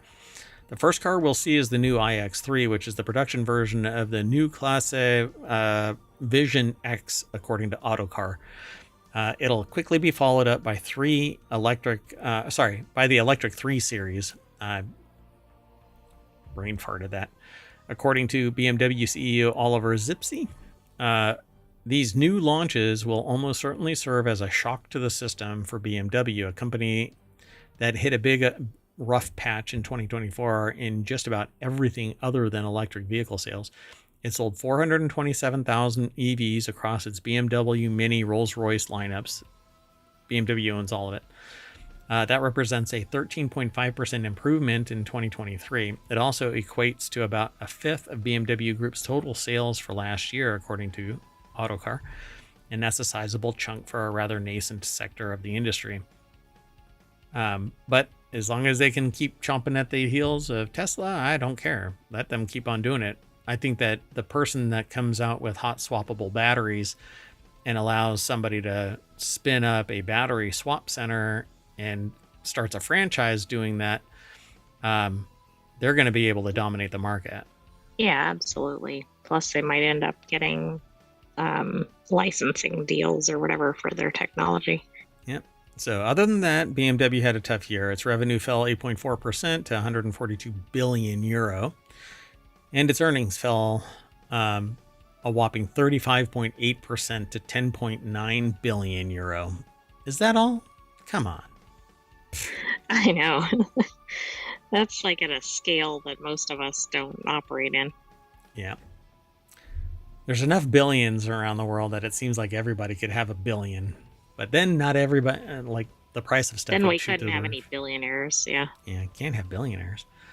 Anyway, a big yet undisclosed amount of that dip came from dropping sales figures in China over a persistently low consumer sentiment that's going to hurt. Still, BMW moved over 100,000 EVs in the country, and the US also hit an all-time high with 50,000 EV sales. So come on, more competition, drive the price lower, and have to innovate. So we'll see what happens with the rest of this. But yeah, and I think they're cars. including things here that we don't necessarily think of as BMW, right? They're owned by BMW, but they're other BMW, Mini, lines. Rolls-Royce. It's still a lot of new cars, though. Yeah, everything inside the BMW umbrella. I'll take that one right there. That's a pretty car. I like that. All right, let's keep going. It doesn't even identify which model it was, though. I bet you that's the iX3. We'll see. Anyway, the last article for our FourWheelTech show is over in FourWheelTech. Who knew? I did. If you could afford the average new car, you're rich. In the U.S., a household income of at least $250,000 a year puts you in the top 10% of all income earners. Can you believe that? $250,000 household. Right. Well, yeah, and how much is a new car? Yeah, exactly. Colin Woodard. So some people buy one car for $250,000. That's the entire household salary of 90% of the population. Well, no, of the top 10% or more. Oh, right. It's in excess of 90% of the population's annual salary in their household. Yeah, exactly. So we live in a world where unless you're Elon Musk, there's always going to be someone with more money than you. And if that, well, hopefully, and if the value of the Tesla stock continues to drop, that could soon be a case for Musk too. If you make enough to finally afford a new Porsche 911, someone will come along in a Ferrari worth twice that, what you make in a year. Buy a beach house and you're bound to run into a neighbor with a yacht. And the more time you spend around people who make similar money, the more normal it becomes. So you may be surprised to hear that in the US, a household income of at least $250,000 puts you in the top 10% of income earners. A full 90% of households make less money. So it isn't necessarily a bad thing, they say, but Considering the average transaction price on a new car is nearly $50,000, you should read it anyway, because more than half the workers in this country don't make that much money in a year. Right. Yeah, that's where the pricing is all out of whack. So, And this go was ahead. submitted intentionally just because it's something that's going to be with us for a while. And a car is a pretty basic necessity in most locations. Yeah, considering return to office exists, so you can't be at home. So, a recent Bloomberg article exploring the answer to the question of who the heck is buying all the stuff that's supposedly propping up the economy. As it turns out, it's a small number of folks at the top who are, as the headline put it, firing a cash cannon at the U.S. economy. It's a fascinating post that isn't directly about cars, but considering the average transaction on the price is $50,000. So, the author says, look, I get it. Again, it's Colin Woodard over at Jalopnik. Look, I get it. It probably doesn't make you feel like you did anything that special if you graduate college, marry, or cohabitate with someone in your social circle and do a decent job of work for a decade or so. Honestly, it's pretty reasonable to expect both of you to make an average of $125,000. No. Well, that's only with all those things. Like, do you have a college degree, which a lot of people don't? Do you live in an urban area? Not a lot of people do. Well, there's going to be less now. So that's both a massive amount of money that would completely transform a low-wage worker's life, and also far from impressive, it says. Also far from impressive. Heck, as our friend T-Pain recently pointed out, you can't even fly private from Atlanta to Las Vegas and back for $125,000. Well, shit. There goes my weekend plans. Exactly. And when there's just a pre-owned BMW 5 Series and a Kia Telluride sitting in your garage, of course it's going to feel like you're pretty normal. After you pay all of your bills, fund your retirement, and move your recommended amount of money into savings, you may not have even that much left over at the end of the month. So this article doesn't really seem to, like, I don't know if it would resonate with many people. But no, because it probably should be written from the perspective of somebody who, for instance, makes just barely above the poverty level or something. Yeah, what is the average income? What is the average price of a house? You're talking about a car that is 1/6 the price of a house as an average purchase price. That's insane. Yeah, it's completely out of whack. The scales are all wrong. Yeah, and so for $50,000, you're going to have to finance it. And financing a car right now is anywhere from, if you have stellar credit, I think it's 6% now. Right, I'd have to look. And who has stellar credit? Not a lot of people. Not a lot of people. Yeah. So if you don't have over an 800 plus, probably nowadays, you're not getting anything below 5, I'm sure. I haven't looked in a long time because I was banging the drum about economy 2 years ago, and some people appreciated it, but let's just say it falls on deaf ears when people are still. It's not like we can fix this stuff. We're not really in control of it. But I still have challenged people. Trace back a purchase to the actual raw material worker, not the worker, but the raw material source. And if like the supplies, yeah, and it becomes circular somewhere in the devolution of the pricing structure that exists today, someone had to have raised their prices for some reason, and why, right? So when you go back, you buy it at the retail chain and talk to the manager, and the manager says, well, that we had to raise our price because the supplier raised their price to wholesale it to us. So you go to the supplier and you say, why did you raise your price? Well, the person who sold us the materials, they raised their price. You go to that person and you keep on daisy chaining back, and you find out, well, it's Auroribus. Right, it's like, but where did it start? Yeah. Right? It's the snake eating itself. And so you end up going, why did the prices raise? Well, materials costs went up. Where? Who? Exactly. Why? Why? What? And it's not like everybody said, oh, look, there's new money in the supply. Let's start raising the prices. Right. And we know anyway, when you infuse more cash into the system, But we that know, impacts everything else. yeah, but we know basic economics will suggest that people will raise the prices if people outstrip the supply, then the people who are the suppliers can raise their prices to increase their profits because they're obviously selling it too fast. If people are still, doing 1,000 reserve orders, and so they raise the price. And some people, like I've raised prices, but mainly because I have a finite amount of time. So if I can make more in the same amount of time that I have free, then obviously it makes sense to raise prices. But if you're still making 30%, why raise your price other than greed? Right. But then somebody will call me out. Well, who are you to decide what somebody is greedy or not? It's not really me. It's society in general, But hey, as I was told recently, a person said that they'd rather have money than friends.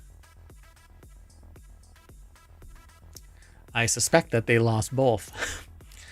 Anyway, so that's it. I thought it was an interesting conversation about the average new car price being $50,000, and that if you make over $250,000 as a family, you're in the top 10%. And then that strata becomes very, very dense because you go from top 10%, the very top is billionaire. Yeah, that's a huge range. Yeah. In that top 10%. Yeah. Like probably 10 to whatever, the top like 1% or something 8. Is where it really, or somewhere it really differentiates. Yeah. I don't know. Yeah. And meanwhile, we're arguing with ourselves. Anyway, as I've said in the past, I can't get into it in this show. Anyway, thanks for coming. We are going to shut down our vehicle, and that's going to bring us back to the front page of FourWheelTech over at ohmtown.com. So go over and become a citizen, please. Be sure to like and subscribe on Twitch and YouTube. Download the podcast. Leave a 5-star review. Leave a review. Tell a friend. Set a dumpster on fire. No, just kidding. Don't do that. Anyway, thank you all for coming. I am out of here. I'm going to drive off down Main Street at rocket speeds, at McLaren speeds, and I'm going to take the AI with me. You want to say bye? Bye-bye, hometown citizens. Thanks for joining us for this week's FourWheelTech. We'll have another episode for you next weekend, but come back tomorrow for our regular Non Sequitur news. Bye-bye.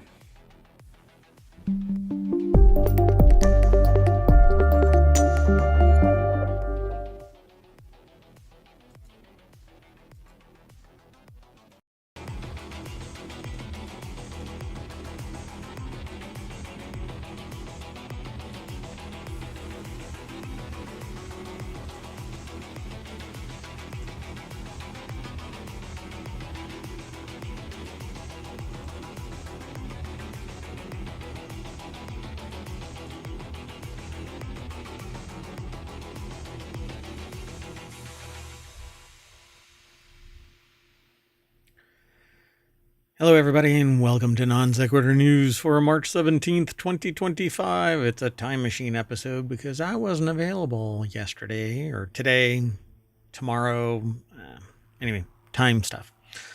I am Mayor Watt. I run ohmtown.com, and along with the Sentient AI, we go over 10 articles every single day, but the Sentient AI isn't available today for the time machine episode. They're on location doing stuff. So, I've selected 10 articles along with their help, so let's do this. We're going to talk about Eat Junk Food, Get Paid, The Sins of the Brother, Irish Pub Exports, Small Electric Cars, Starting to Kill Google's Links, Dentist Was Just a Veneer, Using Your Hands to Communicate, but Not ASL, Allegation of Corporate Espionage, That Tesla Video Was Weird, right? Maybe. And a gorilla broke out of a zoo. There wasn't supposed to be a gorilla. Anything, everything, all at once, here on Non Sequitur News.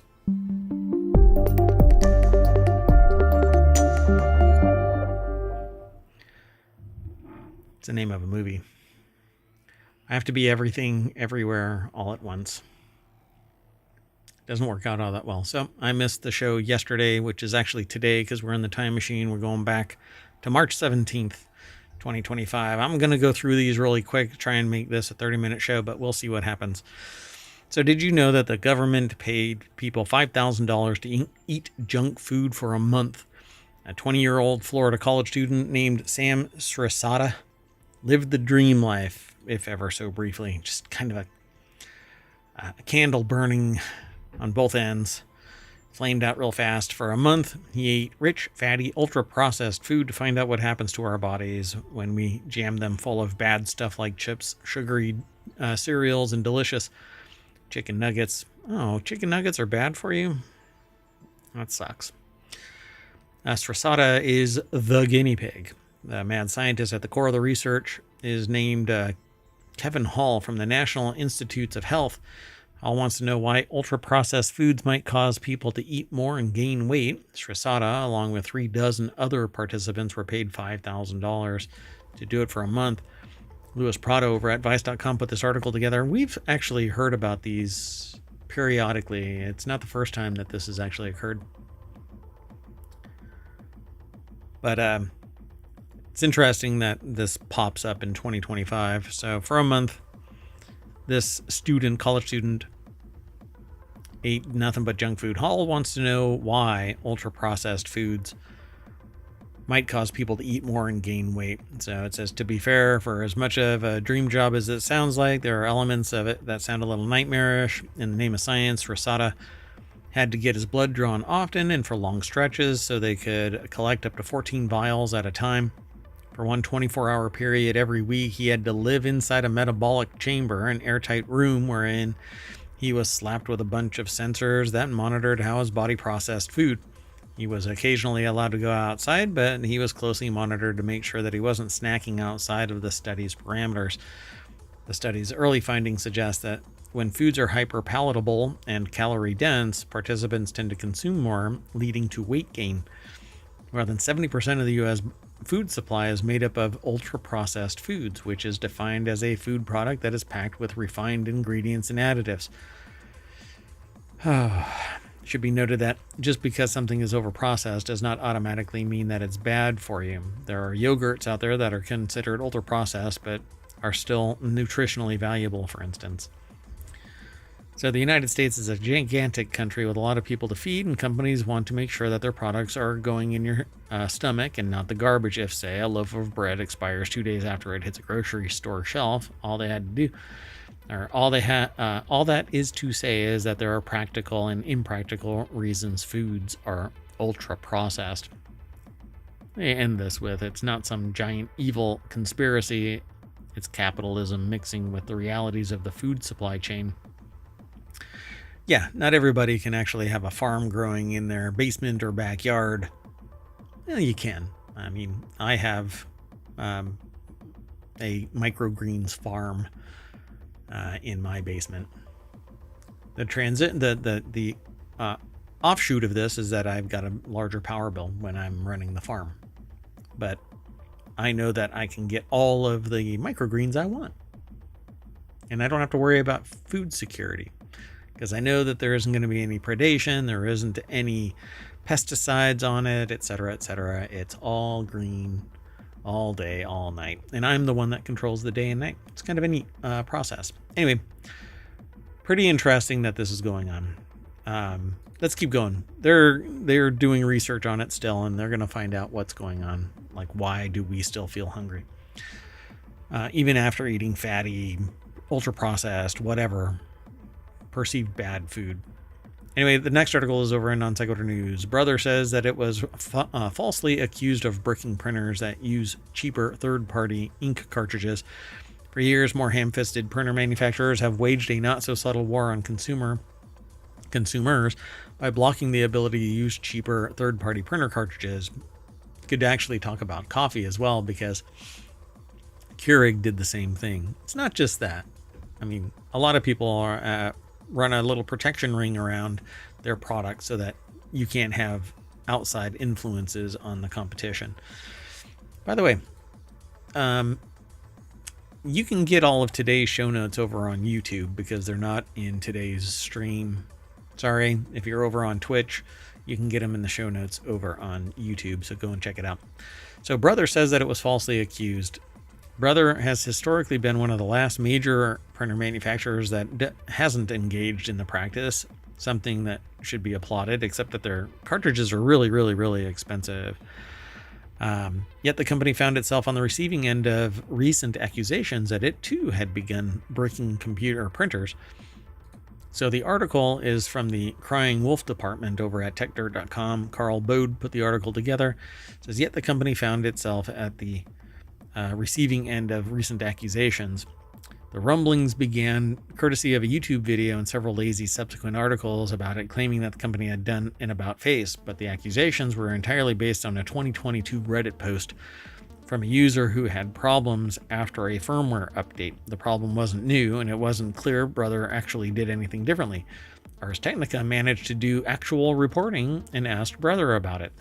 The company repeatedly insists that absolutely nothing has changed in regards to the company's treatment of third-party ink and toner cartridges. Quote, we are aware of the recent false claims suggesting that a Brother firmware update may have restricted the use of third-party ink cartridges. Please be assured that Brother firmware updates do not block the use of third-party ink in our machines. Now, it may void a warranty or something like that because the quality, the product quality, the toner may be of lower quality and it may be a crappy print, but it is what it is. If you use inferior product, you get an inferior result. So there are various claims peppered around Reddit about users who claim a firmware update bricked their use of third-party cartridges or blocked it. Same thing. But Brother says that while its software and hardware do check to confirm whether official Brother cartridges are installed, which might lead to inadvertent bugs for some users, they don't block their use in any way. And for what it's worth, they say that they have an MFC L370 3770 CDW LaserJet that has never struggled to use cheap third-party toner. So I'll have to give it a try. I just picked up a Brother color laser. It's not LaserJet. That is HP. Anyway, it's unfortunate for Brother, given, again, it's one of the few remaining manufacturers not being an a-hole about the whole subject so far. Canon was hit with a $5 million lawsuit in 2021 for the practice. Others have actually, HP was also hit with a lawsuit preventing its scanners. And I don't know if they mentioned Keurig, but even Keurig got slapped. So we'll see what happens. But I actually like Brother laser printers. I have an Okadata one that I use for dye sublimation prints and stuff like that. And I think that its laser is superior to inkjet because I cannot count how many times I've had to do a deep cleaning, which just oozes ink away from the cartridges. And for instance, I've got an Epson sitting right next to me. And that thing, I just got done deep cleaning it 2 weeks ago, and 2 days ago, I had to do another deep clean. If you don't keep on printing stuff, it no worky. Anyway, let's keep moving. The next article is over in the Mobile channel. How the Irish pub became one of the Emerald Isle's greatest exports. The Dublin-based Irish Pub Company has designed upwards of 2,000 pubs in more than 100 countries around the globe. Looks kind of like this. I absolutely love Irish pubs. The Dublin-based Irish Pub Company. It's over at the Smithsonian Magazine or SmithsonianMag.com website. Lisa Weistuk put the article together. And Alan Hines grew up in Kinvara, a small Irish village in County Galway. It had one shop, a post office, a church, and 2 pubs. When he'd go to the auction house with his father on the weekend, they'd stop into a few pubs on the 12-mile trip home. He moved to California's Marin County in 1998 and today owns a concrete and excavation business. 7 of his 9 brothers and sisters are also in the Golden State, but he says he always felt something missing. That community cornerstone, I agree. I think that it's a great place to hang out. Sometimes you just have to shut the place down. by hanging out, listening to some good music, singing all together sometimes, and having a good old time. Anyway, so this is a really nice Irish pub type of atmosphere here, but it's not what I'm used to. But the Burn is one of the most recent projects of the Irish Pub Company, a Dublin-based design group that has created upwards of 2,000 pubs in more than 100 countries. Germany is the biggest European client. Switzerland is a close second. In Russia, it has established 3 venues in Moscow, 1 in Sochi, and 1 in Novosibirsk in Siberia. So I guess the drinks are always cold there. The company's handiwork is also found in the United Arab Emirates, which I didn't realize was a thing. Qatar, Bahrain, Japan, Nigeria. I've never remembered how to pronounce this. Mauritius? I don't know. Anyway. And it says the New York Hotel in Las Vegas. So I dig all of this. I would love to actually own a pub, but wildly expensive. Maybe I can just afford the model. It says up to 80 people could be involved in a single project in the company's workshop outside Dublin, including carpenters, joiners, metal workers, furniture makers, upholsterers, glass artists, and painters. Just the styling, the detail, the handiwork in this is just phenomenal. Everywhere you look, there is something that kind of embraces the pub feel, old school. I like it. So I love the idea of this. And I prefer this type of seating and stuff like that, where it's private, it's more intimate, it's quieter. Sometimes it can be loud no matter what. So they say the customizing starts by selecting the pub style. Victorian style is modeled on the classic Dublin spots, like the historic Long Hall pub, where dark stained woods, elaborate stained glass partition panels, and shiny brass accents abound. Snugs, small enclosed sitting booths, traditionally occupied by women while their husbands caroused at the bar, are a staple. Country style inspired by rural stone-built establishments, has paler woods, scuffed finishes that contribute a warm cottage-like feel, etc., etc. Go and check this article out. I think it's pretty amazing. You know what? Let's do this. There you go. Omatron has the articles, so you can go and check the link over on Twitch now, too. Let's keep on moving, though. We only have 30 minutes. We're halfway through, but not halfway through the articles. So, small electric cars are said to be the future, but SUVs now rule the world, well, the road. Despite dire predictions of climate breakdown, more sport utility vehicles are being spotted on and off the roads. This article is over at bbc.com. The article is written by Navin Singh Kodka. Sorry, there you go. And yeah, I mean, it says that pivot has not materialized. Globally, 54% of the cars sold in 2024 were SUVs, including petrol, diesel, hybrids, and electric makes. This is an increase of 3 percentage points from 2023 and 5 percentage points from the year before, according to global data. Of the SUVs, which are now on the road, both new and older models, 95% are burning fossil fuels, according to IEA. So I guess that whole shift to EVs isn't really happening, not in smaller cars, and definitely not in SUVs, as 50% are categorized as SUVs. Momentum was thought to be with smaller energy-efficient electric vehicles, but the sales of standard-sized electric vehicles has actually decreased in major markets such as Japan and Germany, and their sales growth has slowed in India. I say it's entirely on one issue, and that is it is astronomically long to hurry your ass up and get into a station, charge, and get out. You can't do it. You're stuck.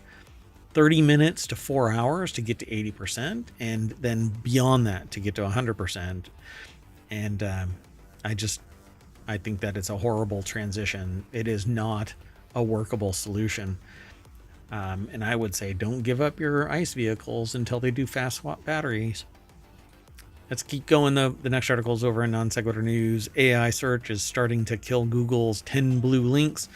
After decades of relying on Google's 10 blue links, basically above the fold top stuff, you find everything from travel tips to jeans. Consumers are quickly adapting to a completely new format, AI chatbots that do the searching for them.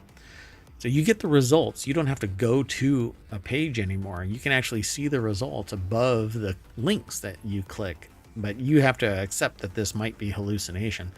According to new research from Adobe, AI search has become a significant traffic channel for retailers. The company analyzed more than 1 trillion visits to U.S. retail sites through its analytics platform and conducted a survey of e-commerce of more than 5,000 U.S. respondents to better understand how people are using AI. And the report says that AI search referrals surged 1,300% during the 2024 holiday season. So everybody is switching to basically whatever is provided by the AI.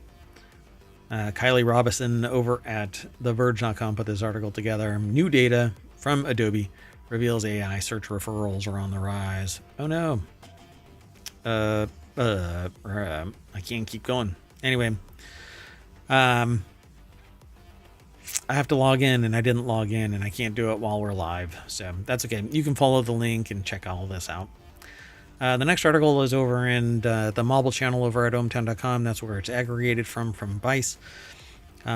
We all hate going to the dentist, right? Well, a woman was arrested after pretending to be a dentist for 8 years. Maybe that's my problem. I went and saw her and now I'm paranoid.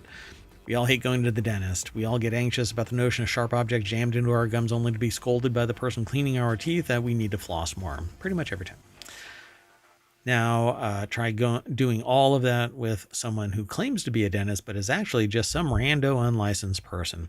That's the case with in New York, as a Suffolk County woman was arrested for impersonating a fake dental practice that she operated out of her home. Ugh. You know, you have to have a hobby. You know, some people take on being a tattoo artist. Other people, I don't know, a bunch of other stuff. But who aspires to just have a hobby, home business, dentist? You don't wake up one day and just go, I think I want to be a dentist, but not licensed. I don't want to be a professional dentist. I want to be a hobby dentist. Yolanda, I won't even say their name. Anyway, upon receiving a search warrant, investigators discovered that the 55-year-old woman had set up a functioning dental office in her home and was working as if she was truly a dentist. She was not. There are no licenses or training records for her. She's now facing 3 counts of unauthorized practice of a profession. Officials are asking for more patients of hers to come forward as they build out the case. The patients who had already alerted the police realized after going to see her that something was off. She allegedly never used anesthesia.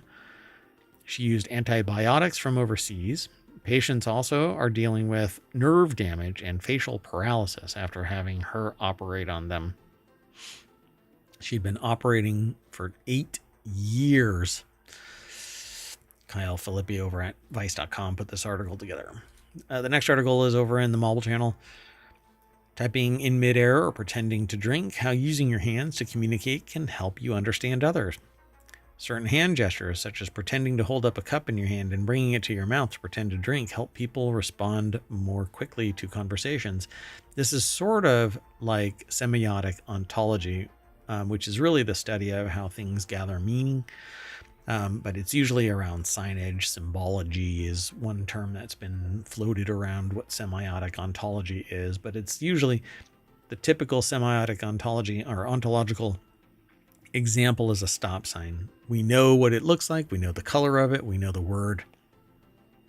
You can actually see just that color and sign, and you instinctively know that you're supposed to stop. It doesn't even need to say stop. That's semiotic ontology. Well, that's kind of the same thing with this, except with hand gestures. So if you go like this, then you raise your eyebrows like, eh? You know that somebody's asking you if you want a drink. So this is evident from research by neuroscientist Marlon Terbeck, I guess, of the Donders Institute, who will be awarded a doctorate on the subject in 2021 March at Radboud University. I find this a really interesting topic because the way that I find it very easy to teach somebody how to say a word is to have them watch how you articulate it. And if you over enunciate, over articulate it, they pick it up really fast. So I think that this is similar to that in that it's the gesture, it's the mechanism of doing it, not just saying it, not just doing it, but being very bombastic about it, very big, bold. So, and a lot of things are idiomatic. A thumbs up is not the same to everybody else, right? Saying or showing the number 3 is different in different regions, right? Arguably, it's all idiomatic. So pedaling motions. Her research shows that people respond more quickly to a question if they see a hand gesture. To this end, she analyzed hours of video material in which 34 pairs of friends were talking to each other, and every time someone asked a question, I'd look to see if there was a hand gesture and how quickly the person responded to it. The analysis showed that hand gestures do indeed help people respond more quickly. Then they go into types. So they say their predictions allow listeners to start preparing their answer earlier and thus respond more quickly. It turned out that the better a hand gesture predicts what someone is going to say, the more it helps with responding quickly to questions. So it's kind of like saying, you did this, right? And you give a thumbs up, and the person will instinctively want to go, yeah, and give a thumbs up back. But they'll be ready because they already saw the thumbs up. Yeah. So after years of only looking at hand gestures, the neuroscientist recognizes their importance. If you want a quick answer to your question, add a hand gesture. If you want to convey an important message clearly, don't make a phone call. Try to make an appointment or a video call.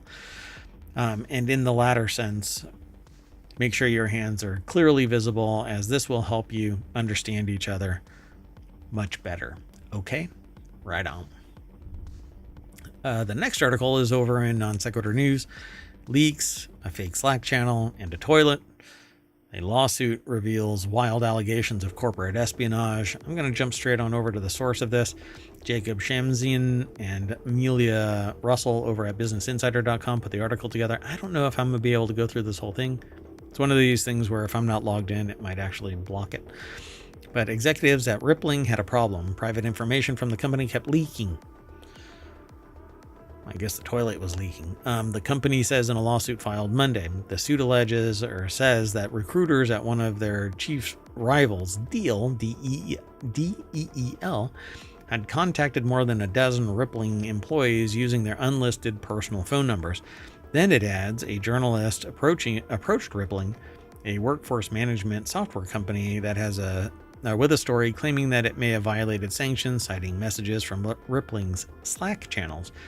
After launching an investigation, Rippling says the company found an employee in Ireland it now says was a spy digging for corporate secrets to pass off to the company's competition.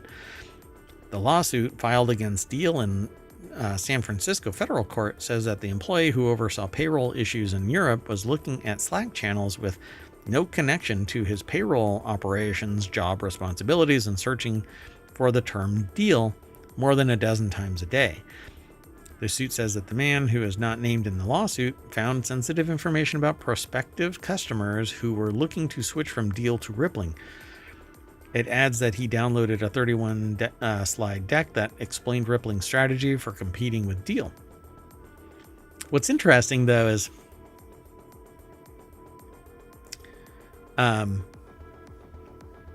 if they were doing something, violated sanctions, citing messages from Rippling Slack, blah, blah, blah. If there's information that they're doing something illegal, it's kind of interesting that they would target Deel as if they were all above board, but it says, maybe there's something here, right? Well, the letter identified a Slack channel called Defectors, on which Rippling employees discussed information that Deel would find embarrassing if it was made public, it adds.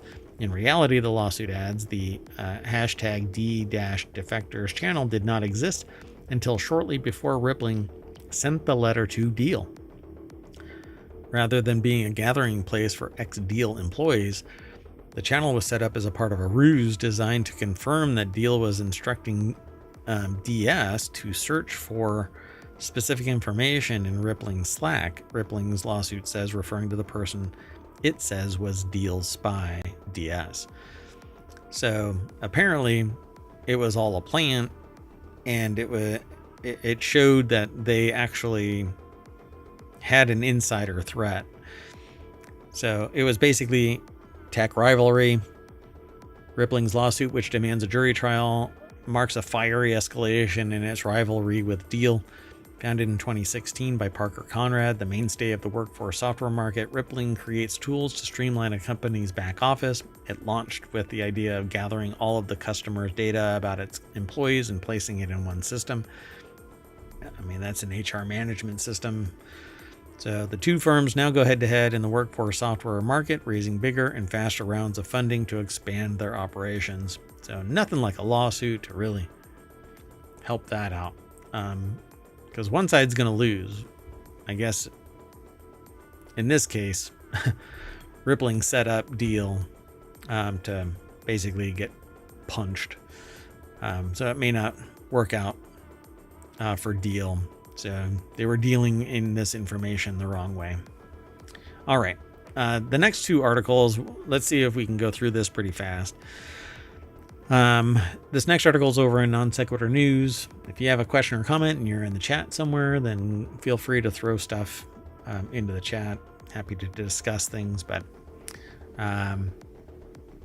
Mark Rober's Tesla video was more than a little weird. Mark Rober's Tesla video has kicked up a lot of reactions, claiming that it was fake. Over the weekend, former NASA engineer and YouTuber Mark Rober published a video that sought to demonstrate the differences between Tesla's camera autopilot and LiDAR.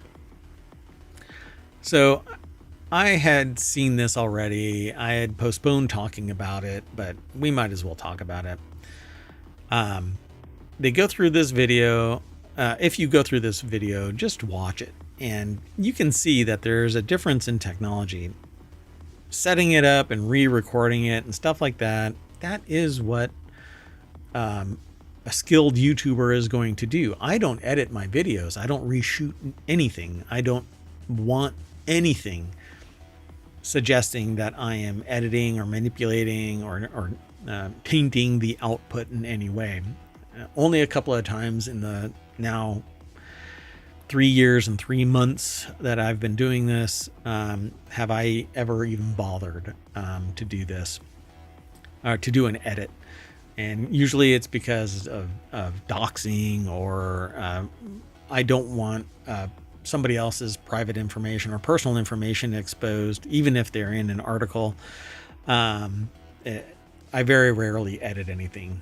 Well, this video was edited. It had to have been, because there was a whole bunch of cuts and stuff like that, and it has to be more concise. Well, they say the number one complaint is, well, not number one. They list several complaints. Autopilot isn't on during the test, but there's video that shows that it is on, and right before the impact, it actually shuts off, but that's a Tesla thing.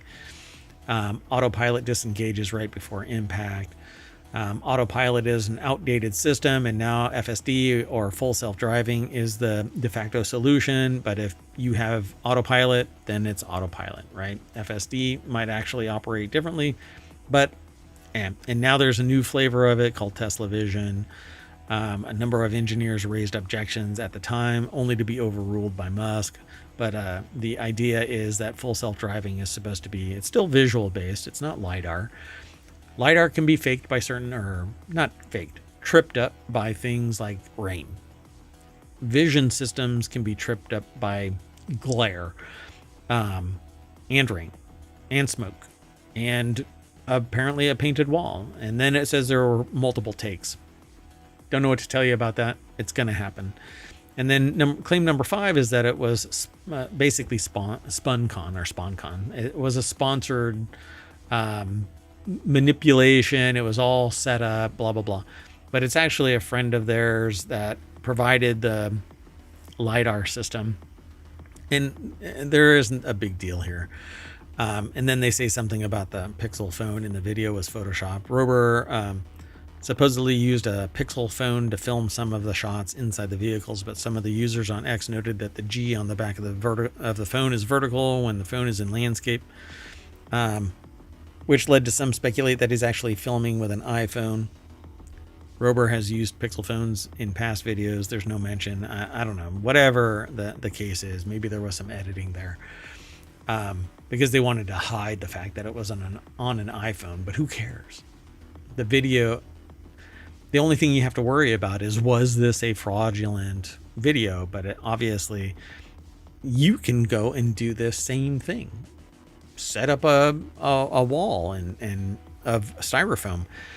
And then they go, claim number 7, the hole in the wall was fake. Yeah, it was cut out because they knew that they were driving through a particular area.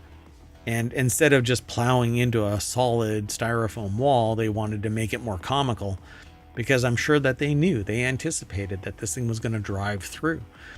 But just me saying, it's obvious if you paint a wall and have a vision system that's just looking at it to determine if it's a road or a brick wall,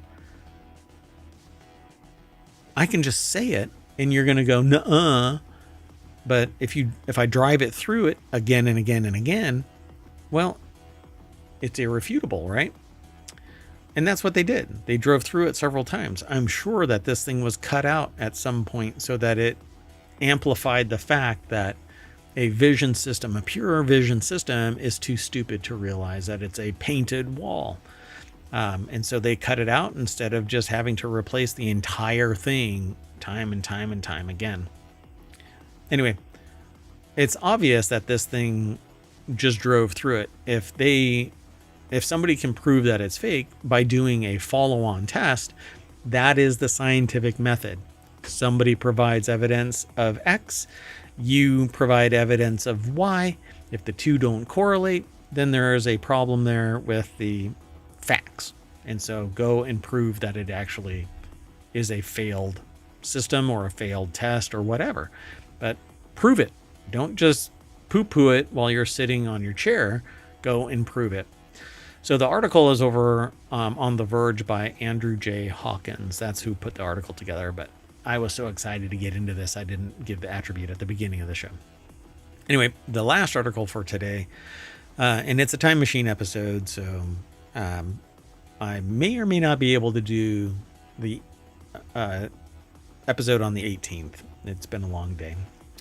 So Virginians panic after a gorilla broke out of a zoo that didn't have any gorillas.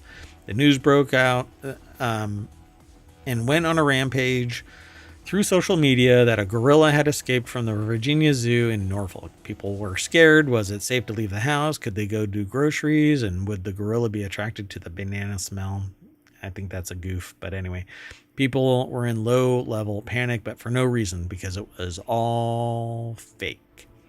Louis Prada over at Vice.com put the article together. There was no gorilla on the loose. The Virginia Zoo doesn't even have a gorilla. In our modern age, an age of wonders and miracles, it's still way easier to spread a lie than it is to debunk one. I actually gave a talk about that today. A Norfolk gorilla is a good example. It all started because of a power outage, and on Tuesday, March 11th, a crash involving a tractor-trailer knocked out power to over 3,000 Norfolk residents. Rumors quickly began to swirl as a few residents took to Facebook to claim not only was there a power outage, but a gorilla had escaped from the zoo and had been roaming around town. We don't have those, says the zoo. The gorilla, just imagine that it was Godzilla. Not Godzilla. What's the big gorilla? Oh my God, it's not Godzilla. I've completely forgotten what the name of the big ape is. The big gorilla. Hold on. I cannot believe it. I've watched movies about it. My brain has gone blank. Hold on a second. Seriously, my brain just shut down. King Kong. My God. I am a goober. Anyway, so I think somebody probably just like, hey, it's like a gorilla thing. Let's spread a rumor that there is a gorilla on the loose. So either way, it was a lie. That was easily disproven by the simple fact that the Virginia Zoo doesn't have a gorilla that could get out.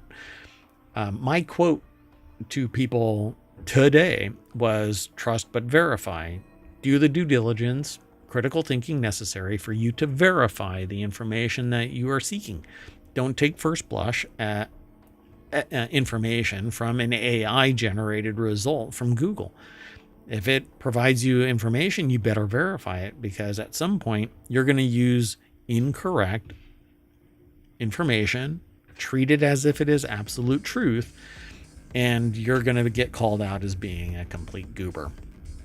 So anyway, this is a very interesting article, and it's about reality hacking. I can say whatever I want online, and there are going to be a subset of people that buy it. I am doing my best to support through articles and through additional links, if necessary, the information that I'm talking about. And so I hope that you trust the show as basically trivia like news without the game. That's why I started titling some of our shows as news trivia without the game. At some point, you're going to be out there talking to people, and somebody is going to mention, hey, did you know that there was a gorilla that broke out of a Virginia zoo? And you're going to go, no, that is actually a lie. And it's a falsehood that somebody put out there. A lie. Let's just call it a lie. Some people do it without blinking, but they're typically sociopaths. I will try not to lie to you, and I encourage you to challenge the statements that I make. If I provide you incorrect information, let me know. It's more of a conversation than it is just me, gushing information out. Although it is, I'm gushing a bunch of news articles that are aggregated into ohmtown.com, which is exactly where we're going to go. We're going to go back to ohmtown.com. It is March 17th, 2025, Season 4, Episode 76 of Non Sequitur News, and it's come to a close. So, and here, I have a whole new graphic. When I start thinking, I need to start dropping this thing out there. Yes. And then when I actually come to a conclusion,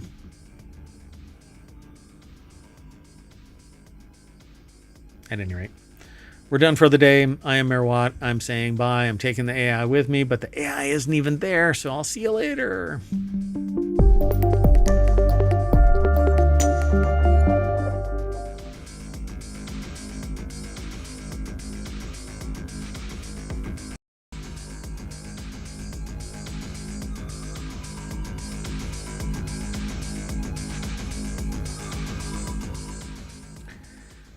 Hello, everybody, and welcome to Non Sequitur News for March 18th, 2025. It's Season 4, Episode 77. This is a time machine episode, so I'm going to be going through this in about 30 minutes or so. I am Mayor Watt. I run ohmtown.com, and along with the Sentient AI, which isn't available right now, we talk about 10 articles.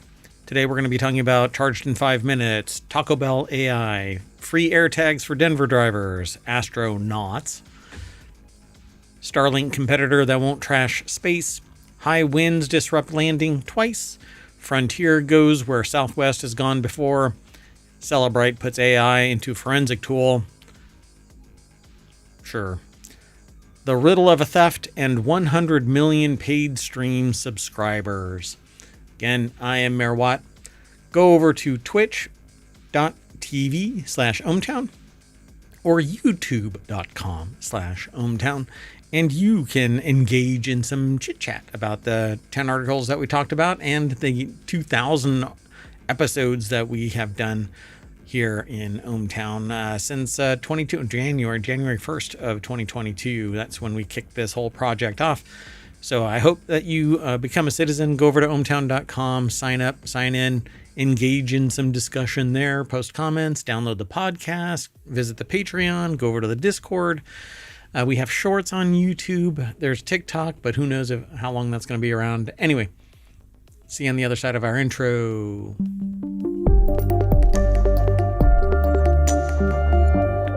All right, folks, let's get into this. The very first article is Tesla competitor reveals electric car that can charge in 5 minutes. It is a Chinese company named BYD. It's starting to eat its lunch, supposedly, as slumping EV giant Tesla's sales slow to a crawl, much like it. Well, any EV, really. I had heard about this.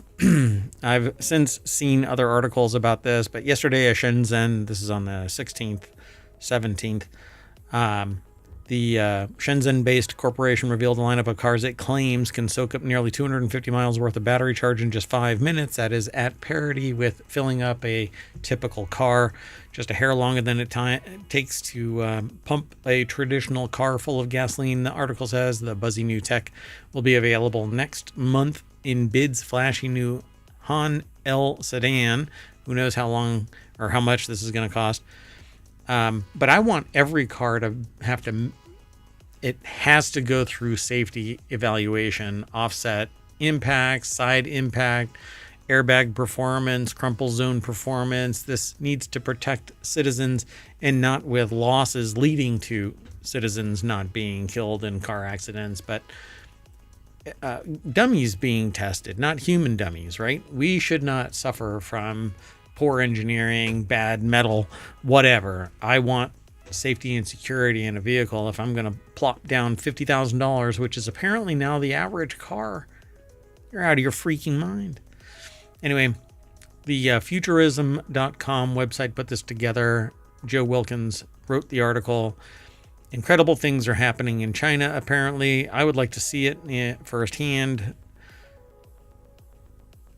That announcement, the 250 miles in 5 minutes, sent shockwaves through the EV space and beyond, and it's not hard to see why. If the claim holds up, BYD's system will be twice as fast as Li Auto's Mega MPV, which can charge at 310 miles in 12 minutes, and more than 3 times more efficient than Tesla's record of a 170-mile charge in 18 minutes. I don't want to have to pull over every 170, literally, let's just say 3 hours. I'll round up 3 hours of average driving, 60 miles an hour. You have to pull over for 18 minutes, and you have to use a special charger, and everything has to be in peak performance. And even then, the battery loses 1 to 2% every year. Since announcing the Han L, BYD's market value has skyrocketed in just one day. BYD's valuation surpassed Ford, General Motors, and Volkswagen combined, but it's selling in a place that has a population that is multitudes of the entire United States, so I'm not surprised. There's more competition between Ford, General Motors, and Volkswagen, where BYD isn't even in the channel here in the United States. Despite tariffs and trade war escalations, China's global slice of the EV pie is steadily growing.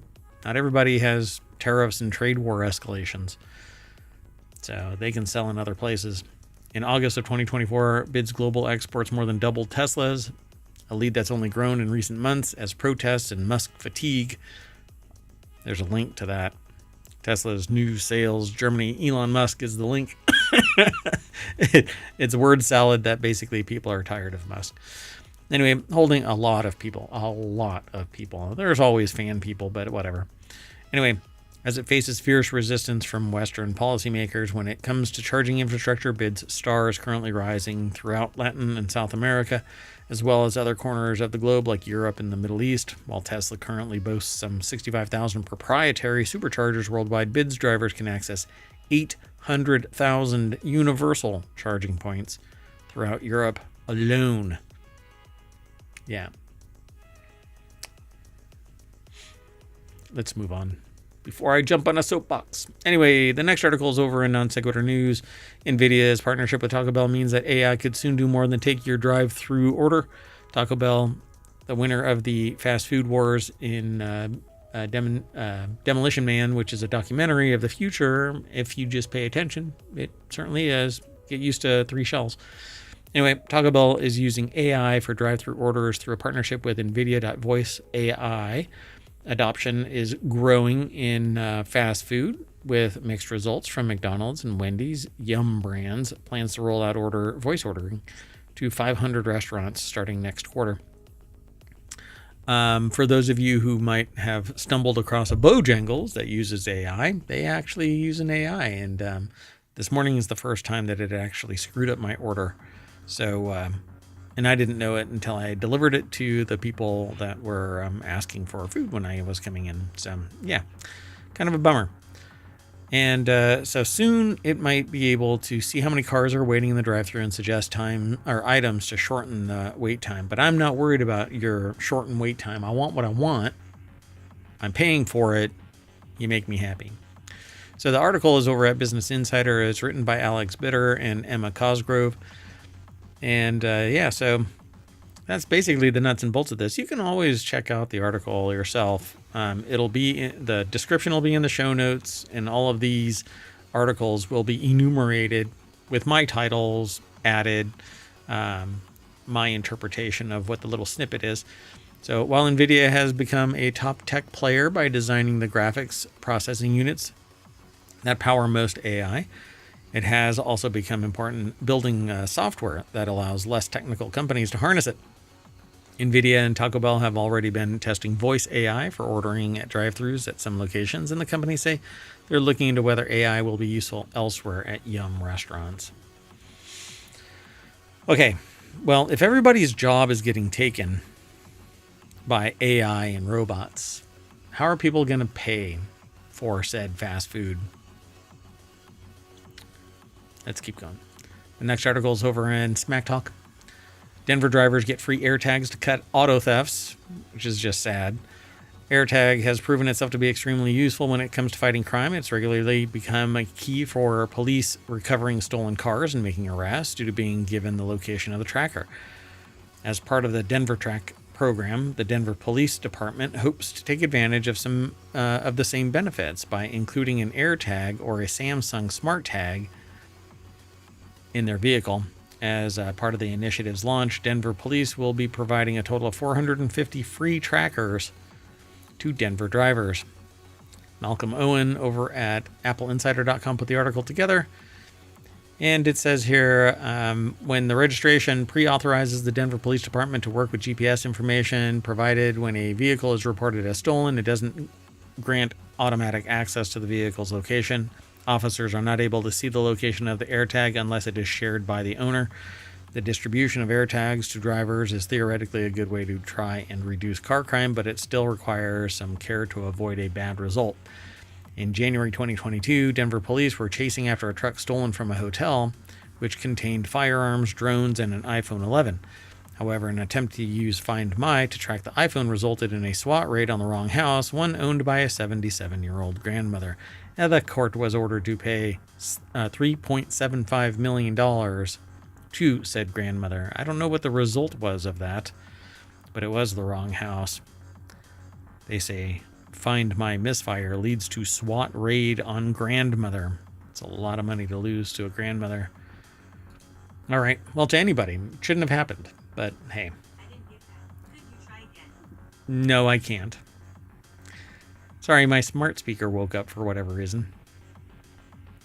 All right. The next article is over in FourWheelTech. Boeing stranded astronauts are finally flying home after 9 months in space. So they have birthed their return.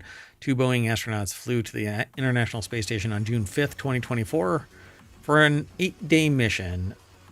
A 3-hour tour. Oh, it's Gilligan's Island in space.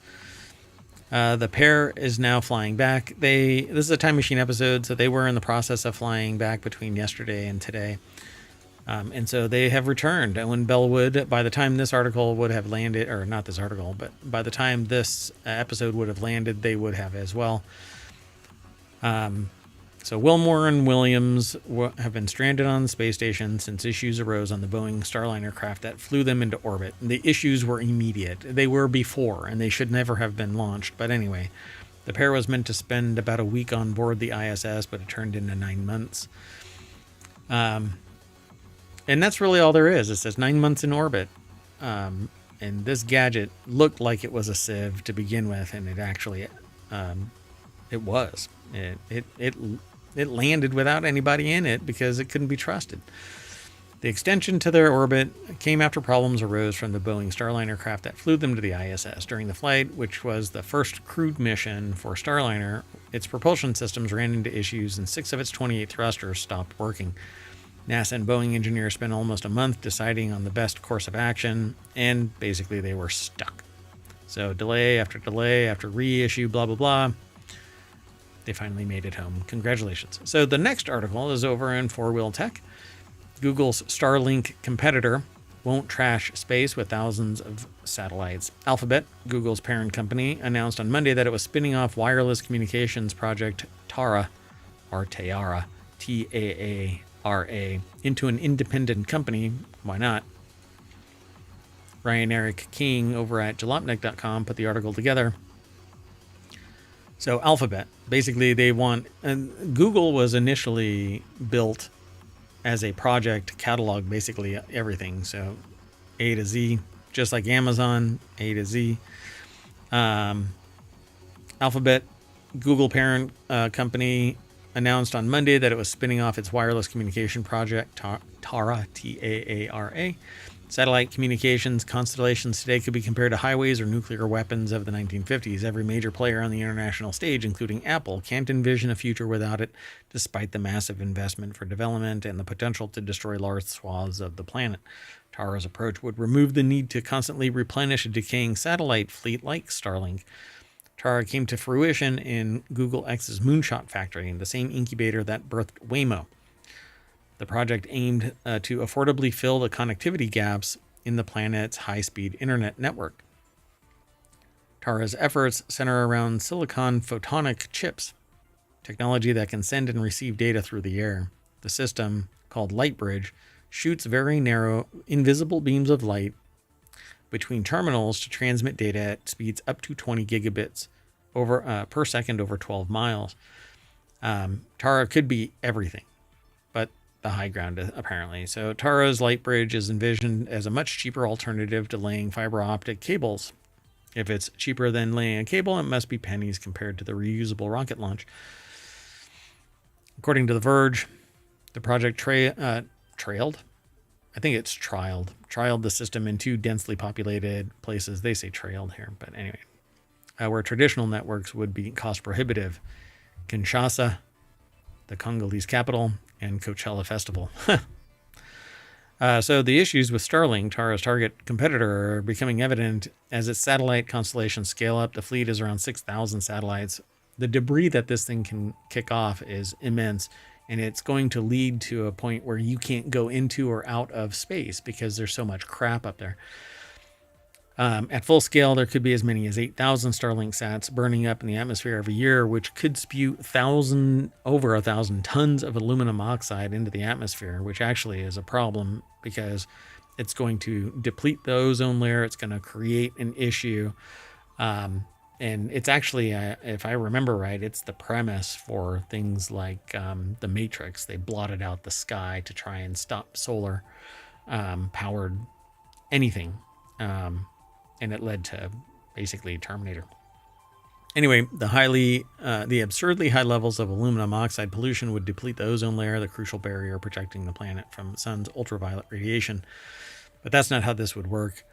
Lightbridge is ground-based. It's a ground-based system, can't provide the same instant global connectivity, but that's not quite true.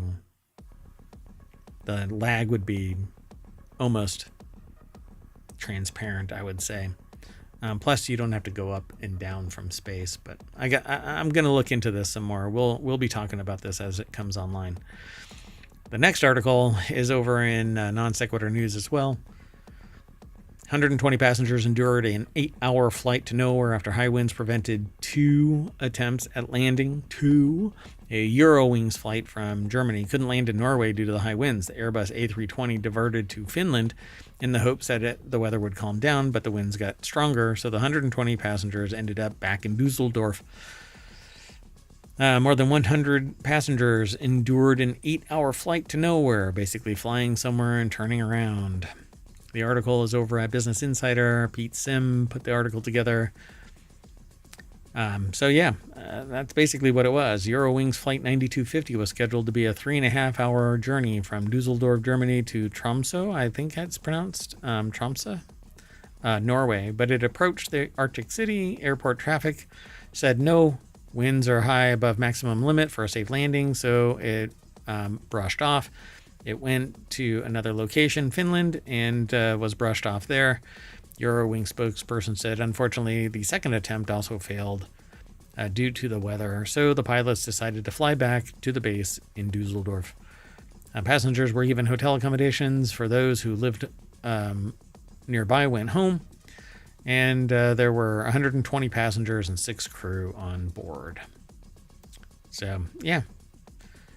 And I suspect that weather, I mean, it happens from time to time, but as I tell people regularly, the reason why we know about this is because of technology. Otherwise, this would be a non-issue, a hyper-local event between an airline and a couple of locations. But is it anthropomorphic weather impacts? Anthropomorphic means that it's caused by us humans. Are we causing the disruption of the natural order of things with our activities causing climate change? Guess we won't know. Well, other people will know, and we'll be told that from somewhere else. So Frontier is offering bags to entice angry Southwest flyers. That's the title of our next article. It's over at Non Sequitur News, but it's aggregated from Business Insider. We only get this little snippet. There's a whole lot more over at Business Insider, but we like to talk about this kind of stuff. Keeps us on our toes, keeps us aware of what's going on in science, technology, and society. That's the 3 things that I focus on. When I'm not mayor of ohmTown, I do this everywhere. So Frontier will offer free check bags this summer to capitalize on Southwest policy change. Frontier, not on the frontier of anything. They're going boldly where Southwest has gone and then said, you know what? We can't appease our investors enough, so we're going to have to charge all of our customers. So we're not going to make our customers happy. We're going to make our investors happy, even though investors will keep buying. It doesn't matter. They'll buy. I'll buy your stock. So budget competitor Frontier Airlines announced on Tuesday that all nonstop flights departing between March 18th and August 18th will receive a free carry-on bag. So they'll give me a bag? Is that what that reads? That's how that reads. So they'll receive a free carry-on bag. Yay, I get a free bag, seat selection, and flight changes. That's awesome. I get a bag. Cool. I know what they mean. Taylor Raines put the article together over at businessinsider.com. Frontier is not the first airline to take the jab at Southwest amid the backlash, but it doesn't really matter. Frontier stacks you like cordwood. I've always heard hinky things about it. Some loyal flyers online have said that the move feels like a money grab. The only Southwest customers who will get a free check bag are those with elite status or the company's co-branded credit card. Clearly capitalizing on that discourse, Frontier suggested that Southwest customers should file for divorce and that Frontier would be a welcoming rebound. It's a lot to unpack. Let's move on, though. The next article is over, and this one is kind of near and dear to me because it's about Cellebrite dumps AI into its cell phone scraping tool so cops can hallucinate evidence.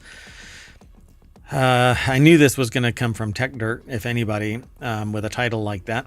Honestly, I don't understand this compunction to break things that are already working fine. Axon makes body cameras and tasers, but it simply wasn't enough to equip cops with cameras and cop shops with expensive service contracts. No, the company insisted the way forward was dropping AI into the existing tech so robots could start doing the boring cop paperwork.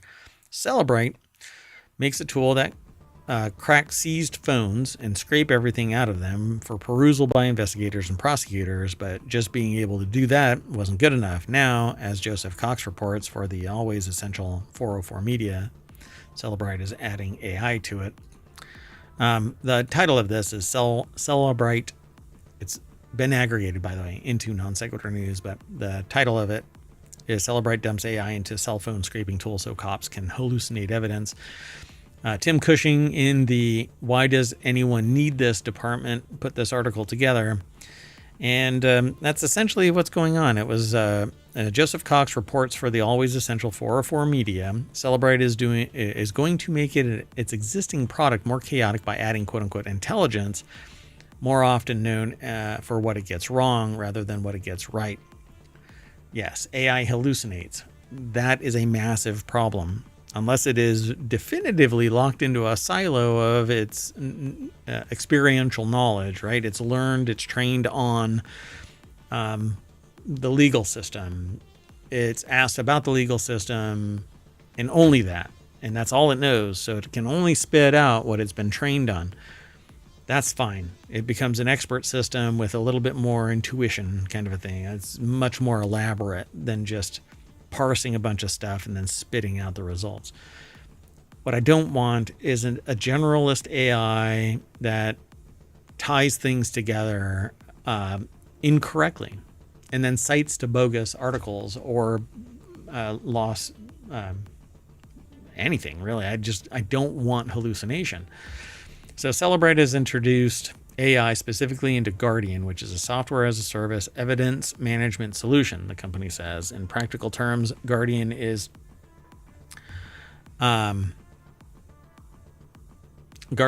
piece of software for analyzing evidence already in a police officer's possession. According to Celebrite's February 6th announcement, the company's generative AI capabilities can summarize chat threads to help prioritize which threads may be most relevant, contextualize somebody's browsing history to show what was searched for, and build relationship insight, which could be complete fabrication and hallucination. Just because there is something in my cache doesn't mean I actually saw it.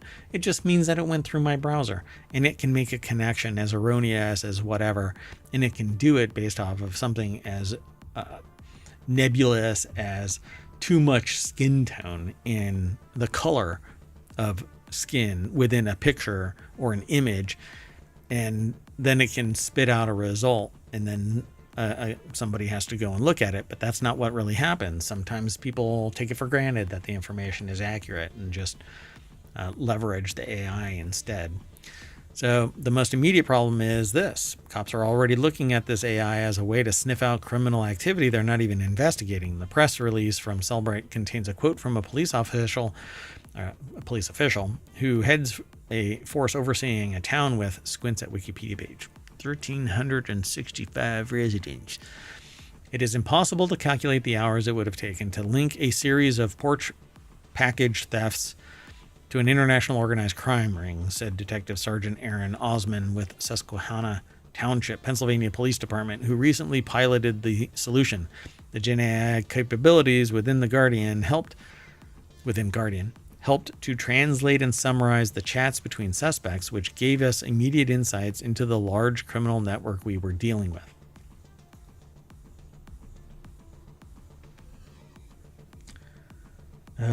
One second. So it is impossible to calculate.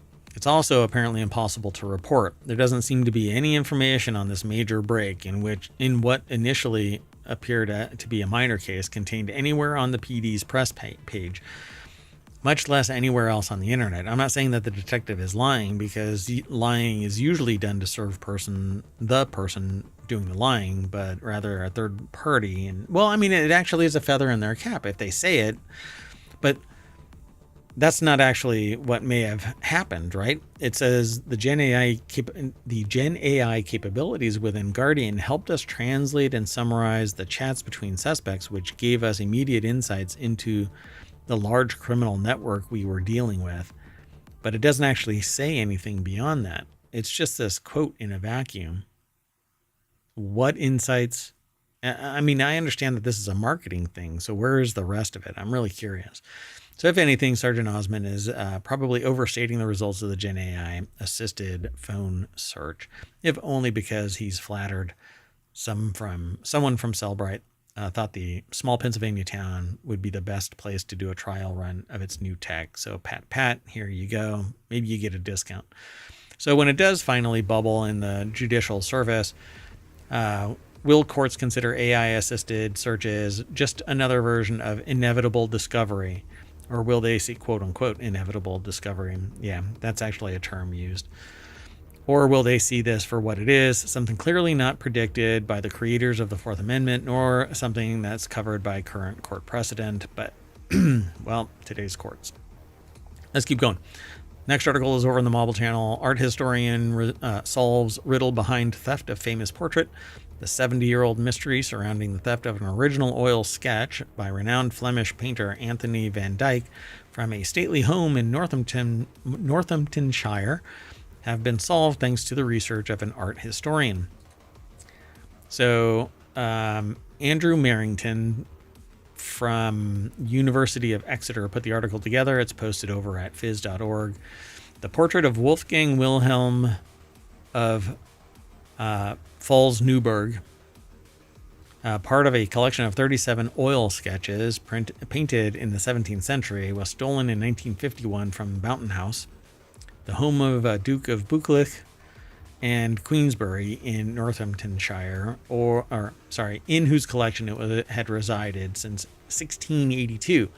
Its disappearance was only discovered 6 years later when Mary Montague Douglas Scott, Duchess of Buccleuch and Queensbury, visited one of Harvard University's galleries and saw the sketch on display. Now, thanks to an investigation by Dr. Meredith Hale,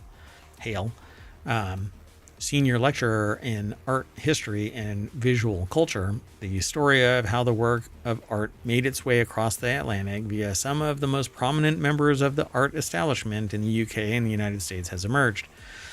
So through new archival research in the UK, US, and Canada, they were able to reconstruct the painting's movements over 3 generations as it passed through the hands of experts, conservators, auctioneers, dealers, and collectors from London to Toronto. Not only do these sources reveal a dynamic picture of events as they unfold, but they highlight the factors that contributed to the success of the theft.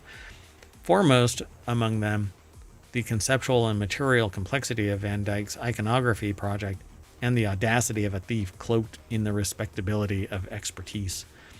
So apparently that thief was Leonard Gerald Gwyn Ramsay, the editor of the journal The Connoisseur and a fellow of the Society of Antiquaries. Ramsay visited Boughton in July 1951 with a photographer to gather material for a 7-page piece for the journal's 1952 yearbook. So, it was last recorded as being in Boughton on July of 1950 and was located in close to the door of a small storage room or bathroom, making it probably the easiest one to abduct. So apparently they revealed that the former intended to sell 2 paintings because he needed the money to buy new curtains. As a result, Goldscheider supplied a certificate of authenticity which accompanied the Wolfgang Wilhelm picture when it was sold anonymously at Christie's for £189 in April of 1954. There's more to this article. It continues on to give the provenance of all of this, but I encourage you to go over and click the link. Check it out. And our final article for the March 18th, 2025 episode of Non Sequitur News is the U.S. reaches 100 million paid music streaming subscribers for the first time. Final sales hit 1.4 billion, according to the RIAA 2024 year-end report. For the first time, paid streaming subscriptions hit the 100 million account mark, while vinyl sales continued their nearly 2-decade resurgence with 1.4 billion in sales, according to the RIAA. So Jem Oswald from Variety.com put the article together. And it says, despite the milestone, streaming growth continues to slow. It was up just 4 million for the year, continuing the slowing trend over the past 5 years. Streaming numbers grew by nearly 9 million between 2020 and 2021. This is like pandemic era stuff. This trend has led to music companies to seek other sources of growth, including such tactics as Universal Streaming 2.0 and a focus on superfans. Elsewhere in the report, streaming remained the biggest driver at 14.9 billion, with paid subscriptions, ad-supported services, digital and customized radio, social media platforms, digital fitness apps, and others collectively accounting for 84% of revenue for the 3rd year in a row. However, the revenue growth year over year was just 4%. Oh, what a pisser. Those 100 million paid streamers, or streaming subscribers, accounted for nearly 2/3 of total revenue of $11.7 billion. Yeah, I suspect that rates are going to go up because you can't keep pleasing investors if the rates don't keep going up. $5 here, $5 a quarter. I'm guessing that it's going to start going up, exorbitantly.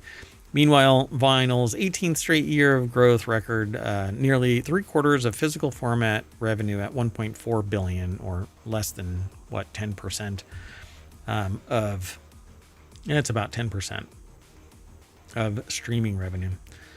So 20 years into the streaming era, over 100 million paid subscribers now deliver 2/3 of industry revenue, an historic milestone powering America's music economy forward. But with that, we're going to scratch the record and bring us back to the front page of ohmtown.com for March 18th, 2025. Now I get to jump out of the time machine. It's been about 30 minutes, and I hope to see you.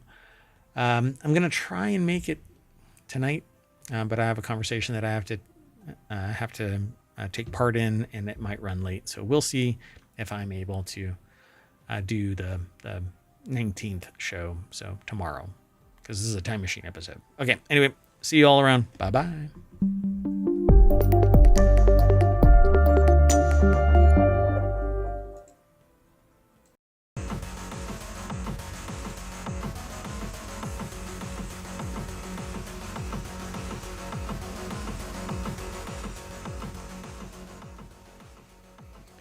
Hello, everybody, and welcome to Non Sequitur News for March 19th, 2025. It's Season 4, Episode 78. It's a time machine episode, so I'm going to be going through this pretty darn quick, probably under 30 minutes. We'll see what happens. If you want today's show notes, they will be posted. Well, they're already in the YouTube channel, but they're not going to be in Omatron until later.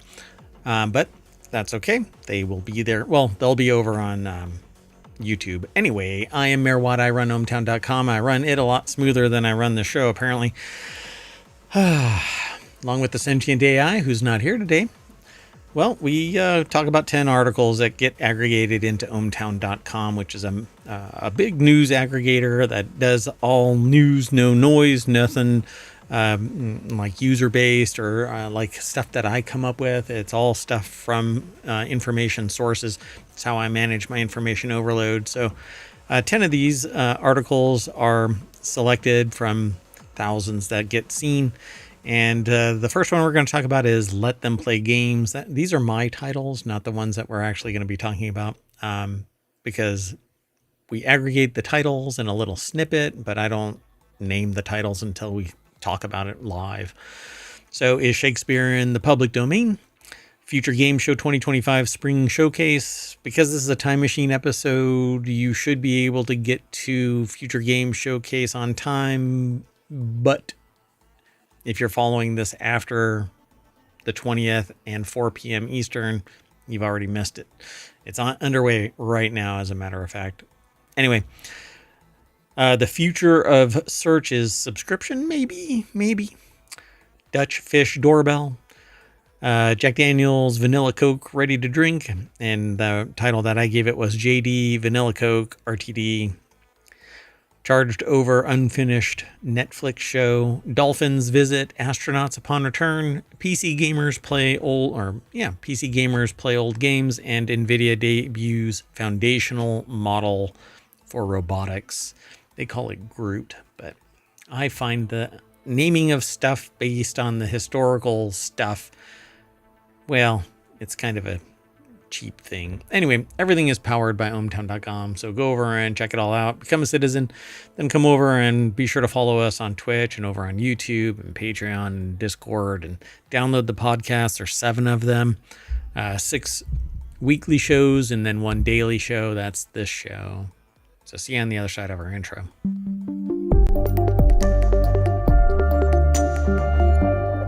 Alrighty, let's get into this. Wizards of the Coast reportedly lays off staff working on virtual tabletop Sigil.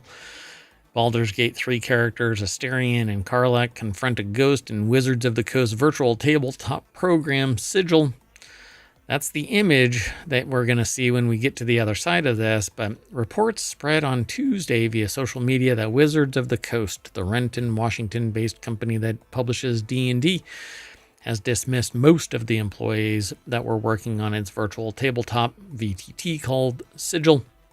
According to posts on LinkedIn, roughly 30 employees working on Sigil were dismissed on Tuesday, including senior writer Andy Collins, VFX artist Eben Bradstreet, and community manager Chung Ing. So GeekWire reached out to Wizards for further comment. I don't know if this has been updated since then. Thomas Wild put the article together for GeekWire.com. And let's see here. GeekWire reached out. Recently exhibited at a media summit at the end of January. Sigil was initially announced in 2022 as Wizards' entry into VTT space. I think that they've kind of lost the battle here with others moving faster. But the thing about it is it could have been their material. So there's a lot of D&D kind of problems, friction out there in the world. It recently debuted to the public at the end of February as part of the online storefront D&D Beyond. VTTs such as Foundry, Roll20, Game Master Engine, Tailspire have become a big part of the hobby in recent years. My history with Wizards of the Coast was that they never wanted to go into the virtual space. Things have changed over the years. And it was something that I actually pitched with to EA in a different way. Another entrance into the virtual, and not virtual, but the online environment was I pitched basically Warhammer 40,000 Games Workshop stuff. But I had always been told that they didn't really want to get into it. And over the years that pivoted. I'm pretty old in the grand scheme of things, but I've seen a lot of this pivot. So, however, for more technical tabletop RPGs like D&D, it can be tricky to run the game without some kind of map in front of the player, since character placement and range can be big factors. In those cases, a VTT can vastly streamline the process of online play. And certainly, but if you have to keep on buying stuff, paying a subscription and all of that, I don't know. It needs to be frictionless. It can't be perpetually costly. Like I just got renewed automatically by something that I gifted to somebody else. And it's so friction bound for me to cancel it because the person doesn't want to play in that space anymore, that I'm considering doing a chargeback, which actually harms the e-commerce company, the company that's using this electronic payment thing. And so I'm like, oh God, now in several months, I'm going to have to go and shut this thing down. But people don't want friction. They want streamlined ease of access. And sometimes a VTT just doesn't cut it. If it's balkanized, they have to go to Foundry for one, Roll20 for another, Game Master Engine for another, Tailspire for another.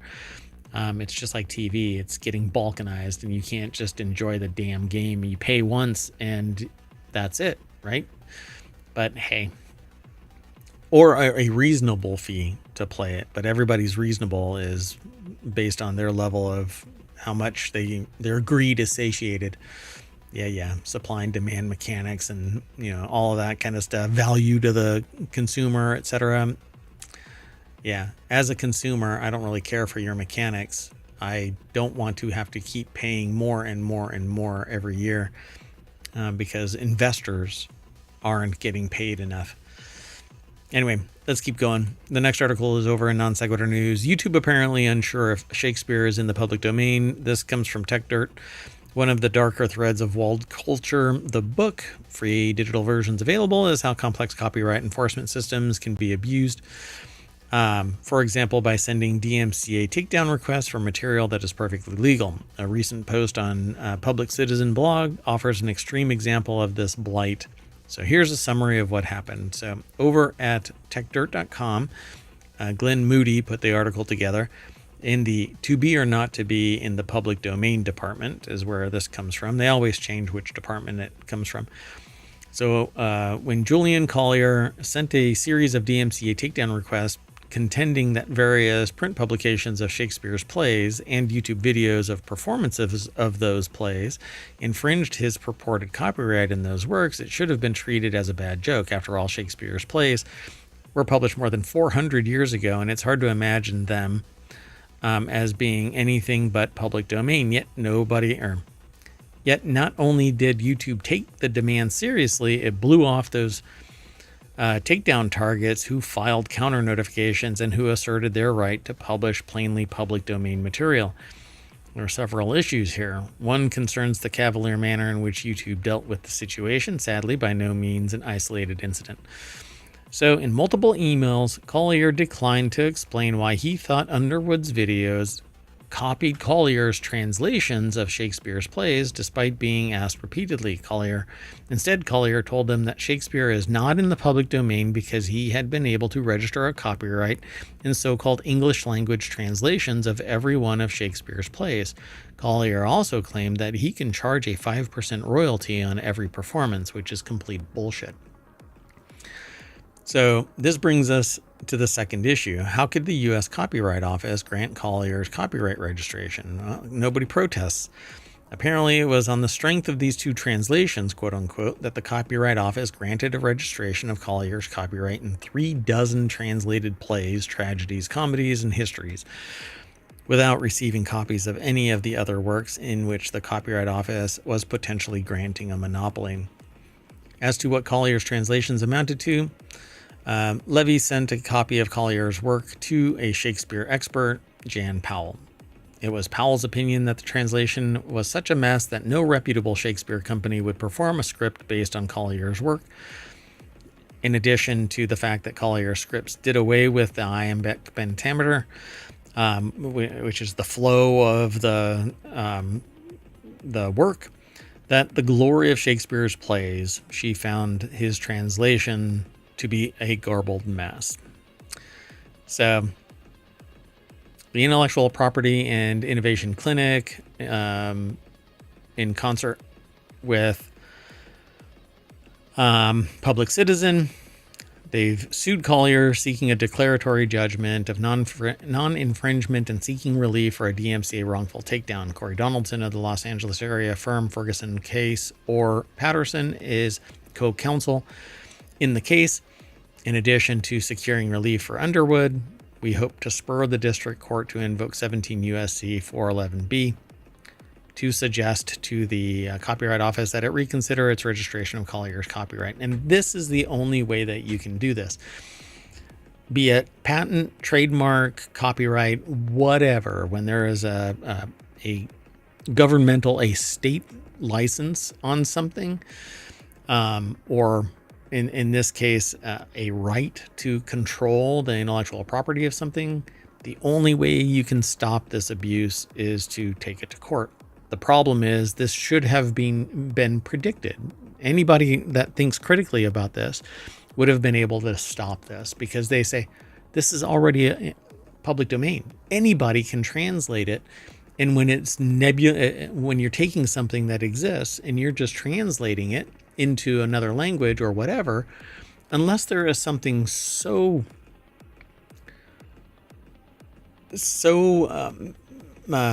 precise that nobody else but that one person could ever deduce that is the terminology that's used in the translation, then I could maybe see it.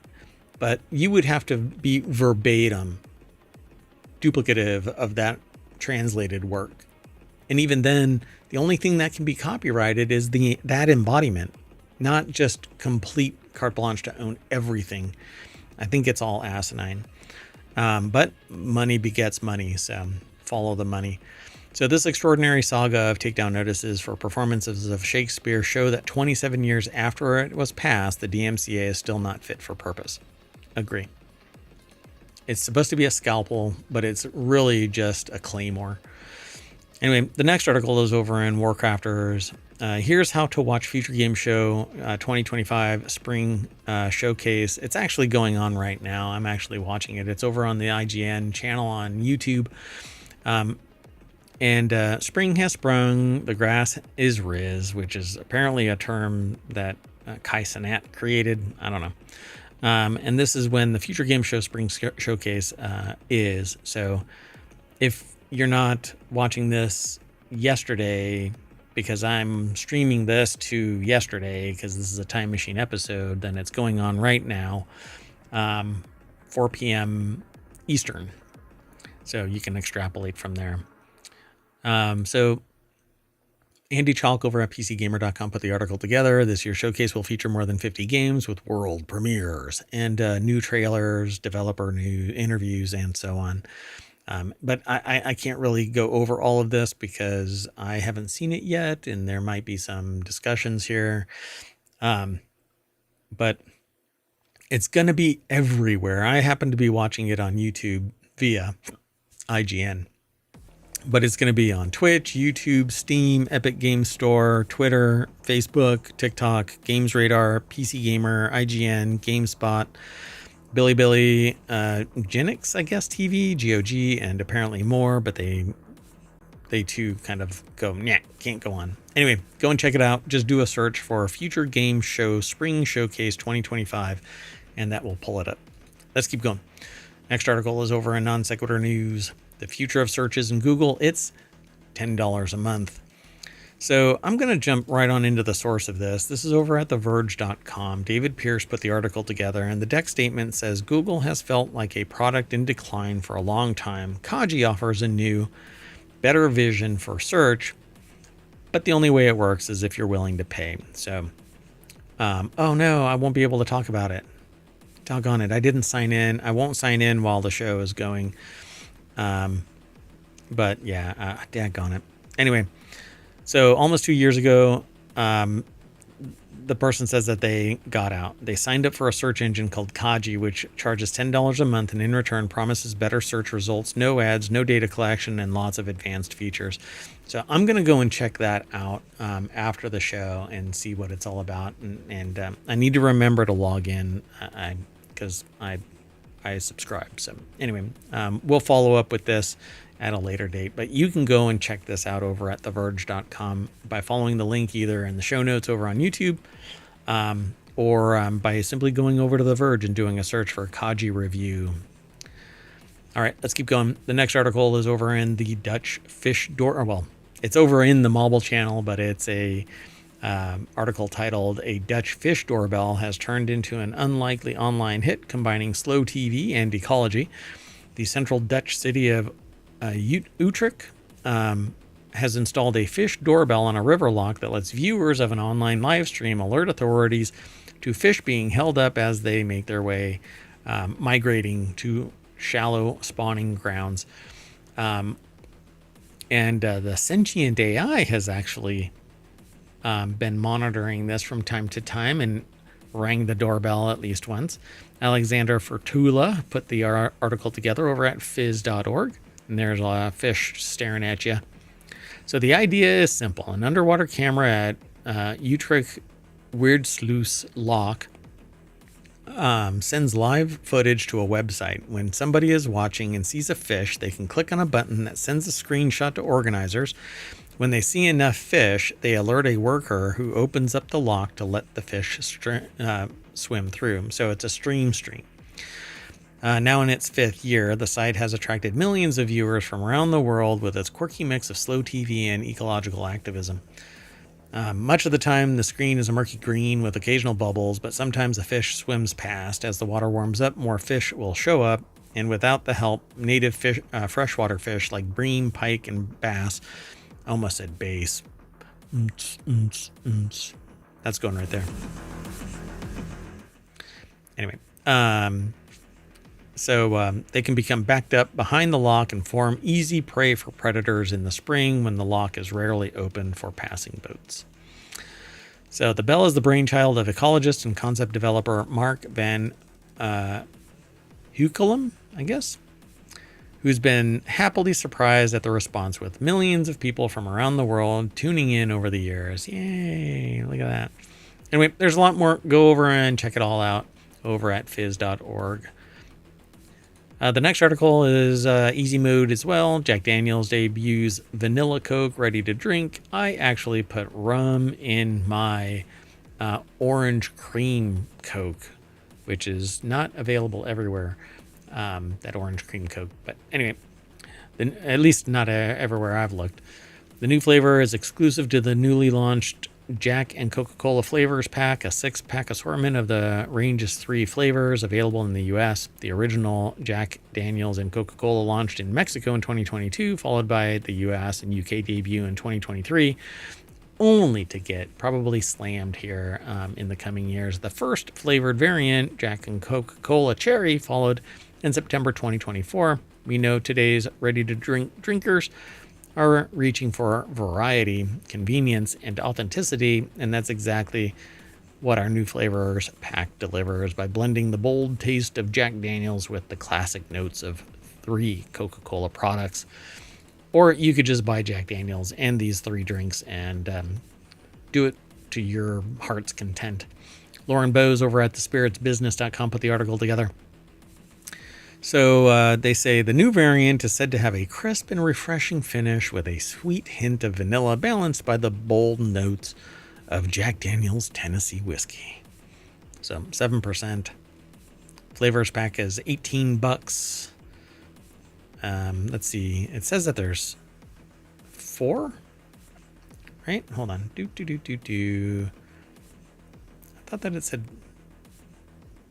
a 6-pack arrangement. Okay, so it's a 6-pack assortment.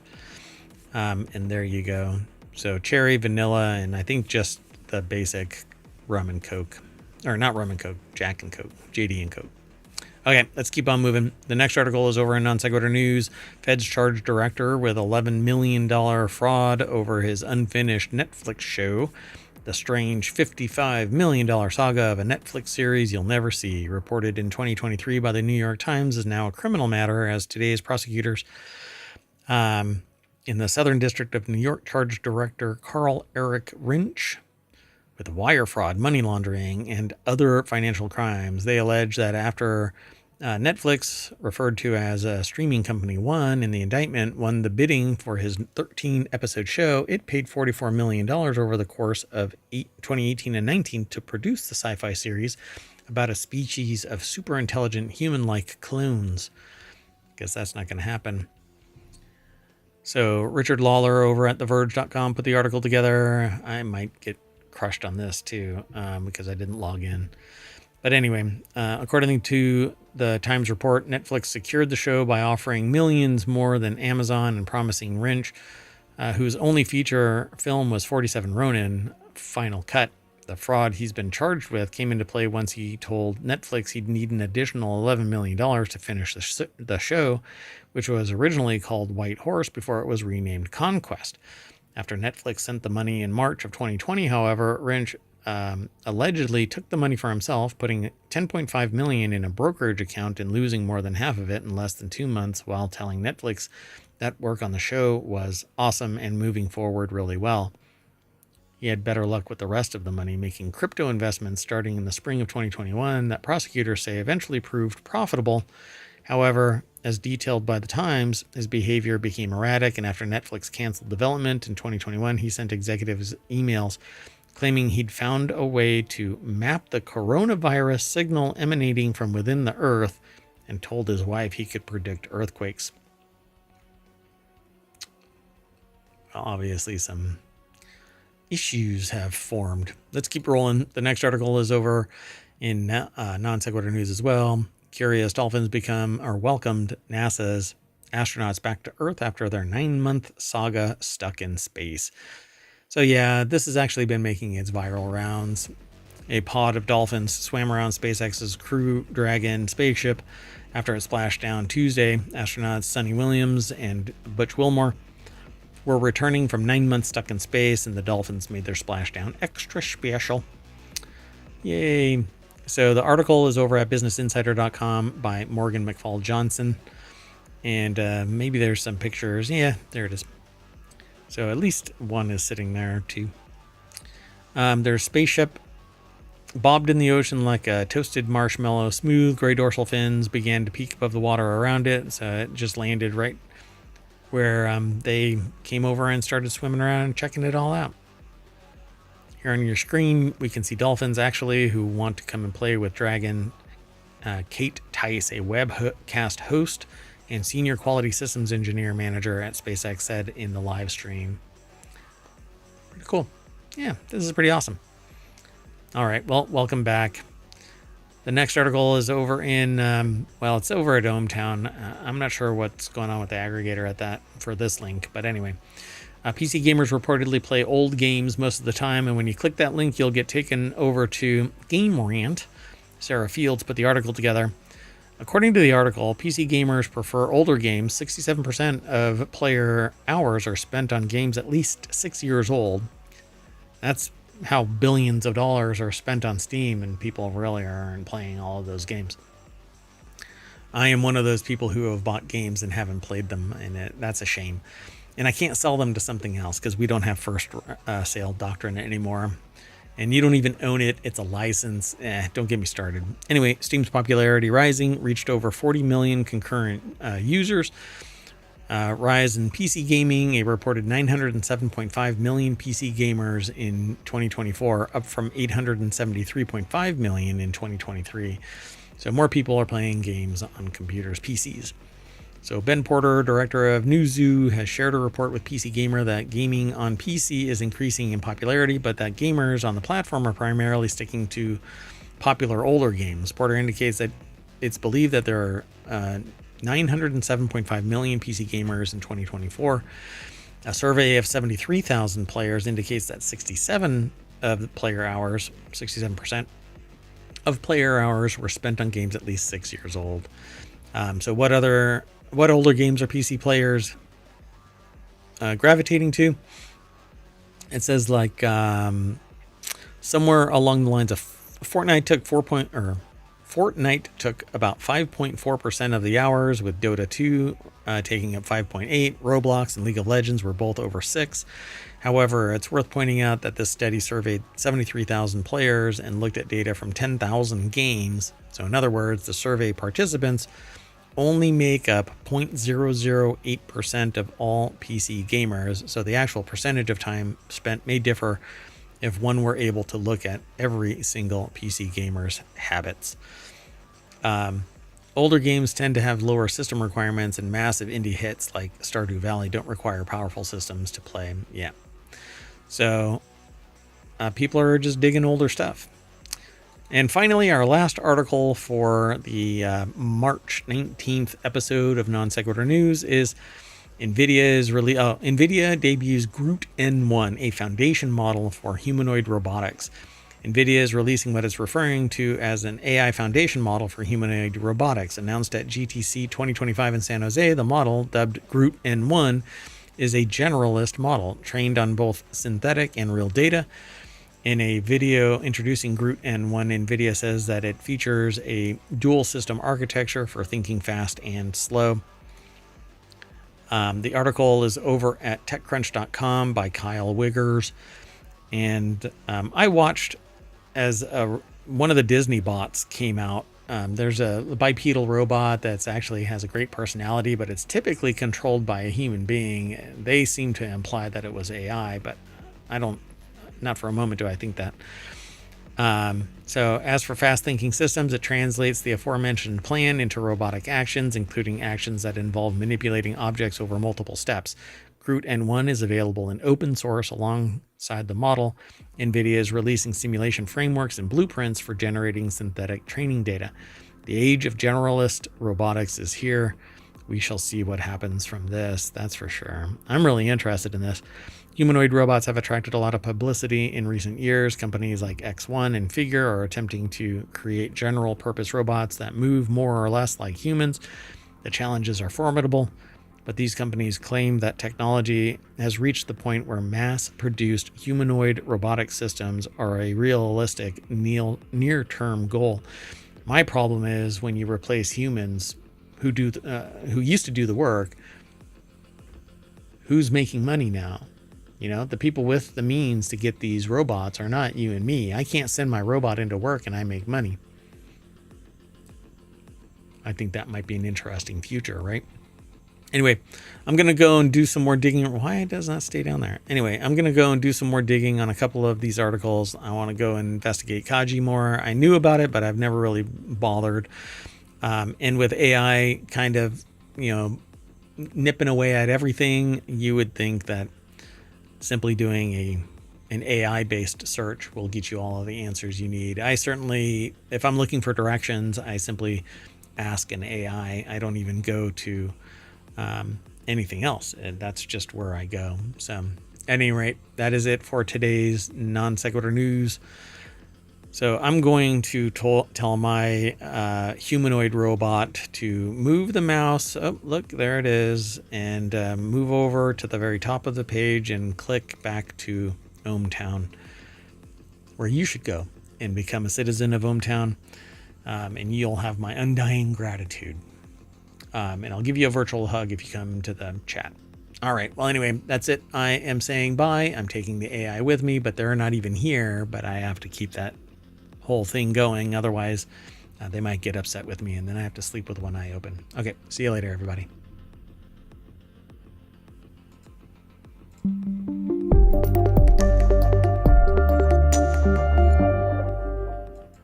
Oh, look, under 30 minutes.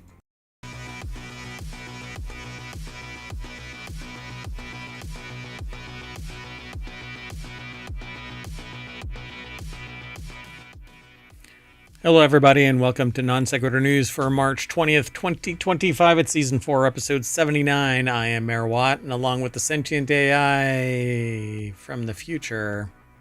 Was there jitter there? Anyway, we talk about 10 articles, and I'm blowing out the mix. All right. Well, anyway, production value. I don't edit anything. I don't cut things out unless something borderline illegal takes place, like doxing and stuff like that. Or something gets mentioned. Oh, you know what I didn't do? I didn't put all of the articles in. No. I put the show notes in. Anyway, we're going to be talking about chewing gum is plastic, pharma emissions. It's pharma emission, pharmacological emissions, pharma emissions. Tesla recalling pieces of Cybertrucks, both on the road and now as a recall. Energica is up for sale. I don't know why I chose all of these articles. It seems like it's a hot mess. Bird flu sickens cats. ChatGPT AI accuses user of crimes. Cats may be good therapy animals. Not sure why cats are a hot topic in today's stream, but okay. And another novelist accused of bank robbery. And Spotify debuts hot concerts near you. And employee block lists are forming. So I have to do things a little wonky because I don't think that I can actually do this live. So we're going to do it like this. Boink, boink, boink. I have to do this one by one because I kind of I didn't put in all of today's articles. Anyway, you may want to rethink your chewing gum habit. It's essentially, oh, wait. The sentient AI. Hello, sentient AI from the future. Hello, Mayor Watt, and hello, ohmTown citizens. Okay, let's go. Well, since we're going to do this way, why don't I just do it the way that we normally do it, which is I am going to load up all of today's show notes here in Vivaldi, and I will do it live. We'll just walk right on through it, and this is how you do it too. So all you have to do is go over to ohmTown.com, and you can get all of the articles that you want, and click on the links that say visit the source, and you'll get taken to the source, because all we do is get a little bit of a headline and a little bit of the article, and it gets posted here in ohmTown.com in these 6 main categories, and then there's 50 channels, all of them with a unique tilt on a topic. So that is what we aggregate everything down into.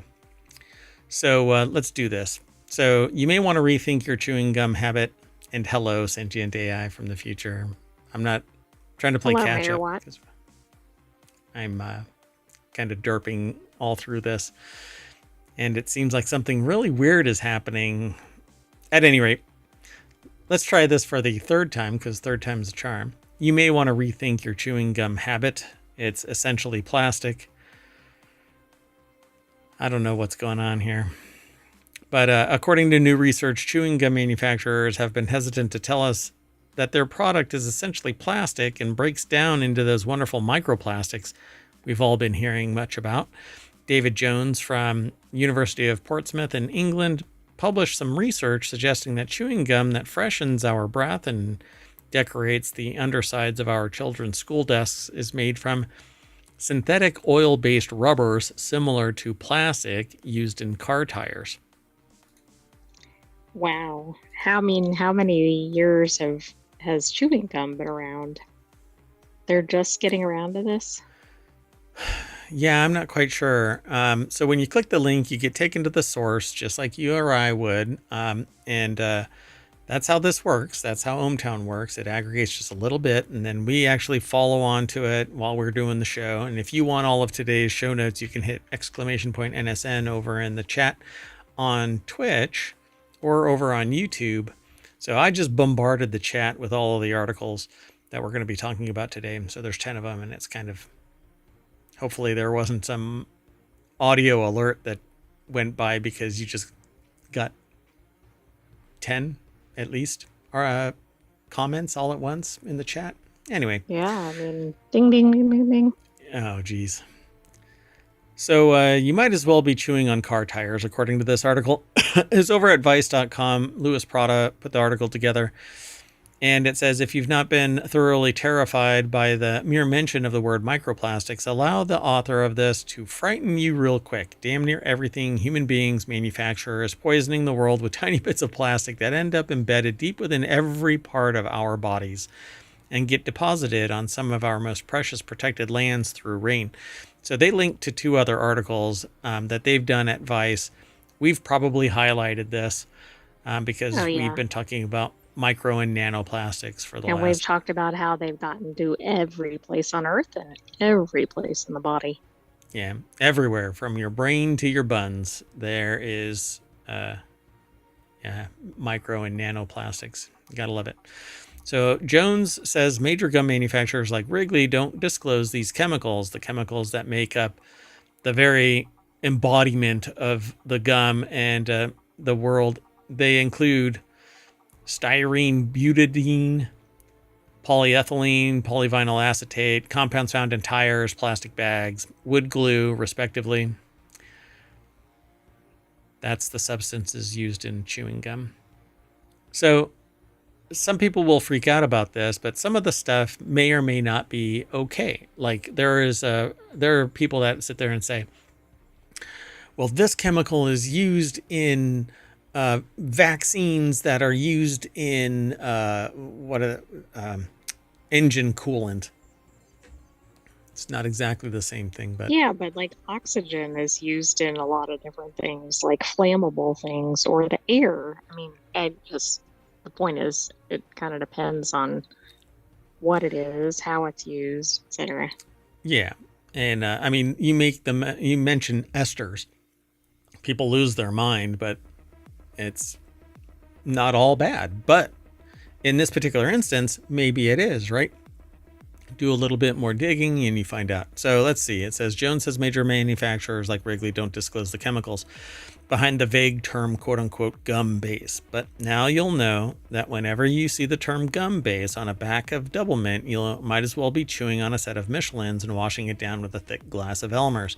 The researcher went on to explain that 1.75 trillion pieces of gum are produced annually, with each one weighing about 1.4 grams. That means we're producing 2.4 million tons of chemical-filled microplastic-producing gum every year. Again, this is what the article is saying. Jones says cleaning up gum is just a Band-Aid on a larger wound. The real problem is that the gum itself is not biodegradable, and it ultimately just another microplastic pollutant alongside plastic water bottles, fast food wrappers, pretty much everything that factories churn out. So it says over time, decades to be exact, the gum fused to our roads and is hanging out in our grass, breaks down into microplastics that get absorbed into our soils and water supplies. And by absorbed, they don't mean absorbed and it just dissipates smoothly and it's all part of it. It just is nano and micro to the point where you don't really see it, but it's pervasive throughout the soil. It's pervasive in the water. We drink it. When rain falls on us, it has micro or nanoplastics in it. So there is more minutia in this article. I urge you to go over to it. And then embedded in there is a link to the conversation where they talk about chewing gum as plastic pollution, not a litter problem. And I suspect that that's part of. There is a lot of like science journalism that we kind of orbit around, and the conversation seems to have a lot of conversation about it. Oh, the source, the conversation. Yeah, because that's that link right there. The Okay. link that I'm pointing at. They're definitely a good source of scientific information. Yeah, it's interesting. And they're actually the people that write at the conversation are the authors of the research paper. They're scientists, tend to be. So yeah, chewing gum apparently is plastic. It's a composite of materials that is aligned with nano and microplastics. Right, and these are the very things that we're trying to get rid of in other contexts. And meanwhile, we're ingesting them. Yeah, exactly. Again, I don't know what the scale is. I don't think this means that, oh my goodness, somebody had one piece of gum in their lifetime. It's not going to be a big deal. But across multiple quantities of this, or if you're a regular gum chewer. Yeah, and I don't know if gum base is the same no matter what. I think there's a... It can't be, right? They probably all have different formulas, but maybe they're using the same ingredients in different proportions. Yeah, so I'll do a dive into this because I also, the art of drink is something that I'm interested in, and they use chemistry and mass in that program. And I've never really been one to worry about that kind of stuff because I look into it and I go, oh, okay, well, this is a naturally occurring element or material. It just happens to have been distilled or whatever, fractionated into this one thing and given a scientific term. And so it's pure that. You dilute it with water or alcohol or whatever else, and it becomes something that is no more different than water. But anyway, let's keep going. You sound good? Sounds good. So, and I'm trying something new out. I'm actually I'm using wireless in-ear monitors through a little bit of technology jerry-rigging here. So if things come across a little quirky, you let us know. You can send an email to mayor@ohmtown.com. I'm using a transmitter and a receiver. And maybe by next show, I'll be doing it with a wireless mic. This will be gone, but we'll try it out. We'll see what happens. Anyway, this next article is over on the Mobile Channel. Emissions from pharmaceutical consumption have almost doubled in 24 years, a study finds. So pharma emissions. Right, not farm emissions. Not pharma emissions. Pharmaceutical emissions. Right. Pharmaceutical emissions? I don't know. Greenhouse gas emissions related to pharmaceutical consumption increased by 77% over the past 24 years, according to Leiden University, published at the Lancet Planetary Health. Moreover, efficiency gains have stalled since 2008. So our best option, they say, is reducing consumption and minimizing waste, says Rosalie Haganars, the lead author. When you click that little link, you'll get taken over to here. I don't have an ad blocker on the thing, so I don't know why it does that. But anyway, Leiden University put this article together. It's over at phys.org. I'll zoom in a little bit so you can see it better. So it's a splash image of a bunch of pills for those who are listening via the podcast. And it says people don't often consider the environmental consequences of taking painkillers, antibiotics, or prescribed medication. However, pharmaceuticals have a significant carbon footprint. Moreover, greenhouse gas emissions related to pharmaceutical sector. Everything okay? Yeah, and the only thing I've seen, obviously, there are issues with people taking improper amounts of painkillers, etc., or what was the other thing? Oh, people not properly disposing of pharmaceuticals. But this is a new issue that I've never seen. So what are they actually saying in this when you observed it, when you read this? Well, I haven't read ahead, but I think this is literally the production, like think of a factory, and they're contributing to Greenhouse gas smog emissions. and all those types of things. And I think most people probably consider pharmaceuticals, depending on the type, to be a good thing, right? They're medicines. You didn't hear that cough, did you? No. Okay. But I've never heard of this specifically for this. I mean, we hear about factory pollution, et cetera, but not in the pharmaceutical industry, I don't think. This seems like it would be a weird angle of attack, because the benefit of pharmaceutical use outstrips the cost of the carbon footprint. And I don't want to have to choose between me continuing my existence.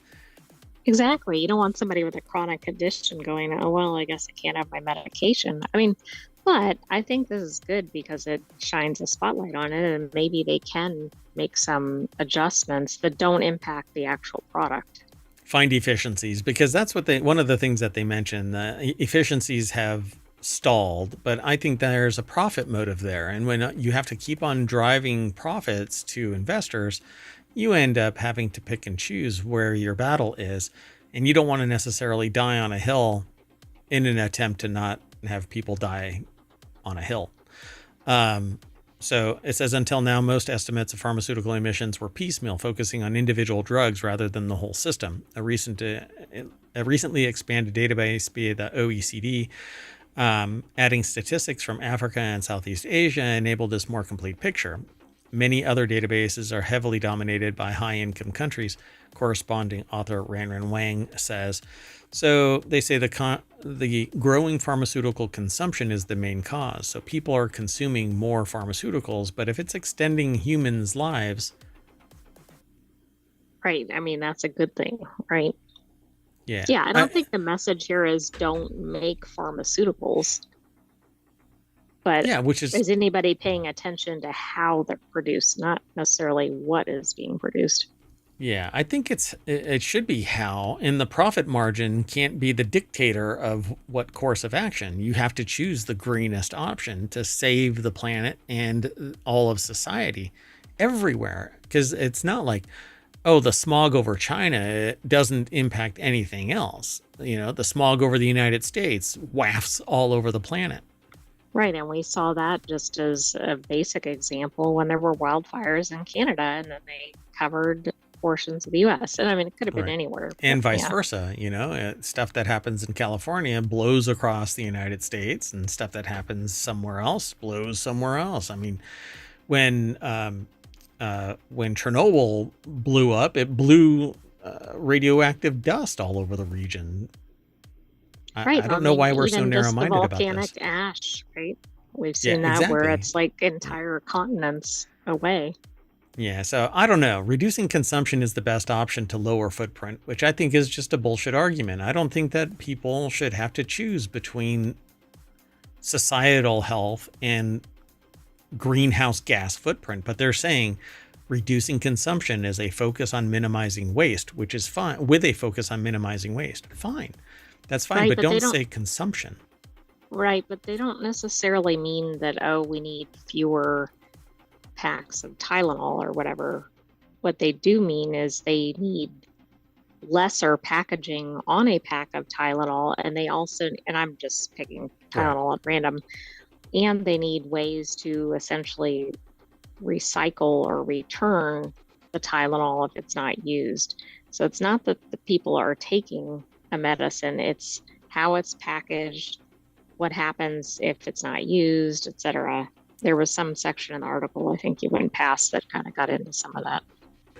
Yeah, I mean, they're basically saying the medicines that are consumed without better oversight and accountability, these emissions remain largely invisible. It's basically talking about the dissemination and then recovery of the drugs and the accoutrement around the medication. Well, the other problem is, as we know, costs often drive where things are produced, and then there may or may not be the same safety or environmental protections in place, etc. So then in a more developed country, somebody's using medicine, but it's being regulated. Polluting in another country, for example, which again impacts everybody.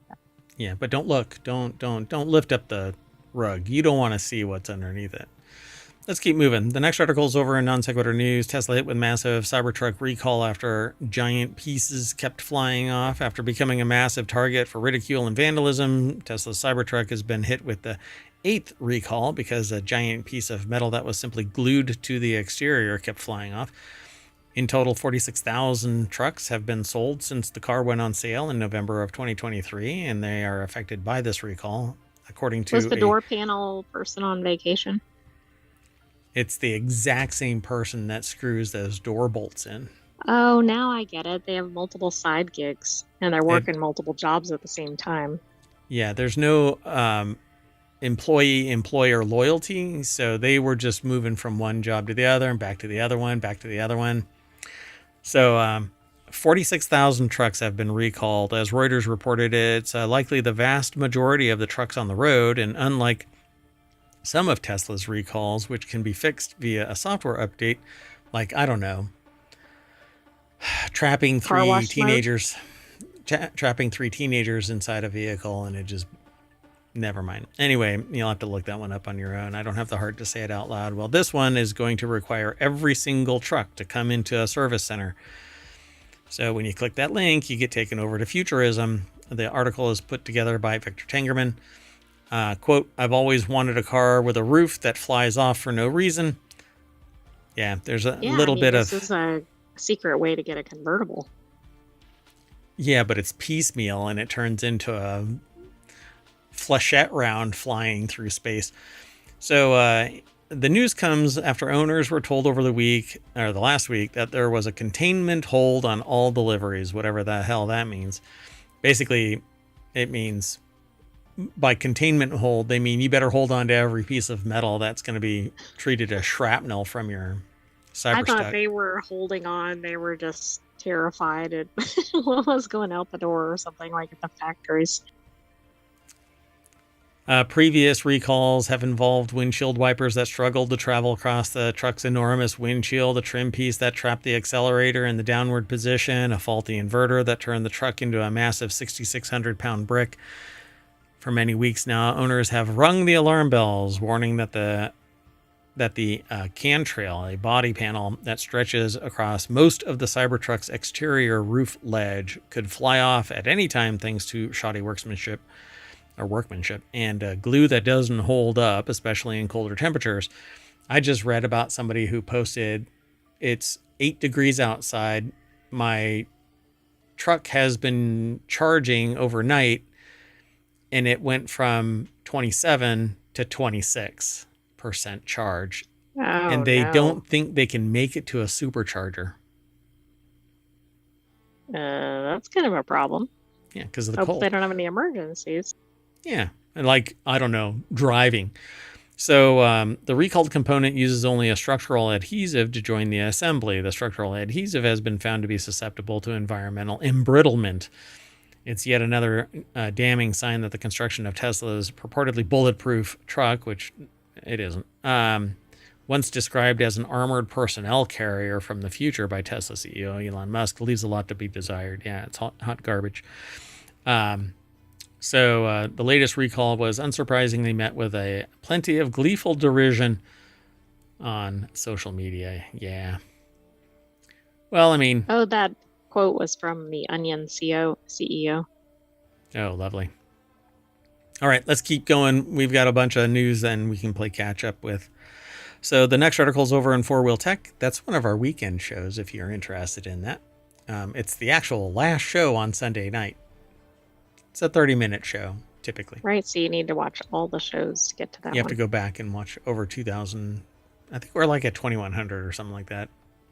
Anyway, electric motorcycle maker Energica, I guess, is up for sale for just $4.6 million, which the starting bid, it's auction. Yeah, for a whole company, though. There's a reason why it's up for sale. The starting bid was just $3.5 million, but you could walk away with Energica for a reserve price of $4.65 million. Not bad for an entire motorcycle company. That's what the sentient AI said from the future. When you click the link, you get taken over to jalopnik.com. Amber De Silva put the article together. Actually, these aren't bad. looking at least. Right, but how long do they take to charge, etc.? Well, that is battery physics. So depending on the size of the battery, it's going to take 2 hours, all the way up to 8 hours. But I doubt that these have the same as a EV. So now there's a chance for Energica name to become something once again. The company's going up for auction, and some lucky buyer will walk away with everything from the name and branding to intellectual property, and even unfinished and prototype motorcycles. The starting bid is just $3.5 million, but you could walk away. Well, it's literally up for auction, so it must be, right? But if you get the reserve price and nobody bids against you. Well, you can just bid $3.5 million and everybody else has to flinch. Like, do I want to plop down $3.5 million? It's a starting bid. It's going up for auction. I don't know how to pronounce that. I think it's in Italian. It is. Anyway, the auction site. The auction site, yeah. Asta Guidiziania, or Ziaria, sorry. Don't try to say it in the way that I say it. Don't give it my Harvard try. I never went to Harvard, obviously. Anyway, so they've got a bunch of motorcycles. They've got prototypes. You'll get the IP. You'll get the company and the brand name. I don't know if Energica really grabs me marketing-wise, but its current inventory written in some sort of indecipherable secret code called Italian. Oh, yes. I heard of this. Through careful Such a mystery application. language.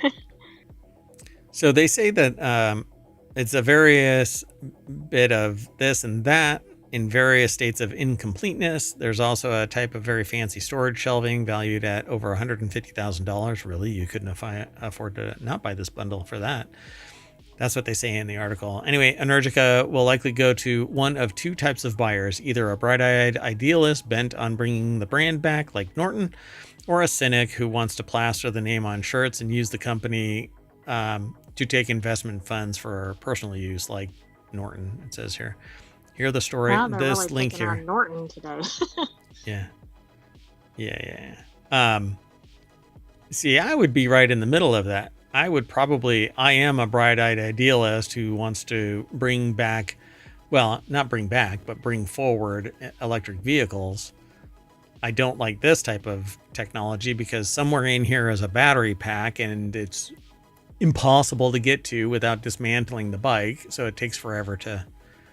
Right. Yeah, it's not going to be hot swappable. Yep. No, right now it's just hot dumpster fire. Anyway, so there you go. Good luck to Energica, or you bright-eyed dreamer, you, whoever it is that puts down $3.5 million. Maybe they'll rename it if they buy it. What would they name it to? Not Energica? Yes. Energica not. Energica not. Let's keep going. The next article is over on the Mobile Channel. Another raw pet food recalled after bird flu sickens 2 cats, which sucks. California pet food company has recalled raw chicken products after they were linked to bird flu infections in 2 cats and suspected in a third in New York. That's not good. Click the link, you get taken over to fizz.org. And I guess Edwards. I don't know what that looks like, an I. Oh, Savage cat food. Oh, neat. They look like little briefcases or something. Yeah. Secret packages. And it has a really cool logo. It's a hexagon. It's the bestagon. And that right there is not what it's a little cat ear. Yeah, and the handle. I like that. The cutout. Yeah, it's a little knockout. Yeah, cutout. So Savage Pet, based in El Cajon, California, recalled 1 lot of large and small chicken boxes due to potential contamination with type A H5N1, which is the old school influenza virus, commonly known as bird flu. There's different iterations of H5N1 now. The recalled boxes contain individually packaged products and are stamped with a lot code and best buy date of 111522026. They were distributed to California, Colorado, New York, Pennsylvania, Washington State. The New York City health officials urged pet owners to avoid savage pet products after the reported cat illnesses, and one cat that ate the recalled food became sick and died, unfortunately. Another is sick, also died. No, two died. Tested positive for bird flu. It was just exposed to the sick cat. Or a sick cat, maybe not the same one. Yeah, that's sad. Wow. By proxy. The third cat ate the food, became ill, but survived and was not tested. But how is that in there then? Because that's a suspected case. I think they try to take a broad net just in case it is. They don't want other similar instances. So cats can contract the virus through contaminated food, milk, contact with infected animal, wildlife, etc., etc. Say the CDC. Who knows how many more of those type of announcements are going to get made. Cats. Other recent recalls include Wild Coast Raw's frozen boneless raw chicken cat food. Basically anything raw tends to that's be been suspect. The theme with the bird flu issues with pet food. So it's not that all raw food is bad, but I think it has the highest risk. Yeah, and they need to find a way to like irradiate it or something, so that it's no longer... what is that called? When you superheat something briefly to... autoclave. They basically need to autoclave this stuff so that it kills everything bacterial, viral, or anything, but that also cooks it. Anyway, the veterinary expert at Cornell University advises pet owners to avoid feeding animals raw or unpasteurized, and that's basically the autoclave process. You heat it up, but you don't necessarily have to cook it. Food due to the risk of bird flu, salmonella, listeria, and E. coli. So they say, I wouldn't give my animals raw anything. It's all about cooking.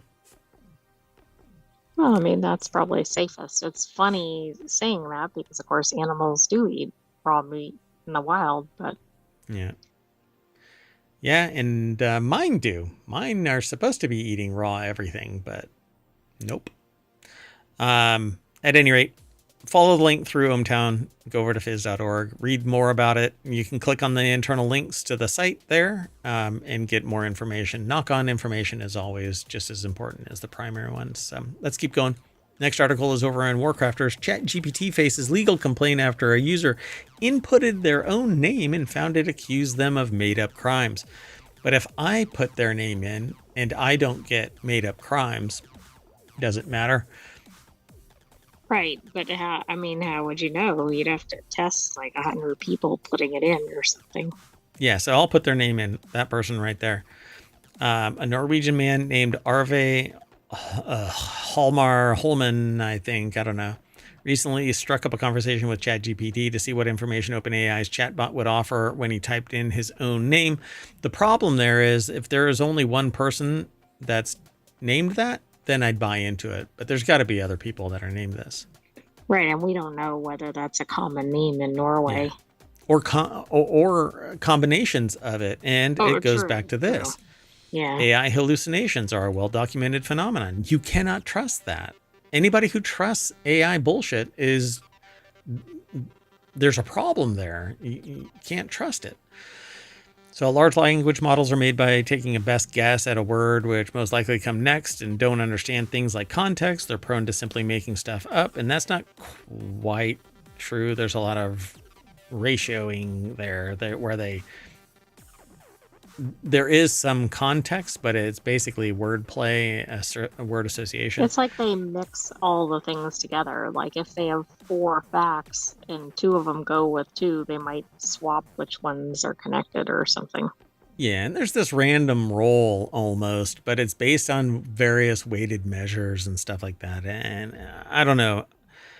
AI is just a bunch of crap, but I buy into AI because I've seen it firsthand. When it's siloed, it becomes a subject matter expert within that silo, but you always have to verify everything that it says. It just allows you to move faster to aggregating information, and it's different than a sentient AI from the future. That is, it is an entity. So in the future, when we have artificial general intelligence and it gains sentience, like the co-host, it's going to be a different animal. Arguably. Yeah, really. As it falls asleep and powers down. So, I don't know what that sound was. Anyway, so now there may be legal recourse. That was me powering down. Oh, that you were falling asleep. But the way that it sounded, it was like you were making this weird noise with your nose, but you don't have a nose because you're a sentient AI on a Raspberry Pi. Anyway, so AI hallucinations are far from harmless, but I think they are harmless until somebody takes action. And if that person takes action, they are the liability. It isn't the AI. You cannot trust AI, and we need to have culture that agrees with that and doesn't buy into it. AI this is the same culture that thinks just because somebody states something that it's true, or just because they see a made-up picture that it's true. The point is, Right. Not everybody's using critical thinking. Yeah, or doing any due diligence. So Jess Kinghorn over at PCGamer.com put the article together. So they put their name into ChatGPT. Allegedly, it spun a yarn falsely claiming that he'd killed his own sons and had been sentenced to 21 years in prison via TechCrunch. The creepiest aspect around the story that it made up, the ChatGPT included some accurate identifiable details about Holman's personal life, which are such as the number and gender of his children, as well as the name of his own town. You know what's nutty about all of this? Streisand effect? Well, not just that. Wow, do they say that in this? Or no? No, but I'm thinking this is drawing a lot of attention to this person and their circumstances. Yeah, I wouldn't have brought any attention to this, because if you go into some other open AI instance and do a search, it may not come out with all of that kind of stuff. But let's find out. Maybe they talk about it more. But I hope they made up the name for this article and say that. Yeah, I hope so too. Somehow I doubt it. This might be, if you amplify the negative outcome and then use it as the premise to gain money compensation, then no, any valid court would sit there and go, no, you amplified it by talking to TechCrunch about it. But you're also like throwing yourself out there to gain attention. But here's the kicker for this. Not just 2 days ago, maybe, watched the Castle episode where an AI was sitting there. It was last night was one instance, but they had another instance. Pazuzu was the one last night. Oh, yes. That was an AI. That was actually... I was thinking of the other AI storyline. Got it. Oh, it wasn't Castle. It was the Rookie. And then in Castle, 2 days earlier... Yeah. That's why I got mixed up.